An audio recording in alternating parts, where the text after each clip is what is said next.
Adieu. A farewell to Sartre.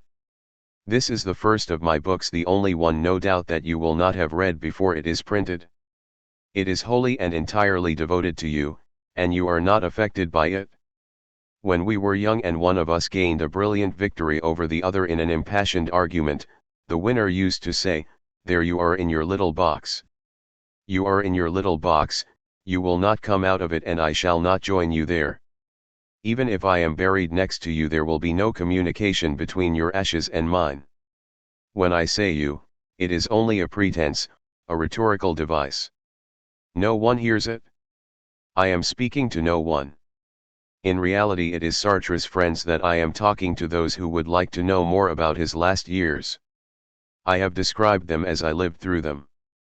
I have spoken about myself a little, because the witness is part of his evidence, but I have done so as seldom as possible. In the first place because that is not what this book is about, and then because, as I replied to a friend who asked me how I was taking it, these things cannot be told, they cannot be put into writing, they cannot be formed in one's mind. They are experienced and that is all. This narrative is chiefly based on the diary I kept during those 10 years, and on the many testimonies I have gathered. My thanks to all those whose written or spoken words have helped me to recount Sartre's last days. 1970. Throughout his life Sartre never ceased calling himself into question. He did not underestimate what he called his ideological interests, but he did not wish to be wholly taken over by them. He often thought it right to think against himself, trying hard to break bones inside his head. The political upheavals of 1968, in which he was involved and which affected him deeply, led him to reflect upon the intellectual's role and to modify his conception of it. He often explained his views on this point. Up until that time Sartre had seen the intellectual as someone who was tormented by the contradiction between the universality of practical knowledge and the exclusiveness of the ruling class which had produced him. He was thus the incarnation of the guilty conscience as Hegel defines it, and soothing his conscience by his very awareness of its guilt, he felt that it allowed him to be on the side of the proletariat. Sartre now thought it was necessary to go beyond that stage. Against the classic intellectual he set up the new intellectual who endeavors to become integrated with the masses so as to bring about the triumph of true universality. Sartre tried to follow this line of conduct even before he had distinctly formulated it. In the fall of 1968 he undertook the editing of Interludes, a bulletin that circulated among the political activists. He had met Geismar several times and was keenly interested in his idea of publishing a paper in which the masses could speak. It came into existence however when Geismar joined the Gauche Proletariat (GP), and he and the Maoists brought out La Cause du Peuple. It had no owner, was written directly or indirectly by the workers, and was sold on the streets by the militants. Its aim was to give an idea of the struggles carried on by the working class in France from 1970 onward. It was often hostile to the intellectuals and, where Roland Castro's trial was concerned, to Sartre himself. After certain articles in La Cause du Peuple violently attacked the government, its first 2 editors were arrested. Geismar and other militants suggested that Sartre should take their place. He agreed without hesitation, because he thought that the weight of his name might be useful to the Maoists. "I cynically tipped the scales with the fact that I was well known," he said later during a lecture in Brussels. From that point on the Maoists were persuaded to revise their opinion of the intellectuals and their tactics toward them. The first issue of La Cause du Peuple edited by Sartre came out on May 1, 1970. The authorities did not attack him, but the Minister of the Interior ordered the seizure of each number at the printing plant. Fortunately, the printer managed to get most of the copies out and away before they were taken. The government then went after the vendors of the paper, who were brought before a special court and charged with reconstituting an organization that had been banned. However, Sartre and I and several friends sold the paper in the heart of Paris without being seriously disturbed. One day the authorities grew tired of the pointless struggle and it began to be sold in the kiosks. An association of Friends of La Cause du Peuple was formed, with Michel Léris and myself at the head of it. Associations have to be declared, and an official receipt is delivered. This was at first refused to us and we had to appeal to the administrative court to get it. In June 1970 Sartre helped to found the Secours Rouge, an organization whose aim was to struggle against repression. The National Steering Committee, in a declaration largely written by Sartre, stated among other things, Secours Rouge will be a democratic, legally declared and independent association. Its essential aim will be to ensure the political and legal defense of the victims of repression and to provide them and their families with material and moral support, no one being barred. Justice and freedom cannot be defended without organizing solidarity among the people. Secours Rouge, which arises from the people, will help them in their struggle. The organization included the main leftist groups, Témoignage Chrétien, and a number of well-known people. Its chief purpose was to resist the wave of arrests initiated by Marcellin after the dissolution of the GP. A great many militants were in prison. What had to be done was to collect information on their cases and decide what action to take. Several thousand people belonged to Secours Rouge, and primary committees were set up in various districts in Paris and in the provinces. The Lions Committee was the most active of those in the departments. In Paris the organization was particularly concerned with the difficulties of the immigrant workers. Although generally speaking the committees were politically eclectic, it was the Maoists who were the most active and who more or less took them over. Although Sartre zealously carried out his tasks as a militant, he still spent the greater part of his time on his literary work. He was finishing the third volume of his great book on Flaubert. In 1954 Roger Garaudy had said to him, "Let us both work on one and the same character, with me explaining him according to Marxist and you according to existentialist methods." Sartre chose Flaubert, whom he had treated very harshly in What is Literature, but who had quite won him over when he read his correspondence. What he found most attractive in Flaubert was his exaltation of the imaginary above all other factors. At that time Sartre filled about 10 large notebooks, then he wrote a 1,000-page essay which he abandoned in 1955. He went back to work, completely recasting the book between 1968 and 1970. He called it The Family Idiot and he wrote it both eagerly and easily. It was a question of showing a method and at the same time of showing a man. He explained his aims on several occasions. It was not a scientific work that he was concerned with, since he did not make use of concepts but rather of notions, a notion being a thought that includes the factor of time, the notion of passivity, for example. With regard to Flaubert he adopted an attitude of empathy. To prove that any man is perfectly knowable so long as one uses the right method and possesses the necessary documents, that is my goal.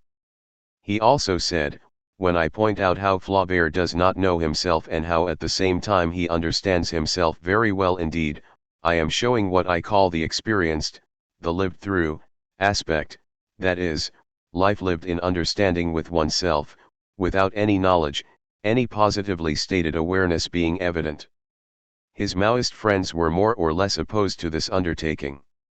They would have preferred Sartre to write some militant treatise or a great novel designed for the people. But on this point he had no intention of yielding to any pressure whatsoever.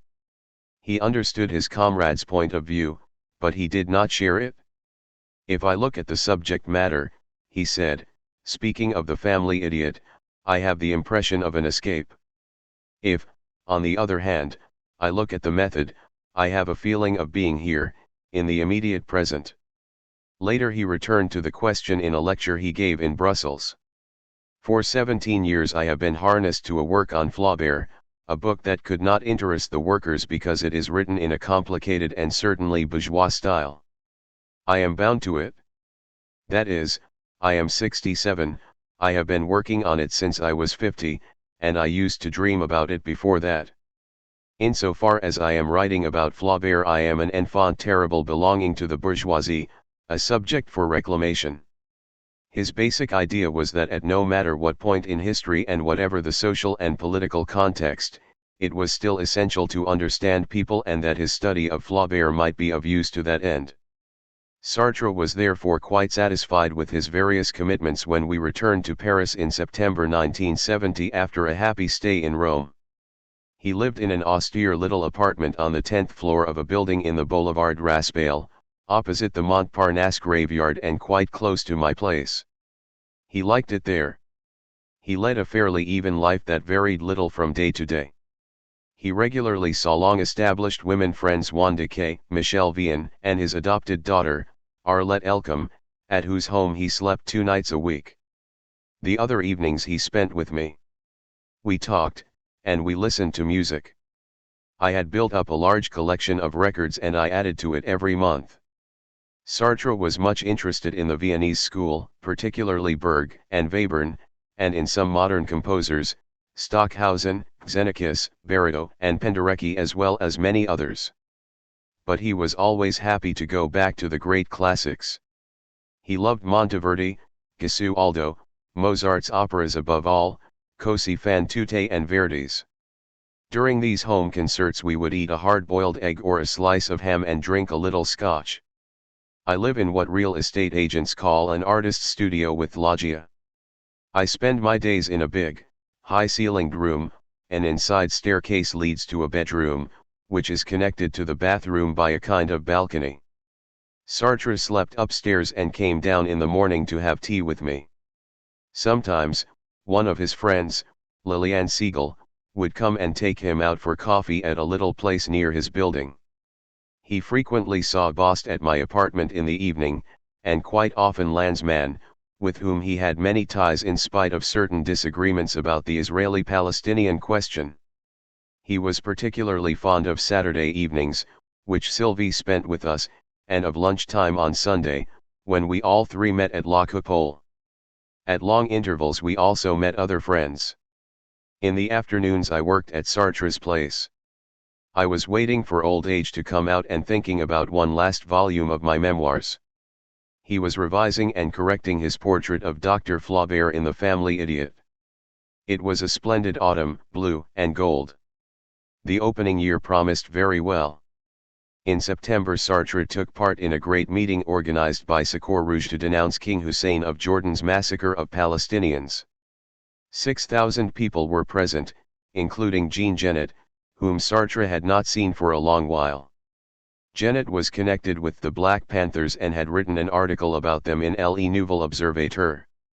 He was getting ready to leave for Jordan, where he wanted to stay in a Palestinian camp. Sartre's health no longer worried me, and had not for a great while now. Although he smoked 2 packs of Beauvoirs a day, his arteritis had not grown worse. It was suddenly, toward the end of September, that I began to be frightened. One Saturday evening we had dinner with Sylvie at Dominique's, and Sartre drank a great deal of vodka. Back at my studio he first dozed and then fell fast asleep, dropping his cigarette. We helped him up to his bedroom. The next morning he seemed to be perfectly well and went back to his own apartment. But when at 2 o'clock Sylvie and I went to fetch him for lunch, he bumped into the furniture at every step. When we left La Coupole he was staggering, although he had drunk very little. We took him to Wanda's place in the Rue du Dragon in a taxi, and as he got out he nearly fell. He had had fits of giddiness before this. When we were in Rome in 1968 his legs gave way when he stepped out of the car in the Piazza Santa Maria dei Trastevere to such an extent that Sylvie and I had to support him. I did not think it of much consequence, but I was surprised, since he had drunk nothing. Yet these disturbances had never been so marked as they were now, and I had a suspicion of their gravity. In my diary I wrote, "This little apartment, so cheerful since I came back, has changed its color. The pretty velvet-piled carpet brings morning to mind." That is how life will have to be, with happiness and moments of delight when all goes well, but with the thread hanging there, life set between parentheses. As I copy out these lines I am filled with astonishment. How did I come to have that dark foreboding? I think that in spite of my apparent calmness, for more than 20 years I had never really stopped being on the watch. The first alarm was the attack of high blood pressure that had taken Sartre to the hospital just after his journey to the USSR in the summer of 1954. Then in the fall of 1958 I was extremely anxious. Sartre only just escaped a stroke. Since that time the threat was always there, the doctors had told me that his arteries and arterioles were too narrow. Every morning when I went to wake him I was impatient to make sure that he was breathing. I was not really worried, it was more an effect of the imagination, but it was one that meant something. These fresh disturbances compelled me to become fully and tragically aware of a frailty that in fact I had been conscious of all the time. The next day Sartre had pretty well recovered his balance, and he went to see his usual physician, Dr. Zaidman. He said that tests would be necessary, and he advised Sartre not to tire himself before he saw a specialist on the following Sunday. The specialist, Dr. Lebeau, would not be categorical. The lack of balance might be caused by trouble in the inner ear or in the brain. He called for an encephalogram, but it showed nothing abnormal. Sartre was out of sorts. He had an abscess in his mouth and he felt the beginnings of flu. But it was with joy and delight that he delivered the huge manuscript of Flaubert to Gallimard on October 8. The Maoists had organized a journey that would take him to Fos-sur-Mer and other industrial centers so he could study the workers' living conditions and the nature of their employment. On October 15 the doctors forbade him to go. In addition to Zaidman he had seen specialists who had examined his eyes, ears, skull, and brain no less than 11 consultations. They had detected grave disturbances in the circulation in the left hemisphere of his brain, the hemisphere that has to do with speech, and a narrowing of the blood vessels. He was to smoke less and to undergo a series of drastic injections. In 2 months they would take another encephalogram. By that time he would no doubt be cured. But he was not to overdo things, above all, physically. In fact, now that the Flaubert was finished, there was no reason Sartre should tire himself. He read manuscripts and detective stories, and he dreamed vaguely of writing a play. In the course of that October he also wrote a preface for the catalogue of Ribeyrol's exhibit, a show that Ribeyrol called Coexistences. We were very fond of his painting. He had come to spend 2 days with us in Rome and we had the greatest liking for him. When we met his wife, a lively, amusing little Armenian, we had the same feeling for her. We saw them quite often in the years that followed. They were friends of Franchi, the journalist who had invited us to Cuba in 1960 and who had later gone into exile because he was opposed to Castro's pro-Soviet policy. In spite of the trouble with his health, Sartre carried on his political activities. It was at this juncture that the police raided the plant of Simon Blumenthal, the printer of La Cause du Peuple. On October 21 Geismar was tried. At the rally to protest the arrest of the editors, L.E. Dantec and L.E. Briss, 5,000 people had shouted all out into the street on the 27th. Several speakers had addressed the crowd, but only Geismar had been arrested, obviously because he belonged to the GP. Furthermore, the demonstration of the 27th caused no bloodshed. The CRS had used tear gas and the demonstrators had thrown a few bolts but no one had been hurt. Yet for all that a severe sentence was expected. Sartre had been summoned to give evidence. But rather than play the conventional part before a court of bourgeois justice, he preferred to go and talk to the workers at Billancourt. Management would not allow him into the works, and the Communist Party had had a tract handed out at 8 in the morning to warn the Renault workers against him. Perched on a barrel and using a megaphone he spoke outside, addressing a rather limited audience. "It is for you to say whether Geismar's action is right or wrong," he said. "What I want to do is to bear witness in the street because I am an intellectual and because I think the connection between the people and the intellectuals that existed in the 19th century, it didn't always exist, but when it did it got very good results, should be revived today. For 50 years the people and the intellectuals have been separated. Now they must be reunited, now they must make one single body." Sartre's opponents did their best to make fun of his intervention. The communists retorted that the connection between the people and the intellectuals was ensured because a great many intellectuals were members of the party. Meanwhile, Geismar was sentenced to 18 months imprisonment. Sartre shared in the setting up of a new paper, J'accuse, whose first number came out on November 1. The team who ran it: Linhart, Glucksmann, Michel Mansos, From Anger and Goddard among them were all friends of his. The paper was not written by militants, but by intellectuals. Sartre wrote a few articles for it. Only 2 more numbers came out after the first, one appeared on January 15, 1971, the other on March 15. Liliane Siegel, under her maiden name of Sendic, was the editor legally responsible for the publication. She kept the position when J'accuse merged and became La Cause du Peuple J'accuse. Since the government did not wish to arrest Sartre, it was she who twice appeared in the dock, with Sartre giving evidence in her favor. Yet his health continued to worry me. When he was bored and he forced himself to do a good many wearisome tasks, he drank too much. In the evening and even during the day he was often drowsy. Dr. Lebeau, whom he consulted on November 5, said that this sleepiness was caused by the medicines prescribed for his dizziness and he reduced the doses. On November 22 another encephalogram was taken and it was entirely satisfactory. Shortly afterward Dr. Lebeau assured him that he was completely cured and that he was no more threatened with vertigo than anyone else. This pleased him very much, but one other anxiety still remained: his teeth. He was going to have a plate made and he dreaded it for obvious symbolic reasons and because he was afraid he would no longer be able to speak in public. As things turned out, however, the dentist did an excellent job, and Sartre's mind was set at ease. He was pleased with the publication of Contat's and Ribalco's book The Writings of Jean-Paul Sartre. He corrected the proofs of the family idiot. He was on the top of his form in December, when he presided over the coal mines trial.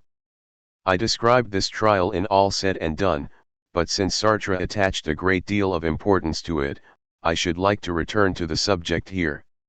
In February 1970 16 miners were killed and many others wounded by a fire-damp explosion at Henenlietard. Since the Houilleries, the state-owned coal mines, were obviously responsible, some unidentified young men threw Molotov cocktails into the offices of the management in retaliation, causing a fire. Without the slightest hint of proof, the police arrested 4 Maoists and 2 former convicts. They were to be tried on Monday, December 14, and Secours Rouge summoned a people's court for Saturday, the 12th, in the town hall of Lens. The people's court exposed the Houilleries' responsibility with the most startling clarity. Sartre summed up the proceedings in a powerful indictment that ended with these words: "I therefore put the following decision to you: the state proprietor is guilty of the murder of February 4, 1970.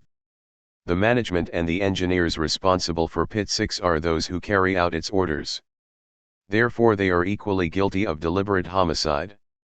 They deliberately preferred output to safety, that is, they set the production of material objects above the men's lives." On the following Monday the 6 alleged incendiaries were tried and acquitted. A little before this Sartre had agreed to edit 2 other leftist papers in addition to La Cause du Peuple, Tout, which was the mouthpiece of VLR, and La Parole du Peuple. 1971. At the beginning of January there were 2 trials that attracted a great deal of attention, the one in the USSR, at Leningrad, and the other in Spain, at Burgos. On December 16, 1970, 11 Soviet citizens, 1 Ukrainian, 1 Russian, 9 Jews appeared before the Leningrad court. They had planned to hijack a plane in order to get out of their country, but there were leaks, and during the night of June 15 to 16, before they had begun to carry anything into effect, they were arrested in various cities. 2 of them were sentenced to death: Kuznetsov, who had worked out the plot, and Dimshits, the airline pilot who was to take over the controls once the crew had been tied up and put out of the plane. 7 of the accused were given 10 to 14 years of hard labor, and 2 others 4 and 8 years. On January 14, 1971, there was a great meeting in Paris to support them, and Sartre took part in it. Laurent Schwartz was also there, as well as Madal and our Israeli friend, Eli Ben-Gal. They all denounced the Soviet Union's anti-Semitism. At Burgos the trial was of Basques, members of the ETA who were accused by Franco of plotting against the state. Giselle Halimi was present as an observer, and she gave an account of the trial in a book published by Gallimard. She asked Sartre for a preface, and he readily agreed to write one. He gave an exact description of the Basques' problem and an account of their struggle, referring especially to the history of the ETA. He spoke indignantly of the Franco government's repression in general, and in particular of the way in which the Burgos trial had been conducted. Since he had a perfect example at hand, he took this occasion of amplifying an idea that was near to his heart, the conflict between an abstract universal that upon which governments base themselves and the particular, concrete universal as it is embodied by flesh and blood human beings. It was the second, he asserted, that was being supported by the rebellions of colored peoples, whether they were colonized from without or within, and it was the second that was truly valid, because it recognized men as they existed in their human condition, their culture, and their way of expressing themselves, and not as empty concepts. In opposition to a centralizing, abstract socialism, Sartre asserted the value of another socialism, decentralizing and concrete, such as the Basques' particular universal, the one that the ETA rightly set against the abstract centralization of the oppressors. What should be done, he said, was to bring socialist man into being on the basis of his land, his language, and even his old ways and customs restored. It is from that basis only that man will gradually cease to be the production of his own product and at last become the son of man. It was from the same point of view that 2 years later Sartre devoted an issue of Les Temps Modernes, August-September 1973, to the claims of the Bretons, the Languedocians, and all the national minorities oppressed by centralism. Geismar was imprisoned at the Santé. Although his was a comparatively favored form of confinement, he made common cause with the other political prisoners, who had begun a hunger strike to enforce their demand for more bearable conditions of imprisonment for the common law convicts and for themselves. A few leftists decided to go on a hunger strike too, in order to support their claims. A priest with advanced views sheltered them in St. Bernard's Chapel in the Montparnasse railway station. Michel Vian was one of the strikers, and Sartre visited them quite often. He went with them when, after 21 days, they broke off their fast and tried to have an interview with Plavin. Since they were too weak to go far, they were driven to the Place de l'Opéra and from there they walked to the Place Vendôme. They called at the Ministry of Justice, but Plavin refused to see them. Later he gave in, granting the prisoners who had taken part in the strike a special status and promising to improve the common law convicts' lot, a promise that was scarcely kept at all. On February 13 Sartre let his Maoist comrades persuade him to take part in a rather foolish venture, the occupation of the Sacré-Cœur. During a Secours Rouge demonstration, a VLR militant named Richard Desailles had been disfigured by a tear gas grenade. In order to arouse public opinion, the GP decided to occupy the basilica. They counted on Messenger Charles's consent. Accompanied by Jean-Claude Vernier, Gilbert Castro, and Liliane Siegel, Sartre went into the church. There were some worshippers present and asked to see Messenger Charles. The priest he spoke to said that he would pass on his request. A quarter of an hour went by and the priest did not come back. Then all the doors but one were closed and the demonstrators, a considerable number by now, saw that they were trapped. As the CRS came in by the one door remaining open, hitting everyone without distinction, Castro and Vernier grasped Sartre and Liliane and hid them in a corner. Then they managed to get them out, made them get into Vernier's car, and set them down at a cafe. When they came back a little later they said that the clash had been very violent. One young man had had his thigh pierced through by a railing spike. Sartre thought the whole thing lamentable. It could not but discourage the militants, who had already been severely knocked about at the end of a demonstration a few days earlier. On February 15 he and Jean-Luc Godard gave a press conference about the affair, and the papers devoted a great deal of space to it. On February 18 he withdrew from Secours Rouge, in which he thought that the Maoists had become too powerful. A few days later the Guyot affair erupted. Guyot was a boy at a state secondary school, a lycée, who was falsely accused of hitting a policeman and who was arrested, allegedly in flagranti delicto. The other Lycéens protested in force, and thousands of them sat on the sidewalk in the Latin Quarter, where a great number of police vans were drawn up. In the end Guyot was acquitted, but the atmosphere in the streets of Paris remained very tense. On all the walls there were huge photographs of the disfigured Dessaix. In the middle of March the leftists and Ordre Nouveau came into extraordinarily violent conflict and many policemen were wounded. Sartre followed all this turbulence and unrest closely. His health seemed very good. He went on correcting the proofs of the family idiot. He attended all the Temps Modernes meetings, which took place in my apartment. At the beginning of April we left for Saint-Paul-de-Vence. Sartre went by train with Arlette, and I drove down with Sylvie. The hotel where we stayed was at the entrance to the little town, a town crowded with tourists during the day but quiet in the mornings and evenings, when it was exactly like our cherished memory of it. Arlette and Sartre were in an annex, Sylvie and I in a little house at the bottom of a garden filled with orange trees. It had a big bedroom opening onto a very small terrace and an immense living room with white, rough cast walls and exposed beams. On the walls there were beautiful, vividly colored pictures by Calder. The room had a long wooden table, a couch and a sideboard, and it gave onto the garden. It was there that I spent most of my evenings with Sartre, drinking scotch and talking. We dined on a piece of dried sausage or a slab of chocolate, but for lunch I took him to the good restaurants in the neighborhood. Sometimes all four of us went together. The first evening we were astonished by the huge illuminations on the hillside facing St. Paul. It was the green houses, brilliantly lit at night by electricity. In the afternoon we often read on our own, or we went for walks, going back to the places we had liked. Among others we were happy to see Cagnes again and the charming hotel where we had had a delightful stay many years before. One afternoon we went to the Fondation Maegd, with which we were already familiar. They were having a char exhibition, and the pictures grouped around his manuscripts and books were very beautiful pictures by Klee, Vieira da Silva, Giacometti and many by Miro, whose work became richer and richer the older he grew. On the last day Sartre ordered aioli, and since there was no sun we ate it in the Chauffoyer, a pleasant, spacious room with an immense fireplace and many books.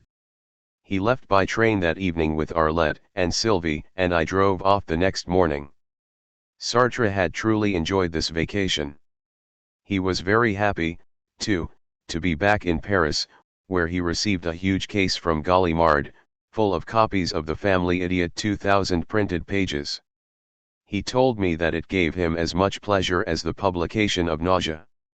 It was most warmly and appreciatively reviewed at once. At the beginning of May Poerlian told us of the death of the friend I called Pagnes in my memoirs.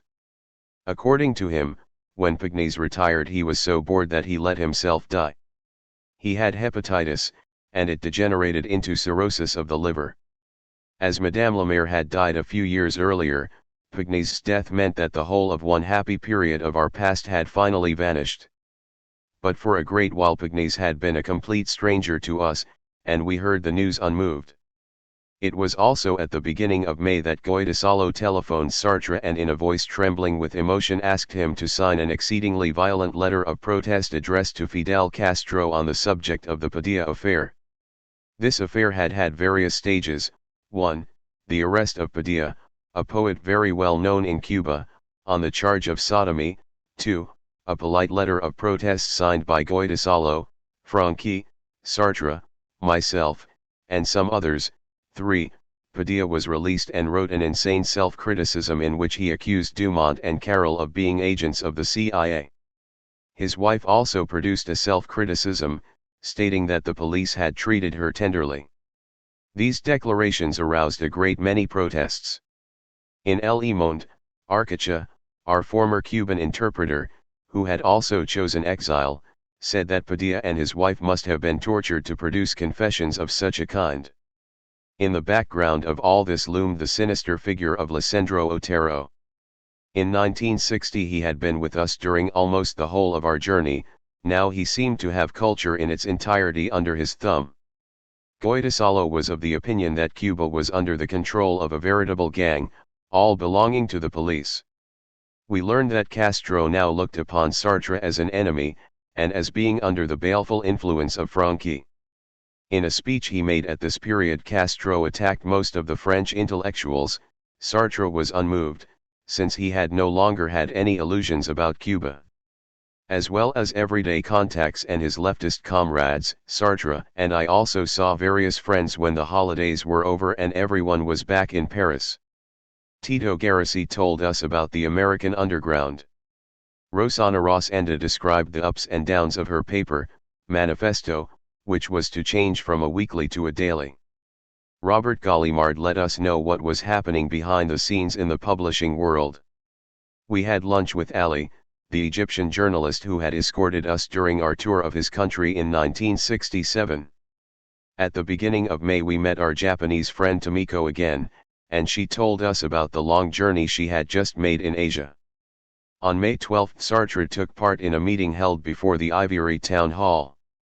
Bir Bihala, a somewhat feeble-minded immigrant, had stolen a pot of yogurt from a van. The police fired and wounded him seriously. After an investigation, Secours Rouge organized a demonstration against the police. At this point Sartre was staying much of the time with me, because his elevator was out of order, and he found it very tiring to walk up 10 flights of stairs. On Tuesday, May 18, as on all other Tuesdays, Sartre arrived at my place in the evening.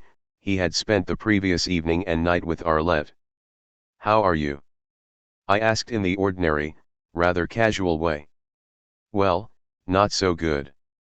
And indeed his legs were giving way under him, he spoke indistinctly, and his mouth was a little twisted. I had not noticed that he was ailing the day before, because we had been listening to music and had hardly talked at all. But that evening he had reached Arlette's in a bad way, and he had awakened this morning in the state in which I saw him now. Obviously he had had a slight stroke during the night. I had dreaded an occurrence of this kind for a long while, and I had vowed I would keep my head.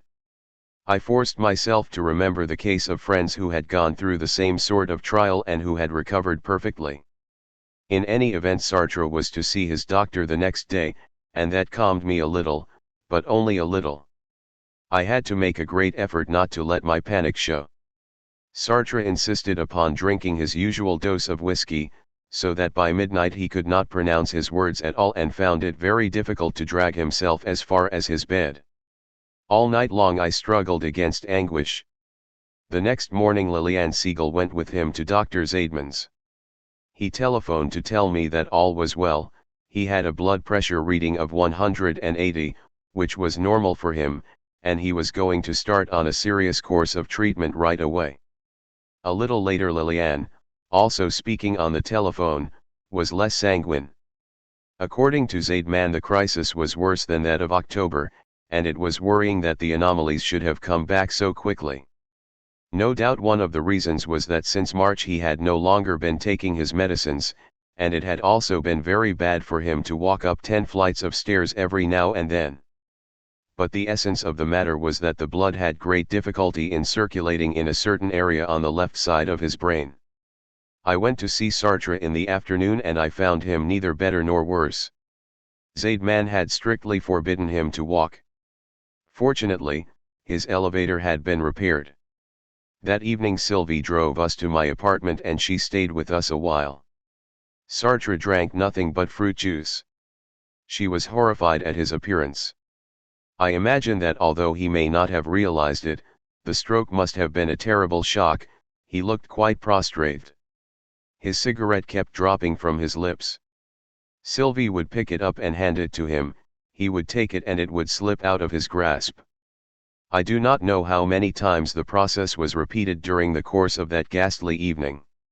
Since there was no question of conversation, I put on records, among others Verdi's Requiem, which Sartre was very fond of. "It's most appropriate," he murmured, chilling Sylvie and me through and through. She left shortly after this and presently Sartre went to bed. When he woke up it seemed to him that his right arm was so heavy and numb that he could scarcely move it. When Liliane came to fetch him for breakfast, she whispered, "I think he looks worse than yesterday." As soon as they were gone I telephoned Dr. Lebeau at the hospital. He could not come himself, but he would send another specialist. I joined Sartre at his apartment, and at 11:30 Dr. Mahado arrived. He examined Sartre for an hour and he reassured me, the underlying perception was unaffected, the mind was unharmed, and the slight stammer came from the twist to his mouth. The right hand was weak. Sartre still found it difficult to hold a cigarette. His blood pressure was 140, this was a disturbing fall and it was caused by the medicines he was taking. Mahado wrote a new prescription and advised the utmost care for the next 48 hours. Sartre was to rest a great deal and never be alone. If he did this, he would recover entirely in 10 to 20 days. Sartre had meekly submitted to all the examinations, but he refused to stay in his room. It was Ascension Day, and Sylvie did not have to go to her lycée. She drove us to La Coupole, where we all three had lunch. Sartre was distinctly better. Yet his mouth was still twisted. The next day, when he was lunching in the same place with Arlette, François Perrier saw him, and coming to my table he said, "It's odious, what's happened to him, with that mouth all pulled sideways, it's very serious."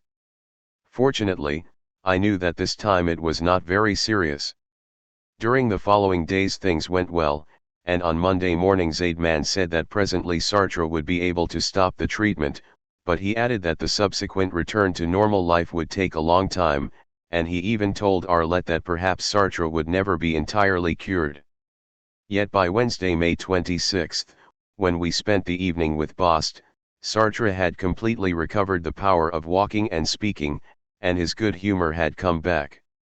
Laughing, I told Bast in front of him that I should certainly be compelled to wrangle with Sartre to keep him from drinking too much alcohol, tea, coffee, and stimulants. Sartre went upstairs to bed, and from the balcony that overhangs my living room he quietly sang, "I don't want to grieve my Castor even to the slightest degree, it touched me deeply." And I was touched, too, when we were having lunch at La Coupole and he pointed out a dark-haired girl with blue eyes and a rather round face, asking, "Do you know who she makes me think of? You, when you were her age." His right hand was still weak.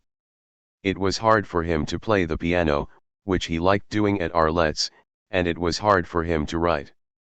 But for the moment that was of no great importance. Until he should start work again, he was correcting the proofs of situations 8 and 9, and that kept him busy enough. In June he and Maurice Clavel set up the Liberation Press Agency. They both signed a paper in which they set out the aims of the agency, which reckoned on being able to publish a news bulletin every day. We all wished to create a new instrument for the defense of truth together. It is not enough merely to know the truth, one must also make it heard. The Liberation Press Agency means to be a new platform where journalists who want to say everything may speak to the people who want to know everything. It will give the people the right to speak. At the end of June Sartre began to suffer cruelly from his tongue. He could neither eat nor speak without pain. I said to him, "Really, this is a horrible year, you have troubles all the time." "Oh, it doesn't matter," he replied.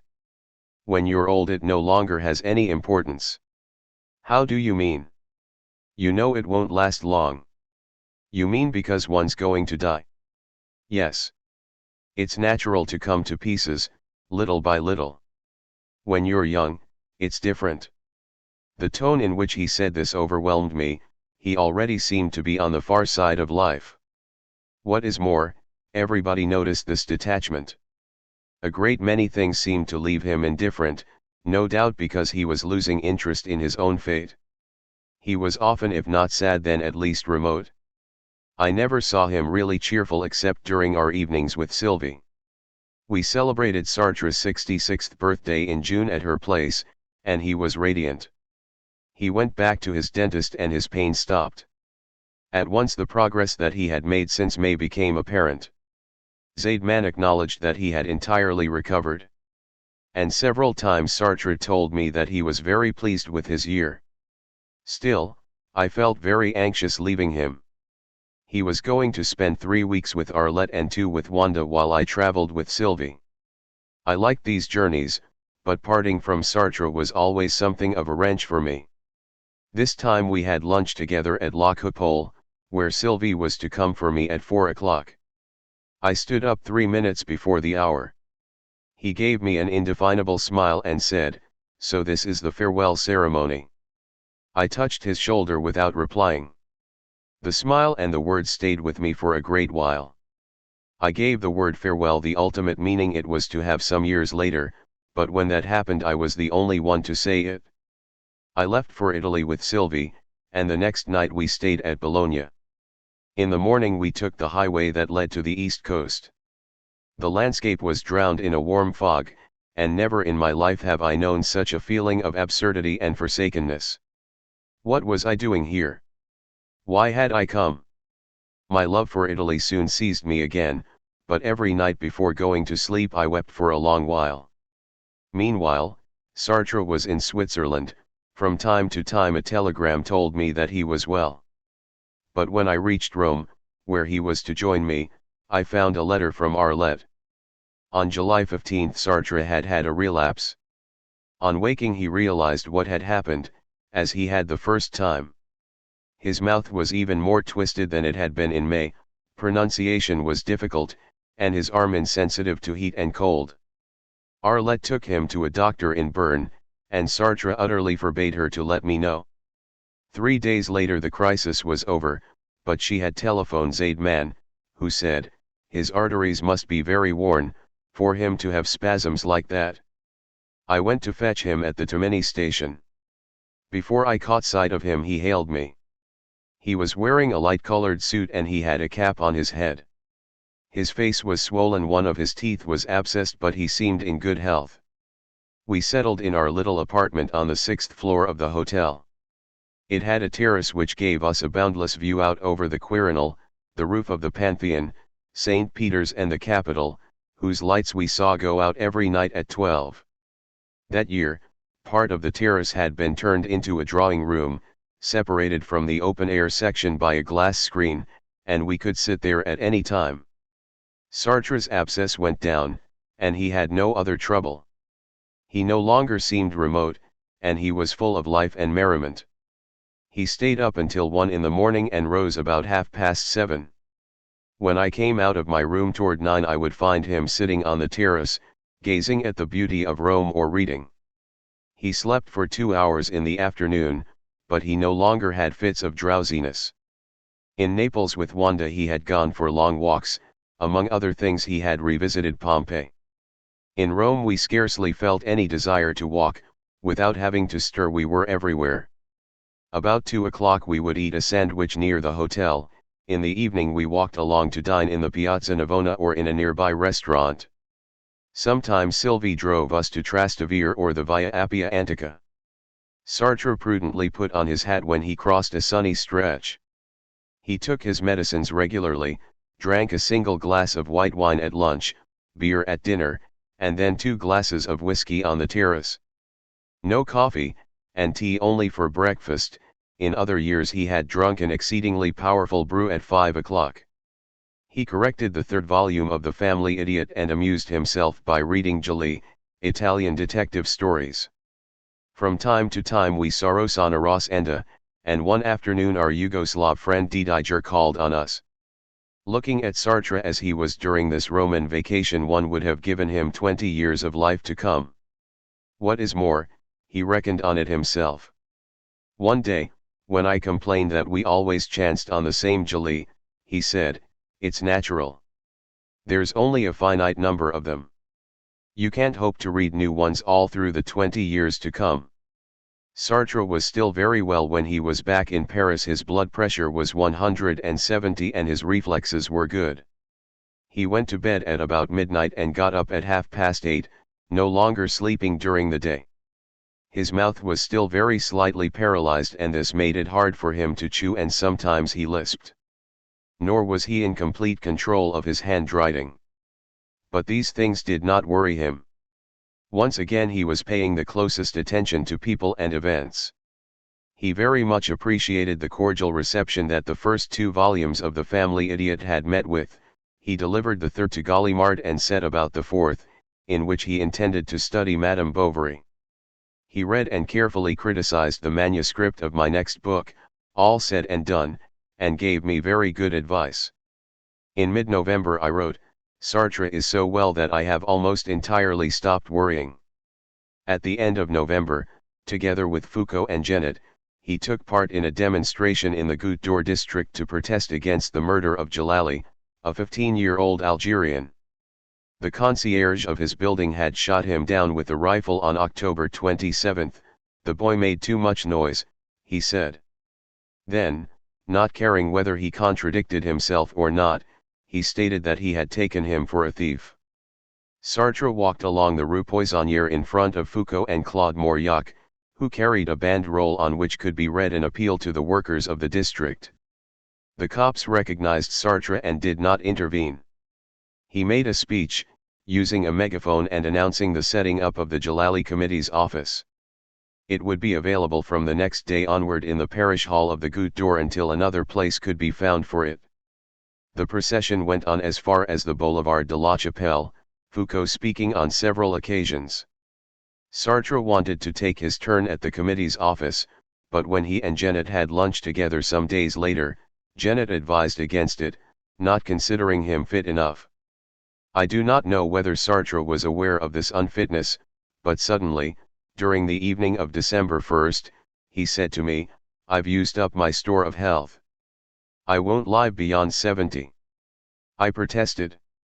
He went on, you told me yourself that people find it hard to recover from a third stroke. I could no longer remember having said that, no doubt it had been a warning against possible overindulgences. The ones you've had were very slight, I said. He continued, I'm afraid I shan't finish the Flaubert. Does that grieve you? Yes, it does. And he spoke to me about his funeral. He wanted a very simple ceremony, and he wanted to be cremated. Above all, he did not wish to be buried in the Père Lachaise graveyard between his mother and stepfather. He hoped that a great number of Maoists would follow his coffin. It was not often that he thought about it, he told me, but think about it he did. On this subject, fortunately, his mood was changeable. On January 12, 1972, he said to me, with a happy look, perhaps we'll live a great while yet. Now and then he would make a laughing allusion to his mini-plegia, but he did not think that he was in any danger. 1972. As Plevin's promises about changing the prison system had not been kept, Sartre decided to give a press conference at the Ministry of Justice. On January 18, 1972, he and Michel Vian went to the Continental Hotel to meet members of Secours Rouge and some of their friends Deleuze, Foucault, and Claude Mauriac. 2 radio cars, from Radio Luxembourg and Europe 1, were there. The delegation moved off to the Place Vendôme and made their way into the Ministry of Justice. Foucault spoke and read the report sent by the prisoners at Melun. There were cries of Plevin resign. Plevin to the black hole. Plevin murderer. The CRS dispersed the meeting. They arrested Jobert, a journalist who tried to intervene when an immigrant was being clubbed and who was so savagely beaten up that he had to be taken to a hospital. Sartre and Foucault stepped in to have him released. From the ministry the demonstrators went on to the Liberation Press Agency. Here there were about 30 militants and journalists who had not been at the Place Vendôme, and among them was Alain Geismar, who had just come out of prison. Sartre sat at a table next to Jean-Pierre Fay. He gave an amusing account of what had happened. The CRS were not particularly brutal, he said, but they were not particularly gentle either, their usual selves. When he had finished, the meeting broke up and he went home. One undertaking that he agreed to with a great deal of amusement was the film that Contet and Astruc made of him. He was surrounded by his Temps Modernes colleagues and in reply to their questions he talked and recounted his life. The filming usually took place in his apartment, sometimes in mine. It was perhaps a little monotonous, seeing him always engaged with the same questioners, but it was because he was so used to them that he expressed himself so freely and naturally. He was full of life and merriment at his best. He had not written a sequel to the words for fear of hurting Madame Mancy, and because he had been taken up with other work. In that book he had spoken of his mother's remarriage, his inner break with her, his relationship with his stepfather, his life at La Rochelle, where, classed as a Parisian and more or less cold-shouldered by the other schoolboys, he had learned about loneliness and violence. When he was 11 he had all at once realized that he no longer believed in God, and at about 15, earthly immortality had taken the place of everlasting afterlife for him. It was then that he had been seized by what he called the writing neurosis, and under the influence of the books he read he began to dream of fame, which at that time he associated with phantasms of death. He described his friendship with Nizan and their rivalry, and his discovery of Proust and Valery. It was at this period, near the age of 18, that he began to write down his ideas, alphabetically in a notebook he had found in the metro, put out by the manufacturers of the Midi suppositories. The main idea was already that of freedom. Then he gave a short account of his happy years at the École Normale, and he told how he and his friends had mildly persecuted conservative, pious youths. He had come to philosophy through a reading of Bergson, and since then it had remained essential for him. What binds everything I do together is philosophy. He spoke of his stay in Berlin and Husserl's influence on him, of his calling as a teacher, his intense dislike of growing up, the neurosis caused both by this dislike and by his experiments with mescaline, which were connected with his researches into the imaginary. He also explained what nausea and the tail the wall meant to him. The conversation then moved on to his time in Stalag 12D, the production of Bariana, his return to Paris, and the flies. Then to the vogue of existentialism, the attacks directed against him at the end of the 40s, the meaning of literary commitment, and his political attitudes, his joining the R.D.Re, his breaking with it, his decision to move closer to the communists in 1952 because of the sinister wave of anti-communism that was sweeping France, and especially because of the case of Duclos and the carrier pigeons. He mentioned de Gaulle, a baneful figure in history, and he cried out against the abject nature of present-day society. He spoke of the way in which he had always been concerned with ethics and of his pleasure in finding these same preoccupations, in another form, among his Maoist friends, who linked ethics and politics. He defined his moral views at length. Fundamentally, the problem for me was to know whether to choose politics or ethics, or whether politics and ethics were one and the same thing. Now I have come back, perhaps somewhat richer, to my original position, setting myself at the level of the masses' action. At present there is a moral question almost everywhere, a moral question that is none other than the political question, and it is on this plane that I find myself wholly in agreement, for example, with the Maoists. Fundamentally I have written two ethics, one between 1945 and 1946, completely misled, and then some notes round about 1965 on another system of ethics, with the problem of realism and that of morals. In the end he went back to a subject which he thought of the very first importance, the antithesis between the classical intellectual and the new intellectual that he had now elected to be. The film was not yet finished when, on February 24, a Belgian friend, a lawyer named Lallement F. had Sartre invited by the young barristers of Brussels to give a lecture on repression. We left about 1 o'clock in the afternoon, taking the autoroute. Sylvie drove. It was a fine sunny day and we stopped in a rest area to eat the croissants and ham that she had prepared. We reached Brussels at 5:30 and straight away we found the hotel, where rooms had been reserved for us. When we had settled in we went to have a drink at the bar, where Lallement and Verstraeten joined us. G. Verstraeten still had his fine blue eyes, but he was so thin that he looked like Conrad Vade. We had dinner with them and some other friends at Le Signa, on the Grand Place, a square that we admired all over again. We strolled for a while in the little streets nearby and then we set off for the Palais de Congrès. At once we saw that the audience was entirely middle class. It was obvious that the elaborately dressed women had just had their hair done. Sartre had given up ties and regular suits since 1968, and that evening he was wearing a black pullover, which was looked upon with disapproval. In fact, he had nothing in common with these people, and we could not quite understand why Lalemant had invited him. Without much animation, Sartre read his piece on class justice and people's justice. In France, he said, there exist two kinds of justice: the one, which is bureaucratic, is used for binding the proletariat to their proletarian state; the other, which is untamed, is the deep thrust by which the proletariat and the plebs just assert their freedom against proletarization. The source of all justice is the people. I have chosen the people's justice as the deepest and the only true form. He went on, if an intellectual chooses the people, he must know that the time of signing manifestos, of placid protest meetings, or of articles published in reformist papers is over. His duty is not so much to speak as to try, by the means that are at his disposal, to give the people the right of speaking. With this he explained the nature of La Cause du Peuple and of the part he himself played on the journal. To demonstrate the false direction of bourgeois laws he quoted the cases of Geismar and Roland Castro and the affair of the Friends of La Cause du Peuple. He described the prison system, a system that had continually worsened during the past 10 years, and he denounced the heavy pressure that was brought to bear on the judges.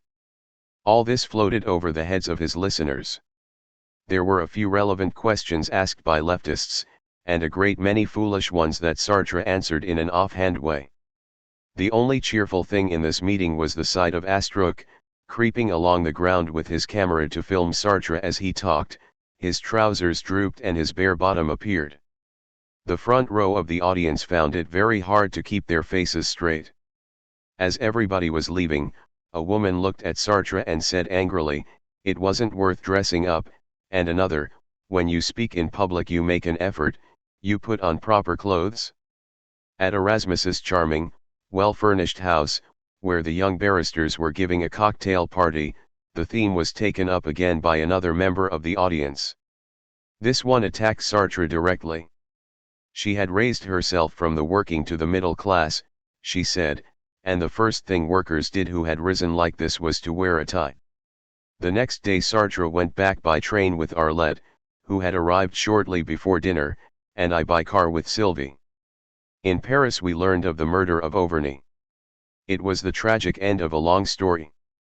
There had been arbitrary dismissals at the Renault works, dismissals that had in fact a political motive, and two of the workers who had lost their jobs, the Tunisian Sadoc and the Portuguese José, began a hunger strike. The Frenchman Christian Riss joined them. They found refuge in a church in the Rue du Dôme at Boulogne. Late in the afternoon of February 14 Sartre went to the Renault workshops on the Île Seguin in order to talk with the workers.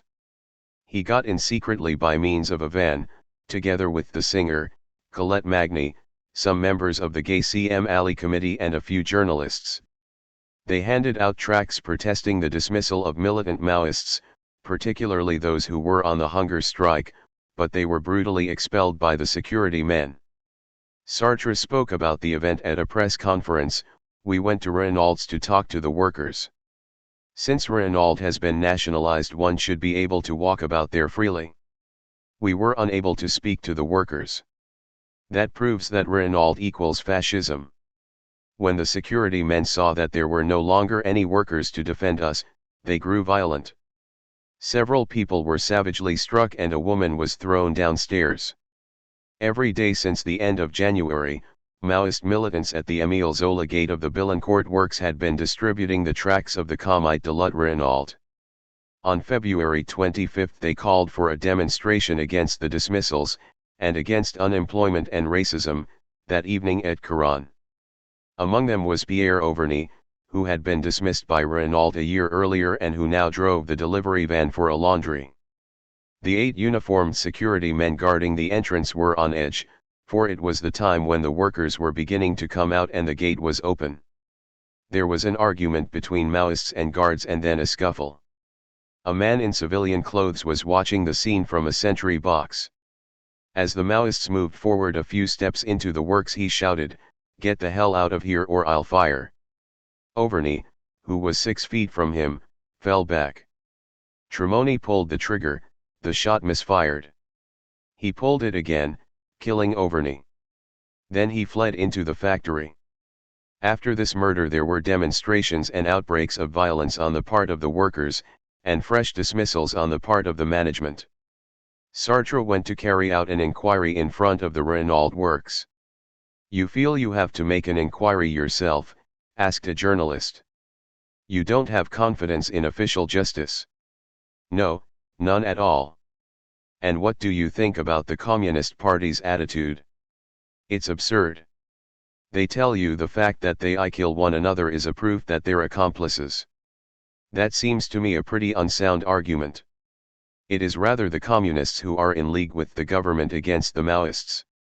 On February 28 Michel Manceaux drove Sartre and me over to join in a great demonstration organized to protest against Auverney's murder. There was an enormous crowd. We did not stay long because Sartre had difficulty in walking. I was not able to go to the funeral with him because of a meeting of THIRD-WORLDISM. We went with Michel Vian. His legs did not allow him to follow the coffin all the way, but he was deeply impressed by the huge gathering. Never since May 1968 had the new revolutionary left wing brought so many people into the streets of Paris. According to the papers there were at least 200,000, and they all spoke of a revival of leftism and emphasized its importance. Yet Sartre did not approve of the kidnapping of Marguerite, the man in charge of dismissals at Renault. The Nouvelle Resistance Populaire, N.R.P., had abducted him by way of retaliation a few days after the murder. With considerable uneasiness he wondered what kind of a statement he would make if he were ever asked for one. The kidnappers were uneasy too. They quickly released Marguerite, without having made any claim. The N.R.P. was the militant side of the gauche proletariat, and it had survived it by going underground.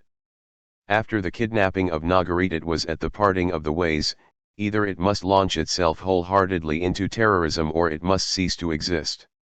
It revolted against terrorism and chose the second solution.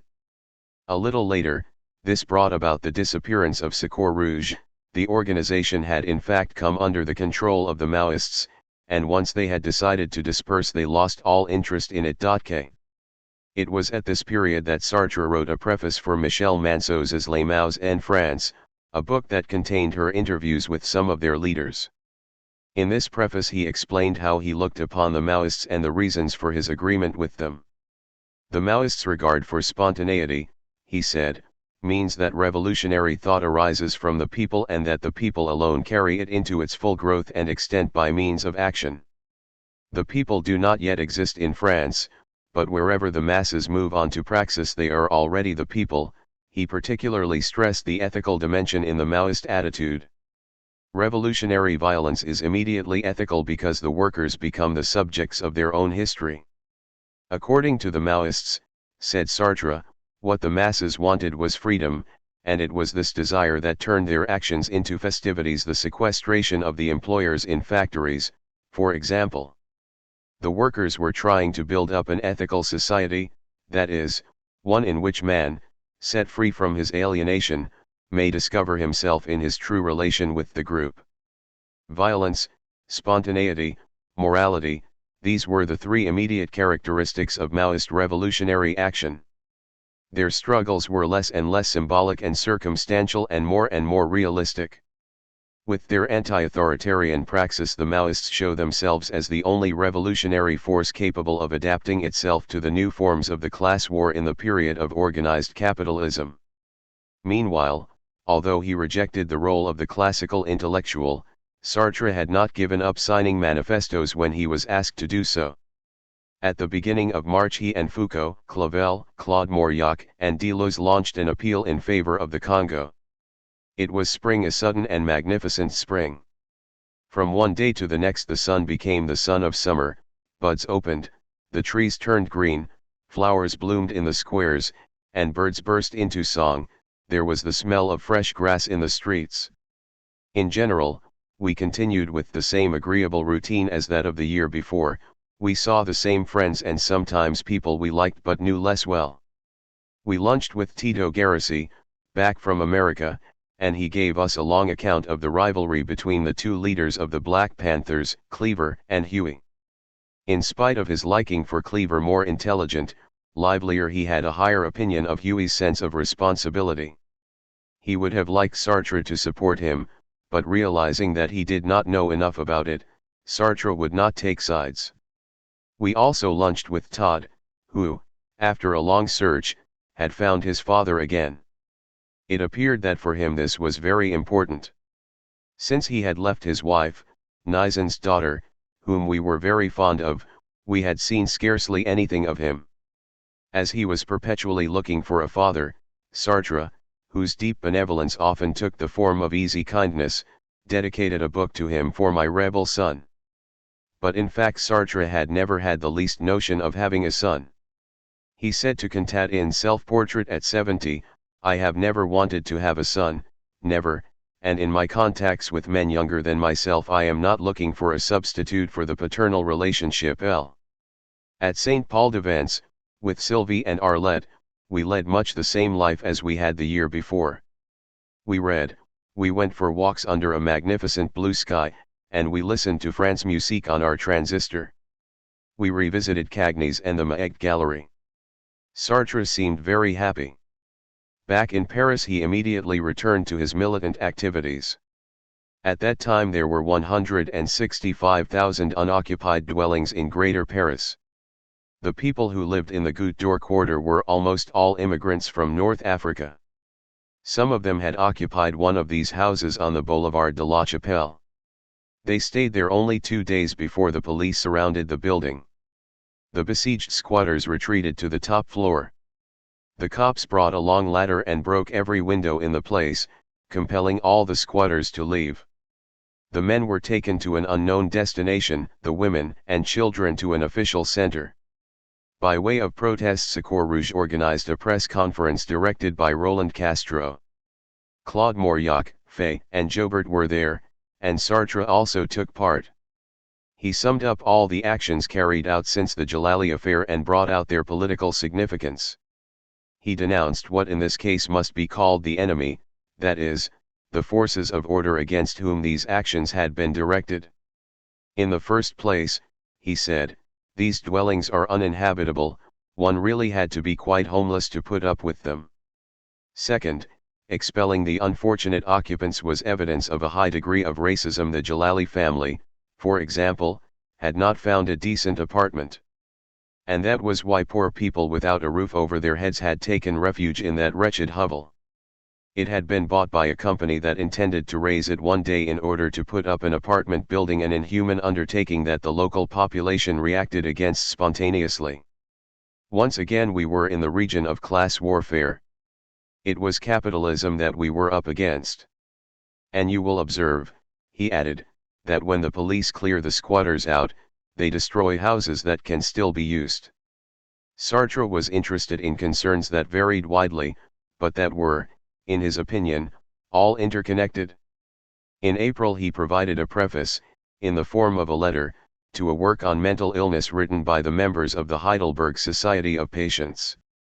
He congratulated them on having carried into practice the only possible radicalization of anti-psychiatry on the basis of the idea that illness is capitalism's only possible form of life, since alienation, in the Marxist sense, finds its truest expression in mental alienation and the repression that sanctions it. As usual, the way we best liked spending our free time was seeing friends. That spring we had lunch with the Cathalas.m. They told us that in the USSR the intellectual situation was worse than ever. 4 years earlier, Cathala had published an article in Le Monde on the latest novel by Tchaikovsky, the editor of the most important literary weekly in Moscow. Cathala had translated it himself, and he stated that the book was not only extremely bad but that it was Stalinist too.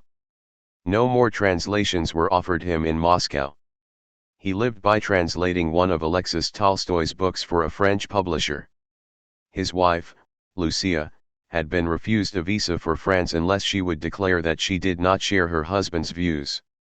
That was why they had not been to France for the last 4 years. In the end she had lost her job, and now she was unemployed, but thanks to the French embassy, she had obtained a passport. They intended to come back to Paris for good in a year's time. Solzhenitsyn was in worse odor than ever because of his latest book, which was to appear in France but not in the USSR. Once again Sartre had trouble with his teeth. The dentist told him that in October he would have to fit him with a real plate, and that it would make speaking in public difficult. Sartre was deeply concerned.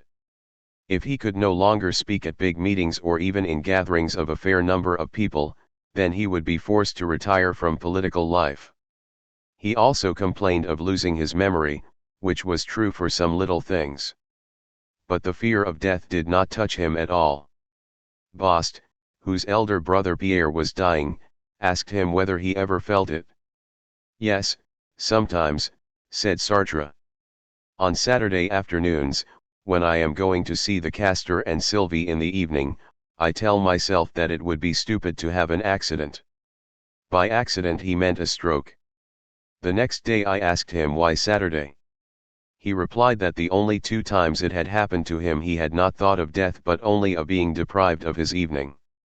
He gave Guy de Salo an interview for Libre, a Spanish-language magazine published in Paris, in which he analyzed the political problems that arose in 1972 and returned to the question that was so important to him, the role of the intellectuals.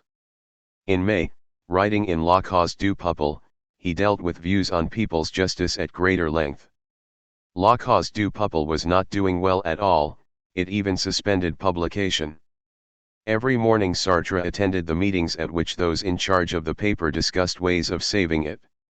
He woke very early and he grew very tired. In the evening, listening to music, he would drop off to sleep. Once, after no more than a single glass of whiskey, he began to talk nonsense and staggered as he went up to bed. The next day he got up by himself at 8:30 and he seemed perfectly normal. Still, in the plane that was taking me to Grenoble to give a lecture for Coissier, I felt anxious. When I came back to Paris the next day I expected bad news. And indeed, at 11:30 Arlette telephoned me. She, too, had been away from Paris late on Thursday, and Sartre had spent the evening alone in her apartment to watch television. He had no set at home. When Poog came to her place a little before midnight he found Sartre lying on the floor, drunk. It had taken Poog half an hour to get him to stand up. Then he walked back with him. Sartre lived not far away, but he fell and bloodied his nose. In the morning he telephoned Arlette and his mind seemed clear. I went to see him at about 2. He had scraped his nose and his lips were rather swollen, but his wits were in order. At my urging, he promised to go and see Zaidman on Monday. We had lunch at La Coupole, where Michel joined him for coffee. I went back to his apartment, and from there I telephoned Zaidman. He said that Sartre should not wait until Monday but come immediately. I went back to the restaurant.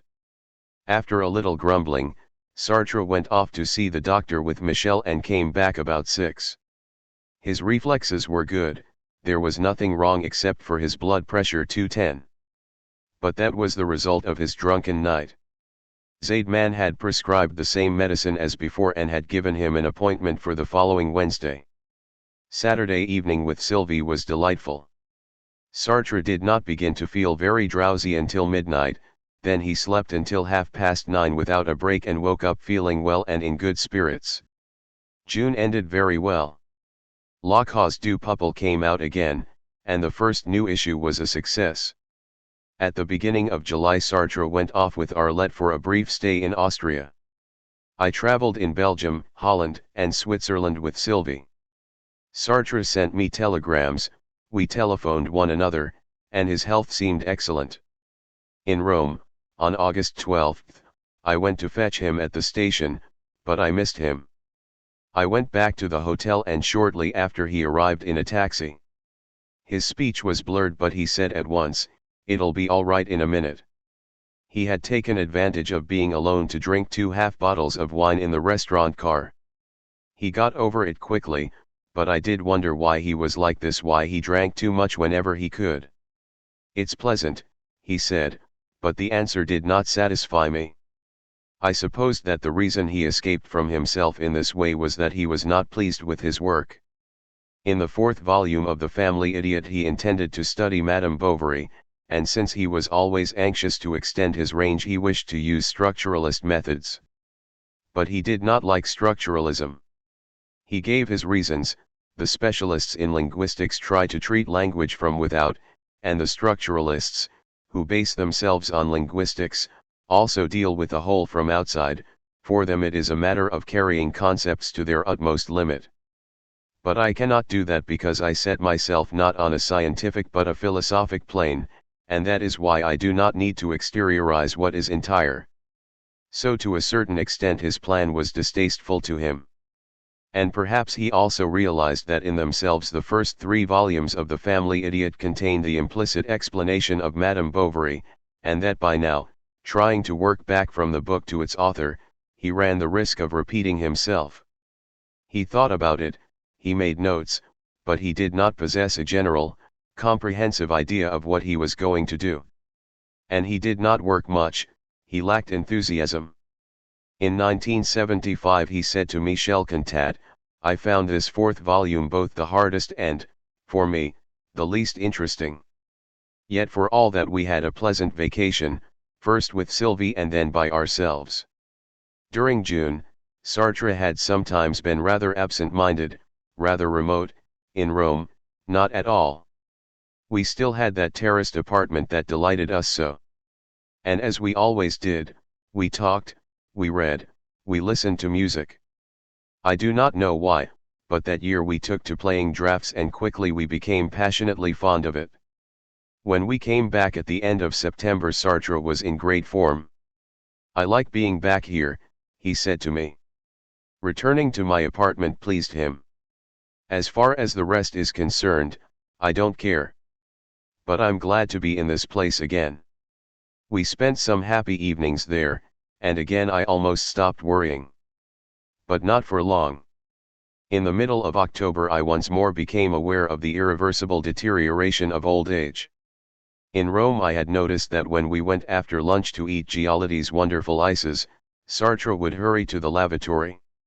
One afternoon, when we were going along by the Pantheon, back toward the hotel, and he was walking very quickly ahead of us, he stopped and said, "Cats have just pissed on me."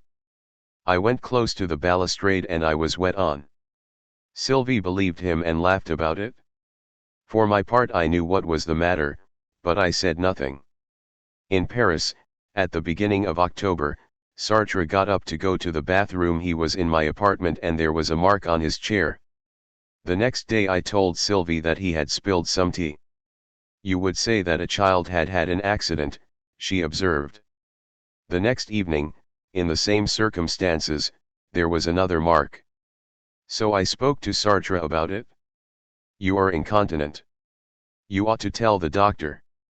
To my utter astonishment he replied in a perfectly natural voice, "I have told him. It has been going on for a long while now. It's those cells that I lost." Sartre had always been extremely puritanical, he never referred to his natural functions, and he carried them out with the utmost discretion. That was why I asked him the next morning whether he did not find this lack of control exceedingly embarrassing. He answered with a smile, "When you're old you can't expect too much, your claims have to be modest." I was touched by his simplicity and by this moderation, so new in him, and at the same time his lack of aggressiveness and his resignation wounded me. In fact his chief worry at that particular time was his teeth. He often had abscesses and they gave him much pain. He ate only soft things, and he could no longer avoid having a plate. The day before the dentist was to finish taking out all the teeth of his upper jaw he said, "I've had a sad day. I was depressed. There was this odious weather. And then my teeth, I did not put on any records that evening, I was afraid he would brood." We looked at my day's letters and played draughts. By noon the next day all his upper teeth had vanished. He came to my place, and he was ashamed of being seen in the street. In fact with his mouth shut he was much less disfigured than when he had an abscess. For lunch I gave him mashed potatoes, brandied, and stewed apples. The next afternoon the dentist fitted his plate, telling him that for a week he would no doubt find it somewhat uncomfortable, but that he would be free of all those infections that had tormented him before. Sartre was relieved to know that the process was underway and was distinctly less gloomy than he had been the evening before. 2 days later he came home at about 5:30 in high spirits. His new teeth did not bother him at all, no difficulty in speaking, and he chewed better than before. Later, when he came to my apartment about midnight, I asked him how the evening had gone, an evening that he had expected to be boring. "It was deadly dull," he said. "But I thought about nothing but my teeth and I was so pleased." At once he was gayer and more full of life than ever. On November 26 we watched the showing of the film about him, and just as he appeared on the screen so he was in life. There were moments when he seemed to me to be overflowing with youth. What was so extraordinary about Sartre and so disconcerting for those around him was that he could emerge, cheerful and intact, from the bottom of abysses that seemed to have swallowed him forever. I had wept over him for a whole summer, and yet he had returned entirely to his former state, wholly himself again, as though the wing of weakness had never brushed him. These resurrections, this returning from limbo, explain the fact that later on I could say from one page to another, he was very ill. He was very well. He possessed a fund of physical and mental health that resisted all attacks until his last hours. He was still busy with La Cause du Peuple. In October, he and his friends who worked on the paper wrote a piece, "We Accuse the President of the Republic," which was distributed in the form of posters and reproduced in the supplement to the 29th issue of the paper. In December, together with 136 other intellectuals, he signed an appeal called The New Racism that was published in La Cause du Peuple and in the Nouvel Observateur. It was also La Cause du Peuple, on December 22, that printed his interview with Aranda. Aranda, a technical counselor to the Minister of Equipment, had published documents in Le Canard and Chain proving fraud and corrupt use of influence on the part of certain important people belonging to the government. He handed the relevant files over to the legal authorities and he was the only person charged. His character intrigued Sartre, who said he would like to have a conversation with him. Aranda agreed, and Sartre tried to persuade him that by denouncing the misdeeds of the administration he was attacking the state, and that in order to prevent malpractice a government supported and supervised by a people capable of refusing any such unjust acts should be set up. Aranda was deeply wounded because Pompidou was trying to stifle the affair, but even so he recoiled from calling the state into question and spoke of the weakness of human nature. Sartre maintained that whether he liked it or not, in his way Aranda was an agent of direct democracy. In November he embarked upon an undertaking that attracted him very much, a series of conversations with two leftist friends, Pierre Victor and Philippe Gavy. In these he would take stock of his political progress and would attempt to define leftist thought as it had developed since 1968. The whole would be published under the title "On a raison d'être révolteur, to rebel is justified." Geismar had introduced his interlocutors to him 2 years before. Pierre Victor Beni Levi was his real name, was a young Egyptian Jew who had studied philosophy and who had been to the École Normale. He had been one of the leaders of the Marxist-Leninist movement. Then, with Geismar, he had led the GP until it was dissolved. He had already had many conversations with Sartre, who had a very high opinion of him and who was charmed by his youth and his militantism. He spoke about this in 1977, in a dialogue with Victor that was published in Liberation. Sartre: "I lunched with you one day in the spring of 1970. Victor: what kind of person did you think you were going to meet? Sartre: an odd character whom I thought of as being something of a milord Irsui. After what I had been told, I was quite curious to see you that morning. A mysterious character. Victor: now you see me as I am. Sartre: I see you, and what pleased me at once was that you seemed to me much more intelligent than most of the politicians I had met up until then, especially the communists, and much freer. I insist on the point, you didn't refuse to talk about subjects less wholly political. In a word, you had that way of conversing outside the main subject which I like in women, talking about what's happening, which one rarely does with men. Victor: you didn't see me wholly as a leader nor just as a guy. Sartre: Yet you were just a guy, but a guy who had some feminine qualities. I liked you from that point of view. Victor, when did you become interested in a theoretical, fundamental discussion between the two of us? Sartre, that came about little by little. I had a relation with you that gradually changed its nature. There was real freedom between us, the freedom of endangering one's position. Gavy was a young journalist who had written some interesting articles for Les Temps Modernes. He belonged to VLR. Vive la Revolution, a less dogmatic, more anarchist movement than Maoism, whose paper, Tout, Sartre had edited for a while. Sartre was very fond of him as well. And he was pleased with the idea of giving his relations with the Maoists concrete form in a book, since it was because of them that he had renewed his political thought. With a happy look he told Bost and me one evening that his friendship with them had made him feel young again. He was only sorry that he was somewhat too old for it to be entirely profitable. He said in the course of one of his first conversations with Victor, in December 1972. 1968 came rather late for me.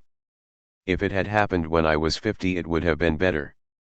For a well-known intellectual to carry out all that can be required of him, carry it through to the end, he has to be between 45 and 50. I can't last to the end of a demonstration, for example, because I have a leg that no longer works.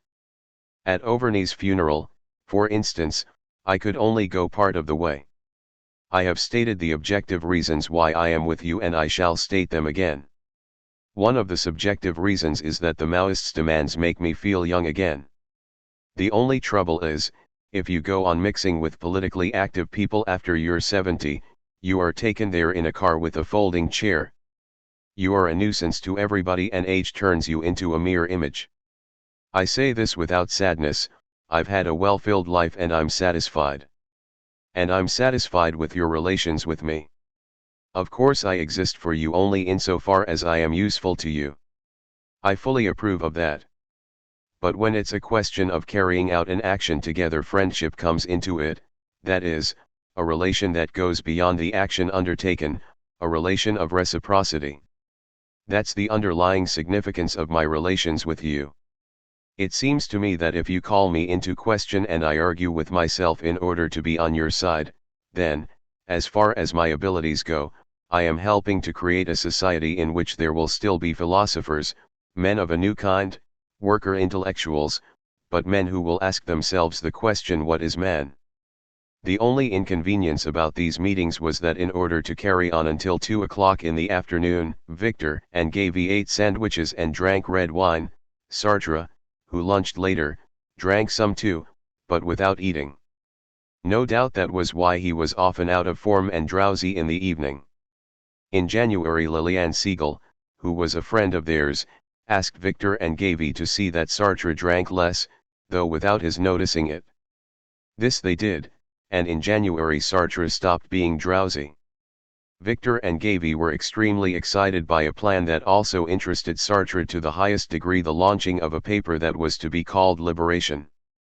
On December 6, at the new offices of the Agence de Presse Liberation, 14 Rue de Bretagne, there was a preparatory meeting which Sartre attended. Gavy set out the program of the paper, which was to appear in February. Sartre spoke of the part he intended to play. Whenever I am asked for articles, I shall write them. He also blamed La Cause du Peuple for the headline in its last issue, the guillotine, but for Touvier, and of course it was unthinkable that Touvier should have been let out. But he had been sentenced to imprisonment, not to death, and there was no reason to demand that he should be guillotined. 1973.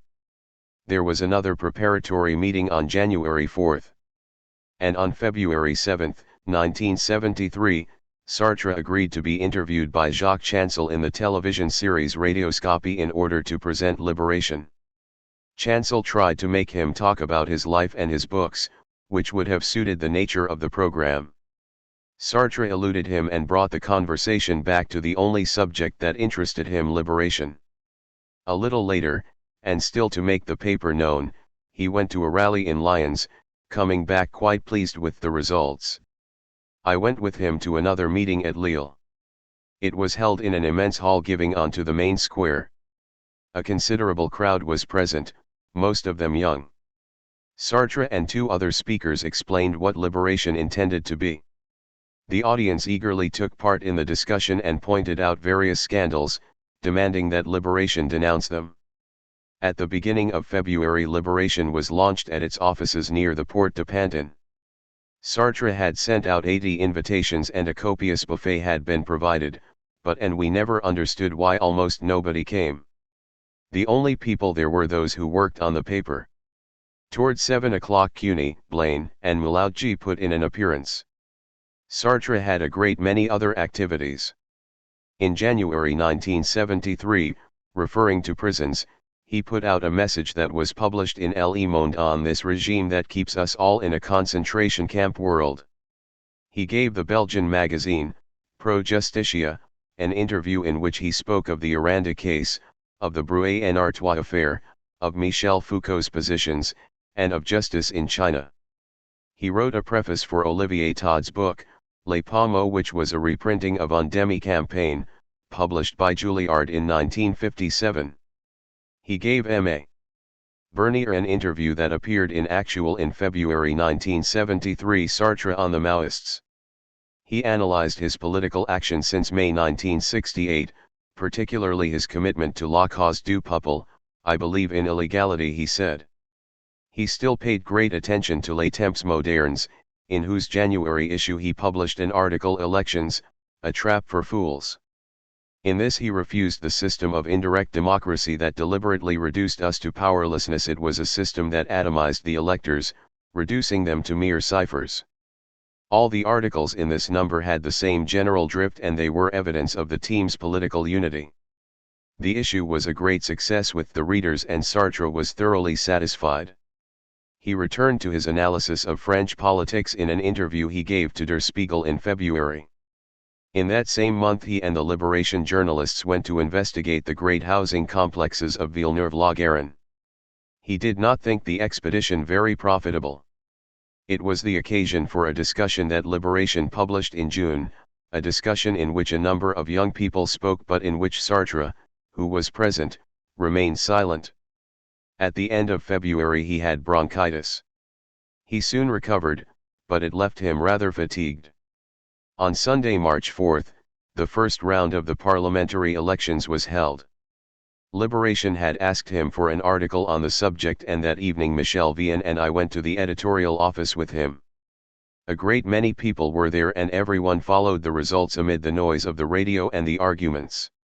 Sitting at the corner of a table, Sartre wrote an excellent article for the first number. He was proud of having written it so fast and efficiently in spite of the din. For my part, I was worried. The evening had been very trying for him. The next day he lunched at La Coupole with Michel, who always made him drink too much, and he went back to Liberation with her for an interview. There were traffic jams, 3/4 of an hour in a taxi going and the same coming back. I had a glimpse of him that evening and he told me that it had been extremely wearing. At about 8 he went to Arlet's to watch a film on television, and afterward she told me that when he arrived he seemed out of sorts. She telephoned me the next day at about noon. Sartre is not well. The evening before, toward 10 o'clock, he had had a stroke. His face had twisted, his cigarette had fallen from his fingers, and sitting there in front of the television he asked, "Where's the telly?" He looked like a dotard of 90. 3 times his arm had been paralyzed. Zaidman, alerted, gave orders for injections of pervincamine to begin at once. Sartre had already had the first. The use of his arm had come back and his face was no longer distorted, but his brain was not too good. I telephoned Dr. Lebeau at the Salpêtrière and he told me he would see Sartre in 2 days' time. That evening Bost came to see us. Sartre arrived before him. I talked to him about his stroke. He remembered almost nothing. With Bost we discussed the elections. Sartre made a point of drinking 2 glasses of scotch, and toward 11 he fell to pieces. I packed him off to bed. Bost left at about midnight and I lay down on my divan fully dressed. At about 9 in the morning Sartre appeared on the balcony above my living room. "How are you?" I asked. He touched his mouth. "Better," he said. "My toothache has gone." "But you didn't have a toothache." "I certainly did, as you know very well. All through the evening with Aaron." He vanished into the bathroom. When he came down to drink his fruit juice, I said, "It wasn't Aaron who was here last night. It was Bost." "Oh yes. That was what I meant. You remember? The evening began very pleasantly.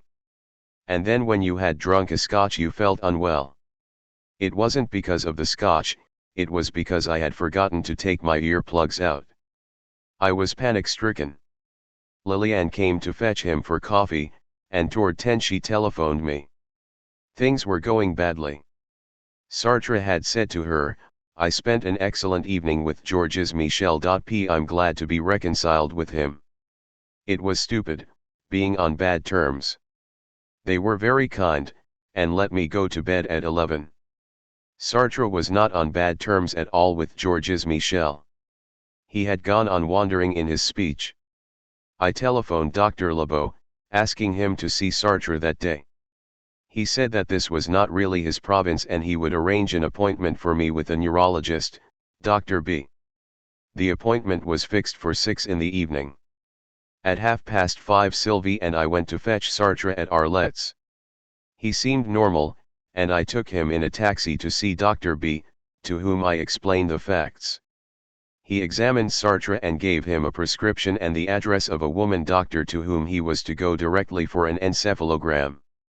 Sylvie had been waiting for us in a cafe and she came too.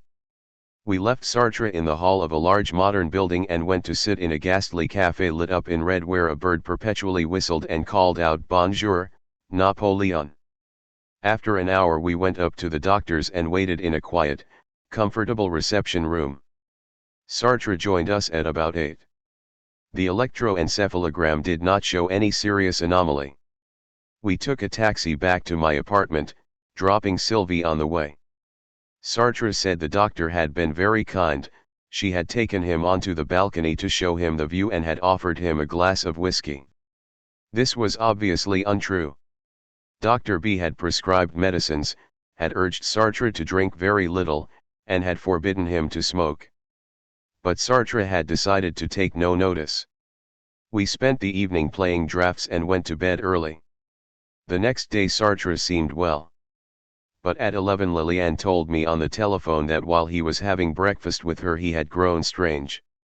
He did not recognize her. Sometimes he took her for Arlette, sometimes for me. She said she was Lillian Siegel. "I know Lillian Siegel," he replied. "She lives next door and she teaches yoga." That was true, but he would not identify Lillian with this teacher of yoga. He also asked, "Who was that girl who came yesterday with the castor and me?" "No doubt it was Sylvie." "No. Not Sylvie. It was you. I had lunch with him." He told me again about the glass of whiskey that the doctor had offered him. I told him that it was certainly a false memory. He admitted it. I spent the afternoon at his place. He read. So did I. The next morning he had an appointment at 8:30 with Dr. B at the Salpêtrière. When I reached his door at 8, I found Arlette, who was to come with us, ringing without getting any reply. I opened the door with my key. Sartre was fast asleep. He dressed quickly and a taxi rushed us to the hospital, where a male nurse took charge of him. While Arlette and I were trying to find a taxi, she suggested that Sartre should spend a few days with her at Junas, to recover. I proposed that afterward he should join me in Avignon. But would he agree? She pointed out that his no often meant yes, and that when his hand was forced he was not displeased. At noon I saw Dr. B at the Salpêtrière. He told me that Sartre had had an attack of anoxia, that is, asphyxia of the brain, caused partly by tobacco but above all by the state of his arteries and arterioles. He approved of the plan of a stay in the country, and Sartre agreed to it without debate. B asked him to write his name and address, and Sartre did so with ease, whereupon B said confidently, "We shall cure you." I saw Sartre again in the afternoon and he spent the evening at Wanda's, where Liliane Siegel's son picked him up to drive him to my apartment. Later she told me that he had been wandering, telling her at length about a negress who sat on his knee. On the next day, Saturday, our evening with Sylvie was not a success. Sartre obstinately drank and smoked and we were horrified. We reproached him at lunch the next day, which put him out of countenance.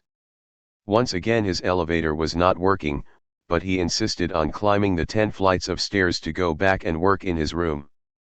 By working, at that juncture, he meant preparing an article he had been asked for on the Greek resistance. He read and reread an excellent book, Les Capitanios, but I do not think he retained anything. In the evening we played drafts at my flat.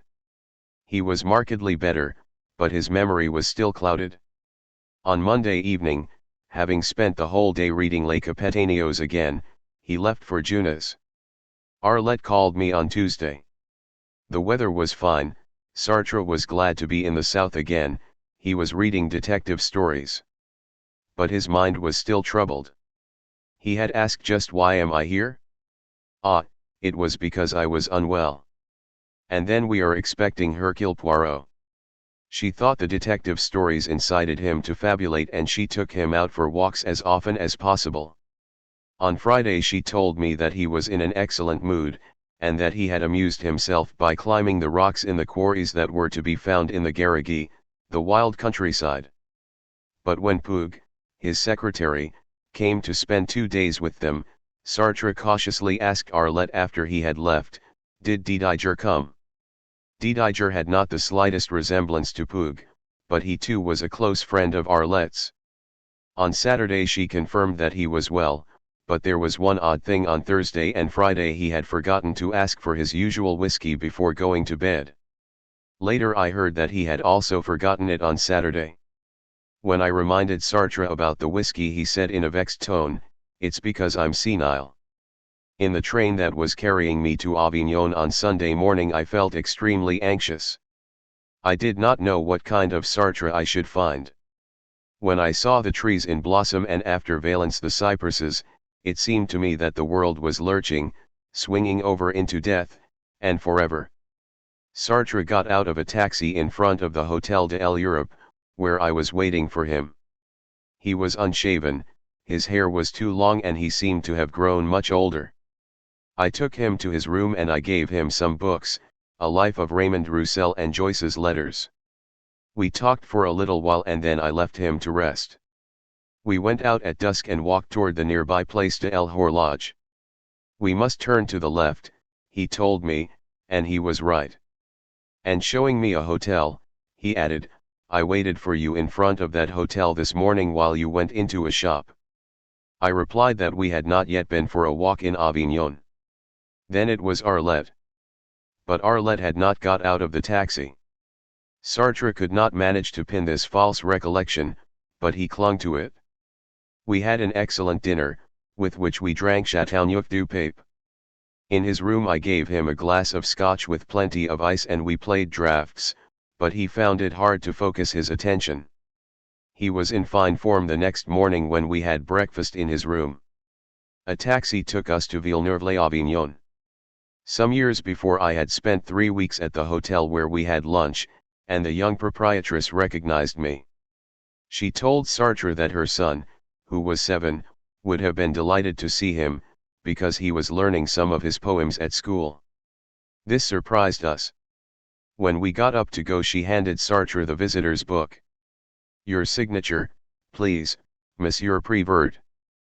"But I am not Monsieur Prévert," said Sartre, leaving her open-mouthed. We visited the Fort Saint-André once more. There was a great wind blowing and it tousled Sartre's hair. How vulnerable he looked to me. We sat on the grass for a little while and then on a bench by the gate of the fort with Avignon and the Rhône laid out before us. It was a magnificent spring, masses of trees in blossom. The weather was mild and gentle, it was quite like happiness. From the square in Villeneuve a taxi took us back to the hotel. The concierge went with us to the nuns who were to give Sartre an injection every day. It was only 20 yards from the hotel and I left him there. He came back by himself without any difficulty. After dinner in the Place de l'Horloge, we played draughts and Sartre was in full possession of his wits. The next morning we hired a chauffeur-driven car to go and revisit Les Baux. The first view was quite superb, a desert of rocks under a perfect sky. Sartre smiled with pleasure and in a happy voice he said, "When we travel, the two of us, this summer," I took him up, "You mean when we are in Rome?" "Yes," he said. But several times he repeated, "When we travel, the two of us." We had a drink in the sun at l'Haute Bomanière, where we lunched. We walked about the dead town. We came back by way of Saint Remy through a lovely countryside all gay with flowers. Sartre looked at his watch. Smiling, I asked, "Have you an appointment?" "Yes, of course, with that woman we met this morning in a café." I said we had not been in a café. "Oh yes, we were by the side of the road, as we left Avignon." He hesitated. "Or perhaps it was yesterday." I persuaded him that we had no appointment at all. Later he told me that it had been a floating impression, no more, and that even if he had been left to himself he would have gone straight back to the hotel. After that we stayed in his room, reading side by side. He read very slowly. It took him 2 days to get through Le Nouvel Observateur. Yet he was perfectly aware of what was going on. In the evening he said to me, "But you really must get back to work, you know." "So I shall," I said, "once you are quite well again." The next day, March 21st, the weather was still dazzlingly beautiful. "It's spring," said Sartre gaily. We went by car to see the Pont du Gard again. As we were drinking a glass of whiskey on the sunlit terrace of the Auberge du Vieux Moulin, he asked me, "Is that a 19th century bridge?" With pain in my heart I set him straight. After the meal we walked a little way along the paths that run behind the bridge. Sartre sat down on every bench. It was the food that made him feel heavy, he said. And when he kept looking at his watch again on the way back to Avignon, I said, "We have no appointment, you know." "Oh, yes we have," he replied, "with that girl," but he did not dwell upon it. The day before, when he was going for his injection, he had met a pair of secondary school teachers who belonged to a liberation committee. As he came back, the young woman was waiting for him at the corner and he had talked to her. The idea of a rendezvous was linked to that incident. In the evening I made Sartre recapitulate his day and he remembered it very well. We played draughts and talked. The next morning he woke at 10, just as our breakfast was arriving. "We had a pleasant evening yesterday," I said. He hesitated. "Yes. But yesterday evening I thought I was invisible." "You didn't tell me about it?" "It's since I came here. I felt I was in danger with regard to other people. So I thought I was invisible." When I pressed him, he told me that he was not afraid of anyone in particular but that he had the feeling of being an object, without any relation to others. "But you have relations with them." "If I cause them to exist." He also asserted that it was always I who ordered the meals, apart from the wine, which was untrue. From all this I concluded that he was completely confused and that he did not understand what was happening to him. He made light of the gaps in his memory and his slight wandering, yet he did say that he was out of sorts, if not ill. Twice during this stay he repeated, with a look of extreme dejection, "I am going to be 68. Once, in Paris, shortly before his stroke, he had said to me, "In the end they'll cut my legs off." And when I protested, he went on, "Oh, as for my legs I could do without them." Obviously, he was suffering from a generalized anxiety related to his body, to his age, and to death. That day we went to Arles. After lunch at the Jules César we looked at St. Trophimus, the theatre, and the amphitheatre once again. Sartre seemed very low-spirited. In the amphitheatre he asked me, "Has that thing that was lost been found?" "What thing?" "The thing we needed to see the amphitheatre. This morning it was lost." He became confused and repeated it several times. At St. Trophim's we had taken a ticket valid for the church only, then at the theatre a ticket that covered everything. Was it that he was dreaming about? In any event, he was quite bewildered. We went back by way of Tarascon, where we visited the castle again. When we reached Avignon, Sartre said to the chauffeur, "So it's agreed that you will be paid tomorrow?" "Oh, no," I said, "tomorrow we are leaving. We shall not see one another again." Sartre paid, giving an enormous tip. The nun who gave him his injections had said he could pay for them all together, on the last day. No doubt he had confused the two in his mind. The next morning he told me that he was delighted with his stay, but that going back to Paris seemed to him normal. He had not left an address with Michel Vian, and I asked him whether she would not be offended. "Oh, no," he said. "She knows very well that you had to leave without telling anyone your address on account of that man who annoyed you." "Me?" "Yes. Because he wanted notes about my illness." I denied it, and Sartre said, with a look of surprise, "I had always thought so." These imaginary recollections, which went back to the first days of his stroke, did not worry me unduly. That morning some journalists telephoned, but Sartre would not see them. We had a drink in the sun on the Place de l'Horloge and lunched on the first floor of a restaurant. Sartre amused himself by watching the people who went by in the street. We went for a long walk around the town, and it did not seem to tire him at all. At 6 we took our places on the train and dined aboard. Liliane Siegel and her son were waiting for us at the station at 11:30, and they drove us to my apartment. The next day Sartre had his hair cut, which made him look much younger.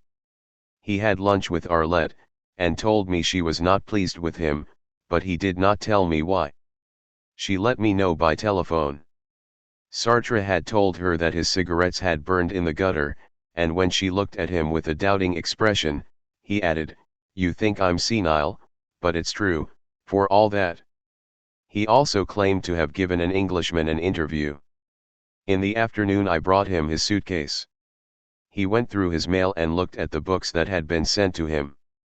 At my place, in the evening, with Sylvie, he could not keep up a conversation, and went to bed at about 11:30. When he woke he remembered the day before perfectly. He was happy at the idea of seeing a young Greek woman toward noon. She had written an essay on him and he was fond of her. He seemed perfectly aware of everything, but I wondered when he would be capable of going back to work. That evening he did not notice that Sylvie had put water in the bottle of whiskey. I very much disliked this little betrayal, but I could think of no other way of diminishing his ration of spirits. In the course of the evening he repeated, "I'm going to be 68. I asked him why that should strike him so. "Because I thought I was only going to be 67. The next day we saw Dr. B again. I talked to him about Sartre's states of confusion. Sartre was there and he listened unmoved.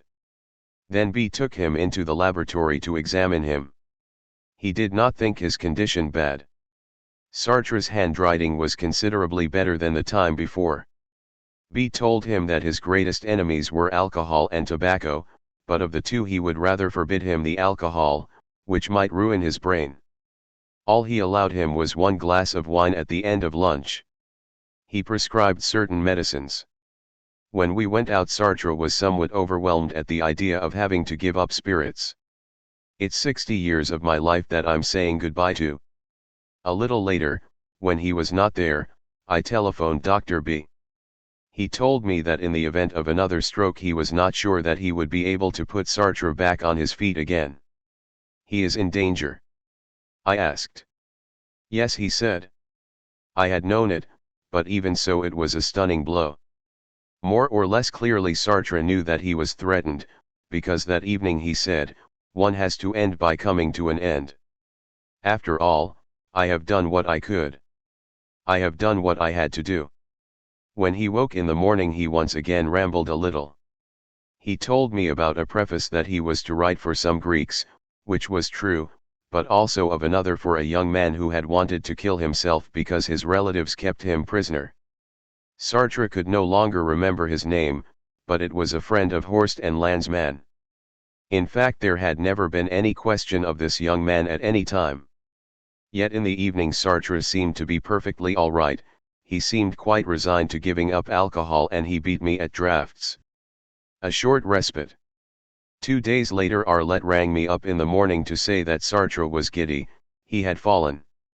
Dr. B, consulted by telephone, had advised reducing the doses of his medicines, but if in spite of that the disturbance continued, Sartre would have to go into the Salpêtrière for observation. When he was with me in the afternoon he staggered as he walked. His balance was better the next day. But when he was drinking morning coffee with Liliane he wandered again, talking about an appointment he was supposed to have with some workman. Nevertheless, that day we spent a delightful evening with Sylvie. Cheerfully he said to us, "When I'm 70 I shall drink whiskey again." That comforted me, because it seemed to mean that he would keep off it for 2 years. During this early part of April he was fairly well, in spite of a certain weakness in his legs and a few cloudy passages in his mind. He read a little critical book on the wall which interested him. He began to regret not working. He wrote a letter, published in the New York Review of Books, calling for an amnesty for those Americans who had deserted during the war in Vietnam. He spent a few days at Junas with Arlette. Sylvie and I went by car to get them and take them to St. Paul de Vence. When we reached the house, Sartre came down from the balcony where he had been sitting in the sun. As it happened every time when I saw him after an absence, I did not think he looked well. His face was swollen and there was something numb and awkward about his movements. We set off, all 4 of us, across the beautiful countryside of the Languedoc-Garrigues and vineyards, fruit trees in blossom, blue hills in the distance. We drove over the Crau, skirted the Camargue, caught a glimpse of Arles, and stopped for lunch at an agreeable hotel at the entrance to Aix. Sylvie stayed in the car to sleep. We set off again in the direction of Brignoles, going through that Aix landscape I love so much. At one point Sartre said, "But what's happened to that young man we had with us? Has he been forgotten?" He did not dwell on it. Afterward he told me that it was Sylvie's absence during lunch that had muddled him. He gave no further signs of mental confusion during our stay at St. Paul, but he had no energy. The sun shone splendidly, the countryside was brilliant. He liked driving about, seeing Nice, Cagnes, Caen, Mougins. But in his room he dragged endlessly along with Les Capitaneos, and he could scarcely manage to read even detective stories. "He can't go on like this," Arlette said to me, and her voice was frightened. He himself was aware of his state. One morning, as he lit his first cigarette, he said to me, "I can't work any more. I'm gaga, as they say," yet he retained his pleasure in life. When I was talking about Picasso, who died at the age of 91, I observed, "That's a fine age. It would give you another 24 years. 24 years is not much," he replied. He went back to Paris with Arlette, I with Sylvie. When I lunched with him the day of my return he was lively and affectionate. My account of the journey from St. Paul to Paris amused him. At his place, in the afternoon, he took pleasure in opening his letters and leafing through the books that had been sent. But on other days he seemed to me shrunk in upon himself, lackluster, drowsy. This alternate hope and intense anxiety wore me out. We saw Dr. B again. While he was testing Sartre's reflexes in another room, I heard him say, "Good, very good, everything was all right except the blood pressure, 200/120. When they came back into the consulting room, Sartre complained of his numbness of mind. With a kind of charming simplicity, he said, "I'm not stupid. But I'm empty." B prescribed a tonic and reduced the whole range of medicines. Then, since Sartre could no longer write serious books, he advised him to try poetry. When we left, Sartre, who was beginning to recover his aggressivity, cried, "He's done nothing for me, that goddamn fool." When I protested, he replied, "Zaid man would have done quite as well." In fact, he thought that he would have got better by himself, which was utterly untrue. He went on having ups and downs. He slept a little in the afternoons, and on waking he often uttered jumbled words. One day, when Arlette was telling him that she had been to see the private screening of Lanzmann's film, Pourquoi Israel, he said, "You weren't the only one. Arlette was there too." Arlette. Yes, it interests her because she's a pied noir Jouesque. Then she asked him, "And what about me? Who am I?" Sartre recovered himself. "Oh, I meant you had taken another girl with you." She told Sartre that there was a bomb scare at the beginning of the show and that the place had been searched. He only told me that the showing had started late. He had forgotten why. Things slipped off him, and as all his friends noticed, he was far away, rather sleepy, almost glum, with a fixed smile of universal kindness on his lips, a smile caused by a slight paralysis of the facial muscles. Yet I often spent pleasant evenings with him. He drank his fruit juice with pleasure, and the Sunday meals with Sylvie were always lively. Tito Garasi, who wanted to write a political biography of Sartre, lunched with him and me at La Coupole and then talked to him alone. He thought Sartre was in excellent shape. On May 21 Sartre resumed his conversations with Pierre Victor and Gavy, and they said to Liliane Siegel, he was extraordinarily intelligent, exactly as he was before. At the end of May he took part in a Les Temps Modernes meeting. Horst and Lanzmann, who had had the most deplorable impression when Sartre came back from the south, thought him as lively and as intelligent as he had ever been. He still hesitated over proper names, and he had a very poor recollection of the various stages of his illness, particularly the fits of dizziness. Sometimes he referred to his meniplegia, and one day he said to me, "It can't have been much fun for you." "No," I replied, "but even less for you." "Oh, me." I didn't realize what was going on. Sartre was very glad to have gone back to his conversations with Victor and Gavy. During our evenings with Sylvie he was cheerful and even funny. On June 17 he talked to Francis Jeanson about his adolescence. He defined his relation to violence. The only dark cloud was his eyes. As he did every year he had been to see an ophthalmologist, who found that he had lost 4/10 of his vision, almost half. And he had only one eye that worked. He was to follow a certain treatment for 2 weeks, and if that gave no result, then a minor operation would have to be considered. 2 weeks later the oculist could not be sure of the nature of the trouble. The fact was that Sartre saw badly. I remember him, leaning over a big magnifying glass that our Japanese friend had given him and anxiously peering at newspaper articles. Even with the magnifying glass he could not manage to read everything. He tried again and again, always without success. A few days later Arlette telephoned me Sartre's dizziness had returned, and he had fallen as he was getting out of bed. That same afternoon he saw a well-known specialist. In the evening, when he told me about this consultation, he was dejected. The oculist had discovered a thrombosis in a temporal vein and a triple hemorrhage at the back of the eye. On the other hand, Dr. B, with whom I had made an appointment, was encouraging. The dizziness had stopped and Sartre could walk properly again. The blood pressure was still high, 200/120, but from the neurological point of view everything was normal.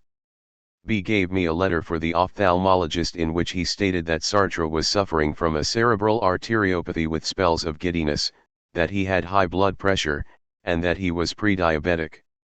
At a certain level I had known all this, but seeing it written down overwhelmed me. At the sight of my distress, Lanzmann telephoned a friend of his, a physician named Cornot.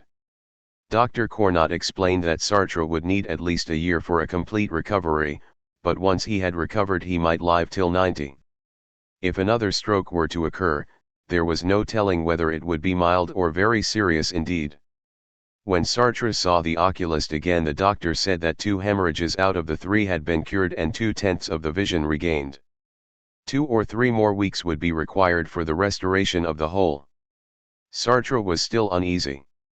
At a luncheon with some friends he was fond of Robert Gallimard and Janine, Michel's widow. He did not utter a word. On leaving them he asked me, not without anxiety, "It didn't look odd, did it?" But generally speaking he bore his misfortune patiently. In his conversations with Victor and Gavy he did not speak much, but he followed the arguments attentively and his interventions were all very much to the point. He took part in a discussion with the young workers of Villeneuve-la-Garenne. He had been there for an investigation, that appeared in Liberation halfway through June. He signed an appeal for the banning of an Ordre Nouveau meeting, and when, on June 21, the meeting took place, he attacked Marcelin's decision in Liberation. At the Les Temps Modernes gathering of June 27 he was thoroughly cheerful and so he remained during the days that followed.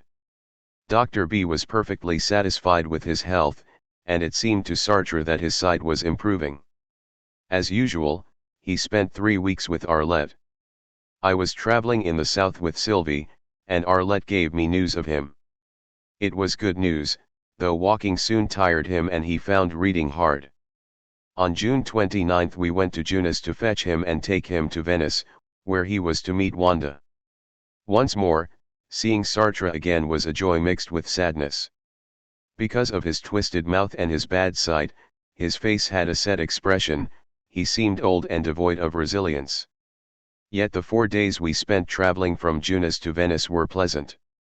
Sartre was rather bewildered, rather vacant, but lively.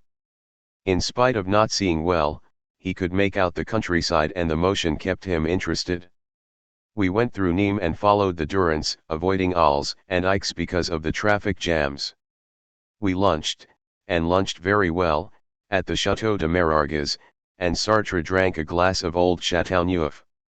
I had booked rooms at the Bastide du Tour, and we got there by charming little side roads. The view from our balconies was sensational, pine woods and mountains blue in the distance.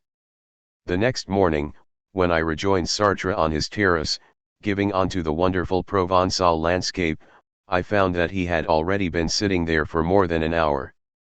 Had he not been bored? No. He liked gazing at the world, doing nothing. At Junis he would sit on the balcony for long periods and contemplate the village. I was glad that he did not find idleness wearisome, but it rather wounded my heart that to find pleasure in it he should have to be really empty, as he had said to the doctor. Bost had advised us to go to Menton and eat a fish soup with aioli at Francine's. Sartre was very eager to do so. We had a table on the terrace of the little restaurant, they brought us the soup, and almost immediately he overturned his plate onto his feet. There was no great damage. We mopped his shoes and the waitress brought another plateful. Sartre had always been clumsy, but now, with his bad sight, he seemed quite disoriented. He observed the accident with an abnormal indifference, as though he no longer felt responsible for his actions or concerned by what happened to him. We reached Genoa by a highway crowded with lorries, and the way into the town was long and difficult, but far from growing impatient, Sartre was in a charming mood. We took rooms in a hotel near the station and had a light dinner at a restaurant in the square. Once again, at about 9 in the morning, I found Sartre at his window. He had risen at 7:30 and since then he had been amusing himself by watching the station square and its activities. He had the feeling of being in Italy, and it delighted him. We lunched at Verona, eating a delicious ham baked in pastry, and we checked in at a hotel with very pretty, rather baroque rooms where I had been with Sartre 10 years before. While he had a rest I went for a walk with Sylvie. Later we all three had a drink in one of the many cafes on the main square, beside the amphitheater. Sylvie was tired and I dined alone with Sartre in a little restaurant close to the hotel. He walked, taking little steps, but without too much difficulty, and he looked very happy.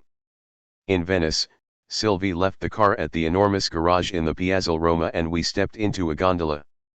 Having left Sartre at his hotel on the Grand Canal, we went on to the Cavalletto, behind St. Mark's Square, and settled in. Then we went to find Sartre. We gave him the transistor so that he could listen to music in the morning while Wanda was still asleep in the next room. He took us to the Fenice for lunch, scarcely mistaking the way at all. As a protection from the sun, which was dangerous for him, he wore a straw hat that he loathed. "I'm ashamed of being seen in this hat," he told me later, in Rome. We drank cocktails in St. Mark's Square and then went back to Sartre's hotel. From there a motorboat took him to the airport to fetch Wanda. Standing in the boat he waved to us, smiling with that kindly, almost too kindly, smile that rarely left his lips. For no clearly defined reason I was afraid for him, he seemed to me so very vulnerable. 2 days later, on August 3rd, I met him at 9 o'clock in the morning at a cafe in St. Mark's Square. We met in the same way for the 3 following days. Sometimes he was there before me. Twice, being unable to see the time on his watch, he had got up at 4 and dressed. Only then did he realize that it was still dark and go back to bed. Wanda gave him his medicines with meticulous care. He walked about a good deal with her, sometimes for nearly an hour. He loved being in Venice. Then one morning I left him. I did not want Sylvie to get bored with Venice, which she was beginning to know by heart. And even though these morning encounters pleased Sartre, "I shall miss you," he said, they did put him out a little. I left addresses with Wanda, and I set off for Florence. I reached Rome on August 15th, and on the next afternoon I went with Sylvie to meet Sartre at Fiumicino. Peering through the glass we recognized him at once by his hat, his height, and more than anything else by the way he walked. In one hand he was carrying a little traveling bag and in the other the transistor. He took great pleasure in seeing our terrace at the hotel again. He was well, but even so he was still a little ill-adapted. Sylvie put the transistor down on a table. "Don't you want to keep it for yourself?" he asked. "Why no? It's for you." "Oh, I don't need it." Yet afterward he spent hours listening to music and he admitted that being deprived of it would have been very disagreeable. During the days that followed, when I got up in the morning at about 8:30, Sartre would already be there on the terrace, often having his breakfast and gazing vaguely at the scene below. His sight was much worse than it had been at the beginning of August, and he could neither read nor write. I got Michel to telephone his oculist, who said he had no doubt there had been a fresh hemorrhage. He advised that a local specialist should be consulted. The hotel told me of one who was said to be the best in Rome. He had cured Carlo Levi of a detached retina. We arranged an appointment for the next afternoon. The doctor lived in the Prati district, an open, cheerful quarter on the other side of the Tiber. He was young and likable. He established that there was a hemorrhage in the middle of the eye. Nothing could be done, apart from waiting. There was also the beginning of glaucoma and the pressure within the eye was too great. He prescribed drops of pilocarpine and Diamox. The next time we went to see him the pressure had diminished, but then I had given Sartre his Diamox drops that very morning. When he went back again without having taken them, the pressure was higher but it was not excessive. The oculist hoped that the pilocarpine alone would neutralize the glaucoma. At the last consultation he would not let Sartre pay a fee. He asked only for a signed book. Sartre took him 3 in which he had blindly written a few words. This friendly, encouraging doctor pleased him very much. We liked the regularity of our days. In the morning I read aloud to Sartre. That year I read him works on Flaubert, an issue of Les Temps Modernes devoted to Chile, Horst S.R. and Leroy Lagery's latest books, as well as 2 fat and unusually interesting volumes on Japan, and Mathies' La vie chère sous la terreur. Then after a quick lunch he would sleep for a couple of hours. I went for a walk with Sylvie or we read side by side in the covered part of the terrace. It was hot there in spite of the air conditioning, but I liked that warmth, the dimness, and the smell of imitation leather. When Sartre woke I read him the French and Italian papers. In the evening we dined with Sylvie. It was at meals that Sartre worried me most. He was no longer incontinent, and he only drank the allowed quantities of alcohol, coffee, and tea. But it grieved me to see him gulp down such quantities of pasta and above all of ices, when he was pre-diabetic. And then, because of his false teeth, the near insensibility of his lips, and his half-blindness, he did not eat in a clean fashion. There was food all round his mouth, and I was afraid of vexing him if I told him to wipe it. He struggled with the spaghetti, taking up huge forkfuls and letting them fall. He could hardly be brought to let me cut up his meat. Intellectually, he was often very lively and his memory was keen. But every now and then he would drift away. Sometimes it irritated me, at others it almost brought tears of compassion to my eyes. For example, when he said to me, "I'm ashamed of myself in this hat," or when he whispered to me as we left a restaurant, "People are looking at me," in a voice that implied, "They think I'm in a very bad way." But I was also absolutely astonished by his good humor, his patience, and his care not to seem dreary. He never complained of no longer being able to see properly. The magazine AUT devoted an issue to Sartre, publishing the text of the statement he had made on subjectivity and Marxism at the Gramsci Institute in 1961, as well as articles about him. I read it aloud, translating as I went. Occasionally we met Lelio Basso or Rossana Rossenda. Sylvie left us on September 5, taking the car back to Paris, and the day after that Alice Schwarzer, a German newspaper woman, whose acquaintance I had made at MLF meetings and for whom I had a liking, shared by Sartre, came to see us. She made a short film of me for German television and she filmed both of us on our terrace in the evening. We had an agreeable dinner with her. Our friends the Bosts also came to see us and spent a few days in Rome. As we were leaving I felt anxious. Shall we ever come back? I wondered, casting a last glance over the city. So this Roman vacation and its sad sweetness is over, I wrote when I was back in Paris. The fall was splendid, but I was afraid of the fatigues of Paris for Sartre. He changed his living quarters, his place on the Boulevard Raspail having become too small. Arlette and Liliane had found him a much bigger apartment. It, too, was on the 10th floor, but there were 2 elevators. The apartment had a big study overlooking the Rue du Depart, with the new Tour Montparnasse high-rise in the foreground and the Eiffel Tower in the distance. Sartre would have one of the 2 bedrooms whose windows opened onto an inner garden, while someone else could sleep in the other, so that he would no longer be alone at night. He visited this new and as yet unfurnished dwelling and liked it. He was in an excellent frame of mind, and he said he could see a little better. There was no question of reading, but he could play draughts. He spoke of what he called my illness with a certain satisfaction. "I'm too fat," he told me. "It's because of my illness." And in the street, when we were going to have lunch, "Don't walk so quickly, I can't keep up with you because of my illness." I said, "But you aren't ill anymore." "What am I then?" he said. "Failing." The word wrung my heart. "Of course not," I said. "It's only that your legs are a little weak." But I was not really sure what he thought of his condition. However, a few days later he did feel tired. "I've been seeing too many people. In Rome we saw nobody." How would he bear the stress of the trial that was going to take place on October 8? This was an old story. In May 1971 Minute had called for Sartre to be put in prison. In June the Minister of Justice and the Minister of the Interior charged him with libel on the basis of articles selected from La Cause du Peuple and Tout. As he was left at liberty, he spent his vacation in Italy. The preliminary judicial investigation began in October and was soon finished.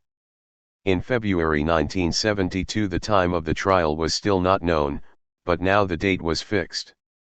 On October 8 Sartre would appear before a Paris court, sued by 8 members of Minute's editorial staff, who claimed 800,000 francs by way of damages for libel, insults, and threats of death. It must be confessed that La Cause du Peuple had not handled them gently. It had called them a gang of undesirables, ill-purged at the liberation, half-pay members of the O.A.SS, and professional inciters to murder. Those legally responsible for la cause du peuple had thrown the writs into the waste paper basket, and Sartre was therefore estopped, precluded from making any denial. In order to counterattack, he was obliged to call witnesses who would state that in all good faith, he had the right to think what his paper had printed. At the end of September we began to work on the minute papers that Sartre's counsel, Gisèle Halimi, had sent us, and we drafted the main lines of the statement he would make to the court. But he was not well. Once again his elevator was out of order, he walked all the way up to his apartment, he had pains in the back of his neck. He saw Dr. B, who could not say that he was either well or ill and who wanted a general checkup. When Sartre woke the next day he seemed a little bewildered, something that had not happened to him for a long while. I said to him, "Today you're going to see the oculist." "No, it's not the oculist." "Yes it is." "No. I'm going to see the doctor who takes care of me after Dr. B. That is the oculist." "Oh, really?" He asked whether it was Dr. B who had prescribed the pilocarpine. He was extremely unwilling to have a consultation about his eyes or even to think about them. Arlette and Liliane went to the oculists with him, and when he came back he told me he would never get his sight back entirely and for a long while he would not be able to read. He looked upon the prospect with a kind of dejected apathy. I learned from Zaidman that he had a thrombosis which inevitably produced hemorrhages. He stayed with me much of the time during his move from one apartment to the other, which was taken in hand by Arlette and Liliane. On September 26 he signed the Union of Writers' appeal against repression in Chile and another against the lack of official news concerning that country. We perfected his statement about minute and he tried to learn it by heart, but he could not manage to memorize more than the beginning, and I wondered how he was going to manage. Our evenings were pleasant, but he went heavily to sleep in the afternoons. On October 8 Gisèle Halimi and one of her young colleagues arrived in a car to take us to the Place Dauphine for lunch. They were rather nervous, they said, Sartre not at all. He was remote, as he often was these days. We went to Court 17 and for an hour we listened to quickly decided minor offences. At 2 o'clock Sartre's case was called. None of Minute's people was there. They had briefed Biaggi as well as their usual counsel. First there were arguments about procedure, then the witnesses were told to leave and Sartre addressed the court. He dealt with Minute on the lines we had agreed upon, and he did so quite powerfully. But he made the mistake of referring to the abduction of Marguerite, and on this point he got into difficulties with the presiding judge. Then the witnesses were heard. In his altercation with Biaggi, Daniel Meyer was very funny. Biaggi had presumed to say he was attacking Sartre because of his play The Flies. De Bridel replied that a good many resistors, including Paul Hahn, were of the opinion that one might express oneself publicly during the occupation so long as what was expressed was efficacious, which was the case with The Flies. Claude Mauriac let himself be bullied and became rather flustered. He was there out of friendship for Sartre, but he had not liked coming at all. Then there were still more arguments about procedure. Minute had abandoned the charges of insults and libel, retaining only that of threats. Their young counsel inflicted a vehement, empty speech on us. The presiding judge sharply told him to stop perpetually banging on the table, because it interfered with the microphones. Then Biaggi poured out a flood of insults. He obviously had not studied his brief, otherwise he would have been able to find a good many unwise passages in La Cause du Peuple instead of limiting himself to abuse and literary quotations. Gisèle Halimi spoke for more than an hour. She drew up a pitiless indictment of Minute, its references to the OAS, its incitements to murder, its racism. From time to time the judge reminded her that the question lay elsewhere, but he let her go on. Before bringing the sitting to a close he let it be understood that in order not to condemn Minute yet again, the suit would be annulled, since the writ that coupled insults and libel was not admissible. We left, very happy to be done with it. That evening Gisèle Halimi telephoned to tell me that she had been accosted by François journalists who asked, with man-eating expressions on their faces. "What's the matter with Sartre? He doesn't look well." "He's convalescing," she replied. And they, without the slightest shame, "If anything happens, you'll let us know, won't you?" The fact is that with his dragging walk, his corpulence, and his remote, vague look, Sartre was a sad spectacle. We had passed Simone Signoret in the Place Dauphine, and she had seemed much struck by the sight of him. He had some suspicion of it. One day as we were walking slowly along the Rue de Lambray on the way to have lunch at the Dome, he said, "I don't look too much like an invalid, do I?" I lied reassuringly. Late on the afternoon of the day of the trial he went to the oculist's with Arlette. The oculist told him flatly that the retina was partly affected toward the center, and therefore there was no hope of a cure. An optician would provide him with a special apparatus that might allow him to read perhaps an hour a day, using lateral vision. Sartre still looked shattered the next morning. I said, "The trial has worn you out." "No, not the trial. It was going to see the doctor." In itself the consultation had not been tiring, but the oculist had given him a crushing blow. That evening, when Bost came and I told him about the trial, Sartre never said a word and he went to bed as midnight struck. On October 12 he underwent a complete examination at the Salpêtrière. Arlette took him there and I went to fetch him at noon.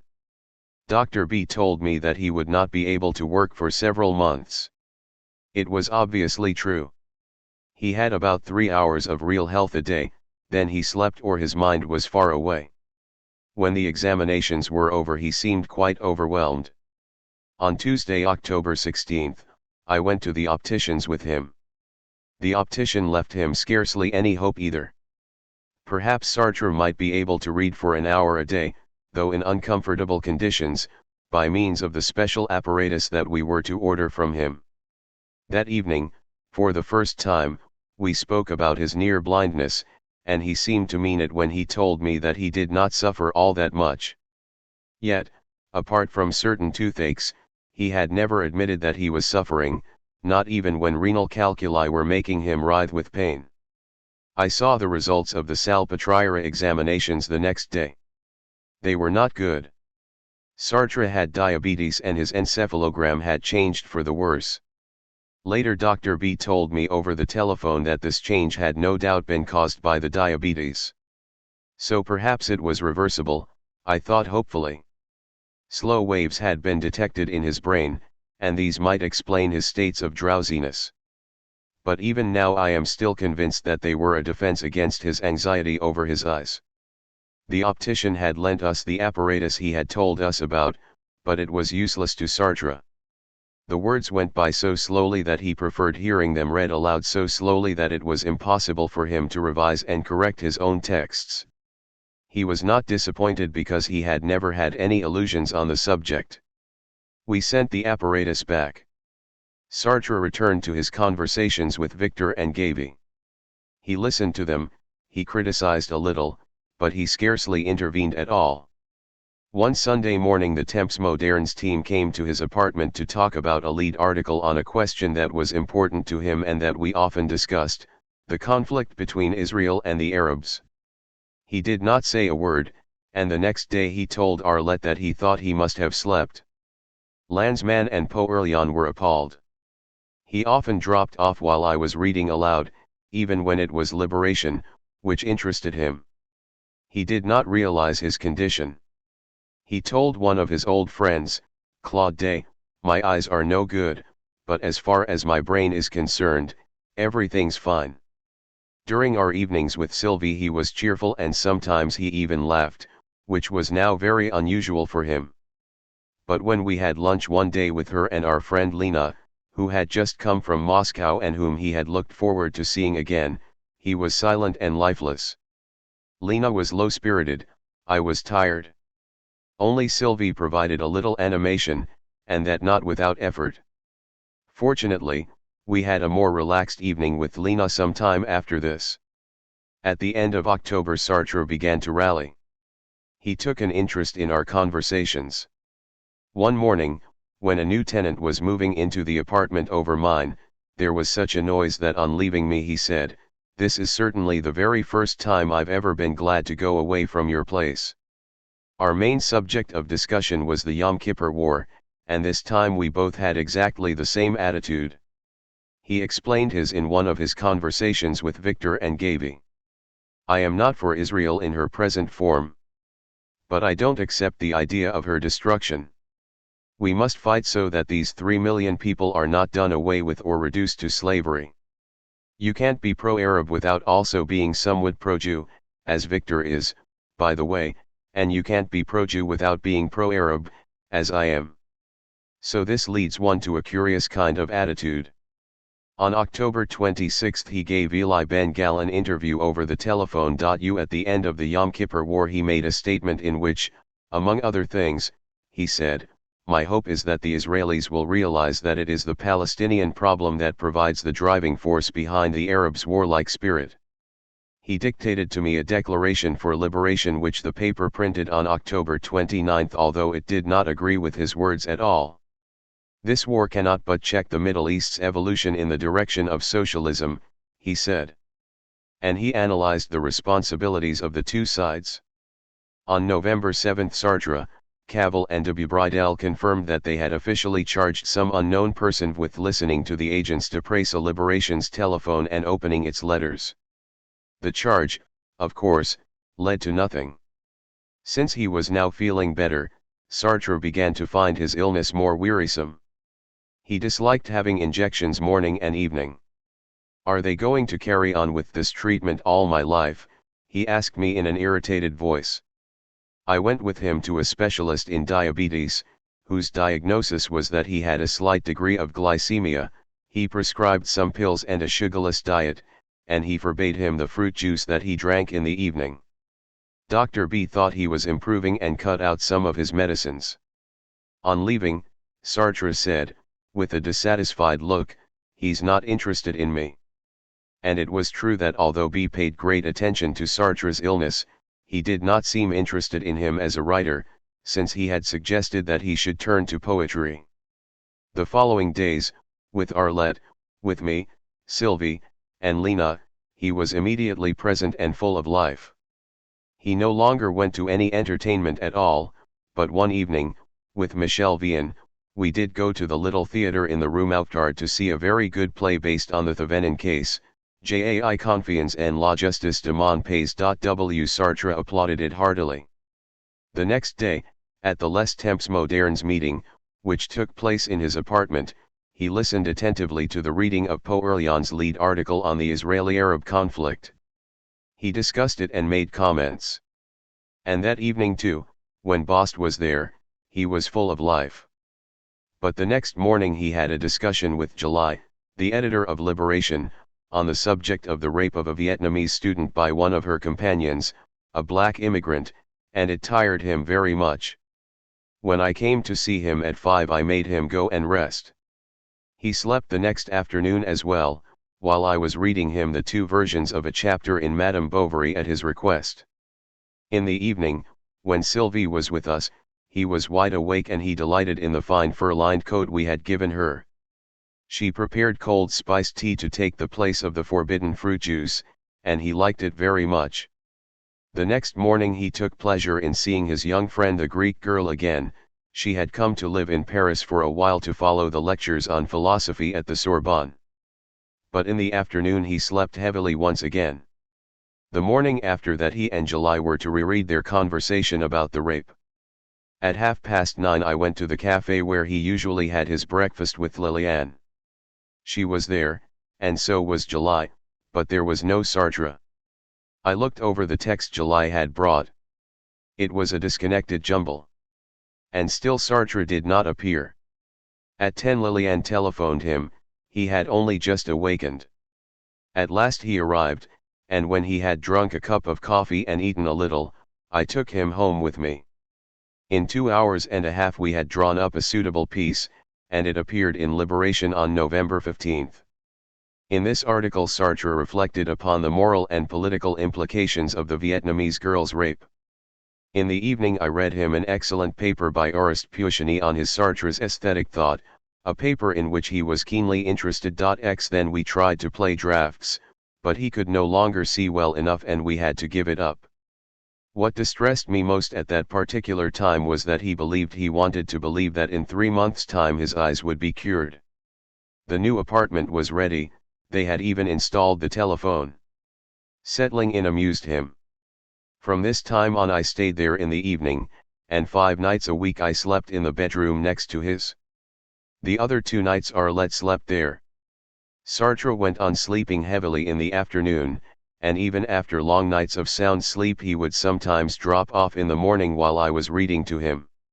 He had undoubtedly become indifferent to many things. One morning, as he was getting up, I wiped a little saliva off his shirt. He said, "Yes, I dribble. For a couple of weeks now I have been dribbling." I had not mentioned it, for fear of embarrassing him, but he attached no importance to it. What did displease him a little was his drowsiness. "It's stupid, sleeping like this." He also told me sadly, "I'm not making any progress." One Saturday evening he and Sylvie and I were invited to eat couscous at Giselle Halimi's home. He did not utter a word. And he scarcely spoke when we had lunch at a restaurant with Lena, either. I decided to ask Dr. Laprisle for an appointment. Dr. Cornot had strongly recommended him. We went to see him at the Bicetre on November 23. He was astonished at the contrast between Sartre's vascular history and the results he observed, which were very good. According to him there was nothing pathological about the encephalogram. As for the drowsiness, he could not understand it. He ordered the kind of brain examination called a gamma encephalogram. He very strongly urged Sartre to stop smoking. "Your sight and your intelligence are at stake," he told him. When we left, Sartre told me that he was going to go on smoking. But nevertheless he smoked less the next day, and Sylvie and I had the surprise of a delightful evening, an evening such as we had not known for a great while. Sartre talked about Flaubert and the problems of passivity, and he said, "In a couple of weeks I shall have given up smoking completely." Later he allowed himself 3 cigarettes a day. During the days that followed he smoked 8, then 7, then 6, and he reached his 3. So he liked living and he was prepared to struggle for it. Why? And indeed, his pleasure in living seemed to be coming back. He often saw his young Greek friend, and she brought happiness into his days. One evening he had a very cheerful dinner at the Cloche d'Or with Tomiko, Sylvie, and me. And we had some very agreeable times, just the 2 of us. I read him a collection of articles of which he was the subject and he thought them very sensible. He told me that he was taking on Pierre Victor as secretary. Poog would still be his ordinary secretary, Victor would read aloud and work with him. Liliane telephoned me to say that she was delighted with this decision, and Arlette to tell me that she was furious. She was thinking of Skur-Enman's relations with Russell and she was afraid that Victor might become Sartre's Sherman. But Sartre was very happy at the idea of working with Victor. And it suited me, no longer having to read aloud every morning. I had a little time to myself once again. At the beginning of December he was no worse, but he was no better either. He slept. Even in the morning, when Victor was reading to him, he slept. It was a form of escape, I am sure. He could not accept his near blindness. There were many other signs that showed this refusal. When I asked him, "What did you do this morning?" "I read and I worked." I stressed the point. "Why do you say you read?" "Well, I thought about Madame Bovary and Charles again. I remember a great deal. One Thursday I went with him to Dr. Sialek, a young and very likable ophthalmologist. He left us no hope, the hemorrhage was healing over, but it had left ineradicable scars on the middle of the retina, which was now dead tissue. As we left, Sartre said to me, "So I shall never be able to read again." He sat huddled in the taxi on the way back and dozed off to sleep. During the days that followed he was no sadder than he had been before. He had heard this verdict before, and although he ran away from the truth, he knew what it was. Now, in spite of his knowledge, he still went on running away. For example, he would say to me, "No, don't take liberation. I'll look at it tomorrow morning." One day, when I had moved the lamp away from his chair, he asked me to put it nearer again. "You say the light bothers you." "Yes, but I need it when I'm reading." He checked himself. "Well, when I leaf through a book." In fact, he could no more leaf through a book than he could read it. Yet he always wanted to hold the new ones I brought him, to hold them in his hands for a moment. Intellectually, he was too numb to suffer much from his infirmity. Would this state of balance last? And should one hope that it would? According to his gamma encephalogram, there was nothing wrong with his brain. Yet sometimes he would utter very strange words. One morning, when I was giving him his medicines, he said to me, "You're a good wife." At the Temps Moderns meeting on Wednesday, December 12th, he dozed. Still, he did listen closely that evening when I read aloud Lemone's review of various books on him. When I went to his apartment on Saturday, December 15th, I found him sitting at his work table, and in a heartbroken voice he said, "I have no ideas." He was to draw up an appeal in favor of liberation, which was doing very badly.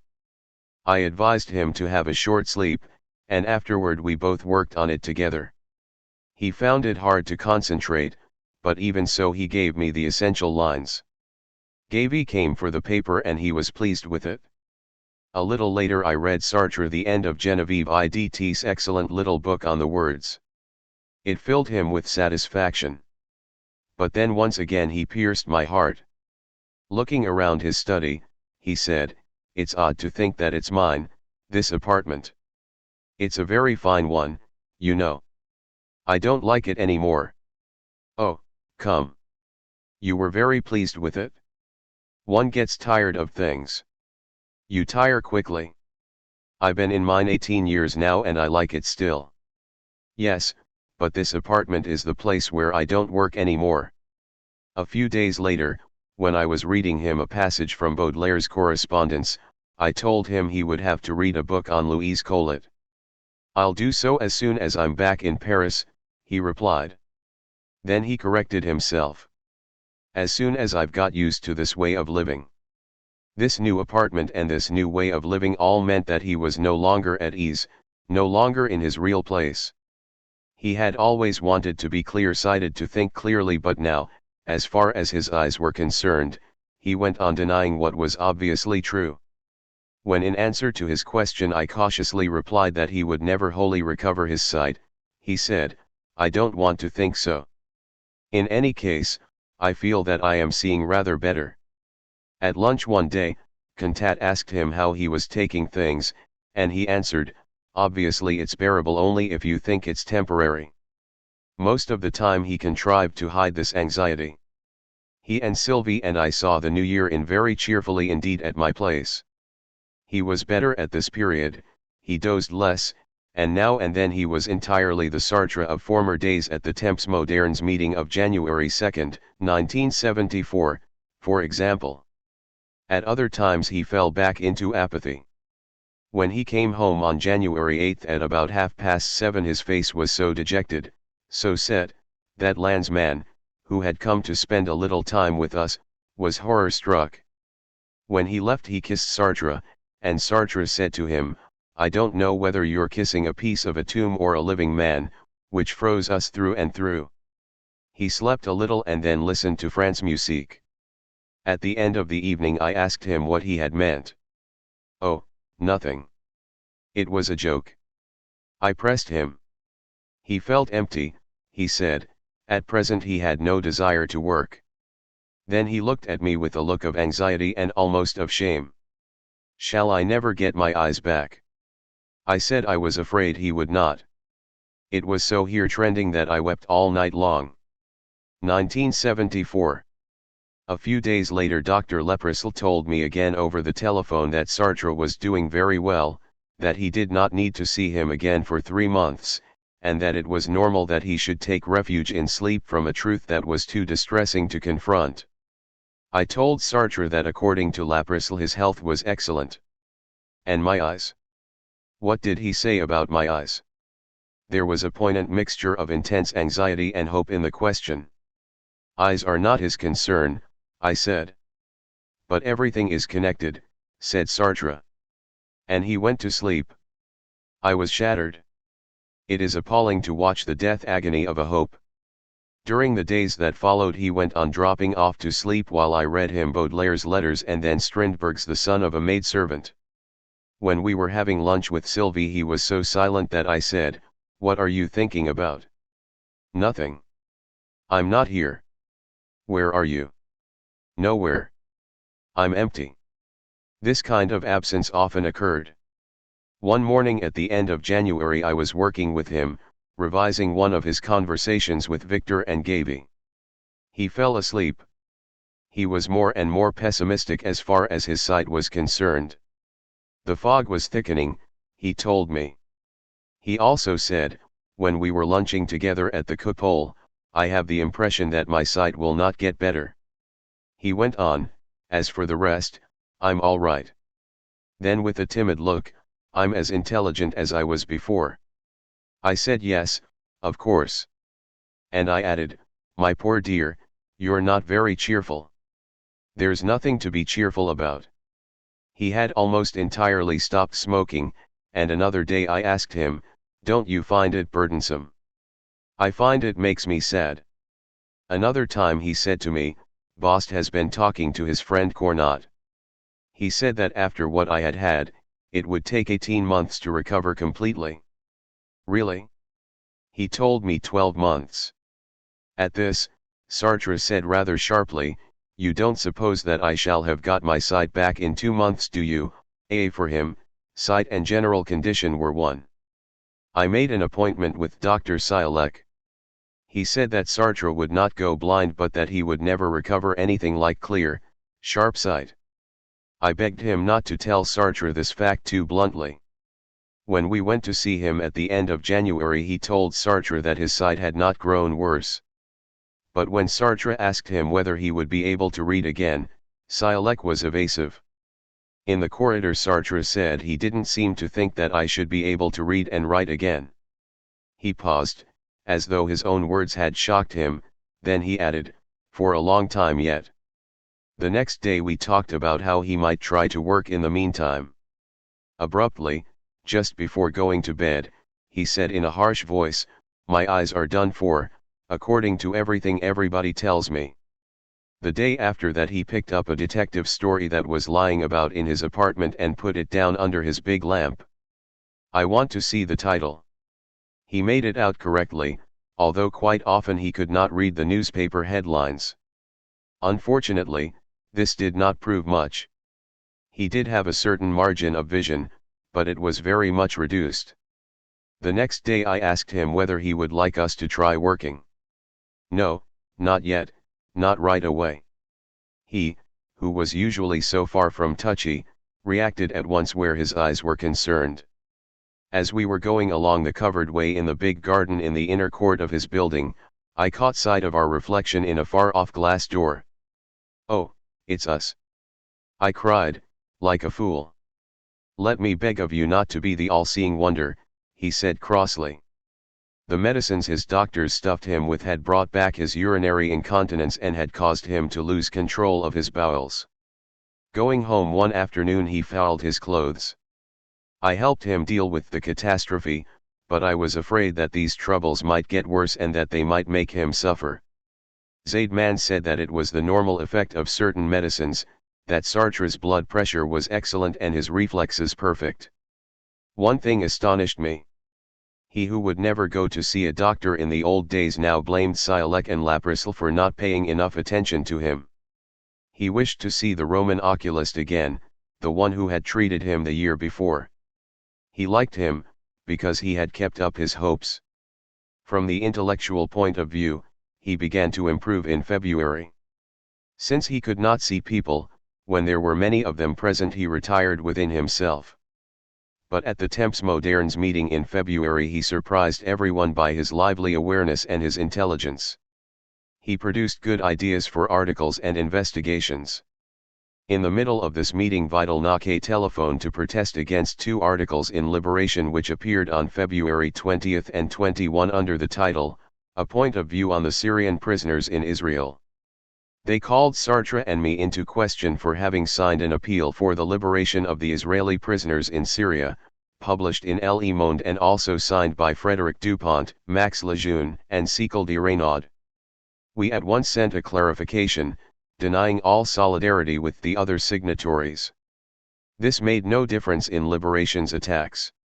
Sartre immediately replied to the authors of the articles, in Liberation itself, accusing them of bad faith.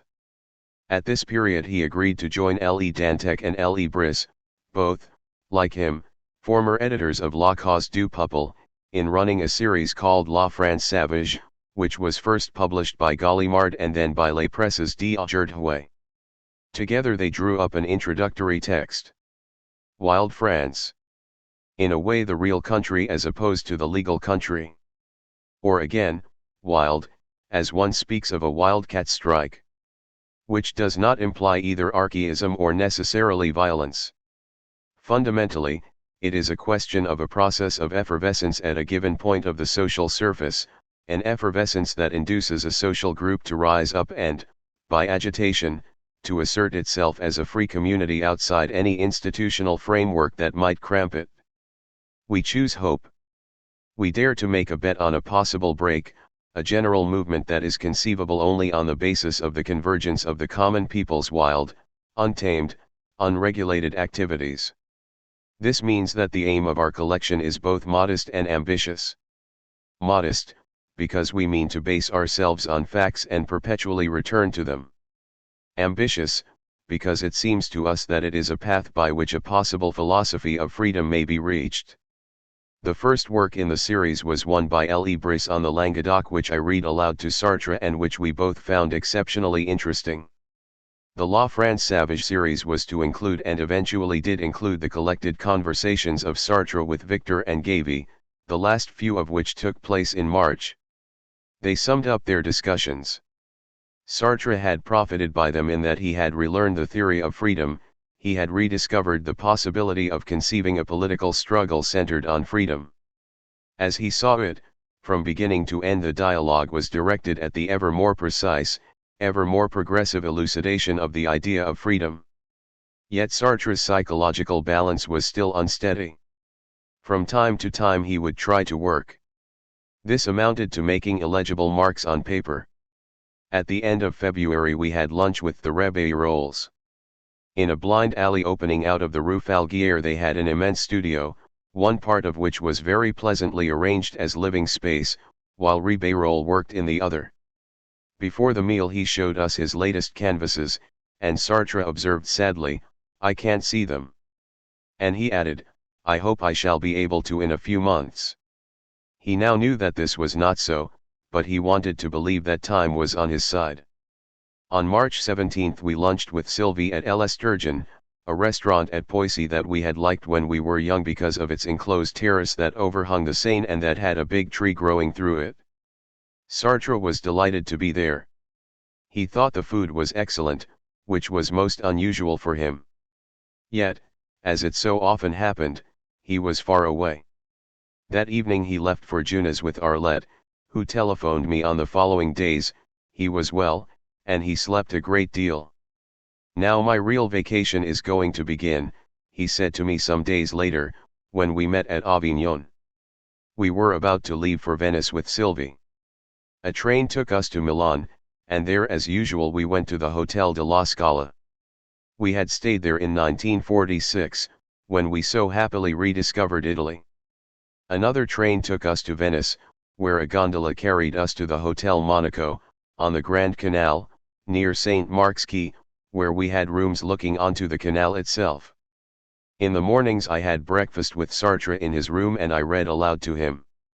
At about 1 we ate a sandwich, either on the quay in the sun or indoors at Florian's, according to the weather, which was most unsettled, sometimes very fine, sometimes overcast. A thick fog often drowned St. Mark's Square in the evening. While Sartre slept in the afternoon I went for a walk with Sylvie, and toward 5 o'clock we would all three go out together. I showed Sartre the former ghetto, we looked at the Rialto quarter again, and we went to the Lido. All the hotels were closed, and with some difficulty we found a little restaurant on the shore, where we ate a meager lunch, enveloped in a warm mist. In the evening we all three had dinner at one of the places we liked and then drank a glass of whiskey in the hotel bar. Sartre always felt well in Venice, but now from time to time he grew uneasy. One morning, when I was reading to him in his room, it was so fine that we decided to go down to the terrace on the water's edge. I made as if to take the book. "What for?" he asked. Then he added, "Before, when I was more intelligent, we didn't read. We talked." I protested that I only read to him because of his eyes, and down there, on the terrace in the sun, we talked. He had in fact retained his intelligence, he made remarks about what we read and discussed the books.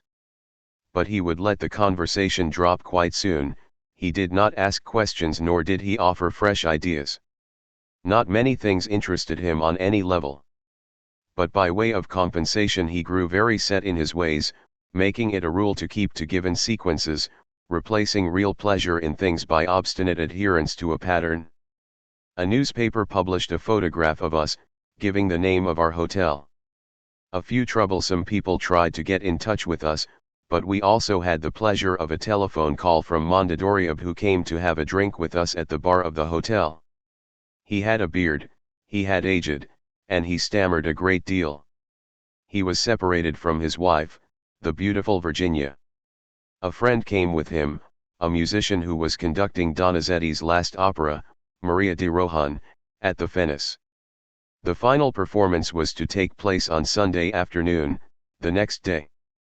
The theater was fully booked, but even so they found us 3 places in the royal box. We were enchanted by the magnificent bel canto and the excellent performers. But for Sartre the stage was no more than a black hole, which saddened him. Generally speaking, he was worrying more than ever about his eyes, perhaps because more than ever he wanted to see. When I asked him, as we were leaving, whether he had had a good stay, he warmly replied, "Oh yes." But he added, "Except for my eyes."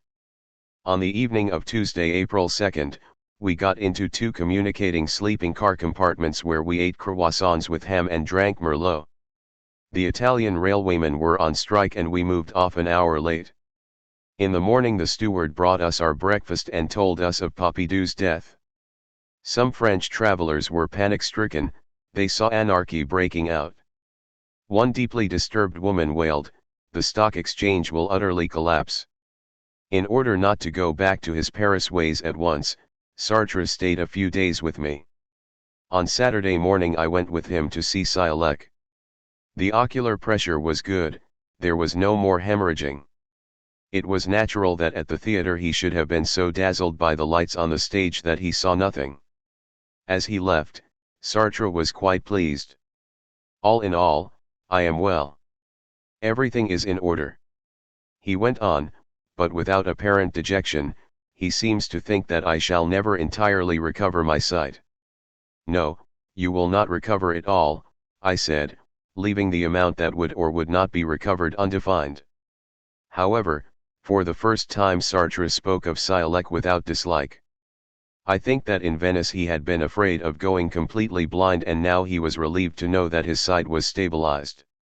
Yet even so, having seen the diabetes specialist and Dr. Leprisle, who were both satisfied with his health and who reduced their prescriptions, Sartre still said in a very sad voice, "My eyes. I shall not get them back." In spite of spring-like and even summer-like weather, he was rather gloomy. "I have the feeling of perpetually living the same day over again. I see you, I see Arlette, various doctors, and then it is all repeated." He added, "Even as far as the elections are concerned, people come to fetch me and they get me to speak, but it's very different from the Algerian war." I told him I had much the same impression with the feminists. "It's age," he concluded, not too sadly. On April 13 and 14 Sartre gave Liberation an interview on the elections. He wanted Charles Piaget to be a candidate. Piaget was the man who organized the lip workers' struggle, and Sartre had followed their adventures with close attention. He stated that he would not vote for Mitterrand. "In my opinion, the union of the left is a joke," he said. In a conversation with Gavy and Victor, he sided against the classic left wing. "I can't see that left-wing governments could tolerate our way of thinking. I can't see why we should cast our vote in favor of people whose one idea is to knock our heads off." He said that he would willingly vote for Piaget, because he was sure he would never be elected. "I don't know that I should vote for Piaget if Piaget had a chance of getting in," he ended, laughing. On April 28 he went to Bruay with Gavy and Victor to introduce the hitherto unpublished book, On a raison d'être révolteur, To Rebel is Justified, which they had just finished. There was a Justice et Liberté committee at Bruay, and it had invited them. He did see former militants, but the meeting was not very useful. The book came out early in May as part of the La France Savage collection. Le Monde at once gave it 2 very favorable reviews. Sartre discussed it with Victor, Gavy, and Marcuse, whom he now met for the first time. His Greek friend was present at the conversation and she wrote an account of it for Liberation. On May 24 he sent the paper a message, resigning his post as editor. Because of his health he gave up all the responsibilities that he had taken on in the leftist press. Since the beginning of 1974 he had signed many protests. One was in Liberation in January, a text drawn up by the GIA. Group D Informations Assels, on the subject of Jérôme Duran, a man from the French West Indies wrongfully confined in a lunatic asylum at Amiens. On March 27, in the same paper and in conjunction with Alain Moreau, a communiqué appeared referring to Alexander Sanguinetti's complaint against Alain Moreau's interview published in Liberation on January 9. At the beginning of June Sartre was really well. Indeed, I thought him transformed. He no longer dropped off to sleep, he wanted to write a book about himself and he was now reflecting on it. We talked as we used to talk in former times. We spent very lively evenings with Sylvie, and on one occasion we had a really cheerful dinner with Alice Schwarzer. One day, I suggested that during the vacation we should tape record talks concerning literature, philosophy, private life. He agreed. "That will cope with this," he said, pointing to his eye with a heartbreaking gesture. One evening Sylvie took us to the opera to hear the Sicilian Vespers.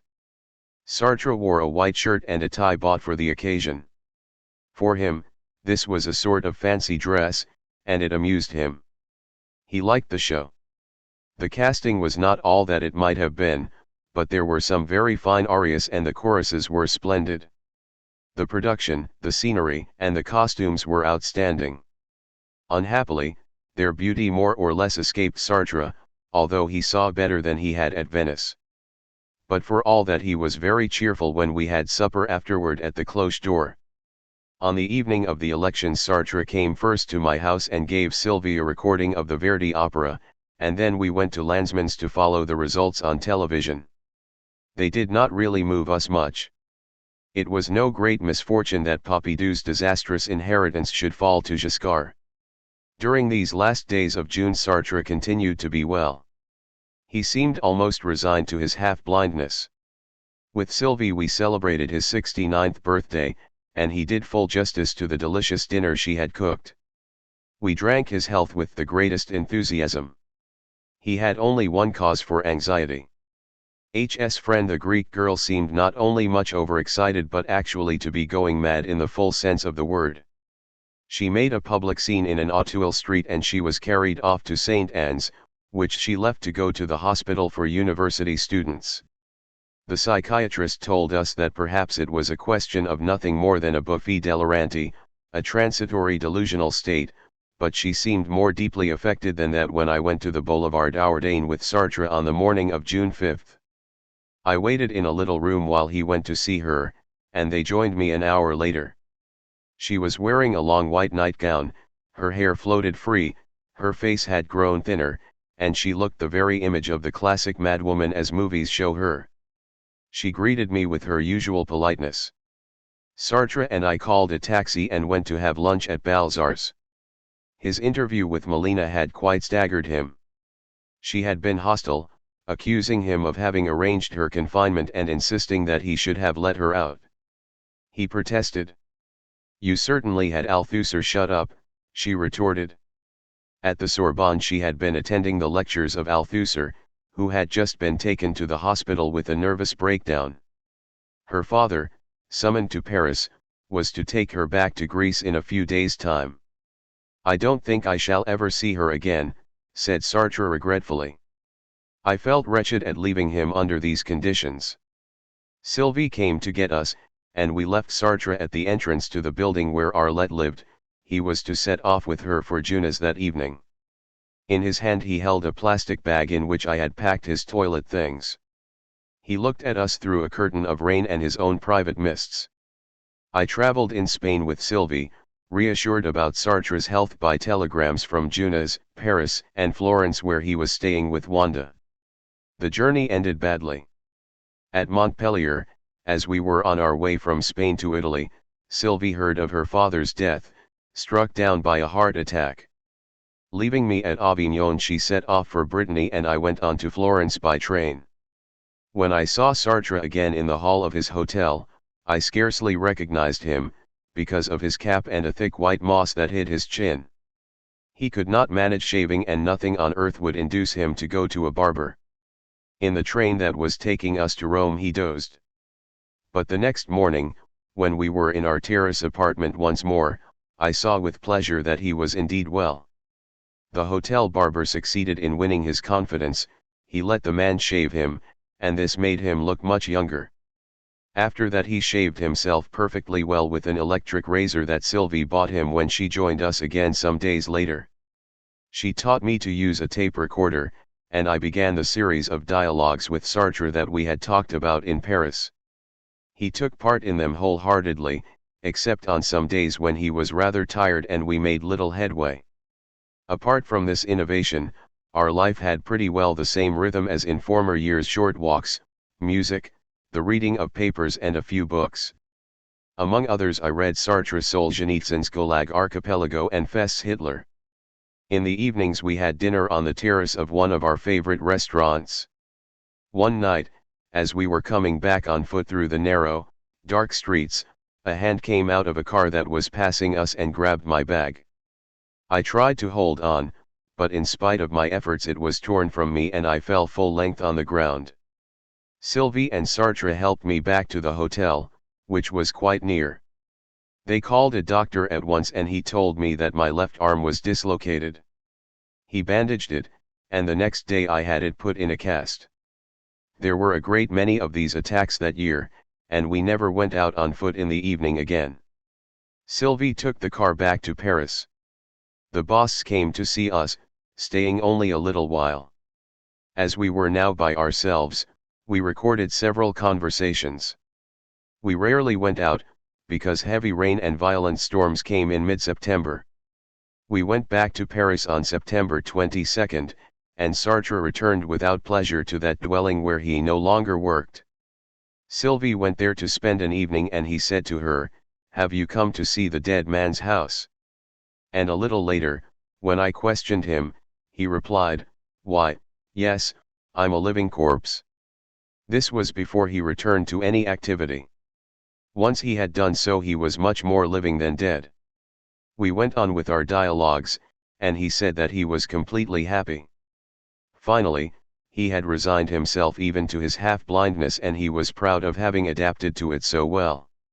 One of the first steps he took was to send Giscard d'Estaing a letter asking that Benny Levi, Pierre Victor, might be naturalized as soon as possible. On September 30 Giscard replied with a letter in his own hand, a letter in which he avoided calling Sartre maître, promising to obtain the desired naturalization very quickly, and ending, "Judging by your writings, everything seems to set us very far apart from one another. I am not so sure of that as you are. I have never thought that men were to be classified solely according to the conclusions that they arrive at. There is also their quest to be taken into account, as you know very well. The naturalization came through quickly, and Sartre wrote a short letter of thanks. Victor celebrated the occasion by giving a party for all his close friends, and since Sartre and I intended to be there, Liliane Siegel lent her apartment, so that things should be easier for us. Sartre went back to attending the Temps Modernes meetings. All those who were present on October 2 Echerly, Poerlian, and Horst thought he was completely transformed. He saw the liberation team once more. On October 15 Le Monde carried an appeal by Sartre and July, written by the latter and entitled Save Liberation. The paper, crushed by debts, had been obliged to suspend publication. Sartre and July appealed to the public for the 77 million old francs he needed for its survival. He continued his discussions with Victor and had a great many appointments. In the afternoons and some evenings I read him the books he wanted to know about, Gramsci's political writings, a report on Chile, the most recent issues of Les Temps Modernes, a work on surrealism and dreams, and Quentin Bell's biography of Virginia Woolf.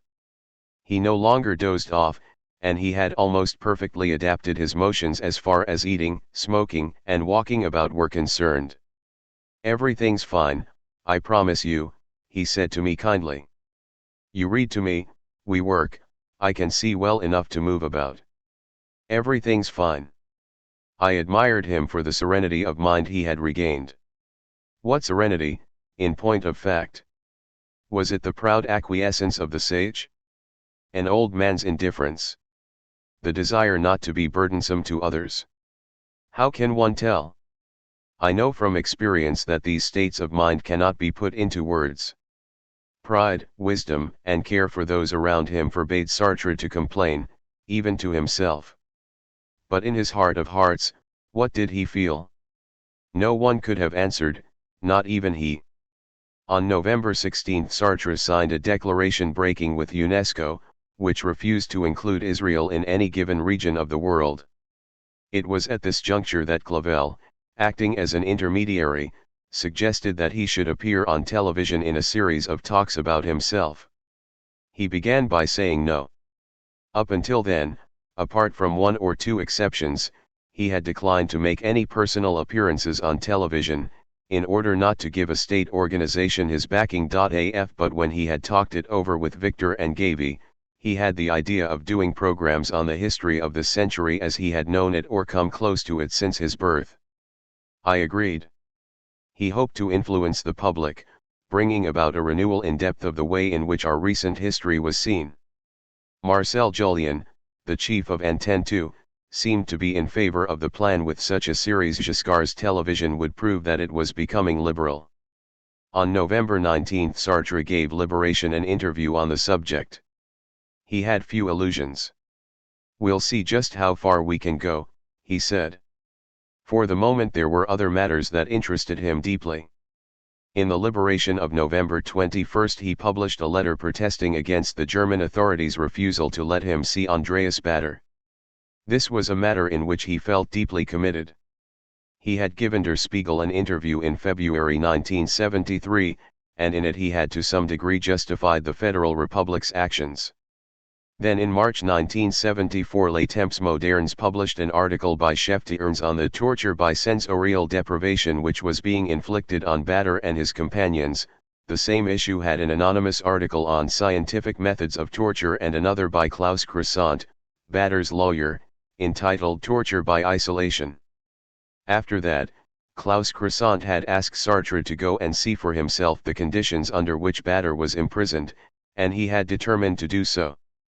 On November 4 he applied for permission to see Bader in his prison with Daniel Cohn-Bendit as interpreter. His determination was strengthened by Holger Main's death in prison on November 9 after his hunger strike. Sartre's letter in Liberation spoke of the German refusal as merely playing for time.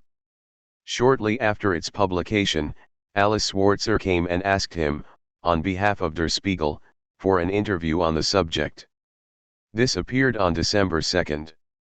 Sartre had at last obtained permission to talk to Bader, and he now explained the reasons for his intervention. He disapproved of the Federal Republic's violent actions in the present German context, but he wished to show his solidarity with an imprisoned revolutionary militant and to protest against the treatment inflicted on him. On December 4 therefore, he went to Stuttgart, and together with Pierre Victor, Klaus Croissant and Cohn-Bendit he talked with Bader for about half an hour. The car that took him to the prison at Stammheim was driven by Bohmai Baumann, a repentant terrorist who gave an account of his experiences in the La France Savage collection.ag. The same day Sartre gave a press conference, extracts from which appeared in Liberation and Le Monde, and together with Heinrich Böll he appeared on television to launch an appeal for the setting up of an international committee to protect political prisoners. His action provoked a violent campaign against him in the Federal Republic. He gave another press conference in Paris on December 10, at which Klaus Croissant and Alain Geismar were also present.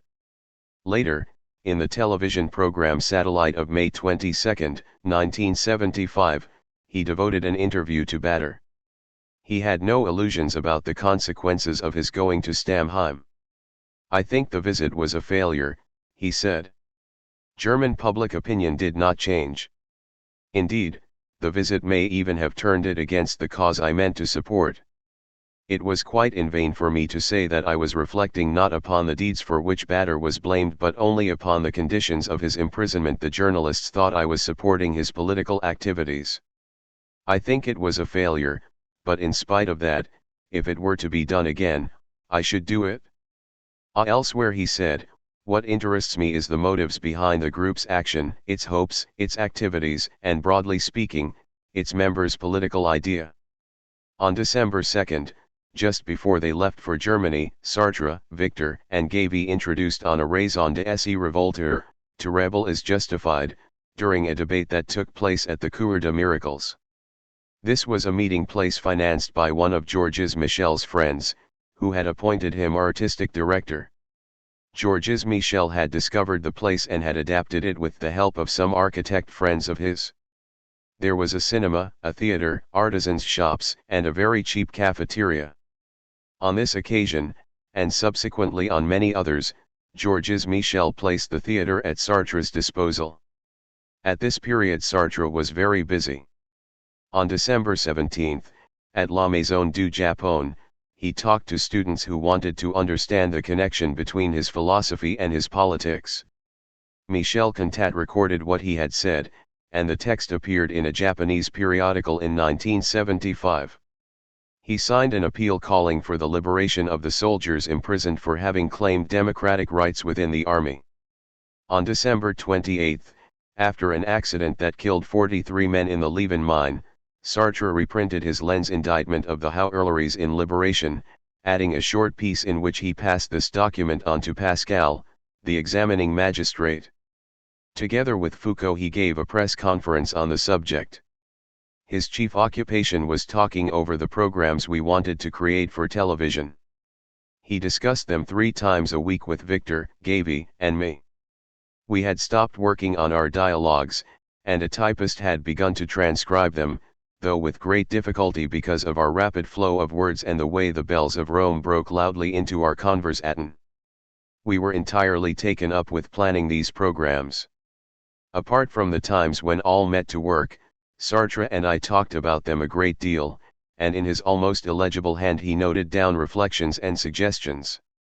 For his part, between our meetings, Victor put his ideas down on paper and established contacts. We planned to produce 10 programs on the history of the century, each lasting 75 minutes, followed by 15 minutes devoted to present-day problems linked to the main theme. In less than 2 months we managed to outline 6 synopses. Giving them their full substance would require the collaboration of historians, and we turned to young research workers, many of whom were friends of Victor and Gavy. 1975. The first question was who was to produce the series. Sartre would have liked Truffaut to work with him. Liliane Siegel knew Truffaut well, and on December 31 she brought him to see Sartre. Truffaut was not available. He advised Sartre to speak to Roger Lewis, who had considerable means at his disposal. Roger Lewis, a star reporter and producer on television, had resigned in 1968, giving his reasons in a very lively little book ORTF, Mon Combat. He had then founded Scop Color, an independent cooperative for productions that had vast premises at Belleville. He agreed to help us in our undertaking, which thus escaped official supervision. Negotiations with Ada Linii allowed us to do without his team of technicians, and we became autonomous. We still had to choose directors. I thought of Luntz, whose Les Coeurs Verts had pleased me very much. He arranged a showing of his latest film for us. It described the day of one of the heroes of Les Coeurs Verts, Lulu, coming out of prison after 5 years inside. Sartre could see a little when he was very close to the screen and when he was helped by the text, and he liked the film very much, so did I. Gavy and Victor did not think it sufficiently political, but they were not against the idea. Roger Lewis suggested Claude de Givray, and when we had seen some of the programs he had produced on television, we said yes. Both of them agreed to collaborate with us, though without the slightest guarantee on our part. At the end of December, Julien had a little 6-minute film made in Sartre's study in which Sartre, Victor, Gavy, and I announced our plan. It took us the whole morning. We were pleased with it when they gave us a showing a few days later. It was to appear on January 6 as part of a program in which Julien would pompously introduce his plans for the year. It did not appear. A month earlier Gavy had made a blunder that neither Sartre nor I ever succeeded in understanding. In Liberation he wrote that if Sartre agreed to work for television it was only so that he might make it appear ridiculous.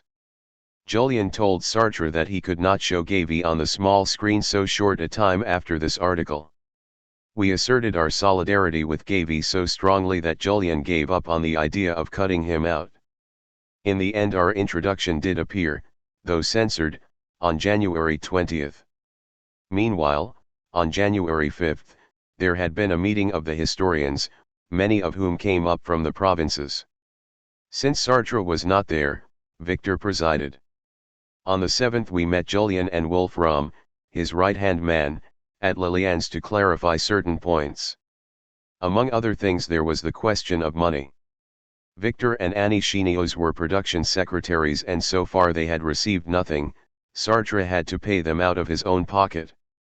However, when the first 6 synopses were sent to Julien January 20, he did produce a lump sum of 13,500 francs on the 22 NDAJ, this being an advance on the transfer price of which the general conditions were still to be negotiated. It had needed 15 telephone calls to get this money. Apart from the thrice weekly meetings of the Gang of Four at Sartre's apartment, many others took place. On January 28 Sartre had a talk with Luntz and Givray, and again on February 18. On February 1 the historians gathered, and thereafter they had a plenary session once a month in the Skopkoller premises. They were divided into several groups that worked separately on the various themes we had put forward. During these assemblies they set forth the results they had obtained.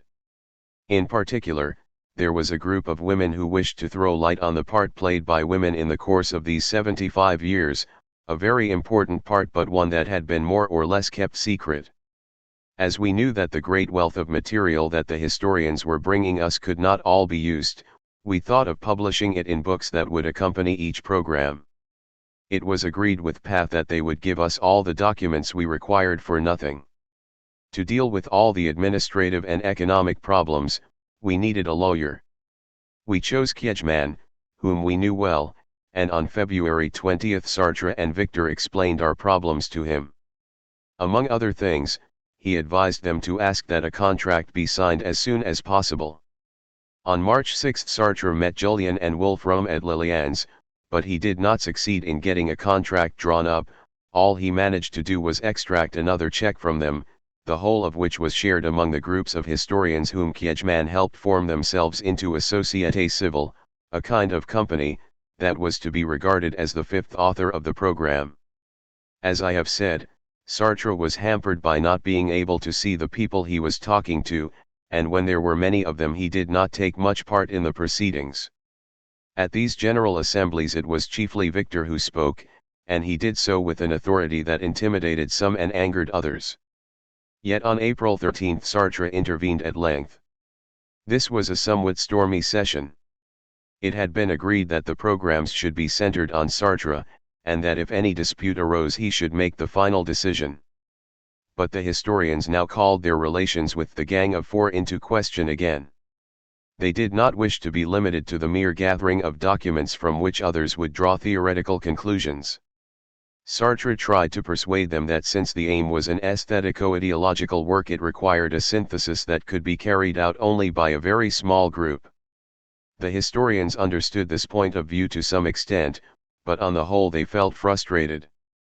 Fortunately, that day Skopcolor had produced a splendid buffet lunch that took the tension out of the atmosphere. As they ate and drank, the members were able to talk in little groups or in pairs. The afternoon proceedings were much friendlier. Yet the meeting on May 10 had little life in it. At Skopcolor the next day we all had lunch together at little tables, but we did not return to the discussion. No one was filled with the sacred fire anymore, because the contract had still not been signed, and we were rather doubtful whether the whole thing would come off. However, the band of women historians did come to Sartre's apartment one morning to meet the Gang of Four. They were most cooperative and very interesting. The question of money became pressing. On Monday, May 12, we all four met at Sartre's. Julien was also there, and one after another we eagerly tackled him. It was only too obvious that he lacked goodwill. The whole business depended, or so it seemed, upon the classification of our work. If it was a dramatic program, we would be allowed the funds we needed. If it was a documentary, we should only have a right to 1/3 of that amount.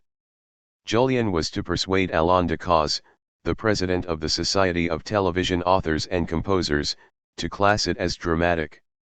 We made an appointment with him for the following Wednesday, and Sartre defined his position in a letter to Julien. Jean-Paul Sartre. Paris, May 15, 1975. Monsieur Marcel Julien, President de Antenne 2. 158, Rue de l'Université. Paris 7e. It was agreed between us that I should create a work for television, a work, that is to say a whole governed by one synthetic idea and brought into being by means of pictures, dialogues, and commentaries spoken by those who have acted in the history of these last 75 years, of whom I am one, or by actors playing historical roles. It must be evident that we do not claim to give an account of all the facts of this history. We are not aiming at the documentary's kind of objectivity. We choose that part of the historical material that suits us, and this is handled in relation to one particular subjective history, mine. Rightly speaking, we are composing a narrative, and we hope that it will mean that on the basis of his own history, the viewer will distinguish between truth and falsehood. We mean to give the work an epic character, making it a saga of the century, as it were. In order to accomplish this we employ aesthetic means. Symbolic methods, for example, a sequence evoking the theme of nausea in the third part. Lyrical passages, for example, the evocation of Spain in the third part. Reconstitutions, for example, a 1917 court-martial in the first part. Scenes, Sartre playing his part, actors playing theirs. Diversion of material, for example, the diversion of Russian documents on Kronstadt from their primary destination in Part 2. These instances of our way of dealing with the situation are given by means of example, they are not exhaustive. In my opinion, therefore, the work can only be looked upon as a dramatic television program, and not at all as a documentary. Decazes came to see Sartre on May 22. He was as agreeable as could be and thoroughly understanding. He classified the program as dramatic, which gave hopes that it would soon appear. Victor told the historians the good news by letter. Meanwhile, the talks with Antenne 2 went on. On June 11, at Wolfram's house, there was a conference in which at least 14 people took part, including Julien, Adeline, a man representing Path, Roger Louis, and Pierre Emmanuel, the director of the Institut Audiovisuel. We came up against an awkward problem. If Cantats and Astrux film, Sartre by himself, were shown on the big or the small screen, it might well put Antenne 2's programs out of the running. The difficulty was resolved by means of a letter from Seligman, the film's producer, to Julien, undertaking not to bring it out before the showing of the 10 programs that Sartre was to provide for Antenne 2.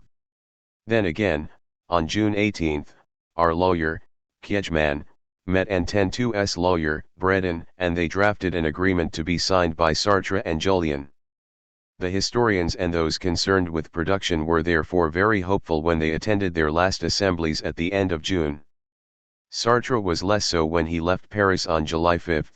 On June 30 he had written to Julien, asking for an appointment, and Julien had not replied. Although this plan kept him busy, Sartre did many other things in the course of the year. I continued to read to him, generally speaking, books that dealt with the history of the last 75 years. He listened, he tape-recorded. His intelligence was undiminished, and for everything that interested him his memory was excellent. But he often lost his bearings in time and space, and often he paid no attention to the small routine of daily life, though formerly it had concerned him as much as it did me. For an issue of L'Arc on Simone de Beauvoir et la lutte de femme, I questioned him on his relations with feminism. He answered with the greatest goodwill but rather superficially. From March 23 to April 16 we were in Portugal, where a year earlier, on April 25, 1974, there had been what people called the Carnation Revolution. After 50 years of fascism, some officers, sickened by the war in Angola among other things, had risen in revolt. But it was not merely a question of a military coup d'état, it was an entire nation that had awakened and that supported the MFA, the soldiers' movement. Sartre wanted to know about this most uncommon event from closer at hand. To begin with, he worried, shall I be able to see Lisbon? But he soon forgot this anxiety. We were staying in a very noisy hotel in the center of the town, close to a huge open-air market. The weather was fine, but there was a very strong wind and we could not linger on our broad balconies. We walked about the streets among the happy crowds, and we sat on the terraces of the Ratio. As far as Sartre was concerned, it was primarily a journey undertaken for the sake of information. Accompanied by Pierre Victor and sometimes by Serge July, he had many conversations with members of the MFA. He had lunch in the Red Barracks, which officers attempting a putsch had tried to storm not long before. He gave a lecture to an audience of students who disappointed him by their lack of reaction to his questions. It seemed to him that they were undergoing the revolution rather than making it. On the other hand, he had some very good encounters with the workers of a self-run factory near Oporto. He took part in a meeting of writers who, in a confused, puzzled manner, were wondering about the role that they would now have to play. When he came back, Sartre gave a good talk on Portugal over the radio, and from April 22 to 26 Liberation carried a series of conversations between Sartre, Victor, Gavy, and me, edited by July. 1. Revolution and Soldiers, 2. Women and Students, 3. The People and Self-Management, 4. Contradictions, and 5. The Three Powers. Sartre ended by expressing his critical support for the MFA. In May, the Czech philosopher Karel Kosik sent him an open letter denouncing the repression carried out against the intellectuals of his country. He spoke of the persecutions that he personally had suffered, including the confiscation of his manuscripts. Sartre assured him of his support in another open letter. Pseudo-thought is what I call the theses maintained by your government, he wrote, theses which have never been produced or examined by the thinking mind of a free man, but which are made up of words picked up in Soviet Russia and applied to activities to hide them, not to discover their meaning. He also published, in Le Monde of May 10, a statement on the past activity of the Russell Tribunal. He had been asked for this in connection with the end of the war in Vietnam.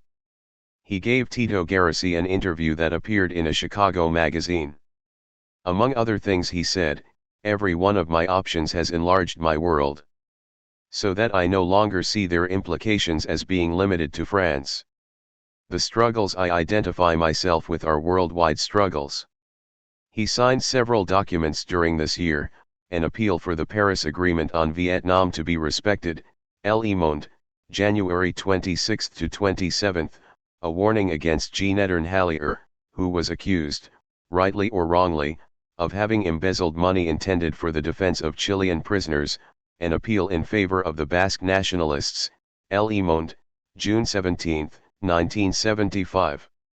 We still had very pleasant evenings with Sylvie. One day we dined with Mahu at his house. For some years now we had resumed our relations with him, regular, agreeable meetings, though infrequent. We liked Nadine, his companion, and François, their son. She turned these dinners into positive celebrations. But at that time Mahu was seriously ill with a kind of leukemia, and he knew that death was lying in wait for him. We once saw him at the clinic where he had been taken after a very bad attack. He was wearing a magnificent dressing gown, and he was nothing but skin and bone. On that particular evening, in his beautiful apartment, decorated with precious things brought back from his travels, we thought he looked even thinner and very much older. By contrast, I was struck with the youthfulness of Sartre, who had grown slim and alert once more. This was the last time we ever saw Mahu. He died shortly afterward. That June Sartre felt full of life. Students came to see him, some bringing essays, theses, and books devoted to him. The papers spoke of him often. "It seems that I'm growing famous again," he said to me cheerfully. In March Cantat had stayed with him at Junis for 3 days, and Sartre had given him a long and moving interview that Le Nouvel Observateur published in part on the occasion of his 70th birthday, and that brought him cordial congratulations, telephone calls, telegrams, letters. In this conversation, which was entitled Sartre par lui-même, Sartre reviewed his whole life on almost all levels, and he described his present ambiguous feeling with regard to himself and his relationship with the world. "How are things?" Cantat asked him. And Sartre, "I can't say they're going well. But I can't say they're going badly either. My calling as a writer has been completely destroyed. In one sense that takes all reason for existence away from me. I have been and I am no more, you might say. I ought to feel very dejected, yet for some reason that I don't understand I feel pretty well. I'm never sad, I have no melancholy moments thinking about what I've lost. That's just how things are, and there's nothing I can do about it, so I have no call to be wretched. I have had some disagreeable moments. Now all I can do is put up with myself as I am. What is forbidden to me from now on is style, or let's say the literary fashion of setting out an idea or a reality." Further on he spoke of his relations with death. "Not that I think about it, I never think about it, but I know it's going to come." He thought it would not come for 10 years. One day, having made some abstruse calculations based on the longevity of his forebears, he said he reckoned upon living to 81. Speaking to Cantat, he again said that he was satisfied with his life. "All right. I've done what I had to do. I've written, I've lived, there's nothing to regret." He also said to him, "I don't have the feeling of old age." He said he was not indifferent to things, but he did admit that there are not many things left that excite me. "I set myself on a rather higher plane." The interview as a whole gave the impression that he was sufficiently satisfied with his past to accept the present serenely. Liliane Siegel gave a party in his honor on June 21.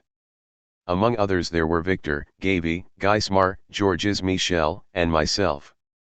We were all very gay, and Sartre roared with laughter. On the morning of June 25, together with many friends, we saw a private screening of the film, Sartre by himself. And once again, as he sat there next to me, he seemed, in spite of his almost total loss of sight, the same as he was on the screen.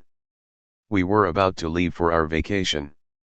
This year we were going to do something new. We were abandoning Italy for Greece, an idea that pleased Sartre very much.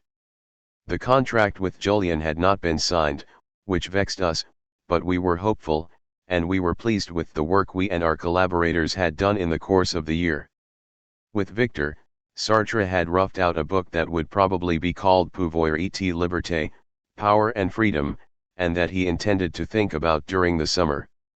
First he stayed with Arlette, then with Wanda in Rome, and in August, Sylvie and I, who had been traveling in Greece, went to meet him at the Athens airport. He seemed to be in excellent form. He was not walking very well, but even so, during the following days, he was able to go down the Hill of the Muses on foot and stroll about the little streets they call the Flea Fair.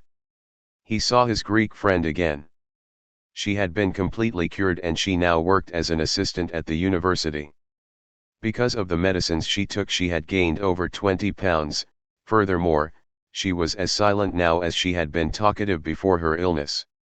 But she was still beautiful and Sartre liked being with her. When they were out together, I walked about Athens with Sylvie. Almost at once we set off for Crete by ship, taking the car with us. I had booked comfortable cabins and we had a fine smooth crossing. It was poetic, finding ourselves on an unknown road by the side of the sea at 7 in the morning with the sun coming up. The Alounda Beach Hotel seemed to me a genuine paradise, with its whitewashed cottages scattered along the edge of the water or set a little back among scented plants and brilliantly colored flowers. The one Sylvie and I shared was right on the sea, Sartre's was some 20 yards inland. Inside they were comfortable and very pleasant, cooled by air conditioning.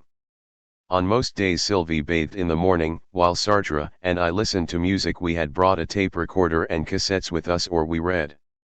Among other things I remember a fat book on Thérèse and President Schreber's Les Memoirs d'un Névropathe. We lunched in an open-air dining room sheltered from the sun. People helped themselves as they pleased from a sumptuous hot and cold buffet. We made a few excursions by car. A very beautiful one took us to the eastern tip of the island, another to Heraklion and Knossos, another, rather long and tiring, as far as Chania. In the afternoon we usually stayed at home with our books and cassettes. There was no agreeable bar, but we had refrigerators, and in the evening Sylvie made us delicious whiskey sours. We had dinner in our rooms, eating almost nothing, or occasionally in a pleasant rustic tavern next to the hotel. Sartre was pleased with everything. He was wonderfully well and never so much as a cloud came over his cheerfulness. After about 12 days we went back to Athens. The return voyage was wearisome. We had booked 2 cabins, but they refused to give us the keys. Amid hellish noise, heat, and crowds, Sylvie and I fought to get them at the reception desk, but in vain. In the end they shoved all 3 of us into a far from comfortable cabin with 4 bunks. We were asleep when late at night an officer opened the door. "You are M. Sartre, we didn't know. Your cabins are waiting for you." We refused to stir. With joy we soaked ourselves in the calm of our Athenian hotel once more. We lunched at about 2 on a toasted sandwich and a cocktail in a bar icy with air conditioning. Then after going out on foot or by car we often had another cocktail on the 6th floor of the Hilton, which gave a sweeping view of the city and the distant sea. We dined here or there, often in an open-air restaurant at the foot of the Acropolis. On August 28 I drove Sylvie to the ship that was to take her back to Marseilles. From there she would go back to Paris by car. 2 days later Sartre and I took a plane for Rhodes. A mere hop. I could not believe my eyes when we began to come down again. We had 2 rooms with broad balconies next to one another on the 6th floor of a hotel on the edge of the sea, about a mile from the old town. The bar and the restaurant where we lunched every day were on a terrace opening onto the sea. As evening fell a taxi would take us to the gates of ancient Rhodes. We walked about the old streets, so beautiful and so full of life. The joy of discovering new places with Sartre was one that I had forgotten.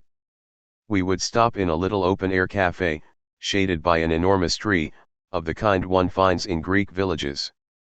Sometimes we ate a snack in a pleasant restaurant at the foot of the walls. A taxi would take us back, and for an hour or 2 I would read aloud to Sartre on my balcony. The weather was splendid, the sea dazzling, the vast beach at our feet reminded me a little of Copacabana. We made 2 excursions, both by taxi. The one to Lindos, a little village with whitewashed streets, beautifully poised above the sea. The place is particularly famous for its Acropolis, but one had to ride asses to get up to it, and we did not possess the energy. The other expedition was to Kamiros, a large and fairly well-preserved ancient town. On the way we saw a very beautiful monastery built on the mountainside. We returned to Athens and stayed there another 10 days. The weather was almost cool and walking was a pleasure. Sartre was still capable of doing so, he even climbed up to the Acropolis. Sometimes he had dinner with Melina, who never had any spare time during the day. She would take him to a cafe where the Athenian intellectuals gathered.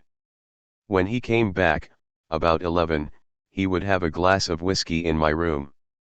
During this stay he gave 2 interviews, one to a left-wing daily and the other to an anarchist bulletin. At one point in the course of this summer Julian sent Sartre a letter in which he suggested putting on a pilot program, which was insulting and absurd, since the series formed a whole which could not be judged by a single fragment. On September 23, a few days after having returned to Paris, Sartre, Victor, and I was in the States met Julian at Liliane Siegel's apartment. Sartre attacked him vigorously. He was no longer of an age to sit for examinations, he said. But this suggested pilot program was, in fact, an examination, one that would be marked poor, average, or good. The only acceptable judge would have been the public, yet it was not to the public that this program was to be submitted but to specialists. The question of money that Julian was trying to bring forward was not the real question at all, since a budget of 1,000,000 francs was usual for a dramatic program lasting an hour and a half. Many examples could be cited.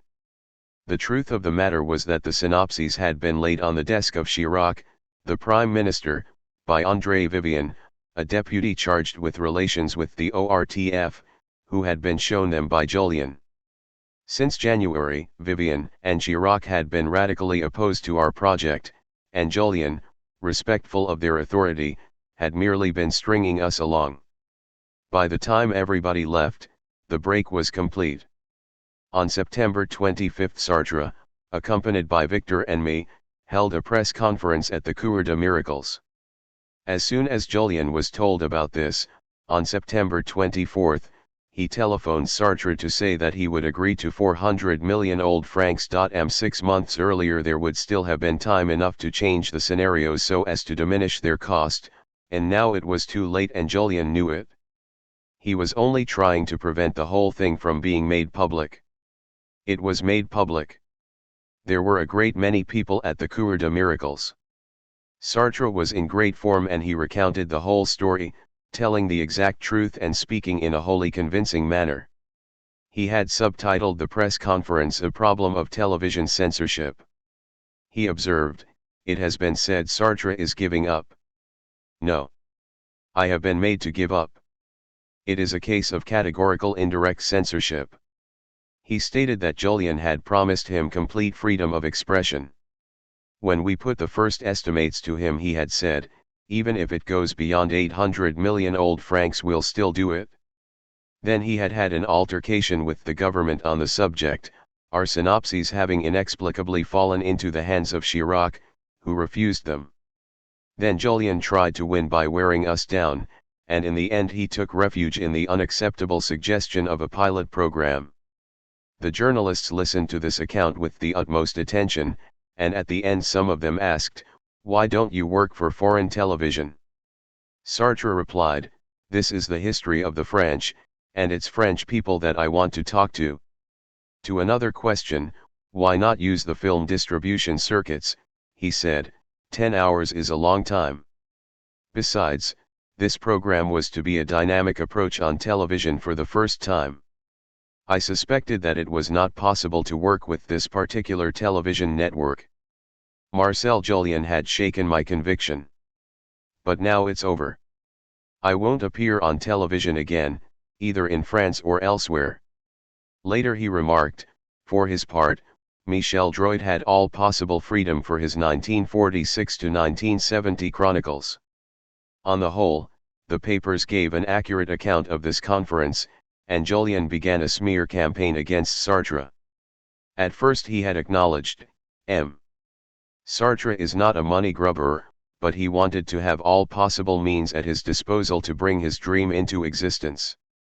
In spite of this he later insinuated that Sartre wanted to earn enormous royalties, which was untrue, since these royalties were to be almost entirely shared among the many groups of historians. He also complained that Sartre left the undertaking to his young collaborators.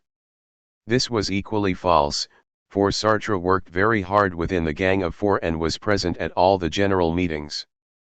Lastly, the television people put out a rumor that echoed as far as Stockholm, whence a message was sent to the France Presse agency. According to this rumor, Sartre was supposed to have asked for the money for the Nobel Prize for Literature, which he had refused in 1964. He sent the papers a very strong denial. R.T.L.AO suggested that Sartre should be interviewed on the journal Inattendu with Victor and me on October 5, 1975. He agreed and we prepared our pieces. But this whole business irritated him. In the course of the week, Arlette told me on the telephone that he was extremely weary, and one evening, while with me, he found it really hard to speak. The corner of his mouth and the tip of his tongue were almost paralyzed. It was over in a quarter of an hour, but he told me that it often happened to him and I remained uneasy. He had no life in him when we went to the RTL studio, and he stumbled going upstairs. The journalist who received us was obviously hostile, and I felt tense. Sartre seemed harassed, he spoke slowly and with scarcely any variation of tone. I was horribly afraid that he might have a fit of abstraction during the program. In this emergency I took it upon myself to speak a good deal, even interrupting the RTL man, to make our dealings with Julian quite clear. And Cohn-Bendit, taking part by relay from Switzerland, spoke in a sharp and decisive manner. So on the whole this journal Inattendu was a success. From the studio we went to Liliane Siegel's apartment, where she had prepared a little buffet luncheon. Here we met a few of the historians, deeply disappointed over the break with Antenne 2. Toward 5 I took Sartre back to his own place and there he slept for a while. He admitted that he was tired out. "That makes more than 5 hours we've been working," he said in an exhausted voice. He spent the evening at Wanda's, and the next morning, on Sunday, October 5, Arlette called me. It wasn't very serious, she said, but even so, Sartre had more or less fallen when he was at Wanda's. She had put him into a taxi. Michel was waiting outside the dome to take him back to his apartment. Once there he had again lost his balance, and this occurred several times. She had driven him to Arlette's in the morning, and again he had fallen. On being called in, Zaidman had given Sartre injections and prescribed a long rest in bed. I spoke to Sartre on the telephone. His voice was clear, but weary. He stayed to have lunch with Arlette, who took him home in a friend's car. They almost carried him up to his own apartment and there they put him to bed. I spent the afternoon with him, and Zaidman came in the evening. Sartre's blood pressure had risen from 140 to 200. He had to be supported when he took the few steps from his room to the lavatory. I slept in the other bedroom with all doors open. He stayed in bed on Monday and Tuesday. On Tuesday evening Dr. Laprisle came with Zaidman. Sartre's blood pressure was 215. They had a long conference. In addition to the usual medicines they prescribed a powerful tension reducer and Valium to help him smoke less. They advised him to get up and sit in an armchair, but to have a nap in the afternoons. Life took on a pattern. Sartre ate his meals at home. On Sundays Sylvie took him his lunch, on Thursdays Liliane, on Mondays and Fridays Michel, and Arlette the other days. As for dinner, I bought little things on those days when I stayed with him. Zaidman came again on the morning of Wednesday, October 15. The blood pressure had fallen to 160. He reduced the medications and told Sartre to go out a little, which he did. He looked almost as well as he had before his attack, but the medicines he had to take brought on his urinary incontinence again, and sometimes he even fouled his pajamas at night. He looked upon these accidents with an indifference that I found hard to bear. In spite of all this, he said, with an obstinate look, that he was going to go back to smoking. I protested strongly. If he became senile, it would be I who suffered from it. He would not know what was going on. Did I persuade him? Or was he affected by an article Michel read to him saying that in cases of arteritis, smoking might lead to the amputation of a leg?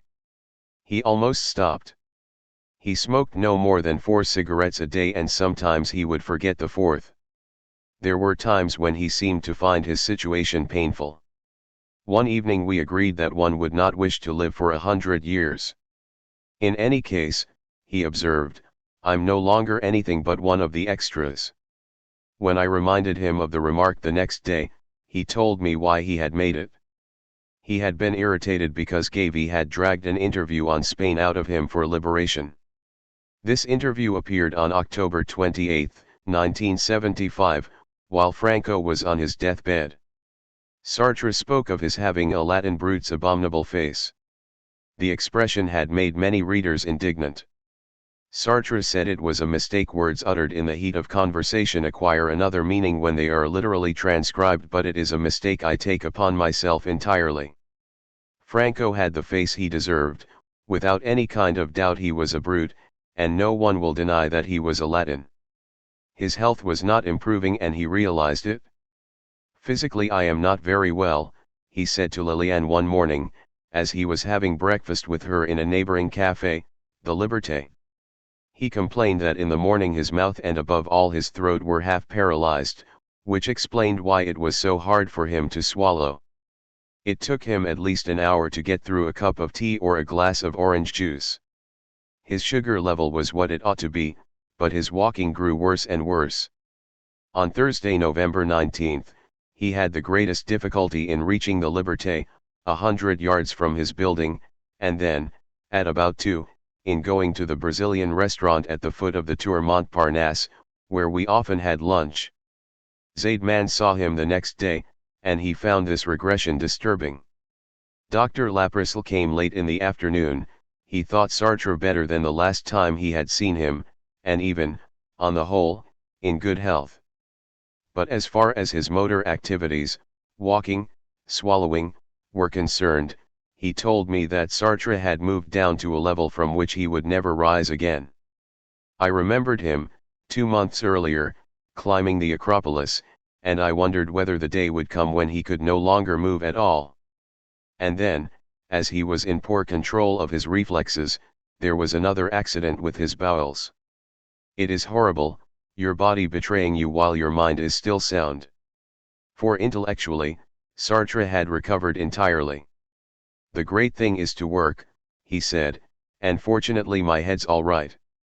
He also said to me I'm more intelligent than I have been for a long while. That was true. He worked steadily with Victor on their planned book, Pouvoir et Liberté, Power and Freedom. He took a lively interest in the works I read him and in everything that was going on in the world, particularly the Goldman case AP, which he knew in its smallest details. In the middle of November, when we thought that Goldman's appeal would be rejected, Sartre, with Victor's help, drew up a letter of protest for Le Monde. He did not publish it because the judgment condemning Goldman was quashed, to the great joy of all his friends. Thanks to all his activities, Sartre was once more happy to be alive. One morning Liliane asked him, "It doesn't bother you much, being dependent on others?" He smiled. "No. There's even something rather agreeable about it." "Being coddled?" "Yes. Because you feel we love you." "Oh, I knew that already. But it's pleasant." On November 10 the European edition of Newsweek published an interview Sartre had given Jane Friedman. She asked him, "What is the most important thing in your life at present?" He replied, "I don't know. Everything. Living. Smoking." He was fully conscious of the beauty of this blue and golden fall, and he rejoiced in it. Sartre was often asked to sign manifestos and appeals, and he usually agreed. Together with Malraux, Mendès France, Aragon, and François Jacob, he signed an appeal to prevent the execution of 11 men condemned to death in Spain. When they were executed, he signed a protest and an appeal for a march on Spain. With Mitterrand, Mendès France, and Malraux he protested against the United Nations resolution likening Zionism to racism, in Le Nouvel Observateur of November 17. He signed an appeal in favor of imprisoned soldiers which was read at the Mutualite on December 15. He had a new distraction. Arlette had rented a television set for him, and when there was a good Western or an entertaining film of any kind we watched it. By sitting very close to the screen Sartre could make out the picture pretty well. One Monday morning I went with him to see an excellent Greek film, Le Voyage de Comédiens. The manager had put the theatre at our disposal, only a few friends were there, so I could read Sartre the subtitles without bothering anyone. On December 1 Sartre received a threatening letter signed G.I.N. Gisèle Halimi asserted that it was to be taken seriously, the GIN being an extreme right-wing group that boasted of having blown up photo liberation. She warned the neighboring police station and I had an armored door installed. I was really uneasy, but Sartre took little notice of it. His serenity never failed. "I've had an excellent 3 months, he told me, looking radiant, at the end of December. And when at the beginning of the year he was asked what people should wish him, he replied eagerly, a long life. Together with Sylvie we made a brief journey to Geneva which thoroughly entertained Sartre, in spite of the snow and the cold. We walked about the old town, we saw Coppet and visited Lausanne. Back in Paris, Sartre returned to his work with Victor. He even began writing again. It was an illegible scrawl, but Victor managed to make it out more or less. Sartre wrote on the limits of his adherence to his own values. "I don't believe in what I've written," he told me. But then he perceived that he was criticizing himself on the basis of being and nothingness and the critique, thus proving that he did believe in it. 1976. At the beginning of March Sartre dictated an article on Pasolini to me. He had met him in Rome and he liked some of his films, particularly the first part of Medea, which he considered an extraordinary evocation of the holy. In this article he reflected upon the circumstances of Pasolini's death. He first wrote it in his illegible hand and then recited it to me by heart. It was a good article, and it appeared in the Corriere della Sera of March 14, 1976. He was pleased with having managed to produce it in less than 3 hours. Like me, Victor thought that Sartre had not been in such good form intellectually for a long while. To be sure, sometimes his light seemed to have gone out, but that was when the gathering was too large or when people bored him. He could be full of life and immediately present, as he was during the evening we spent with Alice Schwarzer, for example. It is also true that although he could listen, reply, and discuss, he was no longer inventive. There was a kind of emptiness within him, and that is why eating and drinking took on a much greater importance for him than they had had in earlier days. He found it hard to adapt himself to new things. And he found being contradicted very hard to bear. I almost never did it, although he made enormous blunders about what had happened in the past. On March 20 we set off with Sylvie for Venice, a city that the three of us never tired of. Taking very short steps, Sartre went for quite long walks with me. "Doesn't it bore you, being with a little creature who walks so slowly?" he once asked me. Quite sincerely, I said no. The fact that he could walk at all was already enough to make me happy. Sometimes in a melancholy voice he would still say, "I shall never get my eyes back." And it made him sad when a passenger in a vaporetto took his arm to help him get out at the stopping place. "Do I really look like a cripple?" he asked me. "You look as though you see badly," I said, "there's nothing to be ashamed of in that." But these clouds soon vanished. As I was suffering from a kind of neuralgia in my right arm, I said to him, "Well, what of it? It's old age. One always has one damned thing or another." "Not me," he said with conviction. "There's nothing wrong with me." That made me laugh, and after a moment's thought he laughed too. But on the spur of the moment he had felt that he was quite undamaged. He was much better adapted to his state than he had been the year before. Back in Paris once more, he carried on his work with Victor. It was a beautiful spring sun, greenery, flowers in his garden, and birds singing. Reading, music, and films filled our afternoons and evenings. At the beginning of the year, Life Situations had come out. It brought together 4 political essays, a talk on the family idiot, the talk with me on feminism, and the long interview he had given Cantat, Self-Portrait at 70. Gallimard republished Being and Nothingness in the collection Tell and Situations I in the series E-Days. A translation of the Critique of Dialectical Reason appeared in London. It had been translated into German in 1967. Sartre's interviews on the Australian radio on Marxism, on Lang, and on the role of the intellectual were collected in a volume that was published in New York. On May 1 he gave an interview for the press book of the film, Sartre by himself, and in it he spoke of his differences with French television. In June he published a letter in Liberation about the Larzac. He was sorry that he had not been able to be present at the meetings on the Larzac at Whitsun. In the same month Le Nouvel Observateur brought out a short piece that he had written on workers' safety in large concerns. He also signed a manifesto of solidarity with the Marge Group, which had occupied an annex of the Soviet embassy on January 20. In the Liberation of January 28 he signed an appeal to the President of the Republic in favor of Jean Popinski, a primary school teacher provisionally attached to a secondary school. In 1966, while Popinski was teaching a class in English, an inspector appeared. The inspector did not know English, but he nevertheless made an unfavorable report that caused Popinski to be sent back to primary school teaching. Popinski asked for redress, he did not obtain it. In 1974 he published a pamphlet entitled Boi Boi in which he attacked the inspectors, the juries, and unfair promotion. His name was struck off the roll of Teachers for Life and he began a hunger strike. It was to last for 90 days. In Liberation on February 17 and Le Monde on February 18, Sartre, 50 Nobel Prize winners, and I signed an appeal for the liberation of Dr. Michael Stern. Together we conducted a campaign in his favor and in the end we won. On May 12 Sartre and some other intellectuals signed a communiqué in which they expressed their horror at the death of Ulrich Meinhof in a German prison. That year, after a month's separation, which Sartre spent at Junas with Arlette and then in Venice with Wanda while I traveled in Spain with Sylvie once more, we all three, Sartre, Sylvie, and I, went to Capri.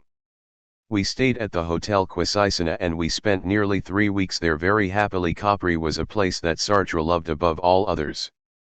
Early every afternoon we went to have a drink at the Salotto. Sartre even went for 2 long walks in the part of the island where cars are forbidden. He rested on a bench now and then, but his legs did not hurt him. He liked sitting in the sun as we lunched in an open-air restaurant. From his window he was aware of the beauty of the landscape running gently down to the blue of the sea.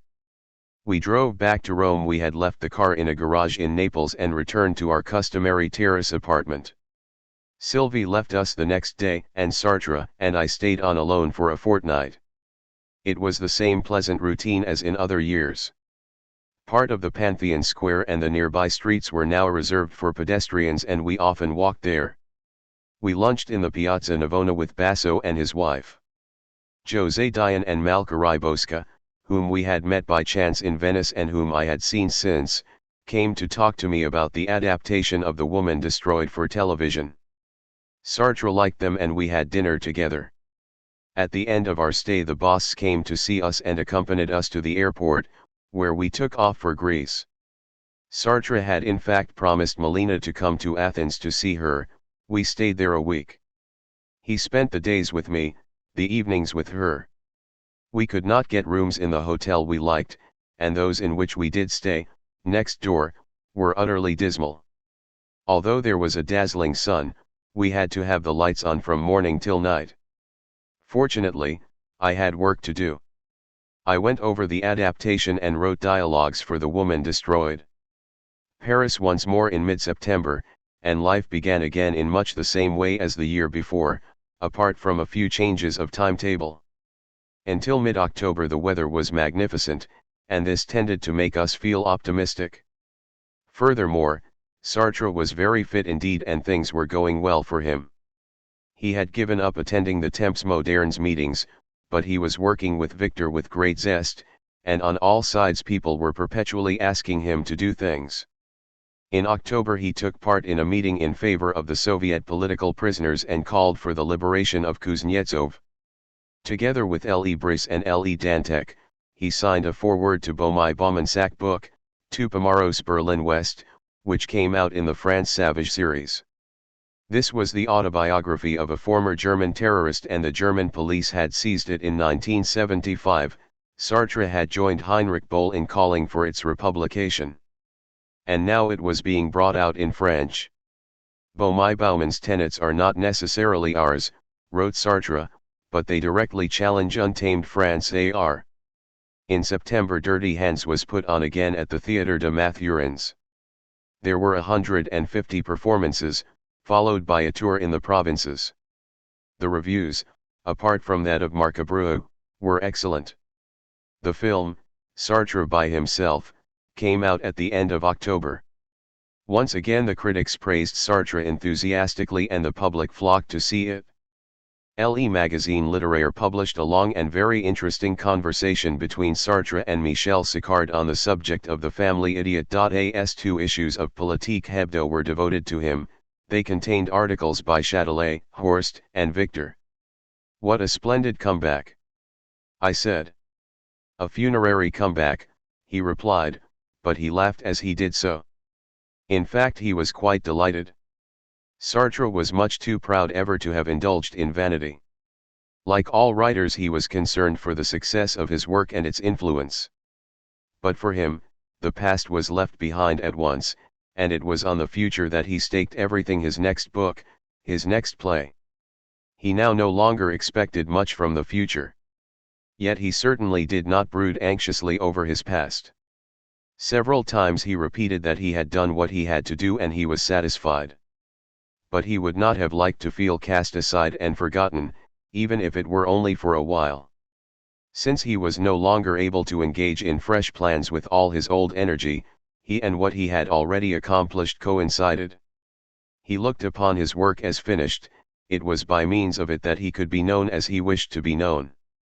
On Sunday, November 7, at the Israeli embassy, he received the University of Jerusalem's degree of Doctor Honoris Causa.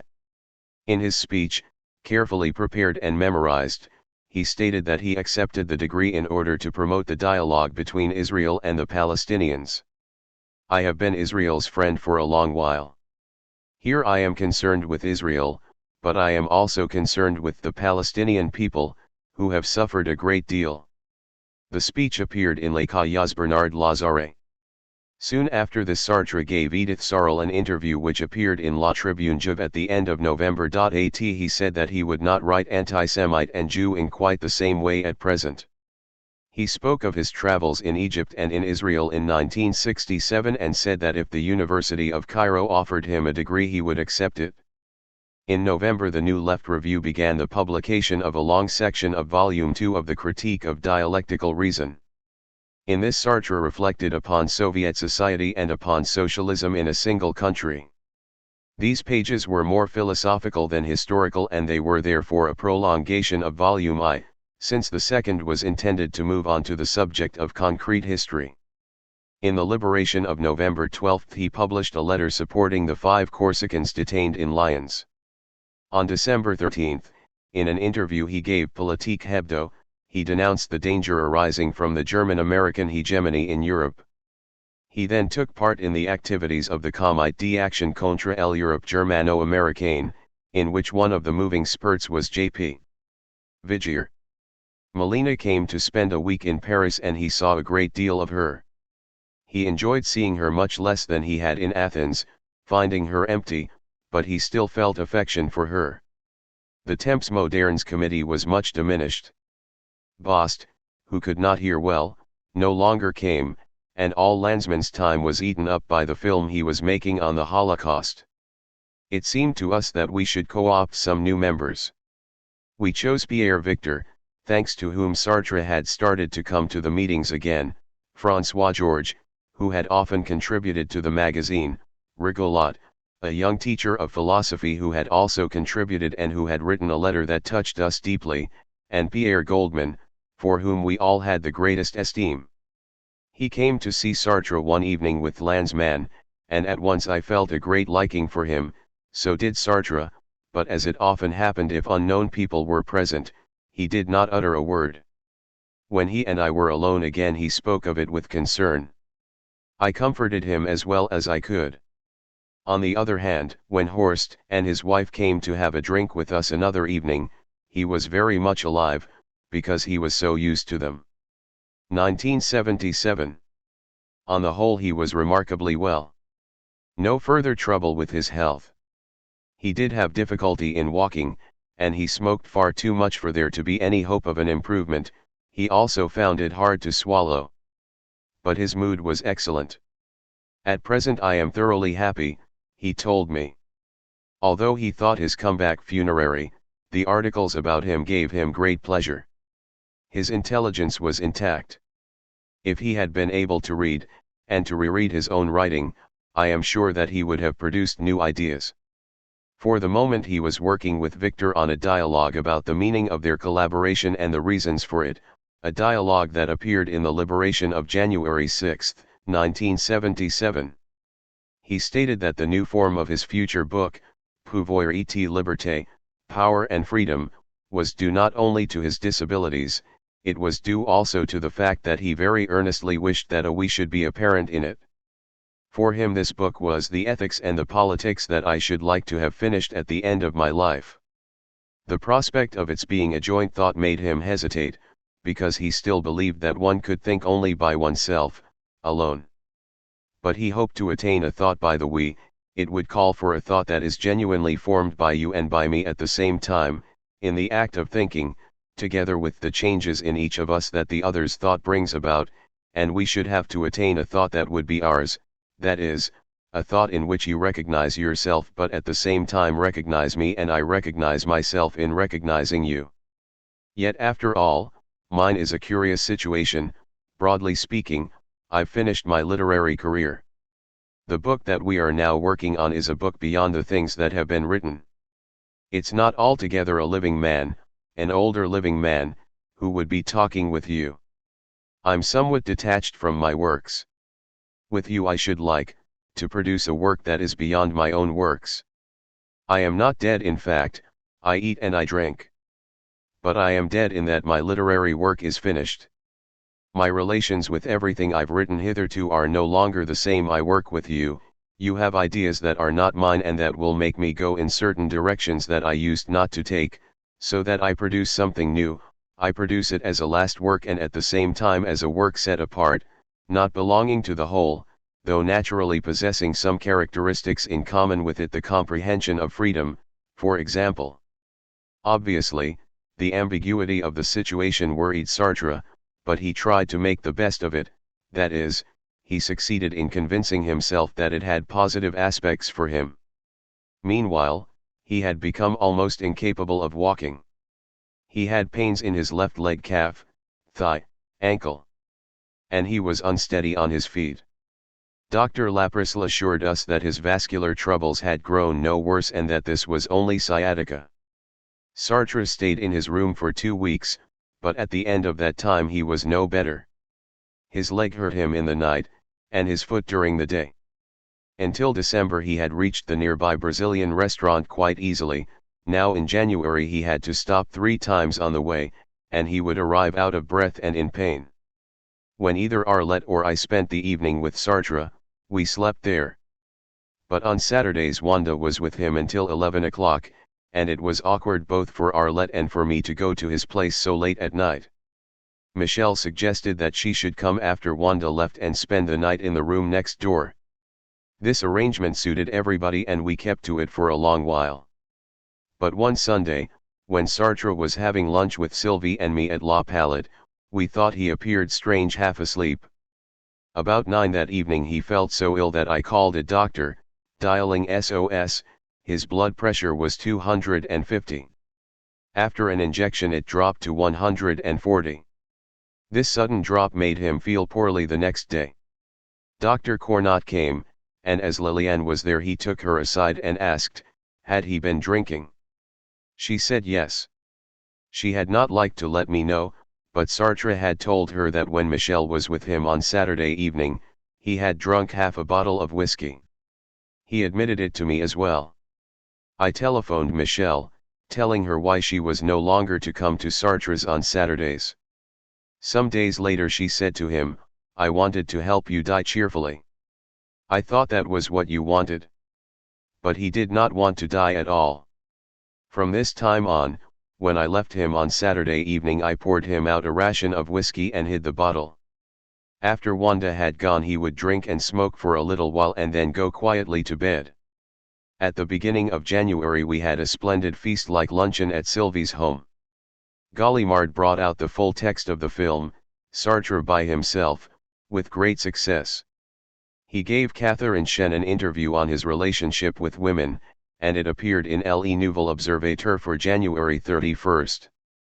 He attended the Temps Modernes assemblies, which now met 2 Wednesday mornings a month in his apartment, and took part in the discussions.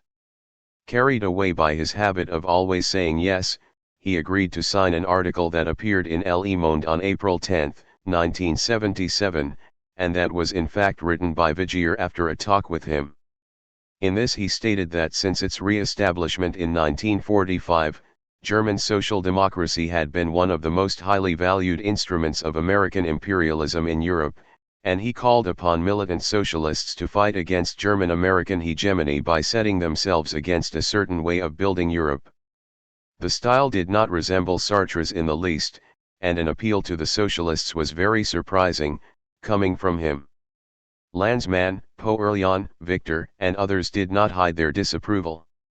He had promised Melina to go and give a lecture in the middle of February at the University of Athens, where she worked. He and Pierre Victor left by plane on Wednesday, February 16, and he stayed there a week, lunching with Victor, dining with Melina, mentally preparing his lecture. The subject was What is Philosophy, and he presented it on Tuesday the 22nd before 1,500 people in a hall meant for 800. He spoke for about an hour and was thunderously applauded. Victor thought the lecture somewhat facile, but since most of the students had a poor understanding of French, he admitted that it would have been pointless to attempt difficult concepts. I went to pick them up next day at the Orly airport. As I watched the passengers filing past, one of them told me in a reassuring tone, "They're coming." And indeed, there they were, the very last to appear, Sartre rather tired after his long walk from the plane, but delighted with his journey. On March 9 Melina came to Paris. The next morning before 9 she telephoned me in a panic. Sartre had taken her to dine at the Brazilian restaurant. On the way back his legs had given way under him, and twice he had nearly fallen. Neighbors had practically carried him to the elevator. He was deathly pale, sweating, and out of breath. I telephoned Zaidman and hurried over to Sartre's. His blood pressure was 220. Melina assured me that he had not drunk too much, and I knew that from that point of view she always kept a close watch on him. Anyway, his head was perfectly clear. I spent the afternoon with him. Dr. Cornot came that evening and spoke of a spasm in one leg. The next day Arlette called me to say that Sartre had fallen several times, particularly when going to bed. Dr. Cornot returned. Although Sartre's blood pressure had gone down a great deal, Cornot asked him to go to the Bruxelles hospital for a checkup. I slept at his apartment, as I did every Tuesday, and at 8:30 in the morning Lillian came to fetch us. We helped Sartre cross the garden and go down in the elevator to the car. He could scarcely walk. At the hospital a male nurse took him away in a wheelchair. The doctors decided to keep him until the next afternoon. I stayed in his room and attended to the formalities of signing him in while he underwent a number of examinations. He was brought lunch and ate most of it. His blood pressure was good on the right-hand side, less so on the left, a very marked asymmetry. I stayed until 3:30, sitting by Sartre and reading while he slept, until Arlette came. I went back to the hospital the next morning. Sartre had had dinner, had watched a little television, and had slept well. They were now carrying out a long X-ray examination: thorax, legs, hands, and so on. They brought him back to his bed and Dr. Husset appeared. He spoke forcibly. Sartre could save his legs only by giving up tobacco. If he did not smoke any more, his state could be much improved and he could be assured of a quiet old age and a normal death. Otherwise his toes would have to be cut off, then his feet, and then his legs. Sartre seemed impressed. Liliane and I took him home without too much difficulty. As for tobacco, he said he wanted to think it over. He saw Melina and Arlette and then the next day Pierre and Michel. When I arrived late in the afternoon he was walking a little better. But the day after that, in the evening, he told me that his leg hurt every night for about an hour. On Sunday Sylvie, he, and I went to see our friend Tomiko in her beautiful house at Versailles. We ate a stuffed duck and drank some excellent wine. As we drove back, Sylvie, who was a little tipsy, made ardent declarations to Sartre, who was delighted. She was not always kind to him. She would not have it that he was ill, and some aspects of his behavior irritated her, while he would blame her for what he called her ill temper. But none of this affected their relations in any way. We spent the evening reading and talking. He had made up his mind to stop smoking the next day, Monday. I said, "Doesn't it make you sad to think you're smoking your last cigarette?" "No. To tell you the truth, I find them rather disgusting now." No doubt he associated them with the idea of being cut to pieces little by little. The next day he handed me his cigarettes and lighters to give to Sylvie. And that evening he told me that he was in an astonishingly good mood because he had stopped smoking. It was a final renunciation and he never seemed to find it burdensome. He was not affected even when his friends smoked in front of him. Indeed, he even encouraged them to do so. The following Thursday Liliane and I took him to a private consultation with Dr. Husset. The doctor looked through an immense file devoted to Sartre, congratulated him on having given up tobacco, and prescribed a series of intravenous injections. If he felt the slightest cramp, Sartre was to stop walking, otherwise there was the danger of a heart attack or a stroke. He strongly advised against the brief journey to Junas that Sartre had planned, and he handed us a thick envelope that I was to give Dr. Cornat. We took Sartre home, and as soon as we reached my apartment, Liliane and I steamed Husset's letter open. It was a highly detailed summary, little of which we understood. Liliane kept it to show one of her friends, a medical woman. She telephoned me the next day. The friend thought the summary very disturbing: only 30% circulation in the legs. With care he may live a few years more, she had said. A few years. For me, the word took on a tragic meaning. I was quite aware that Sartre would not live very much longer, but so vague was the period that lay between me and his end that it seemed far off. All at once it grew near. 5 years. 7 years. In any event, a finite, definite time. Death, the inescapable, was already there and it had taken possession of Sartre. My general, unfocused anxiety gave way to a fundamental despair. I tried to face up to it. I took the Ressel-led letter back to Sartre's apartment, where in any case Dr. Cornat left it open on the table.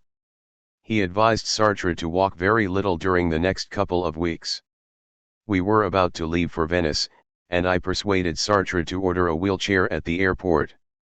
In Venice we had the same rooms that we had had in other years and Sartre was very pleased to be there again.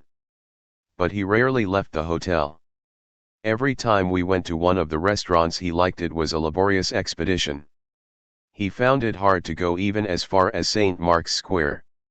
Since the weather was damp and rather showery he could hardly ever sit on the café terraces. Still, when it was fine we lunched on the one belonging to the hotel, which overlooked the Grand Canal. Otherwise we crossed the street and sat at a table in Harry's bar. For dinner we had a sandwich in the bar of the hotel. He spent most of the time in his room, where I read to him. When he slept in the afternoon or when he was listening to music on his transistor, I went out with Sylvie. Still, when we were leaving he told me that he was very pleased with his stay. For a few days after our return to Paris Sartre saw a great deal of Melina.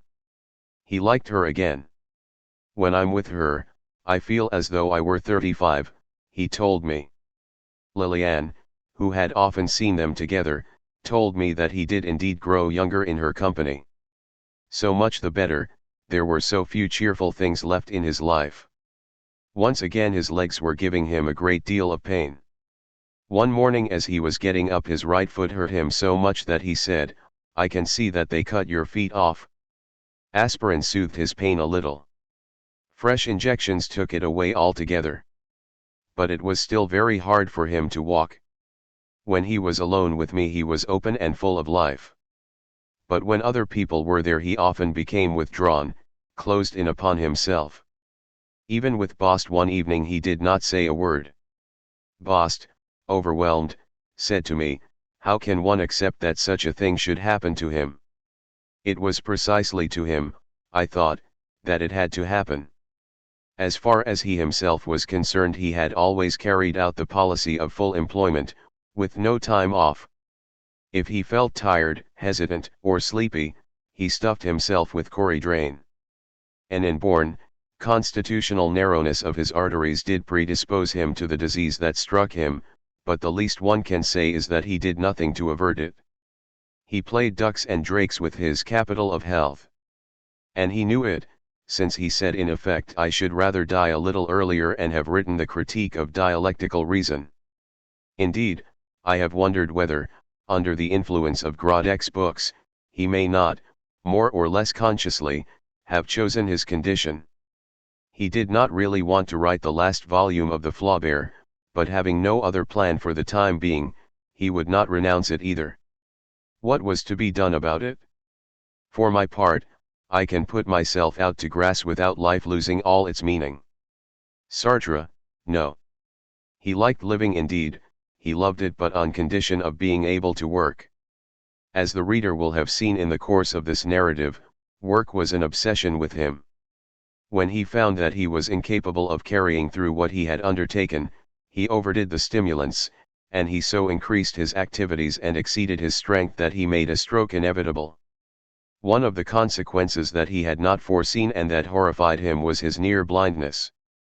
But he had wanted to grant himself a rest, and for him, illness was the only way out. At present I no longer fully believe this hypothesis too optimistic a hypothesis in one way, since it makes Sartre the master of his fate. What is certain is that the tragedy of his last years was the consequence of his life as a whole. It is to him that one can apply Rilke's words, "Every man bears his death within himself, as the fruit bears its stone." Sartre's decline and death were those that his life had called for. And perhaps that is why he accepted them so serenely.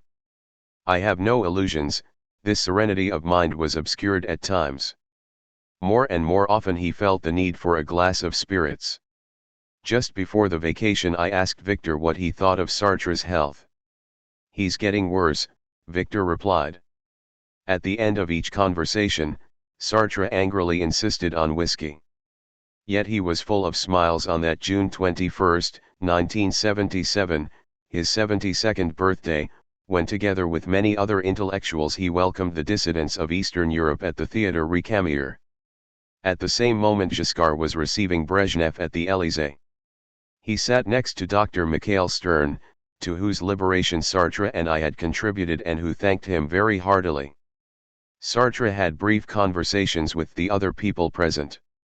In this year, as in others, he signed many documents, all of which appeared in Le Monde. On January 9 an appeal in favor of Politique Hebdo, which was in difficulties. On January 23 an appeal against the repression in Morocco.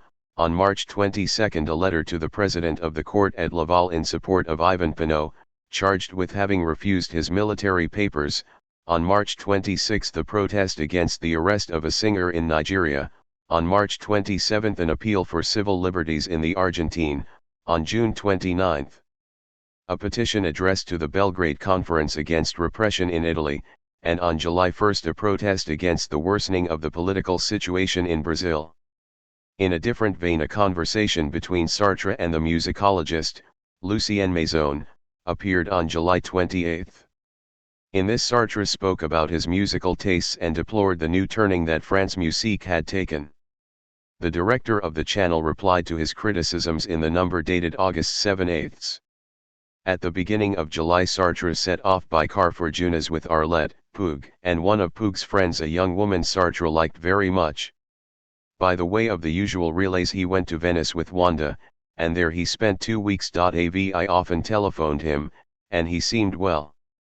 But I was still overwhelmed by the verdict pronounced by Liliane's friend, a few years to live.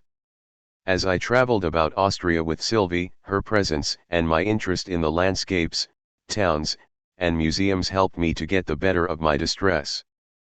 But in the evenings, although I tried to bear up against it, I fell to pieces. I had taken a tube of Valium from Sartre's apartment. Now I swallowed the pills in the vain hope of calming my mind, and I drank exaggerated quantities of whiskey. As a result, my legs gave way and I staggered. Once I nearly fell into a lake, and another time, reaching the hotel hall, I collapsed into an armchair and the proprietress gave me a very queer look indeed. Fortunately, I rallied in the mornings and we spent some lovely days. We went down to Venice and Sylvie waited for me with the car in the Piazzale Roma while I took a motorboat to Sartre's hotel. As usual, it was something of a shock, meeting him in the hall, his dark glasses, his awkward way of moving. We and Sylvie drove off under a magnificent sky. We stopped at Florence, where I had reserved rooms at the Excelsior, rooms flanked by terraces from which one could see the whole city.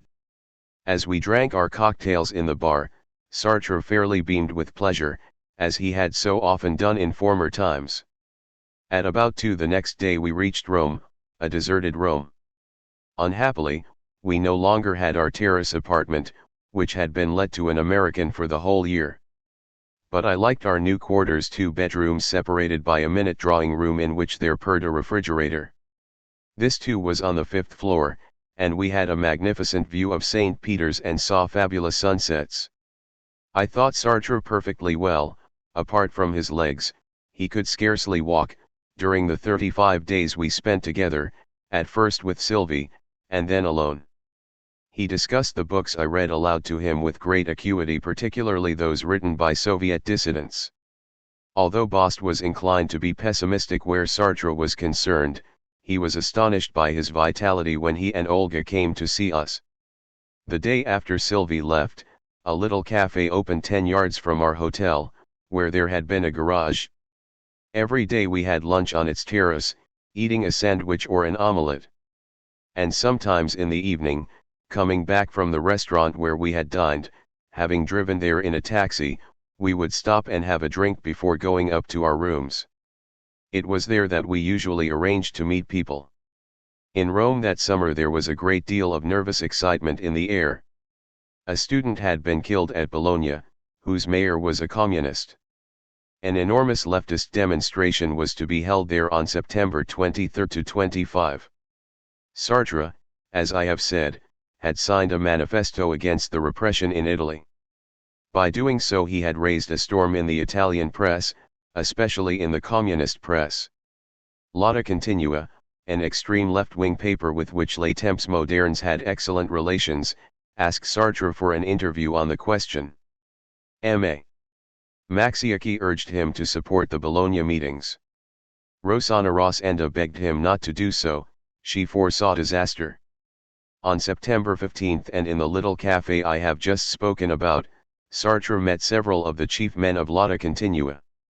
They published the interview in 4 pages of their issue of September 19 under the heading Libertà e potere non vanno in coppia.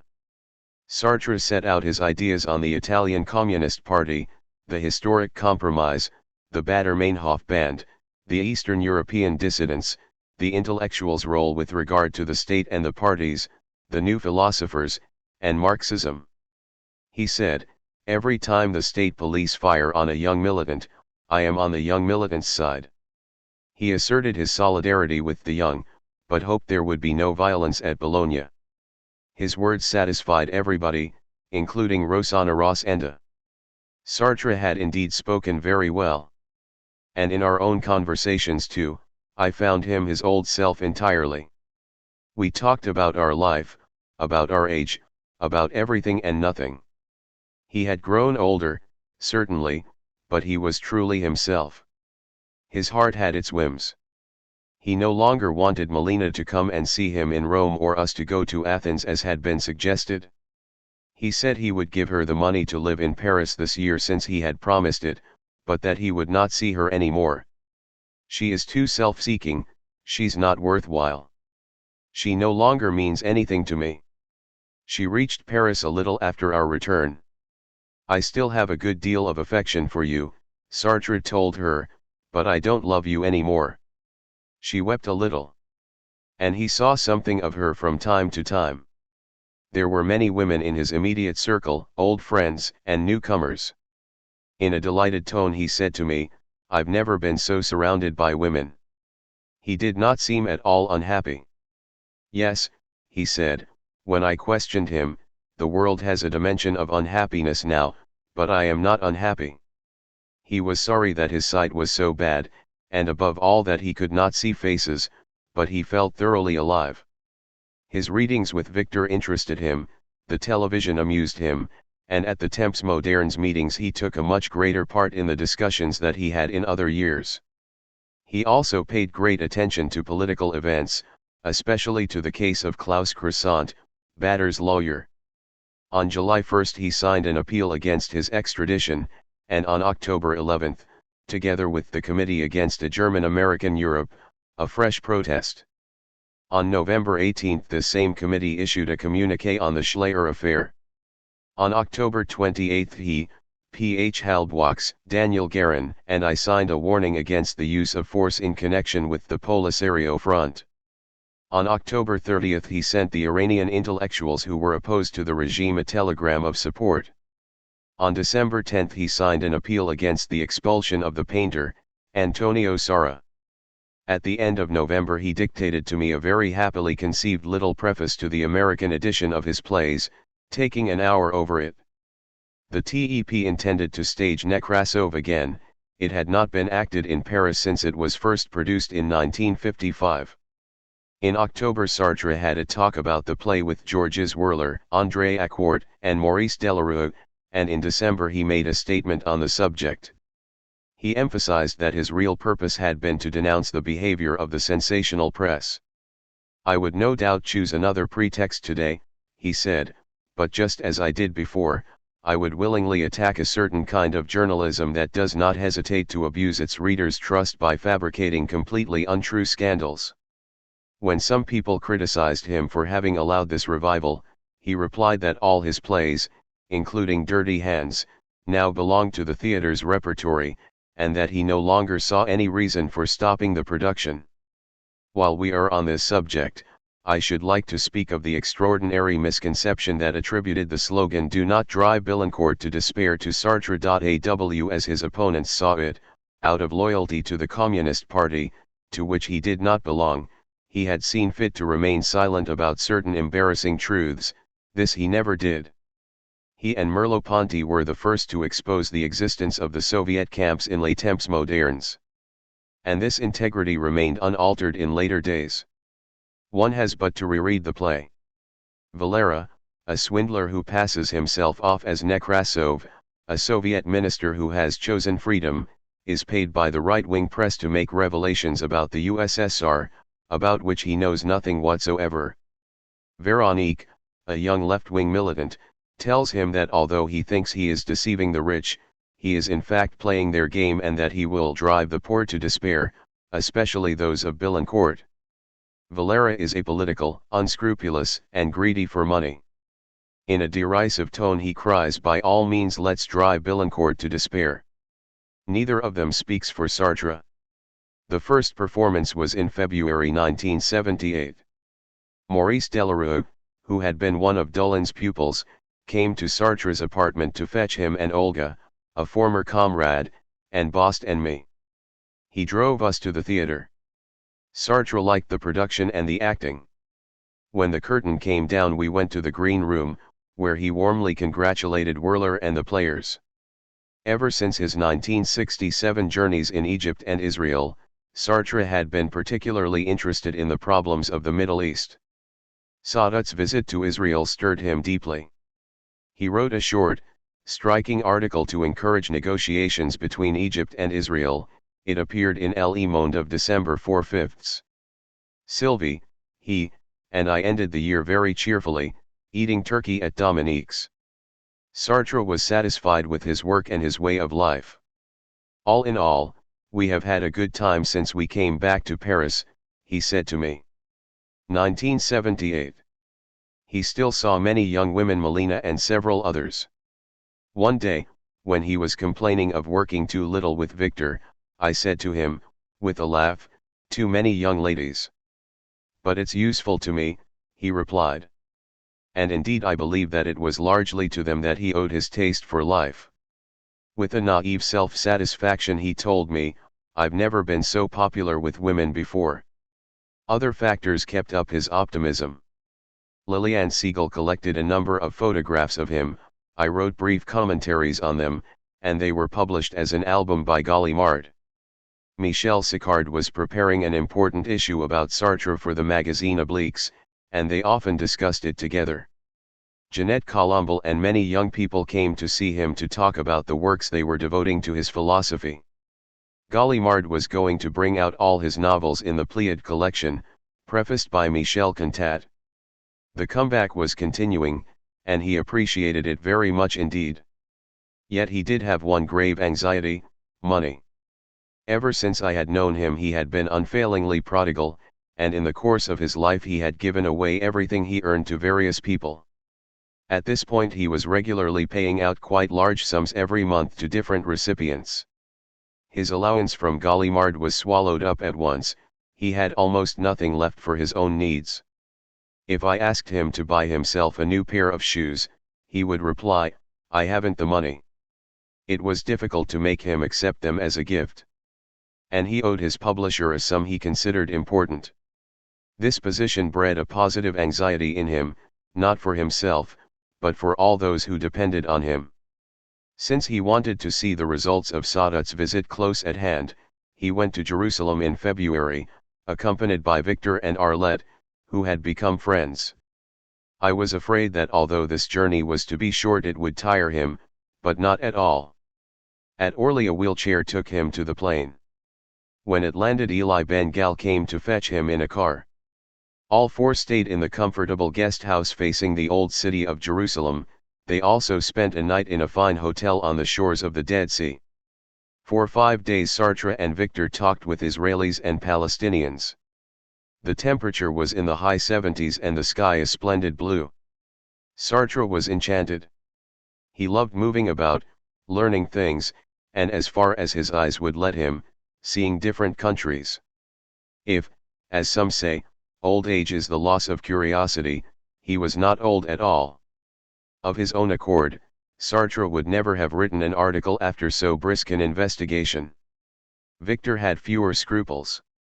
You mouse always go too fast, Sartre had said to him during one of their first conversations. Yet he allowed his hand to be forced and they sent Le Nouvel Observateur a piece signed with both their names. Boss telephoned me in a state of great agitation, it's horribly bad. Here at the paper everyone is appalled. Do persuade Sartre to withdraw it. When I had read the article, finding it indeed very weak, I passed on Boss's request. Very well, said Sartre carelessly. But when I spoke to Victor he flew into a rage. Never had he been so insulted. He blamed me for not having told him about it.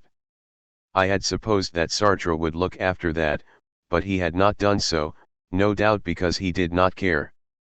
I told Victor all this and for some time we retained at least the appearance of being on good terms. But presently, at a Temps Modernes conference that met at my apartment without Sartre, there was a violent quarrel between Victor, Poerlian and Horst on the subject of the article. Poerlian and Horst thought it execrable. Victor insulted them, declaring later that we were all corpses, and he never took part in the meetings again. His reaction astonished me. When we were young, Sartre and I had suffered many rejections, but never had we taken them for insults. Victor had been one of the leaders of the gauche proletariat and he had retained the little boss's state of mind. Everything had to give way before him. He moved easily from one conviction to another, but always with the same obstinacy.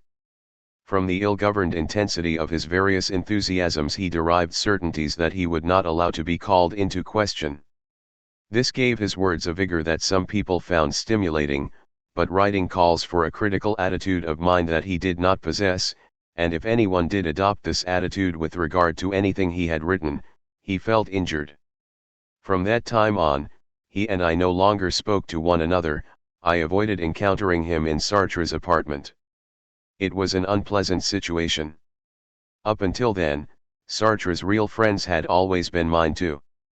Victor was the only exception. I did not doubt his affection for Sartre nor Sartre's for him. Sartre told Cantat about it in one of their conversations.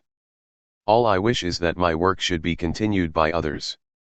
For example, I should like Pierre Victor to accomplish the work he wants to do, a work that is both that of an intellectual and a militant. Of all the people I have known, he is the only one who gives me full satisfaction from that point of view.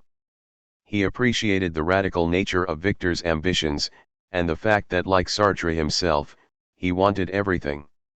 Of course you don't attain everything, but you must want everything. Perhaps Sartre was mistaken, but if so it is of no great importance. That was how he saw Victor. At long intervals he went to have dinner in what Victor called his community, a suburban house which Victor and his wife shared with another couple, friends of theirs. Sartre enjoyed these evenings. I should not have wished to take part in them, but I was sorry that from now on a part of Sartre's life was closed to me. We were rather tired of Venice. For our Easter holiday I chose Sirmium, a charming little walled town on Lake Garda. Cars were not allowed in, unless one was staying there, which was the case with us. We had rooms in a hotel on the shores of the lake. As usual I read to Sartre in his room, and since he liked walking about the narrow and, except on Sundays, empty streets, we often went and sat on a café terrace in a nearby square. We had our meals in the little restaurants close at hand. Sylvie took us for some long drives. We went around the lake and we revisited Verona and then another day, Brescia. On our way back to Paris we stopped at the Auberge du Père Bise at Talwars. Generally speaking Sartre ate in a very monotonous, sparing fashion, but every now and then he did appreciate a really good meal. During the months between this time and the summer vacation, he undertook few political initiatives. At the beginning of the year a false Sartre's Political Will and Testament had been published in Sicily. The author upheld some old anarchist theses and attributed them to him. Sartre published a denial. In June he wrote to Le Monde, saying that now, 10 years after the events of 1968, Cohn-Bendit should no longer be forbidden to come to France. In the same month he signed a document on the case of Heidi Kemp-Bolcher, a German girl who had been severely burned on May 21 in Paris during a police interrogation. But what really interested him was carrying on with the book, Pouvoir et Liberté, Power and Freedom, that he was writing with Victor. A tape recorder registered their dialogues. In a piece that appeared in Obliques he told Michel Sicard how he looked upon this work. If the book is carried right through to its end, it will be a new form, a genuine discussion between two living beings who have the ideas that they amplify in their writing, and when we are opposed to one another it will not be fiction but truth. In this book there will be moments of confrontation and moments of agreement, and both are important. This book with two authors is essential for me because contradiction, life, will be in the book. The people who read it, will adopt different points of view. That's what moves me so strongly. Then summer came. As I had done in other years, I met Sartre in Rome, after a journey in Sweden with Sylvie, and there we spent 6 very happy weeks. When we returned to Paris his health seemed stabilized. He talked with Victor, I read to him. He still took pleasure in his many female friendships. Melina had gone back to Athens, but she was replaced by others. After the love letter to Jean-Paul Sartre that François Sagan had published in the press, they lunched together from time to time. He was quite fond of her. He took part in the film that José Dion and Malcari Bosca made of me, and the issue of Obliques devoted to him came out. On October 28 he received a delegation of peasants from the Larzac. There had been several articles in Les Temps Modernes about their struggle. Sartre was interested in it for several reasons: their confrontation with the state, their fight against the expansion of the army, the discovery of new techniques of resistance, and their active nonviolence, which utterly confused the established order. He would have liked to talk these things over with them at the time of their Whitsun meeting in 1976, but the state of his health had not allowed him to attend. In October 1978 several of them undertook a hunger strike at St. Severin's. Some came to ask Sartre to be present at a press conference that they were to hold the next day. He was not well enough to accept, but he wrote a statement that was read out to the journalists during the conference. You believe that France has to be defended, but you do not think it right that the army should settle down in the very middle of the country, far from the frontiers, and there, over thousands of acres, set up a zone of extermination by new weapons, nor do you think it right that the government should hire out this inhabited stretch of country to the armies of other countries so that they should be able to come and exercise there. You are right. Turning the Larzac into the weird locus of a preventive world war, and that in time of deep peace, calls for the stupidity and the cynicism of those who govern us. At about the same time he talked over a plan that Guy Lamat, an actor from Lyons, had submitted to him, the staging of a work, Mice and Theatre, that Jeanette Colombel had put together, based on historical and political passages in Sartre. The show had a great success, first in the two main theatres in Lyons and then for 2 years all over France. 1979. Sartre attached great importance to the Israeli-Palestinian conference that took place in March under the aegis of Les Temps Modernes. Victor had cherished the notion ever since his journey with Eli Ben-Gal. They often telephoned one another. One of our old Israeli friends, Flipan, had offered Les Temps Modernes the minutes of an Israeli-Palestinian colloquy over which he had presided, but he asked for quite a lot of money, and the document added nothing new. Victor thought it would be better to arrange a similar meeting in Paris and to publish its results in Les Temps Modernes. The expenses would no doubt be high, but Gallimard undertook to pay them. Over the telephone, Victor and Eli drew up a list of those they hoped would attend and sent out the invitations. Most of these people lived in Israel. Numbers of practical problems arose, starting with where the meeting should be held, Les Temps Modernes office being a mere rabbit hutch. Michel Foucault kindly lent us his big, very well lit, quietly and elegantly furnished apartment. Victor reserved accommodations in a little left bank hotel for a few days and a private dining room in a nearby restaurant. Tables, chairs, and a tape recorder were set up in Foucault's living room. In spite of a few technical difficulties, the first meeting was able to be held on March 14. Sartre opened the proceedings with a little speech that he and Victor had agreed upon. Apart from him, Claire Echirelli, and me, and I did not go back the next day. No members of the Temps Modernes team were present. All of them, including myself, looked upon Victor's undertaking with mistrust. The members of the conference introduced themselves. A Palestinian living in Jerusalem, Ibrahim Daik, stated that this dialogue was meaningless. Did Sartre not know that in Israel Palestinians and Israelis saw one another every day and talked to each other? Since no Egyptians or North Africans had been invited, it would have been simpler and cheaper to hold the meeting in Jerusalem. Eli Ben-Gal and Victor said that some of the Palestinians present would not have been able to enter Israel. Daik replied that some Palestinians had not been able to go from Israel to Paris, and he withdrew from the conference. The other members did in fact all come from Israel, except for the Palestinian, Edward said, who taught in the United States, at Columbia University, and Shalim Sharif, a Palestinian teacher in Austria. One or two spoke German and nearly all the rest English. There were voluntary translators. If an Israeli preferred speaking in Hebrew, Eli Ben-Gal acted as interpreter. The conversations were tape-recorded and Arlette typed them. During the sitting, Claire Echarelli and Catherine von Bülow passed around coffee and fruit juice without enthusiasm. Apart from the official sessions, the Palestinians and Israelis lunched together in the restaurant Victor had chosen. At these times they talked in a more relaxed fashion. They expressed a certain amount of surprise at the modest nature of their hotel, but above all at Sartre's near silence and the importance assumed by Victor, of whom they knew nothing whatsoever. A little fair-haired rabbi asked for kosher food. Shmuel Trigano, a friend of Les Temps Modernes, took him to the Jewish restaurant in the Rue Medicis. The speeches were more or less interesting, more or less touching, but in general it was always the same old story. The Palestinians wanted a territory of their own and the Israelis, all chosen from the left, agreed, but they wanted their security guaranteed. In any event, all these people were intellectuals who possessed no kind of power at all. Victor was nevertheless exultant. "It's going to be an international scoop," he told Sartre. He had to eat his words.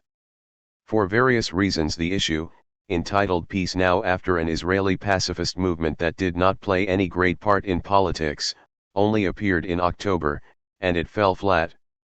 During the summer of 1980, Edward Said, whom Victor looked upon as the member of the conference with the greatest prestige, told some common friends that he did not understand why he had been made to come from America. The meeting had seemed to him a wretched affair while he was attending it, and even worse when he read the proceedings.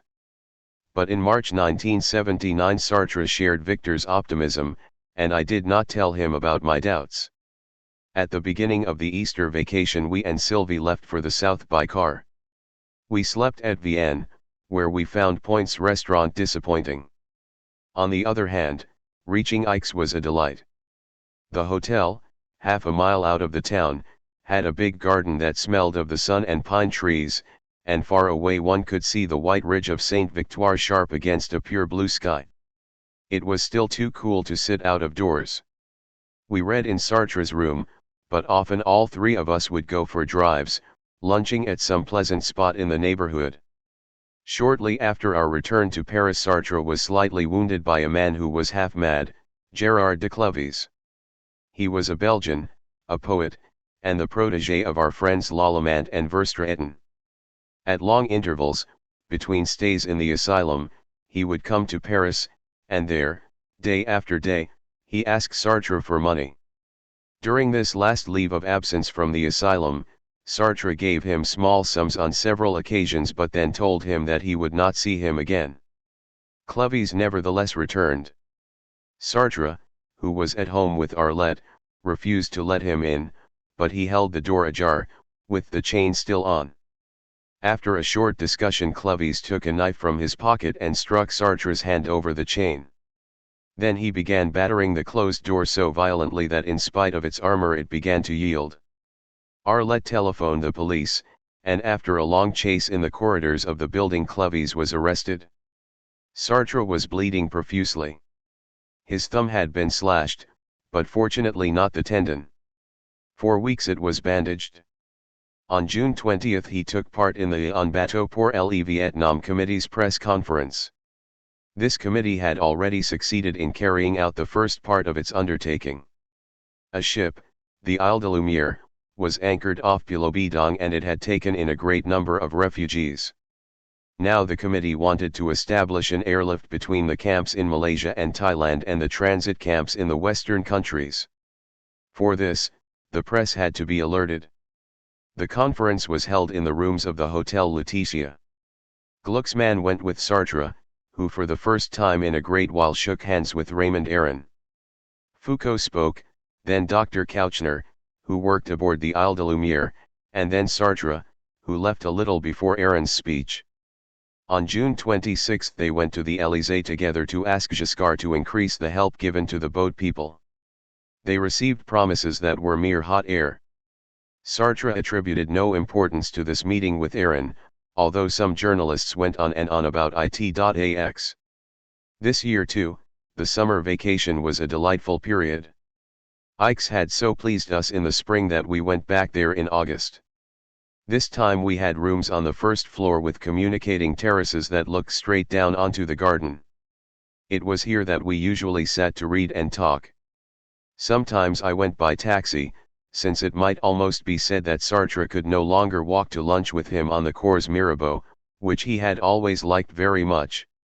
Or Sylvie would drive us to one of our favorite places. Now and then we saw smoke far off forest fires. Sartre was very pleased with this stay.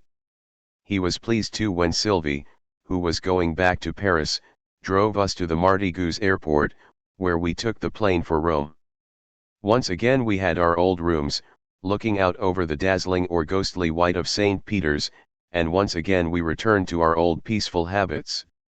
From time to time Sartre saw an American girl who lived in Rome and whose acquaintance he had recently made.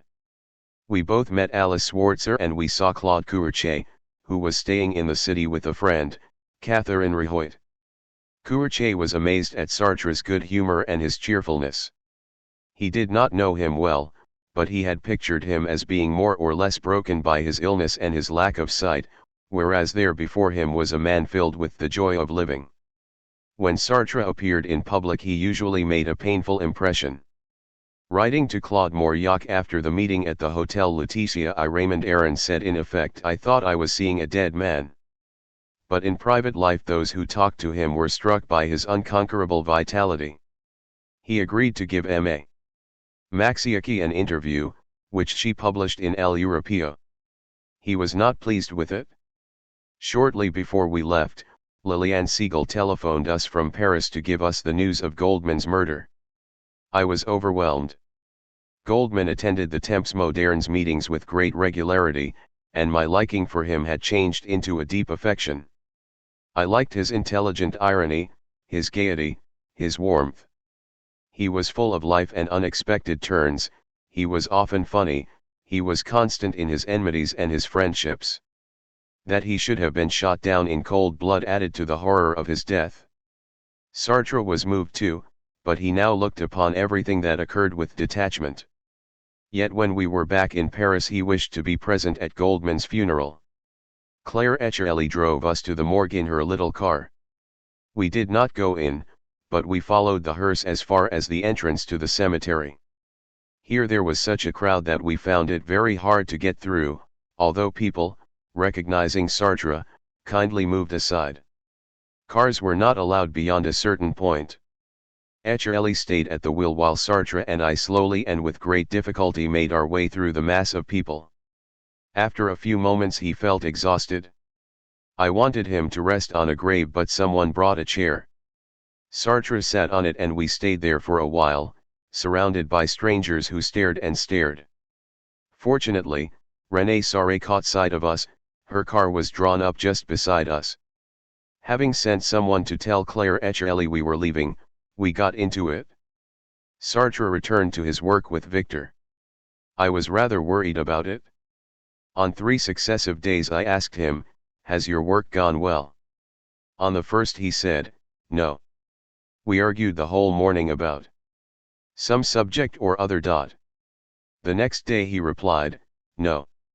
We don't agree."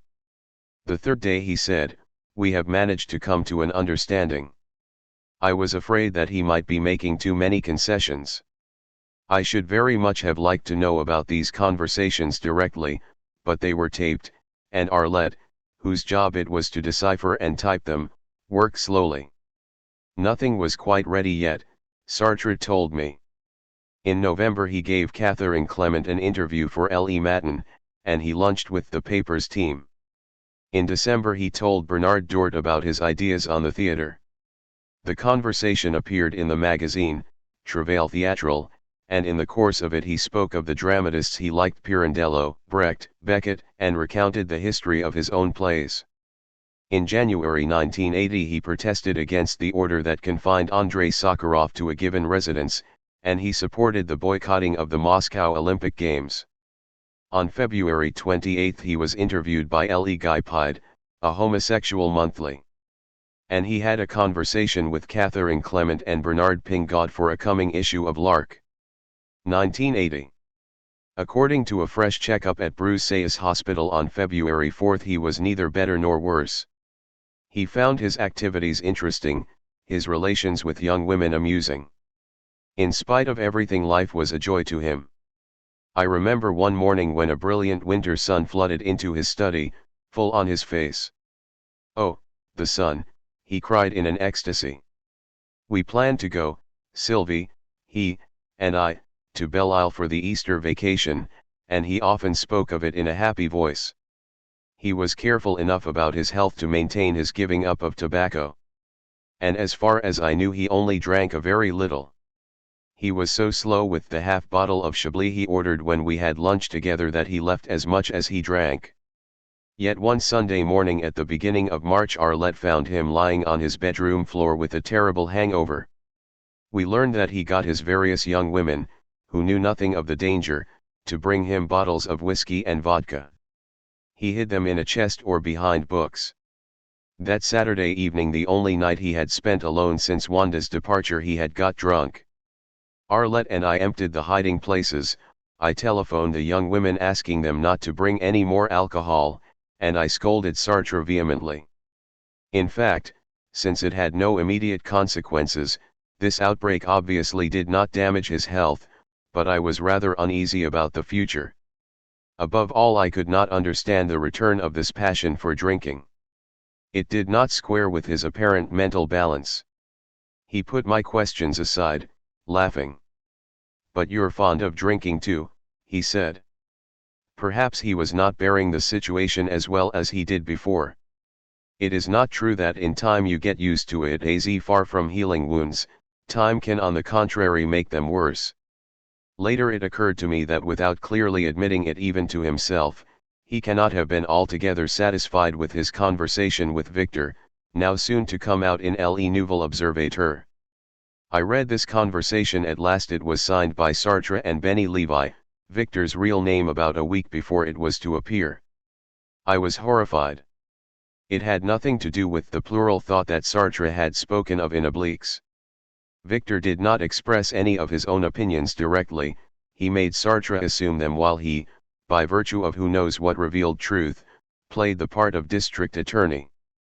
The tone in which he spoke to Sartre and his arrogant superiority utterly disgusted all the friends who saw the document before it was published. And like me, they were horrified by the nature of the statements extorted from Sartre. In fact, Victor had changed a great deal since Sartre first met him. Like many other former Maoists, he had turned toward God, the God of Israel, since he was a Jew. His view of the world had become spiritualistic and even religious. Sartre jibbed at this change of direction. I remember one evening when, talking to Sylvie and me, he gave vent to his dissatisfaction. "Victor absolutely insists that the whole origin of morals is in the Torah. But that's not at all what I think," he told us.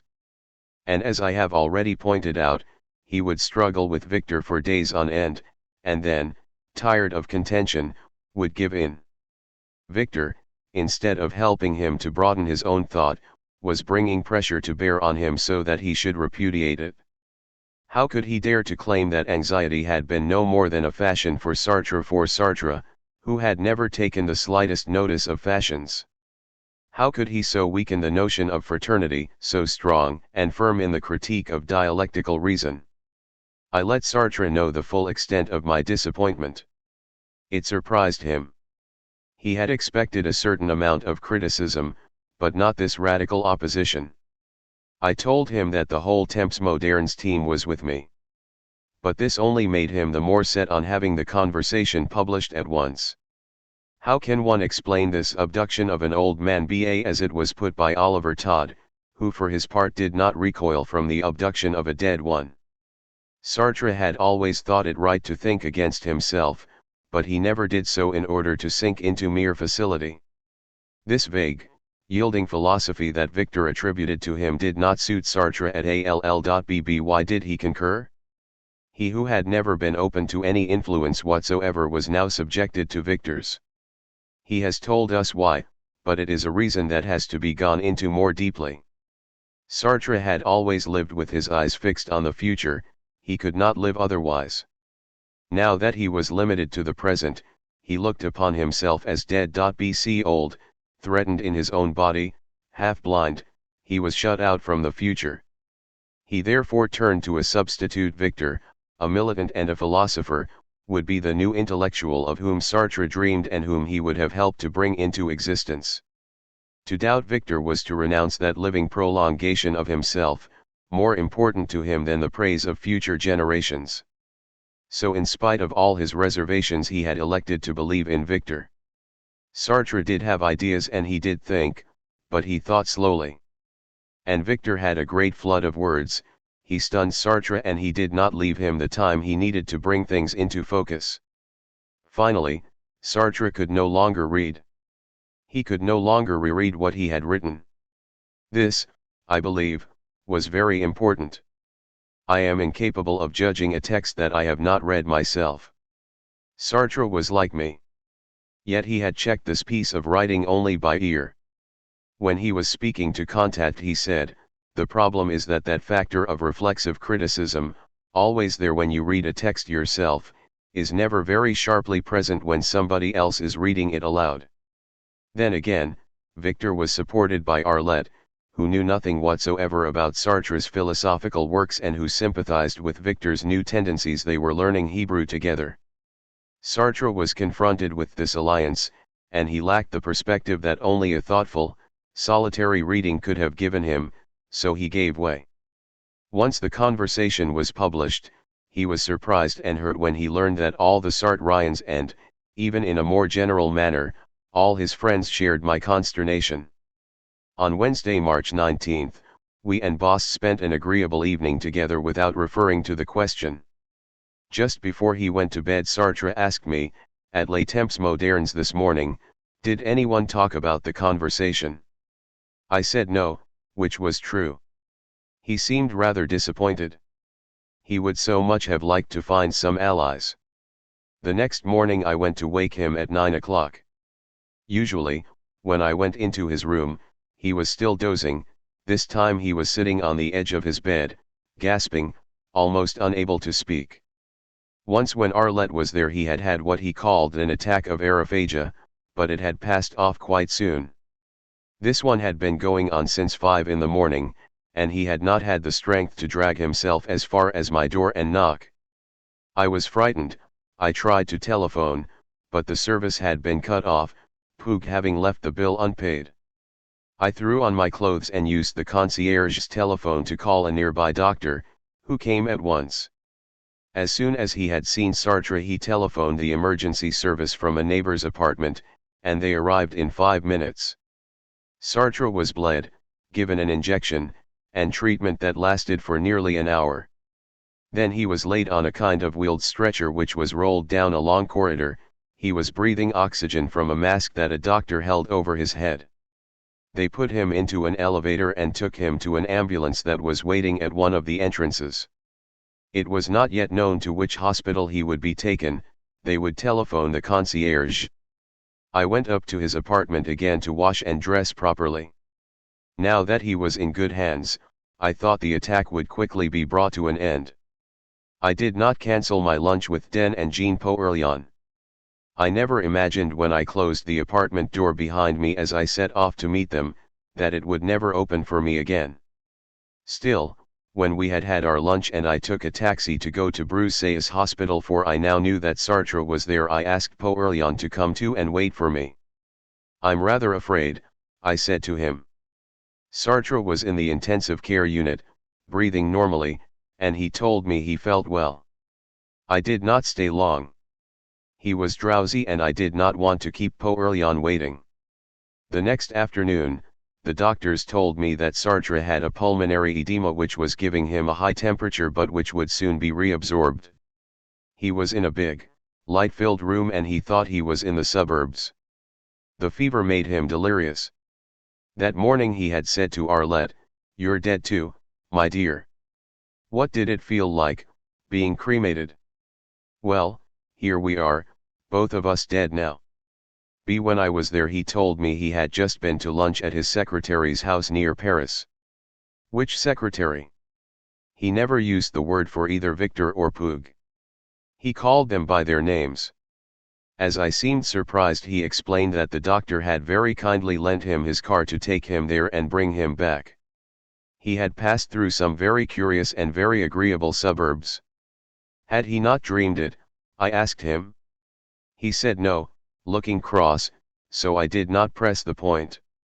The fever lessened during the days that followed, and the delirium stopped. The doctors told me that the attack had been caused by a lack of irrigation in the lungs, the arteries not functioning properly. But now the pulmonary circulation was re-established. We had thought of leaving for Belle Isle quite soon, and Sartre was delighted at the idea. Yes, I shall like being down there, we'll be able to forget about all this. All this was the Victor conversation and its repercussions. As he was only allowed to see one person at a time, Arlette went to the hospital in the morning and I in the afternoon. I used to telephone at about 10 to ask how he had passed the night, and the reply was always very well. He slept soundly and also dozed a little after lunch. We talked about unimportant matters. He sat in an armchair for his meals and when I came to see him. Otherwise he spent most of the time lying down. He had grown thinner and he seemed weak, but his spirits were good. He looked forward to leaving the hospital, but he was ill enough to put up with the situation cheerfully. Arlette came back at about 6 to be there when he had dinner, and sometimes she left for a little while so that Victor could come in. Presently I asked Dr. Husett when he would be able to leave. Hesitantly he replied, I can't say, he's frail, very frail. And 2 or 3 days later he said that Sartre would have to go down to the intensive care unit again. It was only in that part of the hospital that he could be watched 24 hours a day, so that he would not run the risk of any accident. Sartre did not like it there. When Sylvie came to see him he said, as though he were speaking of a hotel where he was staying for a holiday, I don't care for this place. Fortunately, we'll be leaving soon. I love the idea of going to a little island. There was in fact no longer any question of going to Belle Isle. I cancelled the rooms I had reserved. The doctor wanted to have Sartre within reach in case of a fresh attack. But they did bring him back to a room, bigger and lighter than the first. This is fine, he told me, because now I'm quite near home. He still had a vague belief that at first he had been taken to a hospital in a suburb of Paris. He seemed more and more weary, he began to have bed sores, and his bladder functioned badly. This had to be dealt with, and when he got up, which happened rarely now, he trailed a little plastic bag full of urine behind him. From time to time I left his room so that a visitor might come in, boss or landsman. When I did so I went and sat in a waiting room. It was there that I overheard Dr. Husett and another doctor talking, and they used the word uremia. I understood that there was no hope for Sartre, and I knew that uremia often brought hideous suffering with it. I burst into tears and flung myself into Husett's arms. Promise me that he won't know he's dying, that he won't go through any mental anguish, that he won't have any pain. I promise you that, madam, he said gravely. A little later, when I had gone back to Sartre's room, he called me. In the corridor he said, I want you to know that my promise was not mere words. I shall keep it. Afterward the doctors told me that because his kidneys were no longer adequately supplied with blood, they no longer functioned. Sartre still passed urine, but without eliminating urea.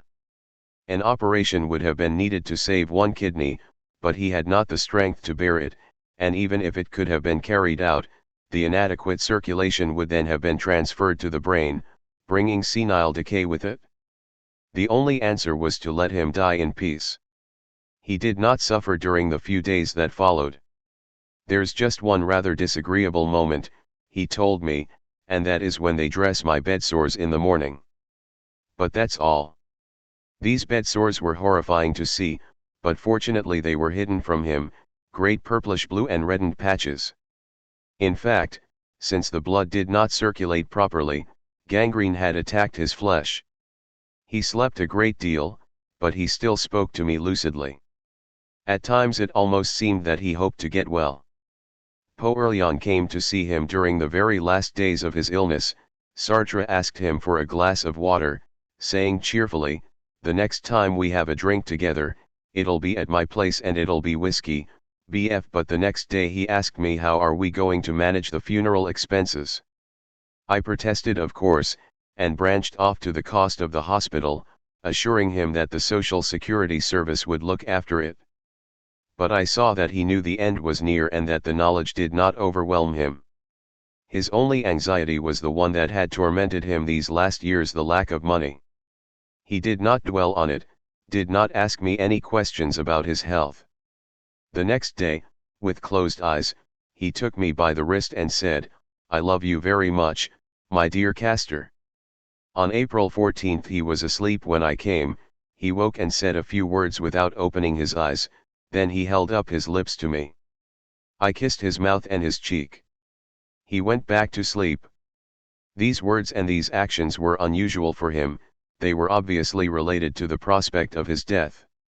Some months later I met Dr. Husset as I had hoped I should, and he told me that Sartre had sometimes asked him questions. How will it all end? What is going to happen to me? But it was not death that made him uneasy, it was his brain. He had undoubtedly felt the coming of death, but without anguish. He was resigned, said Husset, or rather, correcting himself, assured. No doubt the euphoria-inducing medicines they had given him contributed to this peaceful state of mind. But above all, except for the first days of his half-blindness, he had always borne what happened to him with moderation and constancy. He did not wish to trouble others with what troubled him. And revolt against a fate he could not alter seemed to him pointless. As he said to Contatbage, "That's just how things are and there's nothing I can do about it, so I have no call to be wretched." He still passionately loved living, but he was thoroughly used to the idea of death, even though he pushed back its time until he would be 80. He accepted its coming without making a fuss, appreciative of the friendship and the affection that surrounded him and satisfied with his past. "I've done what I had to do." Husset also asserted that the troubles and vexations that Sartre had suffered could in no way have affected his condition. A violent emotional crisis might have had disastrous immediate effects, but cares and worries, diluted in time, had no influence upon what mattered, the vascular system. He added that its state must necessarily have grown worse in the near future. In 2 years at the outside the brain would have been affected and Sartre would no longer have been Sartre. On the morning of Tuesday, April 15, when as usual I asked whether Sartre had slept well, the nurse replied yes. But, I hurried over at once. He was asleep and breathing quite strongly, he was obviously in a coma, and he had been since the evening before. I stayed there for hours, watching him. At about 6 I made way for Arlette, asking her to telephone if anything happened. At 9 the telephone rang. She said, "It's over." I came with Sylvie. He looked just the same, but he no longer breathed. Sylvie told Landsman, Bost, Poerlian, and Horst. They came at once. We were allowed to stay in the room until 5 the next morning. I asked Sylvie to go and get some whiskey and we drank it as we talked about Sartre's last days and his earlier times, and about what would have to be done. Sartre had often told me that he did not wish to be buried at the Père Lachaise cemetery between his mother and stepfather, he wanted to be cremated. We decided to bury him provisionally in the Montparnasse graveyard, from which he would be taken to the Père Lachaise for the cremation.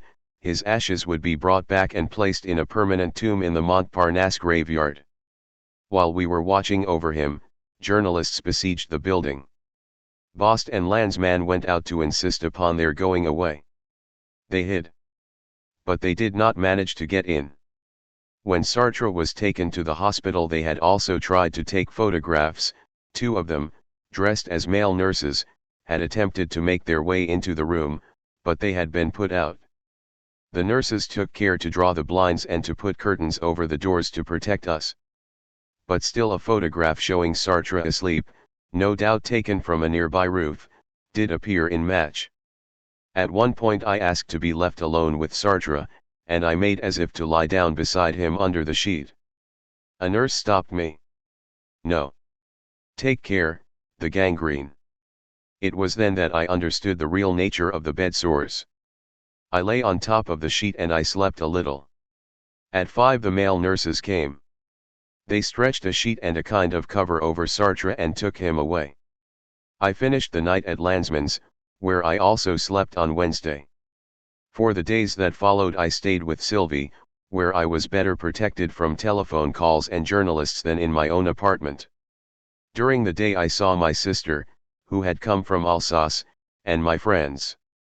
I looked at the papers and also at the telegrams that came flooding in at once.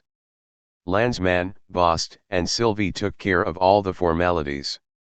At first the funeral was fixed for Friday, but then it was changed to Saturday so that more people could attend. Giscard d'Estaing let it be known that he knew Sartre would not have wished for a national funeral, but that he offered to pay the expenses. We refused. He made a point of paying his respects to Sartre's remains. On Friday I lunched with Bost. I wanted to see Sartre again before the burial and we went to the lecture theatre of the hospital. Sartre was brought in his coffin, dressed in the clothes that Sylvie had brought for him to wear when he went to the opera. They were the only ones in my apartment, and she had not liked to go to his to find others. He was calm, like all dead people, and like most of them, expressionless. On Saturday morning we gathered in the lecture theatre, where Sartre was laid out, his face uncovered, stiff and cold in his fine clothes. At my request Pingaud took some photographs of him. After quite a long time the men turned the sheet back over Sartre's face, closed the coffin, and took it away. I got into the hearse with Sylvie, my sister, and Arlette. Before us there was a car covered with splendid sheaves of flowers and wreaths. A kind of minibus carried those friends who were old or unable to walk far. A huge crowd followed, about 50,000 people, most of them young. There were some who rapped on the hearse windows. These were usually photographers leaning their cameras against the glass to take me unawares. Some of the friends of Les Temps Modernes formed a barrier behind the hearse, and all around it people we did not know spontaneously linked hands, making a chain. All the way the crowd was orderly and warmly sympathetic, generally speaking. "This is the last of the 1968 demonstrations," said Landsman. For my part, I saw nothing. I was more or less anesthetized by Valium and braced taut in my determination not to collapse. I told myself that this was exactly the funeral Sartre had wanted, and that he would never know about it. When I got out of the hearse the coffin was already at the bottom of the tomb. I asked for a chair and I sat there at the edge of the open grave, my mind a blank. I saw people who had climbed onto walls, onto tombs, a vague swarming mass. I stood up to go back to the car.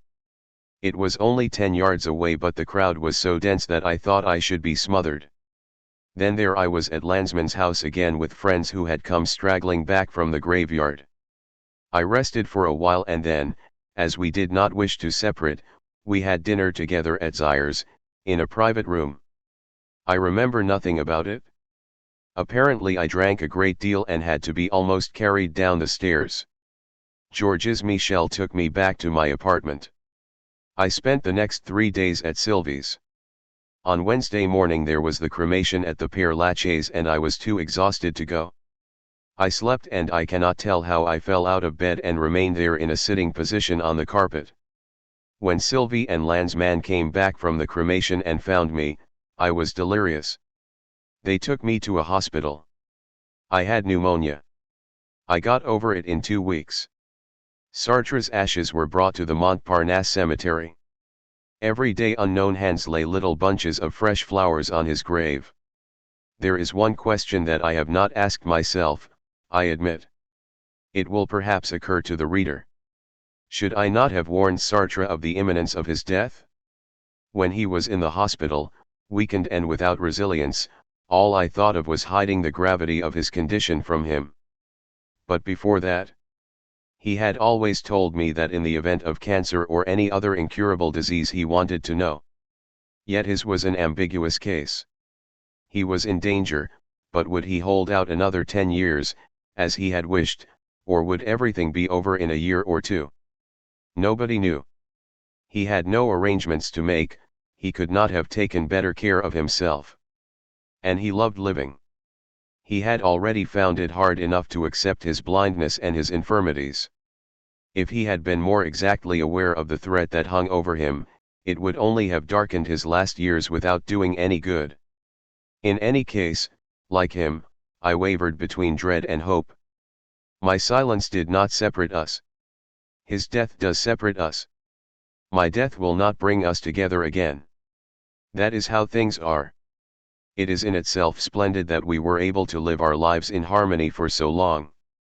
Roland Castro, a militant member of Vive la Revolution, VLR, had, together with Clavel, Leary's, Jennett, and a few others, occupied the offices of the CNPF.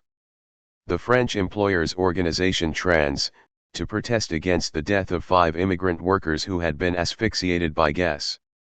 The CRS, a special branch of the police, often used for dealing with riots. Trans, had knocked them about, arrested them, and then let them go, all except Castro, who jumped out of the police van at a red light and tried to run away. The police caught him and charged him with having assaulted them. He was found guilty, because the judge would not conduct the trial on a political basis, the only one that made any sense.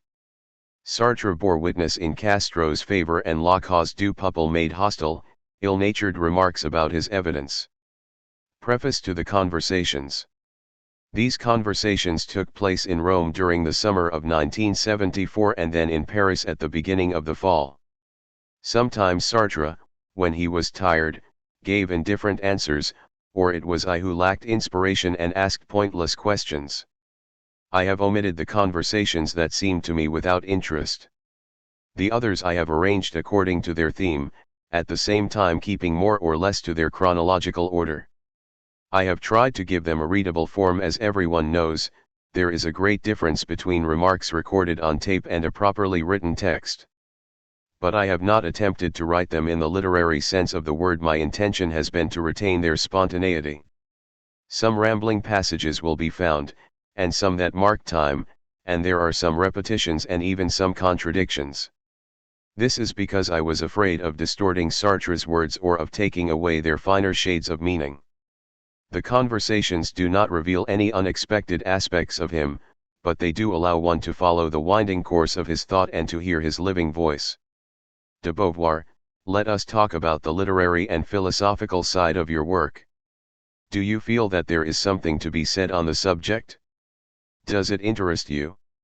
Sartre, it doesn't exactly interest me. At present nothing interests me. But it did interest me enough over many years for me to want to talk about it.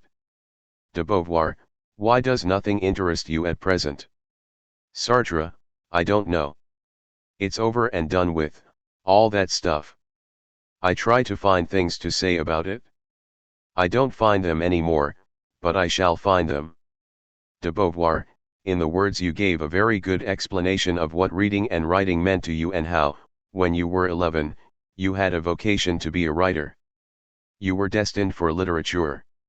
That explains why you wanted to write, but it doesn't at all explain why you have written what you have written. What happened between the time you were 11 and the time you were 20? How do you see the relation between your literary and your philosophical work? When I first knew you, you told me you wanted to be Spinoza and Stendhal, both at the same time. Not at all a bad program. Let's begin with the things you were writing when I first met you. Why was it that you were writing them? How did it come about? Sartre, one of the heroic works that I wrote when I was 11 or 12 was called Gotts von Berlichingen. It was the forerunner of The Devil and the Good Lord. Gotts was a remarkable hero. He beat people and set up a reign of terror, but at the same time his intentions were good. And then I read a piece about a man in the Middle Ages in Germany. I don't know whether it was Gotts.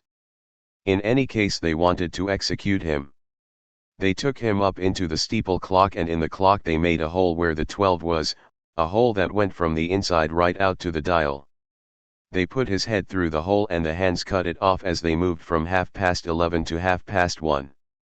De Beauvoir, that was rather in the manner of Edgar Allan Poe. Sartre, it was a delayed action beheading.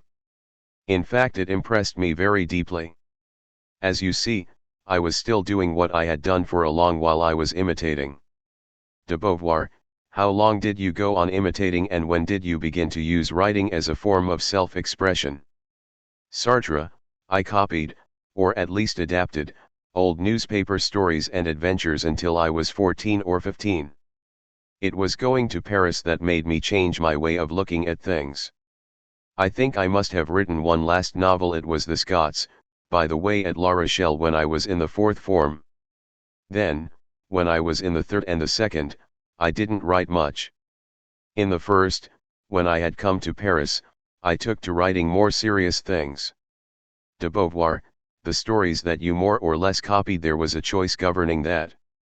You didn't copy just any story. Until you were 14 you always liked adventure stories, heroic stories. Sartre, yes. The heroism of a man stronger than the rest, to some extent the opposite of what I was, a man who killed the wicked fellows with a stroke of his sword and rescued kingdoms or saved young maidens.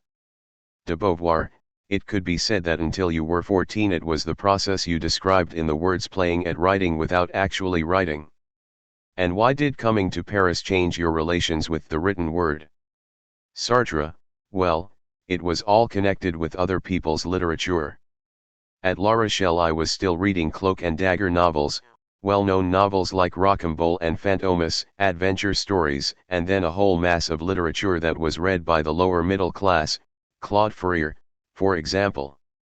Writers who wrote tales about voyages, about ships, and there were sentiments, love, violence, but only minor violence, and even that was condemned. And then they showed the moral deliquescence of the colonies. De Beauvoir, when you came to Paris you changed your reading. Sartre, yes. De Beauvoir, why? Under whose influence?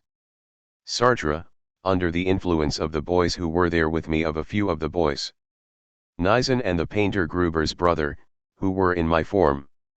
De Beauvoir, what was it that you took to reading at that time? Sartre, at that time we began to read serious things. Gruber, for example, read Proust, and I came to know Proust when I was in the 1st form, know him with delight. At the same time I became interested in classical literature, which we were taught by M. Georgian, a very able, very pleasant, very intelligent man. He used to say to us, as for this problem, this question, you must work it out for yourselves. So then we read. I would go to the St. Genevieve Library and read everything I could on the subject. I was very proud of myself. At that time I thought of joining the literary world, not as a writer but as a cultivated man. De Beauvoir, apart from Proust, who were the writers who interested you at that time? Sartre, well, Conrad, for example. De Beauvoir, did you read Gide? Sartre, a little, but without much interest. We read The Fruits of the Earth. I found it rather boring. De Beauvoir, you read Giraudoux? Sartre, yes, prodigiously. Nizan had a great admiration for him, and even wrote a short story in pure Giraudoux style, and I wrote one inspired by him too. De Beauvoir, so there was already a kind of philosophical content in what you were trying to do? Sartre, yes, I don't know why. Anyhow, we'll come to that later. It was rather like what happened at the end of the 19th century, you see. People put philosophy in literature. Bourget did it. What I was doing was roughly the same. De Beauvoir, it was literature with a purpose. Sartre, the purpose was made up on the spot. De Beauvoir, but still, what you were trying to express were your ideas rather than your experience of the world, wasn't it? Sartre, it was my ideas, which included experience of the world but not mine, a fictitious imitation experience. A little later I wrote the story of a young hero and his sister who went up to the abode of the gods with just their petit bourgeois experience. It was experience that was valid enough as far as mine was concerned, but which in fact had nothing to do with it, since these were Greek children. De Beauvoir, wasn't there a girl in Er l'Arménienne, Er the Armenian? Sartre, yes, but scarcely anything was said about her. She merely gave the young hero his cue. De Beauvoir, what was the story? Wasn't it about soul weighers? And wasn't it the Armenian himself who weighed them? Sartre, no, it was the Armenian who was weighed. And there was a great battle with the giants, the great battle of the Edda with the giants, with the titans. De Beauvoir, but that was later than Jesus la Chouette, Jesus the owl, and l'ange du morbide, the morbid angel. Sartre, oh yes. Jesus la Chouette was before l'ange du morbide, it must have been written in the first form or in philo. De Beauvoir, can you tell me why you wrote it? What did it mean to you? Jesus la Chouette was the life of a little provincial schoolmaster, wasn't it? Sartre, yes, but seen by a pupil. The hero was a real master at the La Rochelle Lycée. He had asked me to his house. I imagined his funeral, and in fact he did die in the course of the year. The boys did not go to his funeral, though they did in my tale. I imagined the funeral because perhaps after all I did really go, but nothing extraordinary happened. In my tale the boys kicked up a row and played the fool while he was being buried. De Beauvoir, but what made you want to write this story? Was it because you saw your own future foreshadowed in this teacher? Or was it just that he interested you for some reason or another? Sartre, what one should really look at is the way I moved from the cloak and dagger tales to a realistic novel. The hero is a pitiful creature. But I still kept my old tradition of a positive hero, embodying him in the boy, who did nothing outstanding but who was put forward as a critical, very intelligent and active witness in the tale. De Beauvoir, how did you pass from copying heroic stories to the making up of realistic ones? Sartre, I think that in spite of all I put into adventure stories, I knew that they were only a first stage, that there was another kind of writing. I knew it because I read other books at my grandfather's house. There was a heroic side in Les Miserables, but even so the book wasn't just that. I'd read France's novels, I'd read Madame Bovary. So I knew that literature did not always include that adventurous aspect, and that I would have to come to realism. Changing from the cloak and dagger tale to realism meant talking about people as I really saw them, yet there still had to be something exciting in it. I could never have conceived some of the books of that time in which nothing happened. There had to be an event as important as a heroic event. In this tale it was the man's death that struck me. He died in the middle of the school year and a new master was appointed, a completely different kind of man. He was a young fellow who had just come back from the war, not bad at all. De Beauvoir, was it Proust who led you to write about everyday life? Sartre, no. I think it came from the fact that I had an excellent teacher, and then there were all those novels that spoke about everyday things and that seemed to me natural. I'd read Madame Bovary when I was young, for example, and from my point of view that could only be seen as realistic. I saw that it was certainly not a cloak and dagger novel, so I knew that books unlike those I dreamed of writing were written and that I should come to them. So when I was in the first form I began writing Jesus la Chouette, which I thought was realistic, since after all I was telling the story of one of my teachers, only changing the details. De Beauvoir, and perhaps you were rather tired of cloak and dagger. It was rather childish. Sartre, oh, I've always been fond of it. De Beauvoir, and then later there was l'ange du morbide. What did that story represent for you? Sartre, realism. It happened in a place I know, in Alsace. There was a sanatorium not far away in the mountains. I used to see it as I went by. There was a slope with pine trees and on the other side you could see houses, quite far away. The sanatorium was there. I set a character in the sanatorium, a young schoolmaster, I think, who fell ill, and my description of him was utter nonsense, entirely made up. I put a certain amount of irony into it and then unconsciously something of myself. De Beauvoir, what, for example? Wasn't the story that he kissed a tubercular girl? Didn't he do it to catch the disease? Sartre, he slept with her, I think. No. He was sick. But she had a bad attack. She was much more deeply affected than he was. It happened in the sanatorium, and she was going back to her room having spent a rather unpleasant night with him.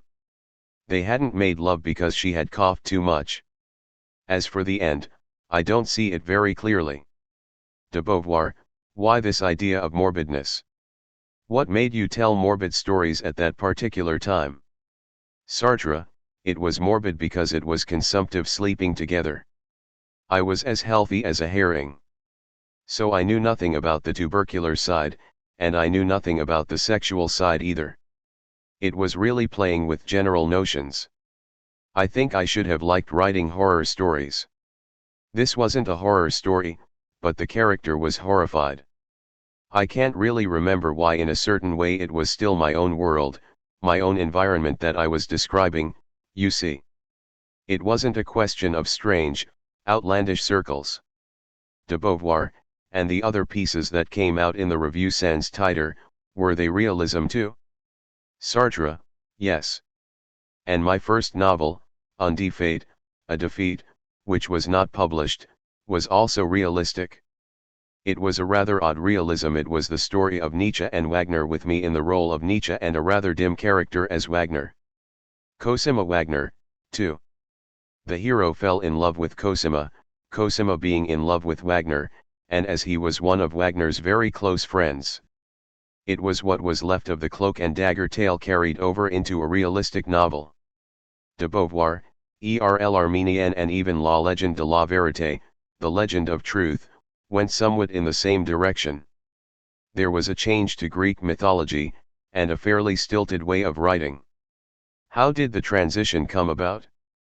Did your Greek and Latin studies mark you much? Sartre, certainly. I think I used to look upon the ancient world as a storehouse of myths. De Beauvoir, were you very keen on the Greeks and Romans? Sartre, yes, ever since the sixth form. Egypt, Greece, and Rome. In those days ancient history was taught in the sixth and fifth, I think. Then I read books. I especially liked Duroux's Roman history, which was full of anecdotes. De Beauvoir, that had a heroic side? To some degree it was linked to the cloak and dagger tale. But how did it come about that whereas Nizan already possessed a style, even in the review sans titre, a very modern style influenced by Girardot's, you on the contrary, and it lasted until nausea, had a strongly academic and even stilted way of writing? You say you liked Proust and Girardot's, but there's no feeling of them at all in what you wrote at that time. Sartre, no, but that's because I came from the provinces, where I'd been acquainted with all the literature of the bourgeois 19th century. They were stilted, academic, stupid authors. Nizan was in Paris. A Paris lycée was much more advanced than the La Rochelle lycée. We didn't live in the same world.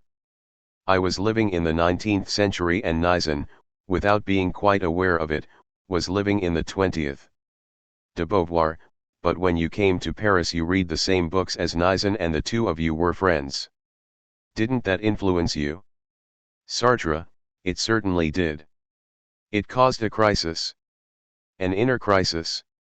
Oh, not very serious, but even so. De Beauvoir, it counted. Sartre, yes. For a fellow who read Claude Fourier, reading Proust was a complicated business. I had to change my outlook, I had to change my relations with people. De Beauvoir, with people or with words? Sartre, with words and with people. I had to understand that sometimes you were active with regard to people and at other times passive.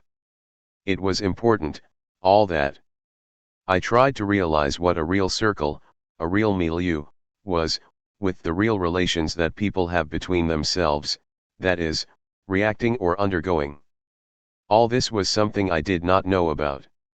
De Beauvoir, explain rather more clearly, real relations with people, undergoing, acting. Sartre, that's what people are like. They act and they undergo, suffer the action. But there are some who undergo and there are some who are active. De Beauvoir, but how did Paris make all this clear to you? Sartre, because at that time I was a boarder, and relations between boarders were always trying. De Beauvoir, why, exactly. Sartre, because the dormitory is a whole world. You remember Flaubert in his dormitory when he thought about nothing but romantic literature? He read it there. It's a world in itself, the dormitory. De Beauvoir, when you were at La Rochelle you did after all know that people acted or underwent, didn't you? What about your relations with the other boys? Be clearer about the transition between La Rochelle and Paris. Sartre, I had been told a good many unpleasant things about being a boarder. Even my grandfather and my parents know, you can't be a boarder, because you'd be far away from the family, you might be victimized by a master or the head of the school. But I couldn't sleep at my grandfather's every night.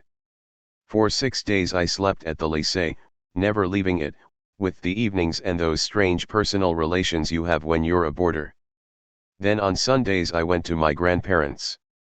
It was quite a different world from that of my own parents, since my grandfather was a teacher.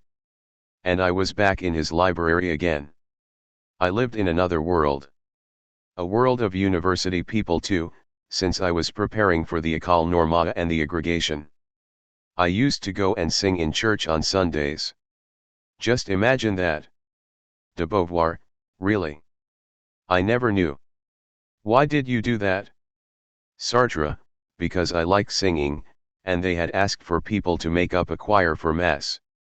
An organ played in the Henry IV Chapel. De Beauvoir, did you work well in those days? Sartre, I received the prize for excellence in the first form and perhaps in philo too, I don't remember. De Beauvoir, and why was it philosophy that you chose in the end? Since you were very fond of literature too. Sartre, because when I followed the philosophy lessons of Cacup-Hilo, who taught us his name was Chabrier, but we called him Cacup-Hilo, it became evident to me that philosophy was knowledge of the world.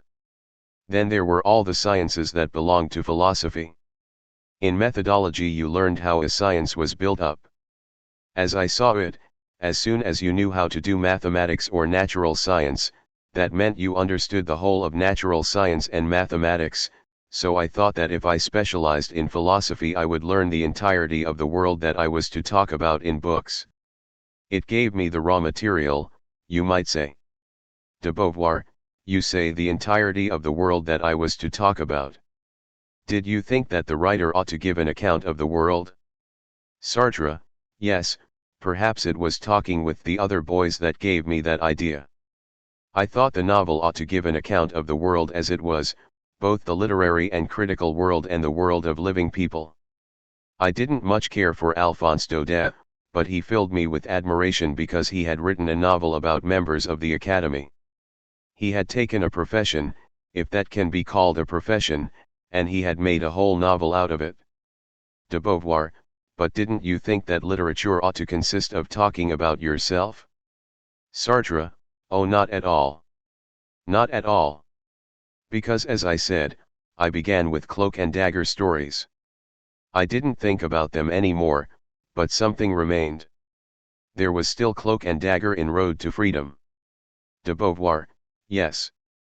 But none at all in Nausea, nor in The Wall. All right.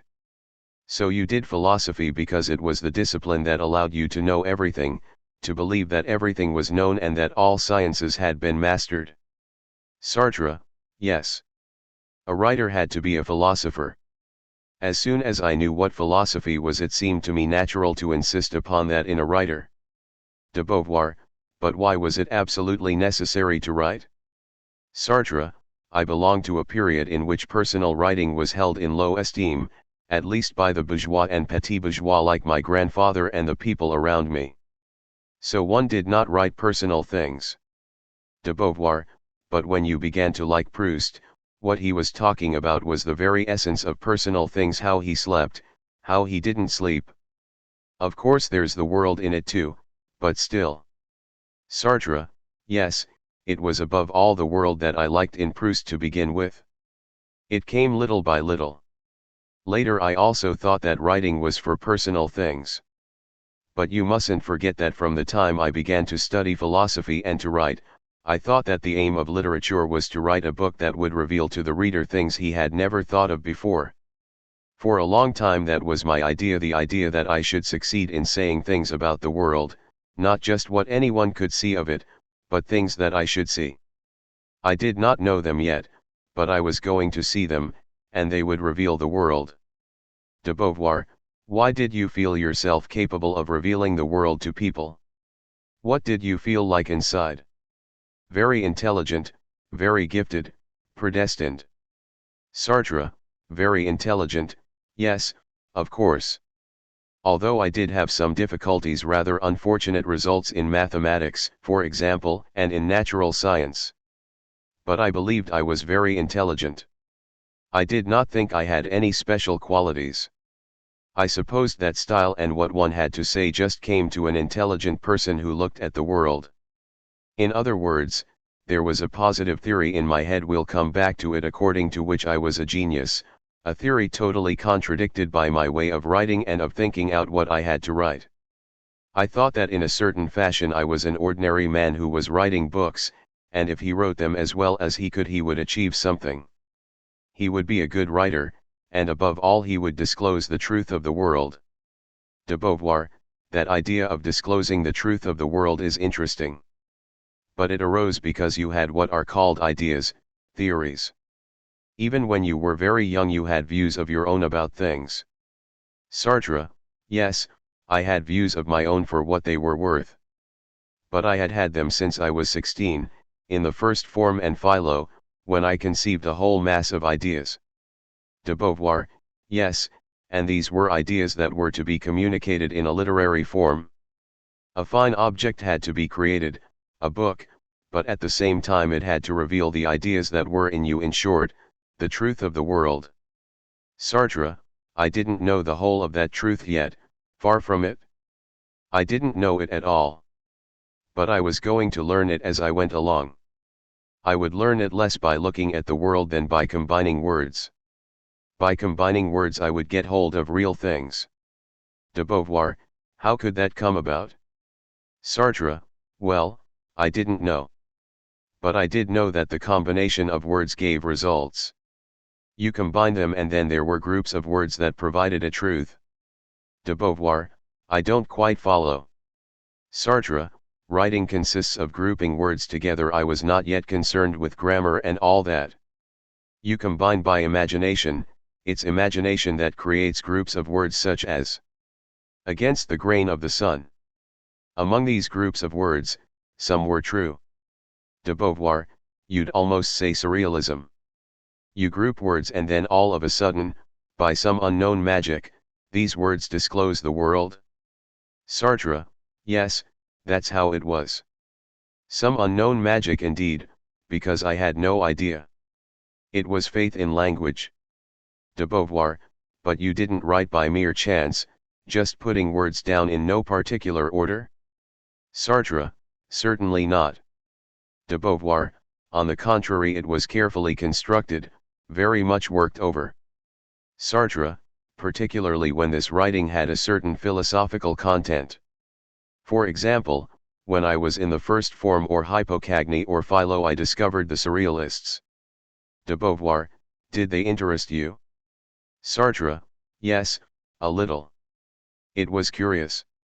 There I was, with a very conventional education, coming up against all this. I wanted to be interested in it because it interested Nizan, and gradually I did grow more and more interested.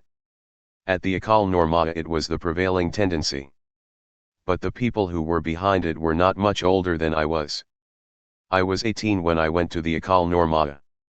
And the surrealists were 25. There was no great difference of age. We read the Immaculate Conception, Eliard, Breton. It was very important to me, I remember, since I tried my hand at writing pieces in the surrealistic style. Indeed, at that time I began reflecting upon mad people. They being surrealists, as you might say. One of the things I didn't give a damn about was beauty as an inner quality of a work. I didn't pay any attention to it. What mattered more than anything else was that the book should provide the greatest number of new perceptions. De Beauvoir, and how did you reach the first of your important ideas which has always remained in one shape or another, the idea of contingency? Sartre, well, I find the first allusion to it in the Suppositoires Midi notebook.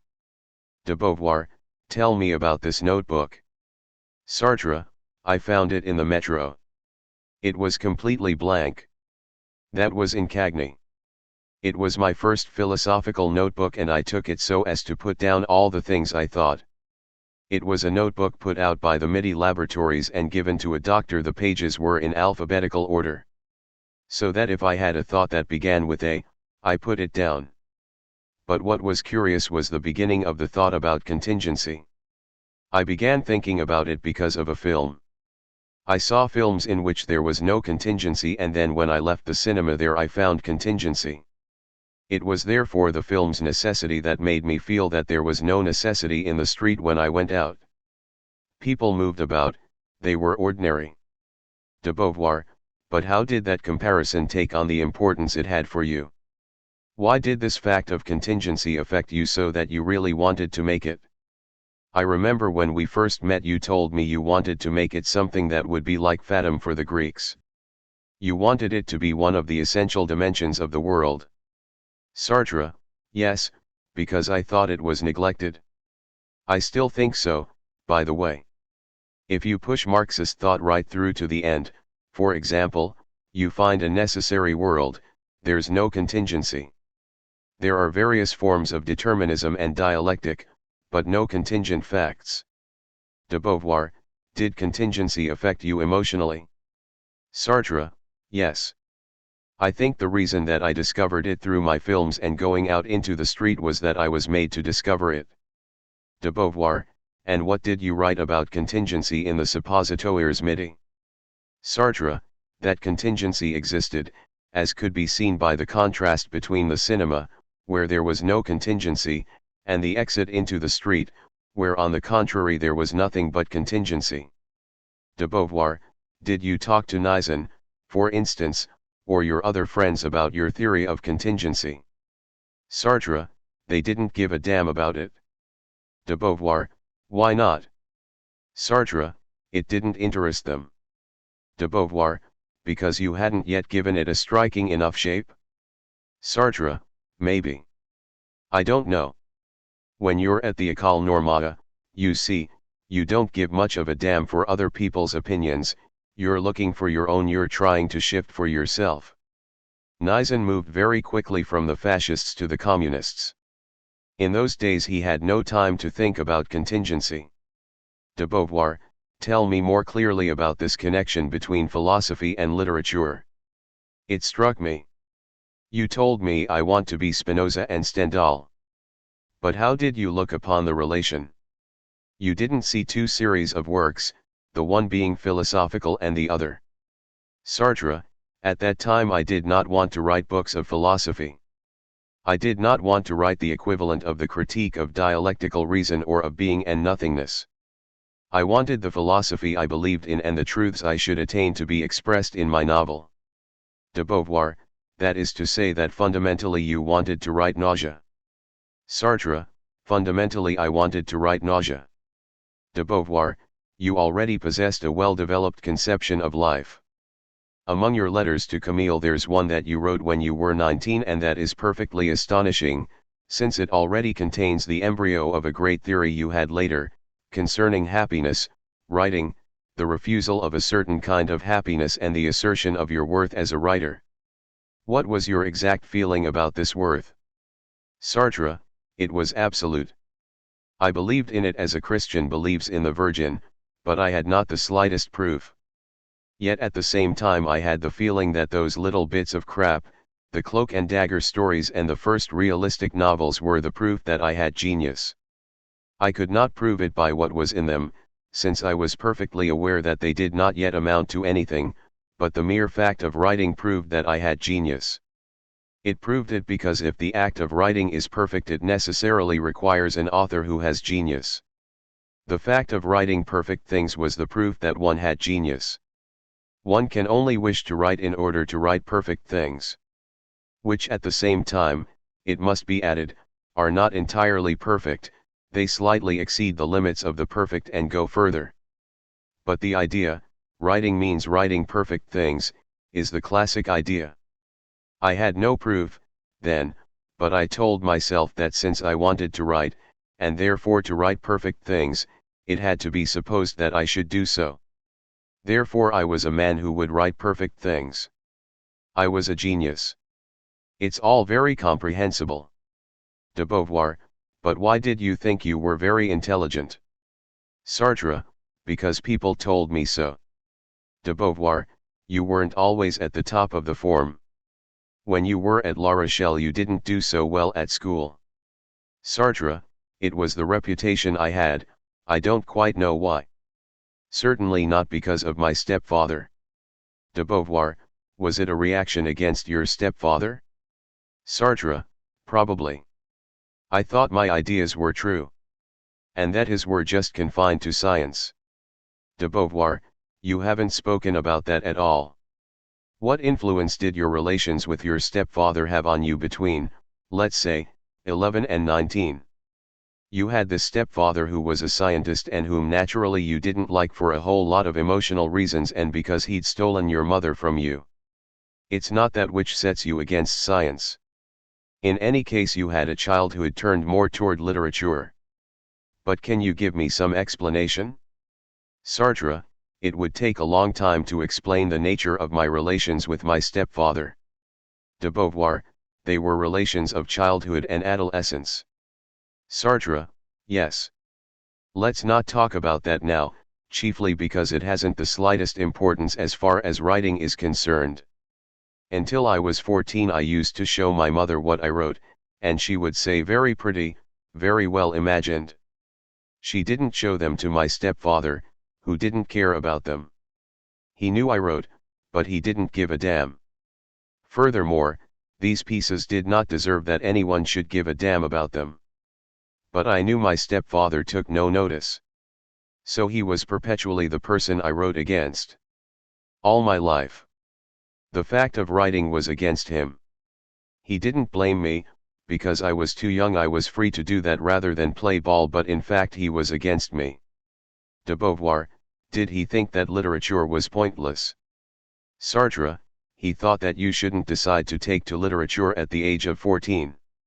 To him that made no sense. As he saw it, a writer was a man who, when he was 30 or 40, had produced a certain number of books. But you had nothing to do with such things at 14. De Beauvoir, I come back to the question, why did you feel you were intelligent? Sartre, I didn't think I was intelligent because the word didn't exist for me. It existed, but I didn't use it. It's not that I thought I was stupid. I thought of myself rather as being profound, if a child can use that word. I thought, as you might put it, that I could turn things over in my mind that other boys could not turn over in theirs. De Beauvoir, is that why you thought you understood more things than your stepfather did? Sartre, I thought that he was more intelligent than I was, because he understood mathematics. De Beauvoir, but you thought that you possessed something that he did not. Sartre, yes. The fact of writing. The fact of writing put me above him. De Beauvoir, and the fact of thinking, too. Did you think what he said was nonsense? Sartre, no. It was very hard to judge what he said. He had ideas that weren't mine, ideas that missed the point, but I could not tell just when they went astray. He talked about mathematics and physics and technical knowledge and what happened in a factory. He had a completely organized world. He had read books that were of no great interest, but that were well known at that time. De Beauvoir, so he wasn't a mere engineer completely closed to other interests? Sartre, no. He had read books that I read and that I liked. Of course plenty of engineers do so nowadays. But as far as I was concerned it gave me a very uncomfortable feeling. De Beauvoir, to go back to that period you've talked about so little, from 11 to 19. Did you have any political attitudes then? Sartre, In 1917 we did take some interest in the Russian Revolution, the other boys and me. De Beauvoir, but how old were you? Sartre, I was 12 and we weren't much concerned. Our chief question was whether we could beat Germany in spite of the USSR's separate peace, and that was all. De Beauvoir, what were your feelings about society? Sartre, I was a Democrat. My grandfather, who was a Republican, brought me up to republicanism. I said so in the words. De Beauvoir, did that cause any conflict with your stepfather? Did the fact that you were a Democrat and a Republican show in any way? Sartre, no. My stepfather was a Republican too. You might say we weren't the same kind of Republicans, but that became apparent only little by little. Because to begin with, my republicanism was words. An impulsive feeling for a society in which everyone should have the same rights. De Beauvoir, so at that time there was no particular conflict between him and you on those questions. Sartre, no. That was later, when I was at the lycée in Paris. And then I've forgotten one detail that helped in having me sent to Paris. When I was in the third form I stole money belonging to my stepfather, who gave it to my mother. De Beauvoir, tell this story again. Sartre, well, I needed money. De Beauvoir, yes, I know. You wanted to be on the same footing as the other boys and to be able to take them to the theater and treat them to things. Sartre, treat them to cakes. I remember how we used to go to La Rochelle's big pastry shop and eat babas with my mother's money. De Beauvoir, so you were in need. Sartre, I was in need. My mother's handbag was kept in a cupboard. It always contained the whole month's money for her and for the things she had to buy, the food, for example. There were quantities of notes and I helped myself. I took single francs to begin with. They were worth much more than a present-day franc, and then I took notes, rather cautiously, 5 francs here and 2 francs there, and one day in May I found that I was master of 70 francs. In 1918 70 francs was an enormous sum. Then one day I felt ill and went to bed quite early.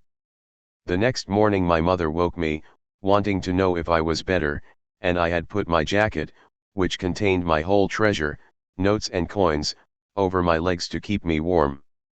She picked it up and shook it, but without meaning anything, and she heard all the coins rattling about inside, ding, ding, ding.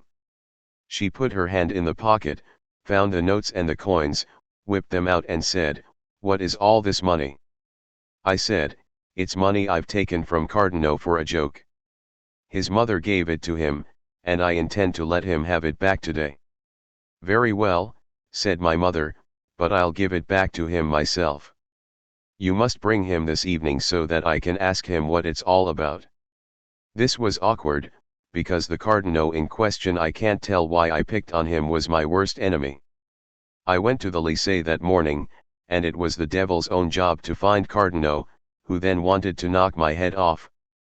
In the end some other boys stepped in and it was agreed that he should come, that he should take the money, that he should give me back 3/5 and keep 2/5 for himself. He came. My mother made him a positive speech, which he found very amusing. One should not allow oneself to be robbed like that, at his age one should take care, and so on. He took the money and left. He at once bought himself a huge flashlight. And Madame Cardinal, his mother, discovered the whole thing 2 days later. Meanwhile, he had given the sum he owed me, that is, 3/5 of the money, to some friends who did not pass it on to me right away. There was a great scene with my mother and stepfather, I was blamed, and so on. De Beauvoir, yes, but Madame Cardinal, the boy's mother, came to ask what all this money meant. Sartre, yes. So my mother understood everything. I was severely scolded and kept at arm's length for some time. And I remember I was in the third form. My grandfather came down from Paris with my grandmother.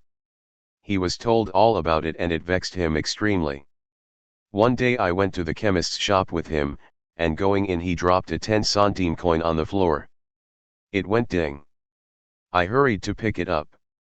He stopped me and bent down himself, with his poor creaking knees, because I was no longer worthy to pick up coins from the ground. De Beauvoir, that must have wounded you somewhat. It's the kind of thing that wounds children. Sartre, yes, it did wound me. And then my relations with the other boys weren't good. De Beauvoir, to what extent did your relations with the other boys in La Rochelle mark you, from the point of view of writing? You've sometimes said that they taught you about violence. Sartre, yes, it taught me about violence. Normally, all I should have known about violence would have been a punch on the nose, given or received. That's how it was at the Paris Lycée. But at the La Rochelle school they took the war seriously, the opponent was always a Boche. They were violent. Violence was an everyday reality. There was the violence of the war and then the minor violence of these boys without fathers. Above all, I was very often the object of it, as you are in a lycée, when you are knocked about. They don't knock you about as though you were an enemy, but like a comrade, and they do it to prevent you making a mistake or to oblige you to make friends again with someone or just for fun, it doesn't matter. We all belonged to the lycée, which had two chief enemies: the worthy Fathers' School, a religious establishment, and the boys we called the hooligans, young hooligans who did not necessarily belong to any school. They might be apprentices.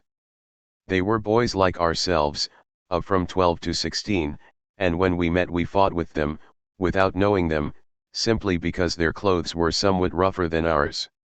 They would come and look us right in the eye and we'd exchange punches. I particularly remember one day when I was going shopping with my mother after school. In a street that runs down the middle of La Rochelle, near a gate with a big clock on top of it, I found myself face to face with one of these hooligans. We rolled on the ground in the street, hitting and kicking one another until my mother, perfectly astonished, came out of the shop and found me lying there, inextricably tangled with my enemy. I felt her hand plucking me from his embrace. We used to fight wholeheartedly. De Beauvoir, when you fought with these boys, were you then at one with the lycée boys who ordinarily persecuted you? Sartre, yes. If any of them had been going by, they would have joined me in beating up the hooligan. There was an alliance between the lycée boys. But I didn't fully belong to the lycée, because I was a Parisian and because I had a way of speaking and a way of being that was not the same as the other boys. I did have friends, nevertheless, but I used to tell them tall stories, and they didn't believe them. For instance, when I first went to the La Rochelle Lycée I said I had a girl in Paris and that on Saturdays and Sundays we went to a hotel and made love. Seeing that I was 12 and somewhat below the average size, the tale seemed rather comic than otherwise. I was my own victim, since I had supposed that they would be plunged into admiration. De Beauvoir, did this hostility affect you deeply or did it to some degree remain in the realm of play? Sartre, it remained in the realm of play only for them. Not for me. For my part I felt that some sort of ill luck was at work upon me, and I was very unhappy. Very often I was the object of jokes and blows. And when that happened I felt inferior, which I was not at the Paris Lycée, at Henry IV. There were difficulties, but they're inevitable at that age. I had friends, though there were also boys I did not get along with. However, at Henry IV there was a group of which I was an integral part. Whereas at La Rochelle, although I had friends, the affection came mostly from my side. De Beauvoir, and did that have an influence on your later development? Sartre, I think so. In the first place it seems to me that I've never forgotten the violence I learned there. It's in that light that I've seen people's relations with one another. I've never had tender relations with my friends since then. There were always ideas of violence between them or from them to me or from me to them. It was not a lack of friendship but rather the proof that violence was imperative in the relations between men. De Beauvoir, yet this did not come into play in your relations with Mahieu, Gil, or Nizan when you were at Henry IV or the École Normale, did it? Sartre, with Nizan, no. As for Gil and Mahieu, I never thought of knocking their heads off at any time. But I did feel a kind of distance, the possibility of violence between us. De Beauvoir, and did that have an influence on the part you played when you were at the École Normale? Sartre, yes, that was the continuation. I thought it was quite natural. It seemed to me normal to throw water bombs at fellows who came back at night, wearing evening clothes. At La Rochelle it was different. When we fought with the hooligans, the struggle made us bourgeois. I didn't think much about it for my part, but I could tell that it was certainly seen in that light by those around me. To knock hooligans about was to set yourself up as a bourgeois. De Beauvoir, but you were never a violent man in later days, were you? Sartre, I had my nose bloodied at the École Normale from time to time. De Beauvoir, you used to have fits of anger. You were quite choleric when I first knew you, particularly in the morning. But it never turned to violence. Sartre, no. De Beauvoir, was it related to a certain violence of language you had when we first met? You used pretty coarse words for things. Was there a connection? Sartre, it was a delicately shaded, abstract form of violence, but we all dreamed of a simple and violent philosophy that would be that of the 20th century.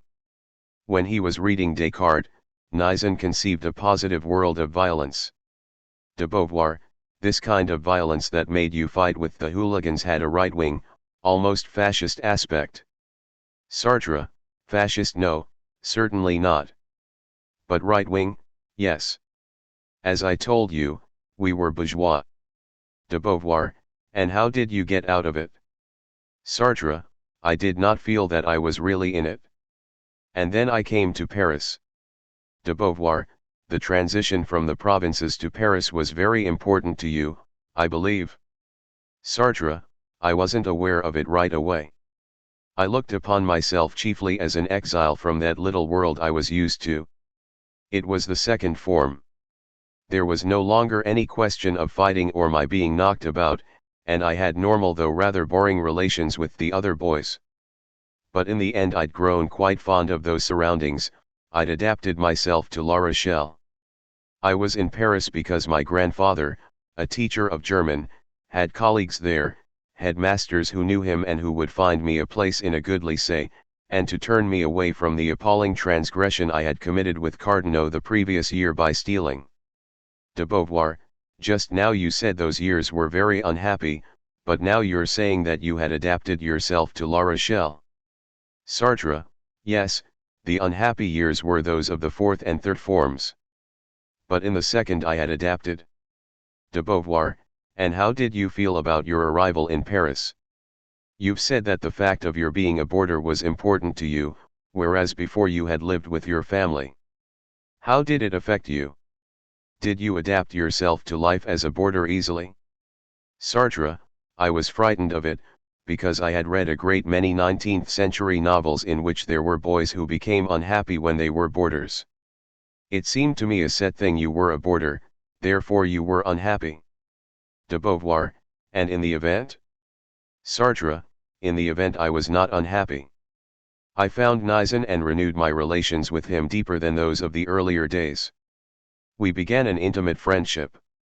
We used to go and see the upper first form boys we knew and borrow their books. That was where I came to know Conrad and some others. De Beauvoir, did Nizan also want to write in those days? Sartre, ever since I knew him Nizan had wanted to write. He wanted to write even in the sixth form. It was a splendid thing for me, in the first form, to find someone of my own level who wanted to write, who had always wanted to write. Berko was rather different. He too wanted to write, but he said less about it. He was more reserved. What mattered was that Nizan and I wanted to write, that bound us together. And the other boys knew we wanted to write and they respected us accordingly. I was in the first form A, of course. I did Latin and Greek with Georgian, whom I've told you about. I worked well, since I ended up with the Excellence Prize, which was very far from what I could have hoped for at La Rochelle. De Beauvoir, and did Nizan work well, too? Sartre, Nizan worked fairly well. He was not quite as steady as I was. He was more interested in going out, seeing the people he knew, in the friends of his family, in parties and girls and all that kind of thing. Yet he was very fond of intellectual work, of a writer's work. De Beauvoir, did he too have the idea that he would be a great writer and, let's say, a genius, to a certain degree? Sartre, we didn't talk about it.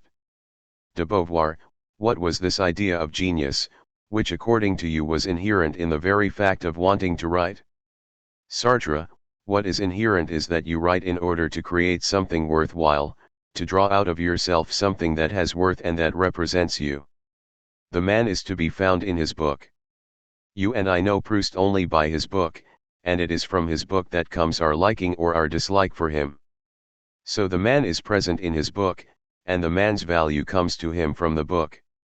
De Beauvoir, in short, it's rather Kant's idea, you must, therefore you can. You must produce a good book, it is your commitment, your choice. You must produce a great work, therefore you possess within you what is needed to do so. Sartre, that is quite obviously so. I elected to produce a work. I elected that which I was formed to do. It is indeed quite Kantian. But Kant's formal, universal ethics neglects contingent data. One has to act appropriately, allowing for the contingent characteristics of the people who are there and not only for their abstract existence. De Beauvoir, you were on that very plane, that abstract plane, and you still had a completely abstract vision of the future. Did this find expression in a kind of pride, self-satisfaction, contempt for others, exaltation? How did you experience it? Sartre, there certainly were moments of exaltation. I felt my genius only in flashes of intuition, the rest of the time it was merely a form without content. By an odd contradiction, I never looked upon my works as works of genius, although they were written according to the rules that in my opinion implied genius. De Beauvoir, in short, genius was always in the future? Sartre, yes. De Beauvoir, you were perfectly well aware that your works at that time, Jesus la Chouette, Jesus the Owl, L'Ange du Morbid, the Morbid Angel, l'Arménien, the Armenian, were not very good. Sartre, I didn't say it, but I knew it. De Beauvoir, and what, about Un Defeat, a defeat? Sartre, I began by seeing Un Defeat as a novel that would express my particular way of feeling and my conception of the world. It was never finished, so it can't be compared with anything else. There again, I didn't think I was a genius when I was writing it, but still this novel was more important for me. De Beauvoir, and La Legende de la Vérité, the legend of truth? Sartre, I thought La Legende de la Vérité would be more important still because it contained my personal philosophical ideas. I thought that if these ideas were really well expressed they would strike people and they would explain what men were. You remember, there were men who thought in universal terms, and they were the learned, and there were others who had general ideas, that is to say the philosophers and the bourgeois. And then there were the thoughts of the man alone, a man such as I wished to be, a man who thought only by his own powers and who gave light to the city thanks to what he thought and what he felt. De Beauvoir, an extract from La Legende de la Vérité was published. Was that the first time you appeared in print? Sartre, yes. De Beauvoir, you had a few enthusiastic readers. Sartre, the manner was boring. Philosophy was discussed in the florid language of essays. It was rather absurd. It didn't have the technical vocabulary it should have had. De Beauvoir, and then you made the synthesis. You came to nausea. There you really produced literature and at the same time you gave your philosophical view of the world, of contingency, and so on. But to go back to this question of genius, how have you changed in the course of your life? Sartre, I now think that style does not consist of writing fine phrases for oneself but of writing phrases for other people. It sets a boy of 16 quite a problem when he tries to think what writing means and when he does not yet possess any notion of other people. De Beauvoir, just how can one tell what are the words whose association will act on the reader? Must one trust in the void? Take the plunge? Sartre, yes, you chance it. After all, you have reasons for chancing it. De Beauvoir, you used to have the idea of a kind of salvation according to which a literary work had a reality that went beyond the moment, being something absolute. That doesn't mean that you were thinking directly of posterity, but of a kind of immortality nevertheless. What did you mean by salvation? Sartre, when I originally wrote Pour un papillon, for a butterfly, I wrote something absolute. I created something absolute which was, in short, myself. I carried myself over into an everlasting life. An artistic creation outlives mundane things. If I bring one into existence, it outlasts mundane things, and therefore I, the author that it embodies, I outlast mundane things. Behind this there was the Christian idea of immortality. I passed from mortal to immortal life. De Beauvoir, and it was that notion which came to an end when you reached your committed writing? Sartre, it came to an end entirely. De Beauvoir, there was no idea of salvation anymore? It's never come again? I imagine the very notion has faded away. Not that that means you haven't kept an eye, a rather sideways eye, on posterity. Sartre, until after nausea I had only dreamed of genius, but after the war, in 1945, I'd proved myself there was no exit and there was nausea. In 1944, when the Allies left Paris, I possessed genius and I set off for America as a writer of genius who was going for a tour in another country. At that point I was immortal and I was assured of my immortality. And that meant I no longer had to think about it? De Beauvoir, yes, because in fact you were not one of those men who say, I'm writing immortal works, I'm immortal. Nothing like that about you. Sartre, and it's complicated, too, because the moment you're immortal and you're writing immortal works, everything is already decided. Yet you have the feeling that you're creating something that did not exist before. You must therefore place yourself in everyday time. So it's better not to think about immortality, except out of the corner of your eye, but rather to stake everything on life. As a living man I write for other living men, supposing that if I succeed in what I'm doing, I'll still be read after my death, and that people my message is not aimed at, people to whom it is not addressed, will find it valid. De Beauvoir, which do you think will make you live on insofar as you do think you will live on, literature or philosophy? Would you rather people liked your philosophy or your literature, or would you choose to have them like both? Sartre, of course my answer is let them like both. But there is a hierarchy, and the hierarchy is philosophy second and literature first. I should like to achieve immortality through literature, and philosophy is a way of reaching literature. Philosophy does not possess an absolute value in itself, since circumstances change and bring philosophical changes with them. A philosophy is not something that is valid for the present moment, it is not something you write for your contemporaries. It speculates upon timeless realities, and since it speaks of eternity it will necessarily be overtaken and left behind by others. It speaks of things that go far beyond our individual point of view of today, whereas literature, on the contrary, catalogues the present world, the world one discovers through reading, conversation, passion, traveling. Philosophy goes further. For instance, it considers that the passions of today are new passions, passions that did not exist in the ancient world, love. De Beauvoir, do you mean that in your opinion literature has a more absolute character, philosophy depending much more on the course of history and being much more subject to revision? Sartre, it necessarily calls for revision, since it always goes beyond the present age. De Beauvoir, certainly. But is there not an absolute in the fact of being Descartes or Kant, even if, in a certain manner, they are to be outstripped? They are outstripped, but the outstripper only moves on from what they have already contributed. There is a reference to them that is an absolute. Sartre, I don't deny it.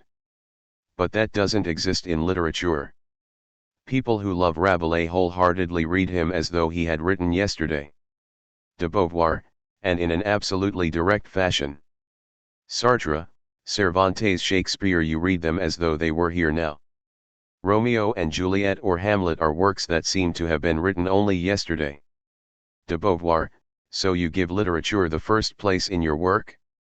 Yet in your reading taken as a whole, and in your education, philosophy has played an enormous part. Sartre, yes, because I look upon it as the best means of writing.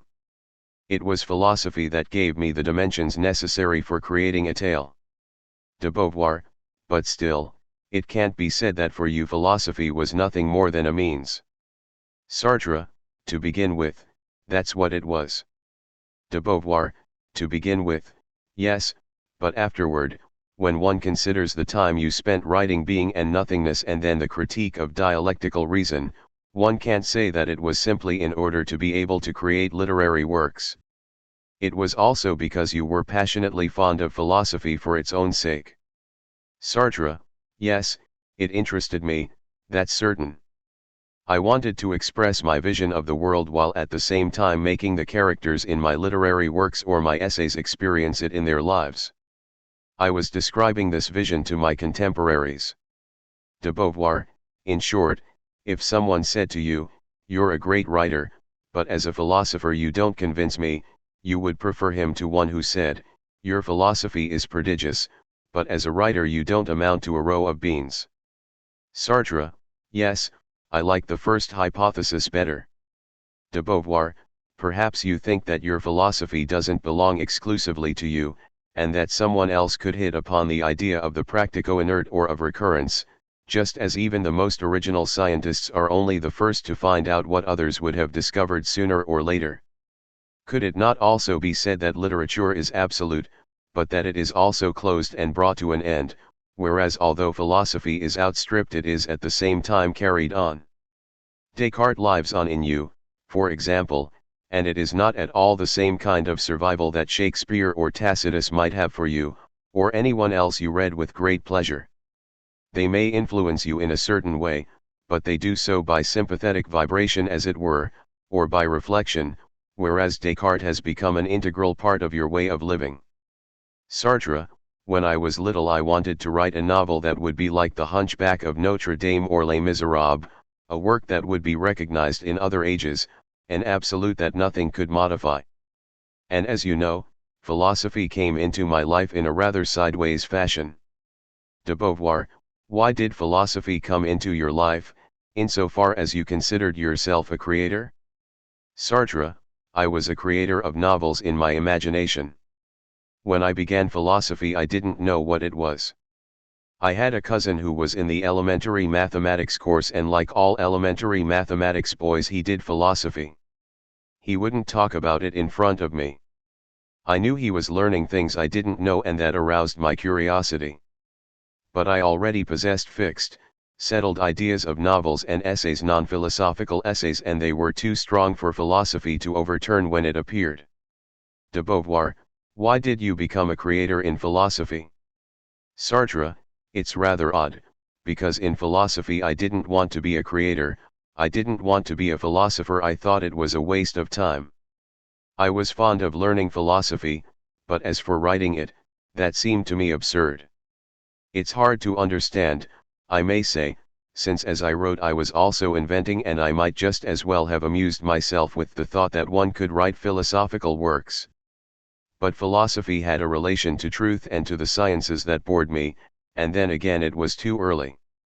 In Cagny the subject for my first essay was What is Duration? So I came into contact with Bergson. De Beauvoir, then afterward, during the years when you were preparing for your degree and the aggregation, did it interest you? Sartre, yes. I wrote works that benefited or rather malefit from my philosophical knowledge. Indeed, I remember that the Armenian, contained a description of Plato's cave. I thought it was my duty to put it together again and describe it. De Beauvoir, even so you were deeply interested in philosophy at the same time, since you produced a most uncommonly well-polished essay for your degree, a very thoroughgoing essay on the imaginary.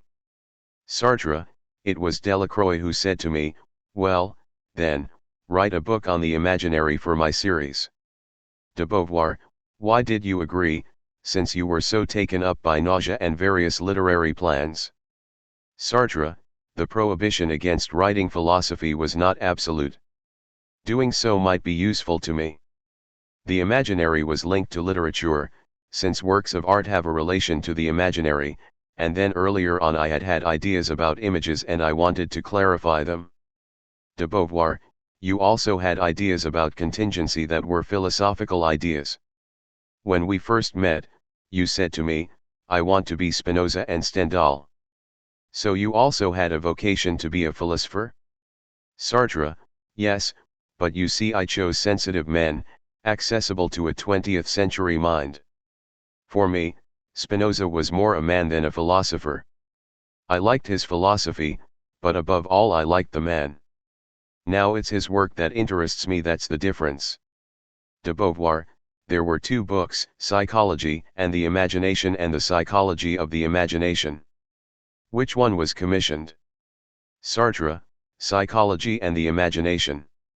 De Beauvoir, then why did you write the Psychology of the Imagination? Sartre, because it followed from Psychology and the Imagination.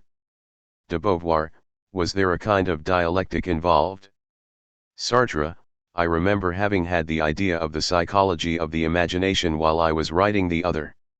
They did not form two separate volumes but one complete work, the first part being Psychology and the Imagination and the second, the Psychology of the Imagination. As I had to give Delacroix something for his collection, I let him have the first. De Beauvoir, and then, later on, why being and nothingness? Sartre, that was during the war. I conceived it during the phony war and in the prison camp. I wrote it in that period. You either wrote nothing or you wrote things that were essential. De Beauvoir, that idea of nothingness already occurred in the Psychology of the Imagination. You couldn't help going into it more deeply. Sartre, in it I expressed my essential idea. Since my philo year I had decided in favor of realism. I had turned thoroughly against idealism when I was taught it.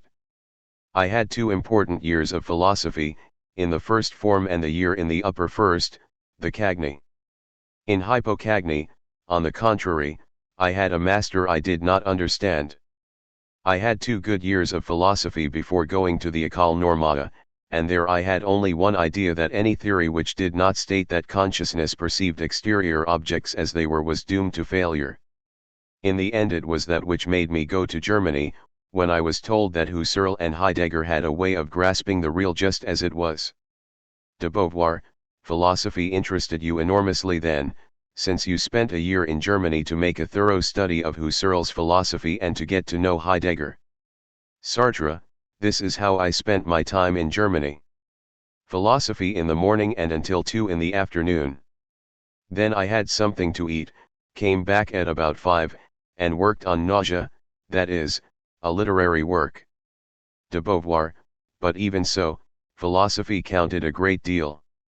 I remember when you had read Levinas's book on Husserl you had a moment of utter dismay and confusion because you said to yourself, oh, he's already discovered all my ideas.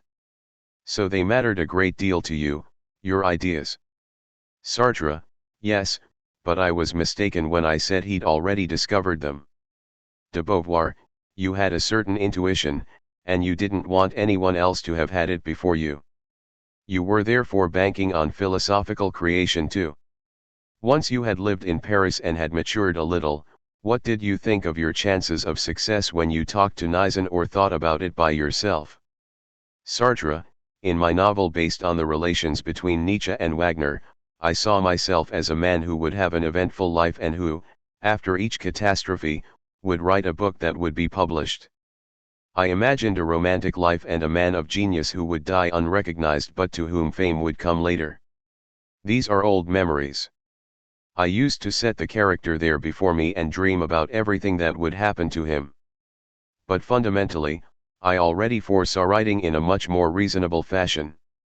I would write my books, they would be good, and I would have them published. That was how I saw things.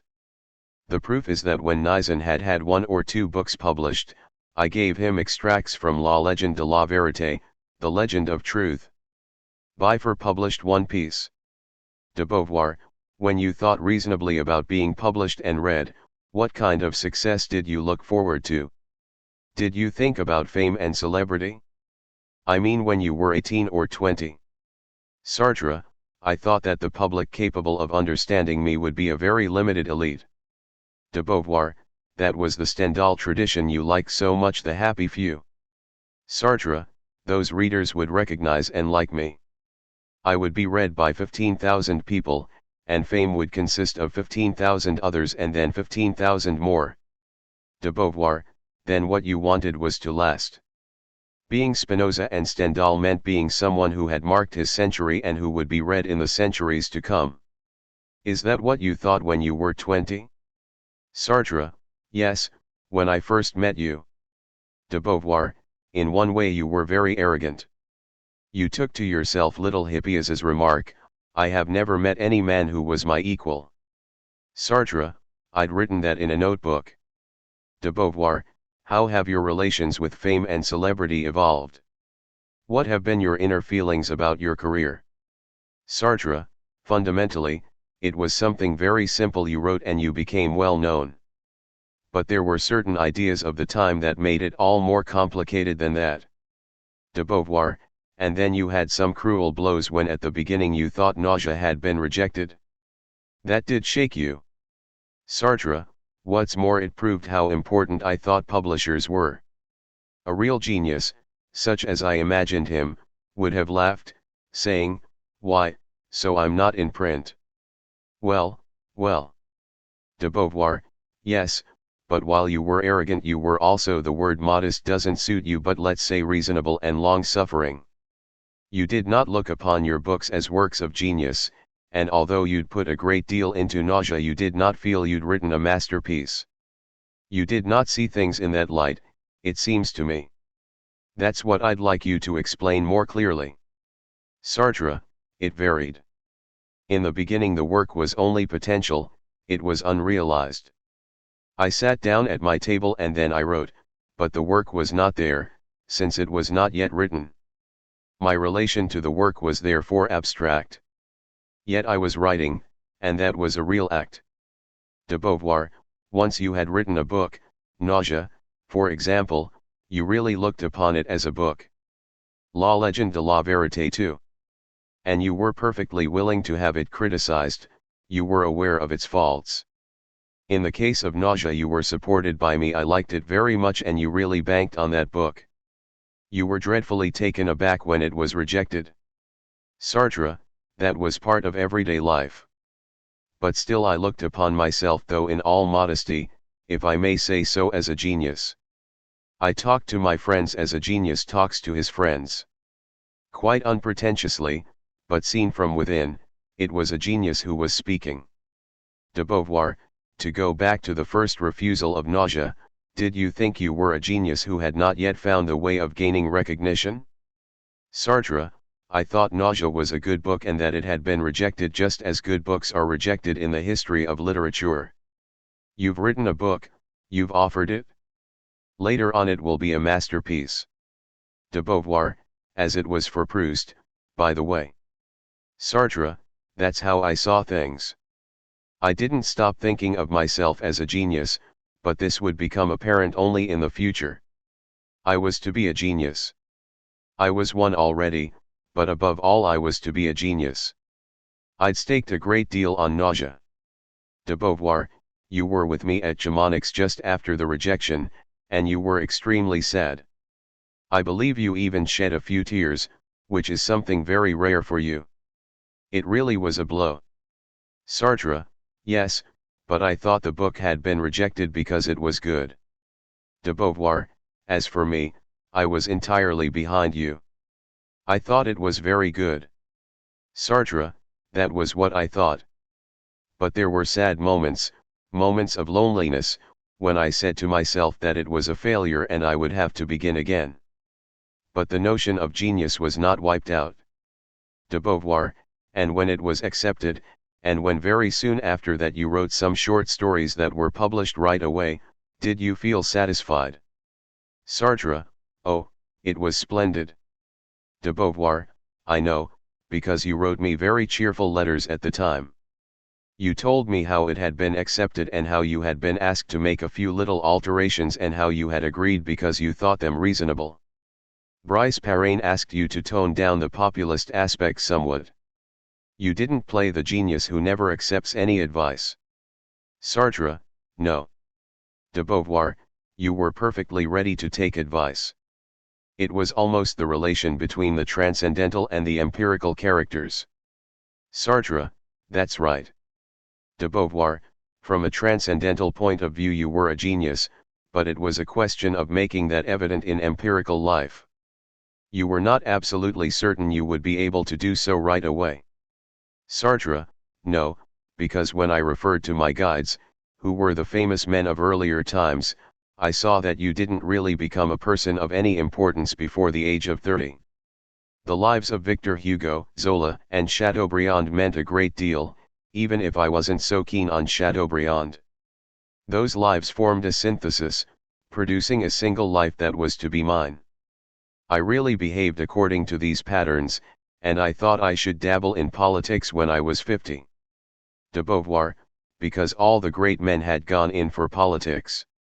Sartre, I didn't think that politics was life, but in my future biography there had to be a political period.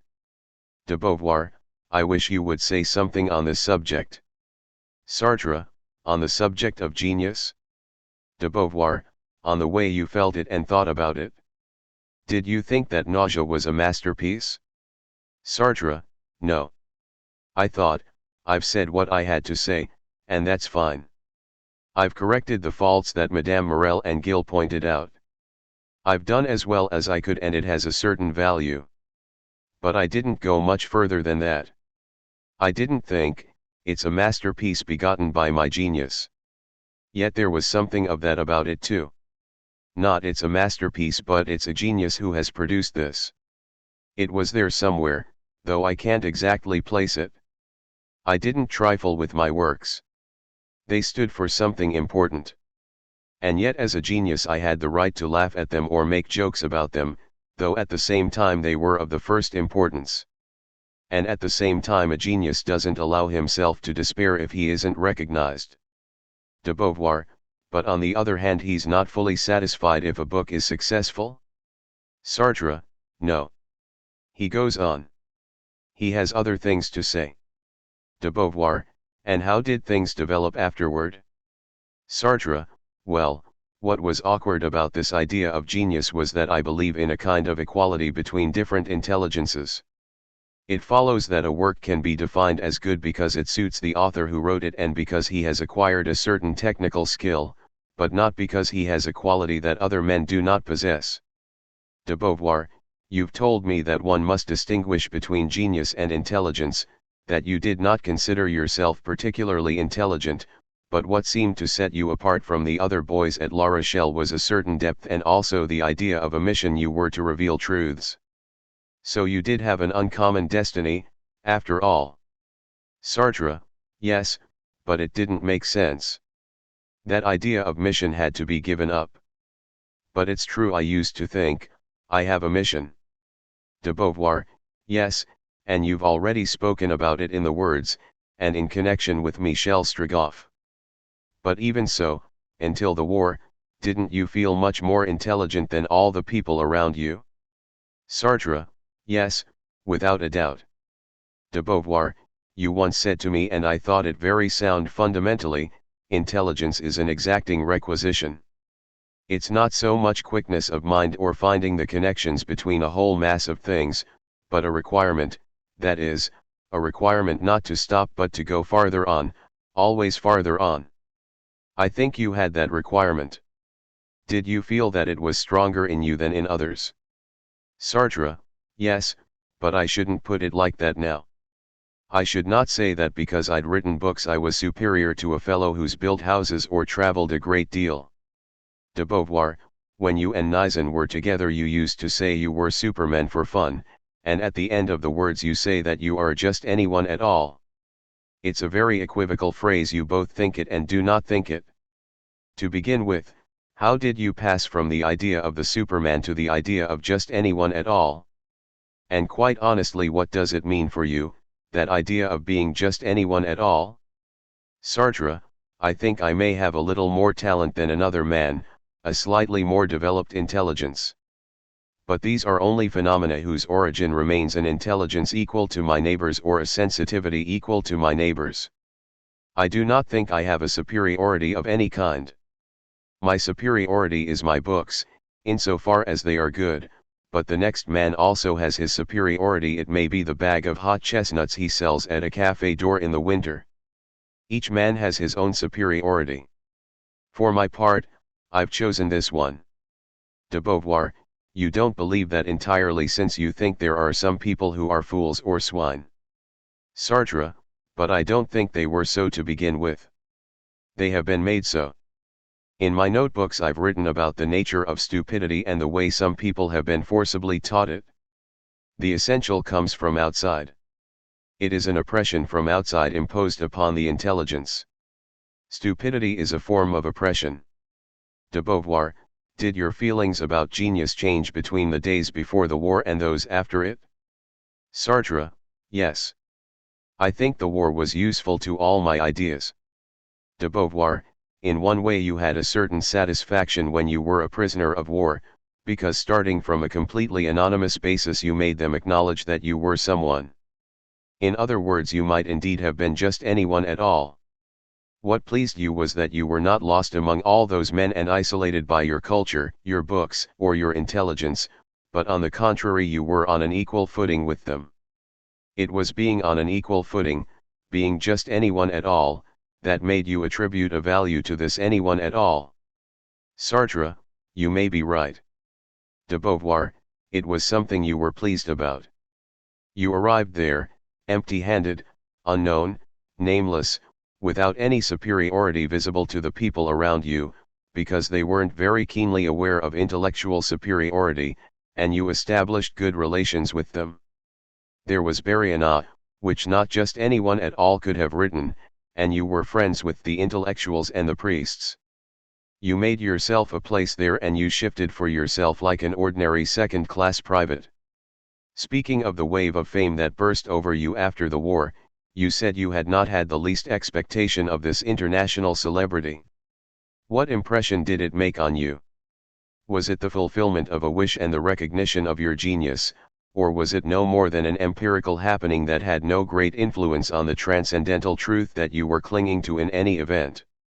Sartre, I should say the second. Of course it did have a certain effect on me, being fairly well known and having people come from far off and say, "You are M. Sartre, and you have written this and that." But I did not attach any great importance to it. Seeing these people who said, "Oh, you wrote this, you wrote that," left me comparatively indifferent. And it seemed to me that the time for fame had not yet come. It comes at the end of your life. You are famous at the end of your life, when you have completed your work. But really I did not see things clearly. It's more complex than that. At the end of your life you have a transitional period that goes on for a few years after your death, and fame comes after that. Yet what is quite sure is that I looked upon it all as a kind of unimportant game, a sort of shadow of fame to show what fame really was, but it was not fame itself. I had no fellow feeling for all those people who crowded into my lectures in 1945. I did not like them. They were packed together and there were women who fainted. I thought it was ridiculous. De Beauvoir, you knew that there was something of snobbery in it, something of misapprehension, something that arose from the political situation, since at that time French culture was being exported, there being nothing else to send abroad. Sartre, I did not take much part in the whole affair. It was thought that I did, because the papers said, "He does this and he does that in order to be talked about." De Beauvoir, yes, you were accused of seeking publicity, whereas on the contrary you were. Sartre, I didn't take any notice of it. I wrote. Of course I had to have an audience when I wrote a play, but I did nothing to make people come. I wrote the play, I had it acted, and that's all. De Beauvoir, and after the war, how did your relations with your books evolve? Did you ask yourself from time to time, what does it amount to in the end, all these things I've written? What level have I reached? Will I last? Sartre, yes, but rarely. De Beauvoir, yes, what really mattered was writing those books, being pleased with them yourself and having the approval of certain people. Working to satisfy yourself and to satisfy some given readers is the best thing in life. As for fame, you may have it during your lifetime, but it did not prevent Chateaubriand from having terrible fits of bitterness. Though to be sure they were connected with political affairs. Sartre, yet fame is never pure. It has to do with art, but also with politics and many, many other things. The celebrity I had after the war prevented me from wanting anything else, but I've never mistaken it for the fame that comes after, the fame that I may or may not have. De Beauvoir, in other words, what you mean by fame is the verdict of posterity. Sartre, unless the world changes entirely, I shall be granted a place in the 20th century. The textbooks of literature will mention me as a successful writer. They may say that the success was owing to a mistake on the part of the public, or on the contrary they may say that I was important, and so on. Then again, fame goes with a certain superiority over other writers. And it must be admitted that that's not very pretty, since I think two contradictory things. I think that good writers are better than the others and that a very good writer is better than anyone, that is to say, except other very good writers, who are rare. And that is the class in which I would put myself. But I also think that readers differentiate between people who follow the profession of writing, who produce literature, only according to the circumstances. This writer will be thought better than that one, perhaps not all the time but only during a certain period. And indeed, even though he may be dead, his books will in fact be more valuable, more useful, because for one reason or another they happen to suit the epoch. I think that after his death a writer who has written a worthwhile book will have a life that changes according to the period, according to the century. He may be quite forgotten.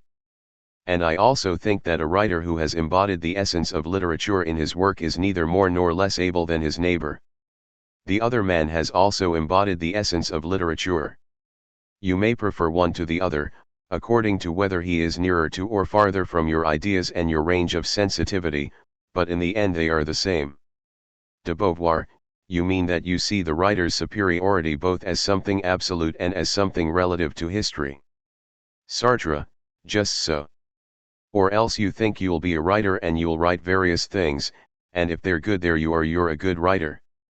But I also think that being a writer means attaining the essence of the art of writing. And when you have attained the essence of the art of writing you've attained it neither more nor less than the next man. You can of course stay on the edge, but that's not what I'm talking about. I'm talking about people who are real writers, Chateaubriand, for example, or Proust. Why should I say that Chateaubriand did not have as clear an understanding of what literature was as Proust? De Beauvoir, I agree. When writing is concerned there's no order of rank, as though there has been a competitive examination. It's each separate person at each separate period who prefers this writer or that. But do you think about posterity at present? Does it exist for you? Or has it no relation to you at all, like the crabs in the Condemned of Altena? Sartre, I don't know. I've sometimes had the feeling that we were living at a time that would be followed by immense upheavals, entirely changing the idea of literature. There would be other principles and our works would no longer mean anything to the people who came after. I've thought that. I still think it sometimes, but not always. The Russians have taken on all their earlier literature, but the Chinese have not. So one wonders whether the future will keep the writers of former times or only a few of them. De Beauvoir, as far as you do think about it, do you think it is your strictly literary or your philosophical work that has the greater chance of surviving? Or is it both?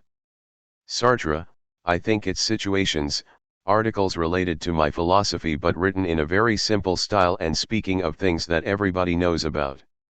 De Beauvoir, in short a kind of critical reflection upon all aspects of the period. Upon the political aspects? The literary and artistic aspects too? Sartre, that's what I should like to see Gallimard bring together in one volume. De Beauvoir, what are your subjective relations to your work as a whole? Sartre, I'm not very pleased with it. The novel's a failure. De Beauvoir, no. It's not finished, but it's not a failure. Sartre, generally speaking, it's been less highly thought of, and I think people are right. As for the philosophical works, de Beauvoir, they're wonderfully good. Sartre, yes, but what do they lead to? De Beauvoir, I think the critique of dialectical reason has advanced thought splendidly. Sartre, isn't it still rather idealistic? De Beauvoir, I don't think so at all. I believe it can be immensely useful in making the world and people understandable, just like the Flaubert, though in another way. Sartre, I didn't finish the Flaubert, and I never shall. De Beauvoir, you haven't finished it? But then the style of Madame Bovary wasn't something that interested you all that much. Sartre, still, there were things to be said about it. De Beauvoir, yes, but you've already said so much about Flaubert, it amounts to such a mass of work on the way one can reflect upon a man and on the methods of that reflection. And a point one mustn't overlook is the strictly literary side of the book. It's fascinating to read the Flaubert as one reads the words. Sartre, I never tried to write the Flaubert well. De Beauvoir, yet there are places where it's wonderfully well written, there are places where it's really literature, like the words. Sartre, as for the words, that I did try to write well. De Beauvoir, still, modesty apart, you're not dissatisfied when you compare your work with what you wanted to do, are you? I know the indefinite dreams of youth don't coincide with the realization, which is always finite, but even so that was what you wanted to do? Sartre, I'm not fully satisfied. I'm not dissatisfied. And then there's one very big question mark. What will become of it all? De Beauvoir, that's what we were saying just now. What will posterity make of it? Sartre, if we have a posterity of the Chinese kind, they won't make much of it. De Beauvoir, the circumstances aren't the same at all.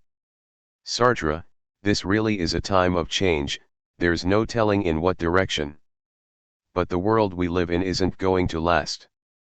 De Beauvoir, still, we're not in the 18th century and yet we still read 18th century books. We're not in the 16th, but we read 16th century books. Sartre, but in the 18th there was no revolution of this kind. The 89 revolution was nothing in comparison. De Beauvoir, we read the Greeks and the Romans although the world has changed. Sartre, we read them as beings not of the present time, and that's something else again. De Beauvoir, has literature always kept the same value in your eyes, or did it diminish somewhat once you became politically active? Sartre, no, politics hasn't made it lose in value. De Beauvoir, how do you conceive the relations between the one and the other? Sartre, my view is that political action ought to build up a world in which literature would be free to express itself the opposite of what the Soviets think. But I've never approached the question of literature politically. I've always looked upon it as one of the forms of freedom. De Beauvoir, haven't there been times when literature, compared with political questions, has seemed if not more pointless, then at least of secondary importance? Sartre, no, I've never thought that. I don't say that literature must come first, but rather that I am designed to produce literature. Politics too, like everybody else, but particularly literature. De Beauvoir, yes. And it was for that reason you protested in your recent conversations with Victor and Gavy when they wanted to prevent you from writing your Flaubert. There was a time round about 1952 when you more or less stopped writing in order to read enormously. That coincided with your drawing closer to the Communist Party and with a wish to break the bones in your head as you put it. But at that time literature still kept its. Sartre, I didn't ask myself about it, but if I had done so I should have told you that I was dedicated to literature. De Beauvoir, during that period the essential part of your work was no longer writing. Sartre, it was reading. De Beauvoir, and reflecting. Sartre, it was the time of the communists and peace. De Beauvoir, those were pieces much more of a political than a literary nature. Sartre, yes. The break with Camus was essentially political too. De Beauvoir, the approval of your own circle or of people like Paul Hahn or of the critics properly so-called, what part has that played? Did you despise reviews entirely, or did you on the contrary take notice of them? How have you experienced your relations with the critics and your readers? Sartre, as far as I have seen, the readers have always been more intelligent than the critics. I've learned virtually nothing about my writing from the critics, except from those who have written a book about some aspect or other. They have sometimes taught me something, but most of the critics have brought me nothing at all. De Beauvoir, yet like everybody else you're eager enough, when a book comes out. Sartre, I want to know what people think of it, that goes without saying. Yes, when a book is published I read all my reviews. Not all. That can't be done. When I see a list of the criticisms written in the course of the year I'm amazed. I've missed half of them. Yet I try to read them all. But the critic says it's good, or it's less good, and that's all he tells me. The rest. De Beauvoir, have there ever been comments from your readers that have suggested something for your future work or that have on the contrary rather paralyzed you? Has that had an influence on the development of your writing? Sartre, I don't have that impression. No. I had one special reader and that was you. When you said to me, I agree, it's all right, then it was all right. I published the book and I didn't give a damn for the critics. You did me a great service. You gave me a confidence in myself that I shouldn't have had alone. De Beauvoir, in one way it's the reader who gives a text its truth. Sartre, but I didn't know the reader. And then again, the reviews didn't satisfy me. There was only you. That's how it always was. If you thought something was good, then it was fine as far as I was concerned. The critics did not think much of it. All right, they were fools. De Beauvoir, still, you were affected when your work had the approval of intelligent people or even success in the true sense of the word. Sartre, at present the critics are rather different. There's one I'm really fond of, Dabrowski. He's intelligent, he's subtle, he sees things. And there are some others like that, because nowadays criticism has a meaning. Earlier, it had none. De Beauvoir, it's certain that the very enthusiastic praise that greeted the words did not persuade you to write a sequel. Sartre, no. Why should it have persuaded me? They said, there's going to be a continuation. Well, there wasn't one. De Beauvoir, still, to some extent writing is an answer to a call. Besides, you've very often written pieces for the occasion, and generally speaking, you've found it answers very well. The whole of Situations is. Sartre, the whole of Situations is made up of pieces written for the occasion. De Beauvoir, so there is a fairly direct relation with the public, after all. Sartre, there is a relation. Something happens. A given section of the public wonders what Sartre thinks about this happening, because they like me. So sometimes I write for them. De Beauvoir, when I first knew you as a very young man you lived for posterity. But wasn't there a period when you said it meant nothing at all to you? Can you tell me how you saw the relation between writing in a committed manner for your contemporaries and the approbation of the centuries to come? Sartre, when you're engaged in committed writing you're concerned with problems that will no longer have any meaning in 20 years' time, problems that have to do with present-day society. If you have some degree of influence and if you handle the question well, you've succeeded when you persuade people to act or to look at things from your point of view. Posterity's point of view won't exist until after the problem's been resolved, either well or badly, in either case certainly not by the writer himself. Since the business has been settled, there is a way of looking upon the work some 20 or 30 years later from a strictly aesthetic point of view. That is to say, all right, you know the story, you know that a writer has written the piece at a given moment, that Beaumarchais, for example, wrote certain very important pamphlets. But you can no longer make use of them for a contemporary problem. You look upon the literary object as something that is valid for everyone, but without taking its anecdotic content into consideration. The details become symbols. A given specific fact is valid for a series of facts that are characteristic of a given society or of several kinds of society. What was a limited object becomes universal. So that when you are writing a committed text, you are primarily concerned with the subject you have to deal with, the arguments you are to provide, and the style that will make things more understandable, more striking for your contemporaries. You're not going to spend time wondering about what the book will amount to at a period when it will no longer move anyone to action. Yet, still, there's a vague notion at the back of your mind that makes you feel that if the work succeeds in doing what it's meant to do, then in the future it'll have repercussions in a universal form. It will no longer be operative. It will to some degree be looked upon as a gratuitous object. It will all be as though the writer had written it gratuitously and not for its stated operative value with regard to a stated social fact. Thus one admires Voltaire's works for their universal value, whereas in Voltaire's day his tales derived their value from a certain social outlook. So there are two points of view, and the author is conscious of them both when he writes. He knows that if he writes something specific he is taking part in an action, and he does not look as though he were using words just for the pleasure of writing. Yet, fundamentally, he thinks he is creating a work that possesses a universal value, a value that is its real meaning, even though it has been published to realize a particular action. De Beauvoir, there are still 2 or 3 things we must look into. In the first place, not all your works are equally committed. Some, like No Exit and The Words, are more distinctly aesthetic. You didn't write them in order to carry out an action. They are the sort of works that are called works of art, truly literary works. Then again, in pieces where you are making an appeal or trying to persuade people, you're always very careful about style and composition, both in order to reach your contemporaries and at the same time with the idea of some kind of seal of universality that will make the work valid at a later date.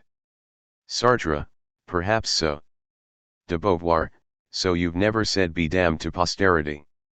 Sartre, no, I didn't trouble about it. But behind my dream, which was always that of writing for the neighbor who would read me, there was the notion of a posterity that can only come into existence together with a complete transformation of the work, which stops being active but which becomes a work of art like almost all objects which belong to the past. De Beauvoir, and which are grasped as belonging to the past. Obviously you did think about posterity, since you've often told me, and I think you even wrote it in the words, that literature hid the idea of death from you entirely. You did not mind dying, since you were to survive, so you thought a book lived on. Sartre, I had a very strong belief in posterity, above all when I was little, at the period when The Words comes to an end, and then in the years that followed and when I was 20. It was only gradually that I came to understand that I was primarily writing for my readers of today. So then posterity turned into something that shimmered from behind, like a kind of vague fluorescence that accompanied what I was writing essentially for contemporary readers. De Beauvoir, you weren't at all one of those writers who settle into the future with a calm contempt for their contemporaries, like Stendhal, though you're very fond of him, who thought, but I shall be understood in 100 years' time, so today is nothing to me. Sartre, absolutely not.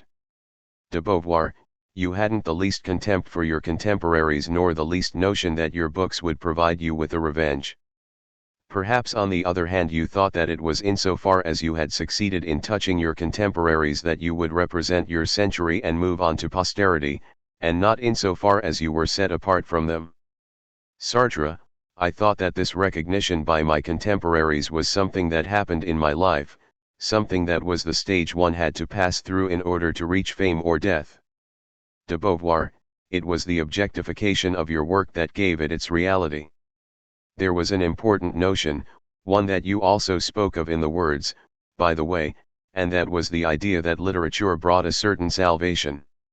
Sartre, certainly, because as I said in the words, my understanding of literary survival was obviously a kind of transfer from the Christian religion. De Beauvoir, even when you were reading philosophy in Germany, it didn't prevent you from writing nausea. You divided yourself between the two. Sartre, nausea was the more important. De Beauvoir, but even so, reading philosophy was important enough to make you go and live in Germany for a year. I asked you how you came to write Being and Nothingness, and you answered, it was the war. Sartre, yes. De Beauvoir, but that's not an adequate explanation. Sartre, well, as for Being and Nothingness, I wrote a good deal of it in my notebooks. The ideas were based on a notebook written during the phony war, and they came directly from my years in Berlin. When I wrote in the notebook I had none of the texts at hand, so I rediscovered it all myself. I don't know why the Germans made me a present of Heidegger in the prisoner of war camp. It remains a mystery to me. De Beauvoir, how did it come about? Sartre, when I was a prisoner a German officer asked me whether I was in need of anything, and I answered, Heidegger. De Beauvoir, perhaps because Heidegger was in favor with the government. Sartre, perhaps. At all events, they gave it to me. A thick, expensive volume. It's odd, because they didn't shower favors on us, you know. De Beauvoir, yes, it remains rather mysterious. Still, it does mean that at that time you read Heidegger. Sartre, I read Heidegger while I was in the prison camp. I understood him much better through Husserl than through himself, I may add. I'd already read something of him in 36. De Beauvoir, oh, yes, I remember you made me translate long pieces. We talked about him when I was still at Rouen, I think. Good. But at the same time Being and Nothingness arose from the discovery you had made in the psychology of the imagination. Sartre, yes. That's right. The discovery of consciousness as nothingness. De Beauvoir, later you used to say you'd never again have the ideas and intuitions you had for Being and Nothingness. Sartre, but for all that, I did write some books that are related to philosophy. Saint Genet, for example. De Beauvoir, yes. Sartre, as I saw it, it was a long essay, not philosophical. But in fact I made use of philosophical concepts all the time. De Beauvoir, yes. Sartre, it might be called a philosophical work. And then with the critique of dialectical reason certain things occurred to me. De Beauvoir, oh, yes. And that too came in an episodic fashion, born of a conjuncture of circumstances, since the Poles asked you. Sartre, the Poles asked me where I stood philosophically. That produced questions of method. The Poles published it. I wanted to show it and you advised me to show it to the readers of Les Temps Modernes. De Beauvoir, yes. Sartre, the original text wasn't very good. I set myself to rewriting it and I published it in Les Temps Modernes. De Beauvoir, yes, but wasn't there another motivation?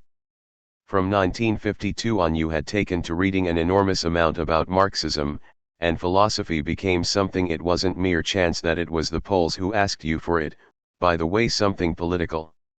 Sartre, yes. For Marx, philosophy should be suppressed. For my part, I didn't see things that way. I saw philosophy dwelling in the city of the future. But there's no doubt that I looked toward Marxist philosophy. De Beauvoir, yet a fuller explanation might be important. It was suggested that you write questions of method. But why did you agree to do it? Sartre, because I wanted to know where I stood philosophically. De Beauvoir, in your relations with Marxism.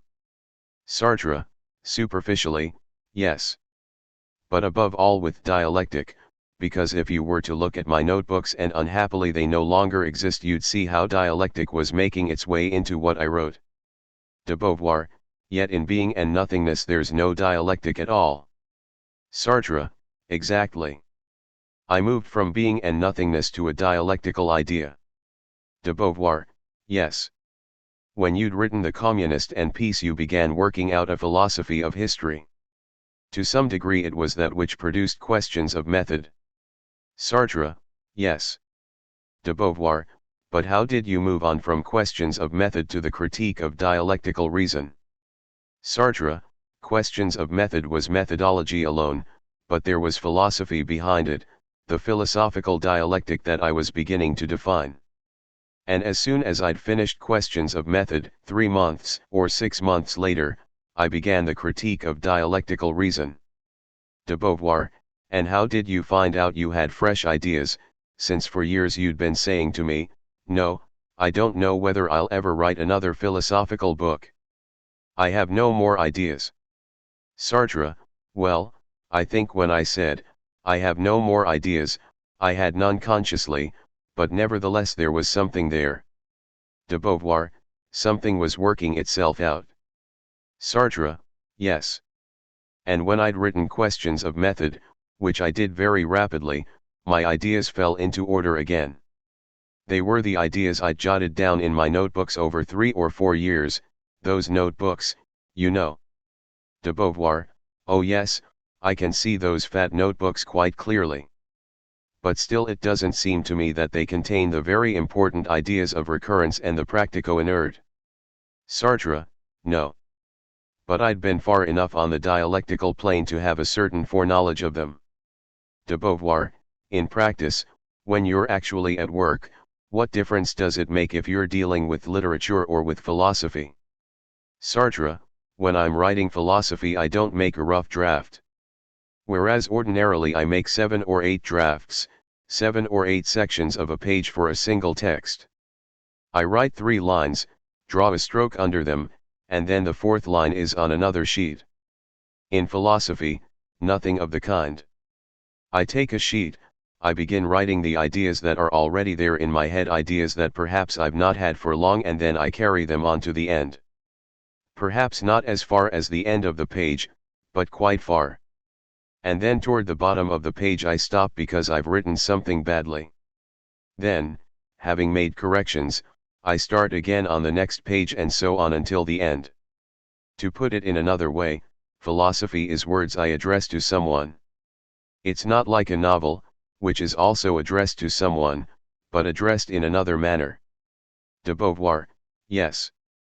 Sartre, a novel I write so that it will be read by someone. In philosophy I'm explaining to someone, I'm doing it with a pen, but it might just as well be with my tongue, my mouth. I'm explaining my ideas just as they come to me today. De Beauvoir, in short, you couldn't write literature on a tape recorder, but perhaps you could philosophy. Sartre, that's right. De Beauvoir, I saw you working on the critique of dialectical reason. It was quite terrifying. You scarcely reread at all. Sartre, I reread the next morning. I used to write about 10 pages. That was all I could do in a day. De Beauvoir, it was like watching an athletic feat, seeing you write the critique of dialectical reason. And you wrote under the effect of Drain. Sartre, all the time. De Beauvoir, whereas with literature you never used Drain. Sartre, literature wouldn't have gone with Drain, because the stuff induces facility. I remember having tried to write with it after the war. It was a passage in the novel where Matthew is walking about in the streets of Paris before going home. It was horrible. He walked about in these streets, and every single one of them gave rise to comparisons. De Beauvoir, I remember. It was dreadful. I'd like to ask you another question. Even if one is not a narcissist, one has a certain image of oneself. We've talked about yours when you were a little boy and when you were somewhat older. What about the present? You are 69. How does it affect you, being the object of so many theses, bibliographies, biographies, interviews, and pieces about you, and with so many people wanting to meet you? What is the effect of all that? Do you feel as though you've been classed as a historical monument or? Sartre, a historical monument to some extent, yes. But not entirely. It's as though I were rediscovering that character I used to set up before me at the beginning.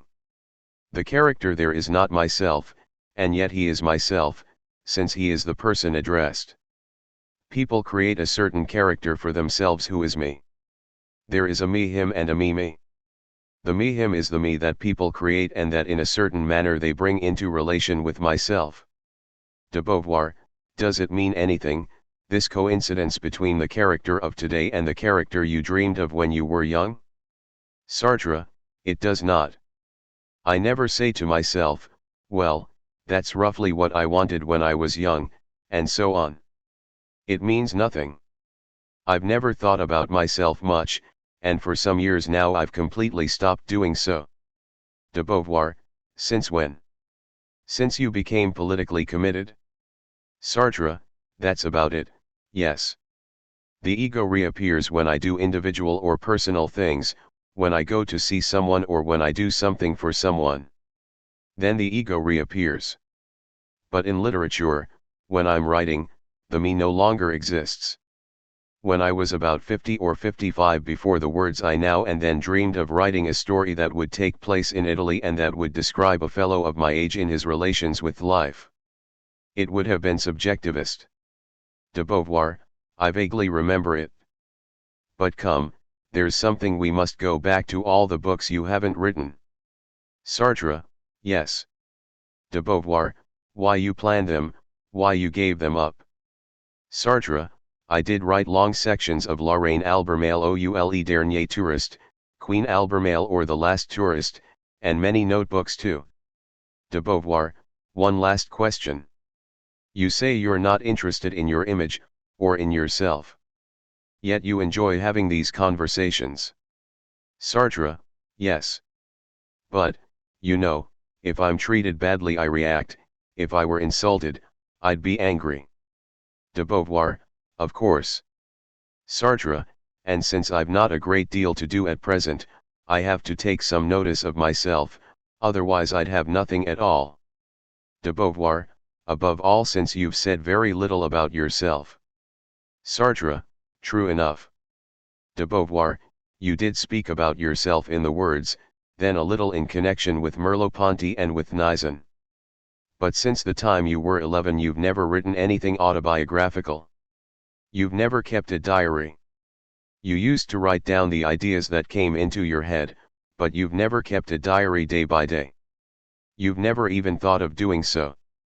Sartre, except during the war. Every day during the war I wrote whatever passed through my mind. But I looked upon it as a task of an inferior kind. Literature begins with choice, the refusal of certain aspects and the acceptance of others. It's an undertaking that's not compatible with diary writing, in which the choice is virtually spontaneous and can't very well be explained.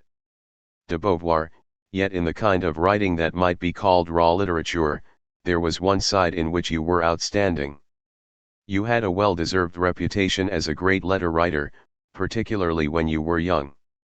When we were apart you used to write me letters of enormous length, and not only to me. You sometimes wrote 12-page letters to Olga, telling her about our journeys. And when you were doing your military service or when I was on a walking tour, you'd write me very, very long letters, sometimes every day for 2 weeks. What did those letters mean to you? Sartre, they were the transcription of immediate life. A day in Naples, for example. It was a way of making it exist for the person who received the letter. It was done spontaneously. Privately, I thought those letters were fit to be published, but actually they were letters meant for the person I wrote them to. I did have a faint notion at the back of my mind that they might be published after my death. But I no longer write letters of that kind because I know that a writer's letters are published, and I think they are not worth it. De Beauvoir, why not? Sartre, because they're not sufficiently worked over, except in a few cases. Diderot's letters to Sophie Volland, for example. In my case I dashed them off, crossing nothing out, never troubling about any reader other than the one I was sending the letter to. So it doesn't seem to me a valid literary work. De Beauvoir, yes, but after all you did thoroughly enjoy writing letters. Sartre, I liked it very much. De Beauvoir, they'll certainly be published later, because they're so amusing and full of life. Sartre, fundamentally, my letters played something of the part of a diary. De Beauvoir, the other day you said that you'd been much influenced by the lives of well-known writers. Was it the fact that the correspondence of Voltaire, Rousseau, and others was important and that it was published? Was that what impelled you to write letters? Sartre, I had no literary aims when I wrote them. De Beauvoir, yet you say you had a sly notion that perhaps they would be published. Sartre, oh, at the moment of writing them, perhaps I put in a little more gaiety or lyricism than would have been found in a letter written to just any reader if one weren't a writer. I did try to phrase my letters pleasantly, but without overdoing it, or I would have been a pedant. And I would have been claiming to turn out spontaneous literature. Nowadays I don't believe in spontaneous literature, but at that time I did. To put it briefly, my letters were the equivalent of testimony about my life. De Beauvoir, let's go back to the books that you haven't published, that you didn't finish. I'd like you to talk about them. Sartre, I believe it's the case with all writers. De Beauvoir, oh, I don't think so. Can you give a rough list of the books you haven't published? Sartre, La Legende de la Vérité, The Legend of Truth. De Beauvoir, that was different. It was rejected. Only a section of it was published. But there was one quite considerable work, The Psyche. What was it, exactly? Sartre, The Psyche was written when I came back from Germany, after a year there, reading Heidegger and above all Husserl. De Beauvoir, then you wrote The Transcendence of the Ego, which was published. Sartre, which was published, which was forgotten, which then disappeared, and which has been republished by Mlle Bone. De Beauvoir, there was a relation between The Transcendence of the Ego and the Psyche. Sartre, it was from that point that I had the idea of the psyche. The psyche is the description of what's called the psychic.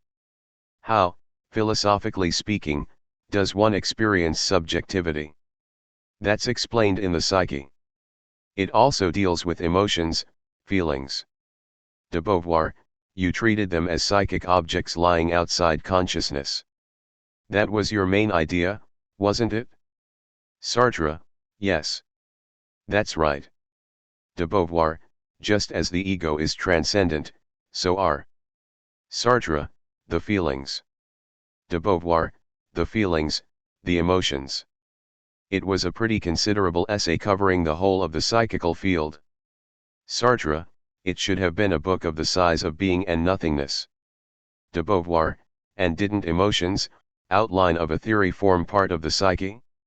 Sartre, yes, it did. De Beauvoir, why did you keep emotions? You were quite right to do so, by the way, it's very good and not the rest of the psyche? Sartre, because the rest repeated ideas of Husserl's that I had assimilated. I expressed them in a different manner, but it was still pure Husserl, it wasn't original. Whereas the emotions were, and that is why I kept them. It was a sound study of certain Orlevness that might be called emotions. I showed that they were not produced in isolation but had a relation to the consciousness. De Beauvoir, that they were actuated by intentionality. Sartre, yes. It's an idea I still retain, an idea that I did not produce myself, but one that is necessary to me. De Beauvoir, the originality was in applying the intentionality to the emotion, to the expression of the emotions, and to the manner of experiencing them, and so on. Sartre, Husserl would no doubt have seen emotion as preceding intentionality. De Beauvoir, certainly, but he did not deal with it. Sartre, at least, not as far as I know. De Beauvoir, so the Psyche was one of the first books you gave up. Sartre, yes, just keeping a part of it. And then at about the same time I wrote a long short story about a female orchestra's journey from Casablanca to Marseilles. De Beauvoir, the female orchestra that appears again in the Reprieve. Sartre, it was a female orchestra that I heard at Rouen and that had not the least connection with Casablanca. De Beauvoir, there was this orchestra, and then there was a zouave or a soldier who thought he was handsome. And what happened to the story? Sartre, God knows. It's like the tale about the midnight sun that I lost when I was on a walking tour with you. De Beauvoir, oh yes, in the causes. That was after Nausea, and you thought of including it in a collection of short stories, which came out later. Suppose you were to tell the story of Le Soleil de Minuit, the midnight sun? Sartre, it was about a little girl who saw the midnight sun in a childish way, but I can no longer remember quite how she did so. De Beauvoir, she'd formed a mental picture of an extraordinary sun that would be there in the sky in the depths of the night. And then she sees the real midnight sun, which is like a long drawn-out twilight with nothing extraordinary about it. You didn't think much of the tale. Sartre, no. I never rewrote it. In the end it amounted to a description of a journey that I had made, and this little girl's impressions were more or less my own. De Beauvoir, there was another story connected with that long letter you wrote to Olga about Naples. Sartre, yes, some of it was published. De Beauvoir, under the title of Nourishment. De Beauvoir, could you tell the story? Sartre, wait a moment. I was in Naples with you, and we'd been to Amalfi. De Beauvoir, I left you at Naples because Amalfi did not interest you very much, and I went by myself. So you spent an evening alone in Naples. Sartre, and I met two Neapolitans who offered to show me the town. Everyone knows what that means. It was seeing a hidden Naples, that is, the brothels, more or less. And in fact they did take me to a brothel, rather a special one. We went into a room with a couch running round the wall. The room was circular and another couch in the middle, a round couch that surrounded a pillar. The assistant madam sent the young men out, and then a young woman came in with another not so young, both of them naked. They did things to one another, or rather they pretended to do them. The older woman, who was very dark, acted the man, and the other, who was about 28 and quite pretty, the woman. De Beauvoir, you told me they displayed the various positions one sees in the famous Villa of the Mysteries at Pompeii. Sartre, that was exactly it. They first announced them and then very discreetly they imitated the various postures. I left, rather astonished. Downstairs I met my two young fellows, who had been waiting for me. I gave them a little money. They went and bought a bottle of red Vesuvian wine and we drank it there in the street. We had something to eat and then they said goodbye. They went off with the small sum of money I'd given them, and I with my not very interesting visions. De Beauvoir, but after all you'd had a pretty good time on the whole. You were much amused next day when I came back and you told me about it. Was it that particular night you spoke of in the story? Sartre, yes. I wanted to tell about the fellow's visit to the brothel and then his vision of Naples. De Beauvoir, and why didn't you publish the story in the end? It was called Depasement, Exiles. Sartre, I've no idea. I believe you advised against it? De Beauvoir, why? Wasn't it good? Sartre, it can't have been good. De Beauvoir, perhaps we considered that its structure was inadequate, that it didn't come up to the other tales. Sartre, probably. De Beauvoir, then after being and nothingness you began writing a work on ethics. Sartre, I meant to write it, but I put it off till later. De Beauvoir, that was the book in which you wrote an important, long, and very fine study of Nietzsche. Sartre, that formed part of it. What is more, I wrote on Mallarmé too, about 200 pages. De Beauvoir, oh yes. There were very highly detailed explanations of all Mallarmé's poems. Why has that not been published? Sartre, because it was never finished. I used to drop it and then go back to it again. De Beauvoir, but as for the whole, which you didn't call your ethics but which was a phenomenological study of human attitudes, a critique of certain attitudes, connected with your essay on Nietzsche, why did you abandon it? Sartre, I didn't abandon it. Those notes were made to be treated at greater length. De Beauvoir, it seems to me that you thought the phenomenological side too idealistic. Sartre, exactly so.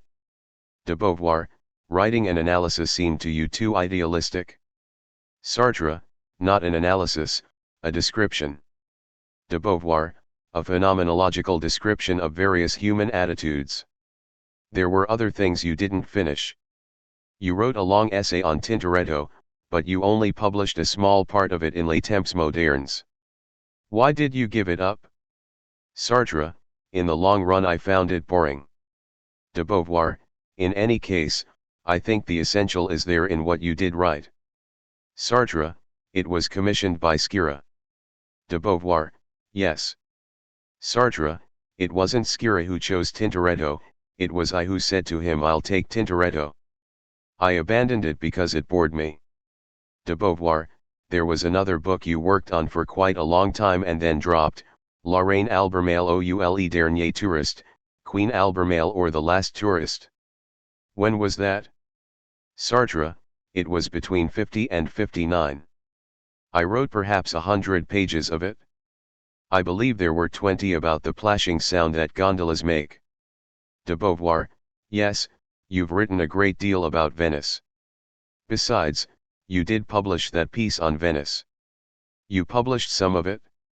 Sartre, yes, in Verve. De Beauvoir, the idea was to catch Italy in the net of words, but it was a self-destructive account of a journey.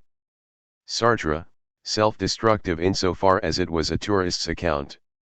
De Beauvoir, that's right. Sartre, and what remained to be explored was a more important Italy that was not for tourists. De Beauvoir, it was very ambitious, because you wanted it to be both historical. You wanted, for example, to talk about the monument to Victor Emmanuel seen throughout the whole of Italian history and at the same time to be subjective. Sartre, yes. De Beauvoir, it had to be objective-subjective. Sartre, it was very ambitious and I gave it up because I couldn't hit upon just the right point of view. De Beauvoir, you had fun writing it, though. Sartre, yes, I had great fun. De Beauvoir, are there any other literary or philosophical writings that you thought about but did not bring into being? Sartre, there was a work on ethics I prepared for that American university which invited me. I began by writing 4 or 5 lectures that I was to deliver over there and then I went on for myself. I have piles of notes. I don't know what has become of them, by the way, they must be in my flat. Piles of notes for a work on ethics. De Beauvoir, wasn't it essentially on the relation between ethics and politics? Sartre, yes. De Beauvoir, so it was completely different from what you wrote around 48 or 49. Sartre, completely different. I have some notes on it. The whole book would in fact have been very considerable. De Beauvoir, why did you abandon that one? Sartre, because I'd grown tired of writing philosophy. It always happens like that with philosophy, you know. At least it does with me. I wrote Being and Nothingness and then I grew weary. In that case too there was a possible continuation, but I did not produce it. I wrote Saint Genet, which can be looked upon as something between philosophy and literature. Then I wrote the Critique of Dialectical Reason, and there again I came to a halt. De Beauvoir, because it would have called for an enormous amount of historical reading? Sartre, just so. I should have had to study a period of some 50 years and try to look into all the necessary methods of getting to know about those 50 years, not only as a whole but in their separate details. De Beauvoir, you did think of studying an event that took up less time, such as the French Revolution. You did an immense amount of work on the French Revolution. Sartre, yes, but I had to have other examples too. I wanted to go really deeply into the nature of history. De Beauvoir, you spoke of Stalinism. Sartre, yes, I began speaking of Stalinism. De Beauvoir, there's another side of your work that we haven't touched on at all, though it's very important, and that's your plays. How do you explain your coming to write plays, and how important has it been for you? Sartre, I'd always thought I would take to it. When I was a little boy of 8 and I played in the Luxembourg Gardens, I used to put on those puppets you wear like gloves and make them act. De Beauvoir, but did you go back to the idea of writing plays when you were an adolescent? Sartre, oh, yes. I wrote parodies and operettas.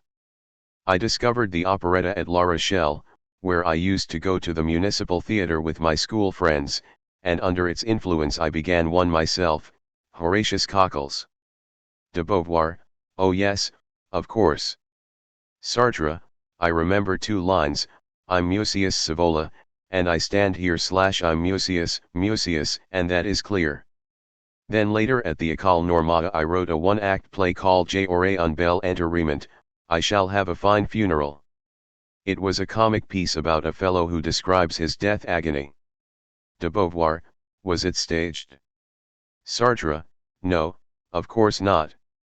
I also wrote an act for an École Normale review. Every year there's a review showing the principal, his underlings, the pupils, and the parents. I wrote 1 act. The show was repulsively obscene. De Beauvoir, and you acted in it too. Sartre, I took the part of Lanson, the principal. De Beauvoir, all that was just for fun. Did you go on afterward? Sartre, I wrote a play that was called Epimete, I think. The gods came into a Greek village that they meant to punish, and in this village there were poets, storytellers, and artists. In the end it was the birth of tragedy, and Prometheus expelled the gods. After that he came to no good. But I thought the drama a somewhat inferior form of expression. That was how I looked upon it to begin with. De Beauvoir, and later? I think we must talk about Barriana. Sartre, when I was a prisoner of war I belonged to a group who put on plays in a large barn every Sunday. We made the sets ourselves, and since I was an intellectual who wrote, they asked me to provide a play at Christmas. I turned out Barriana, which was thoroughly bad but which did have a dramatic idea. In any event it was that which gave me a liking for the theatre. De Beauvoir, you wrote me letters about it, telling me that from then onward you would write plays. Barriana was committed drama. You used the pretext of the Roman occupation of Palestine to refer to France. Sartre, yes. The Germans didn't understand that. They just saw it as a Christmas play. But the French prisoners got the point, and my play interested them.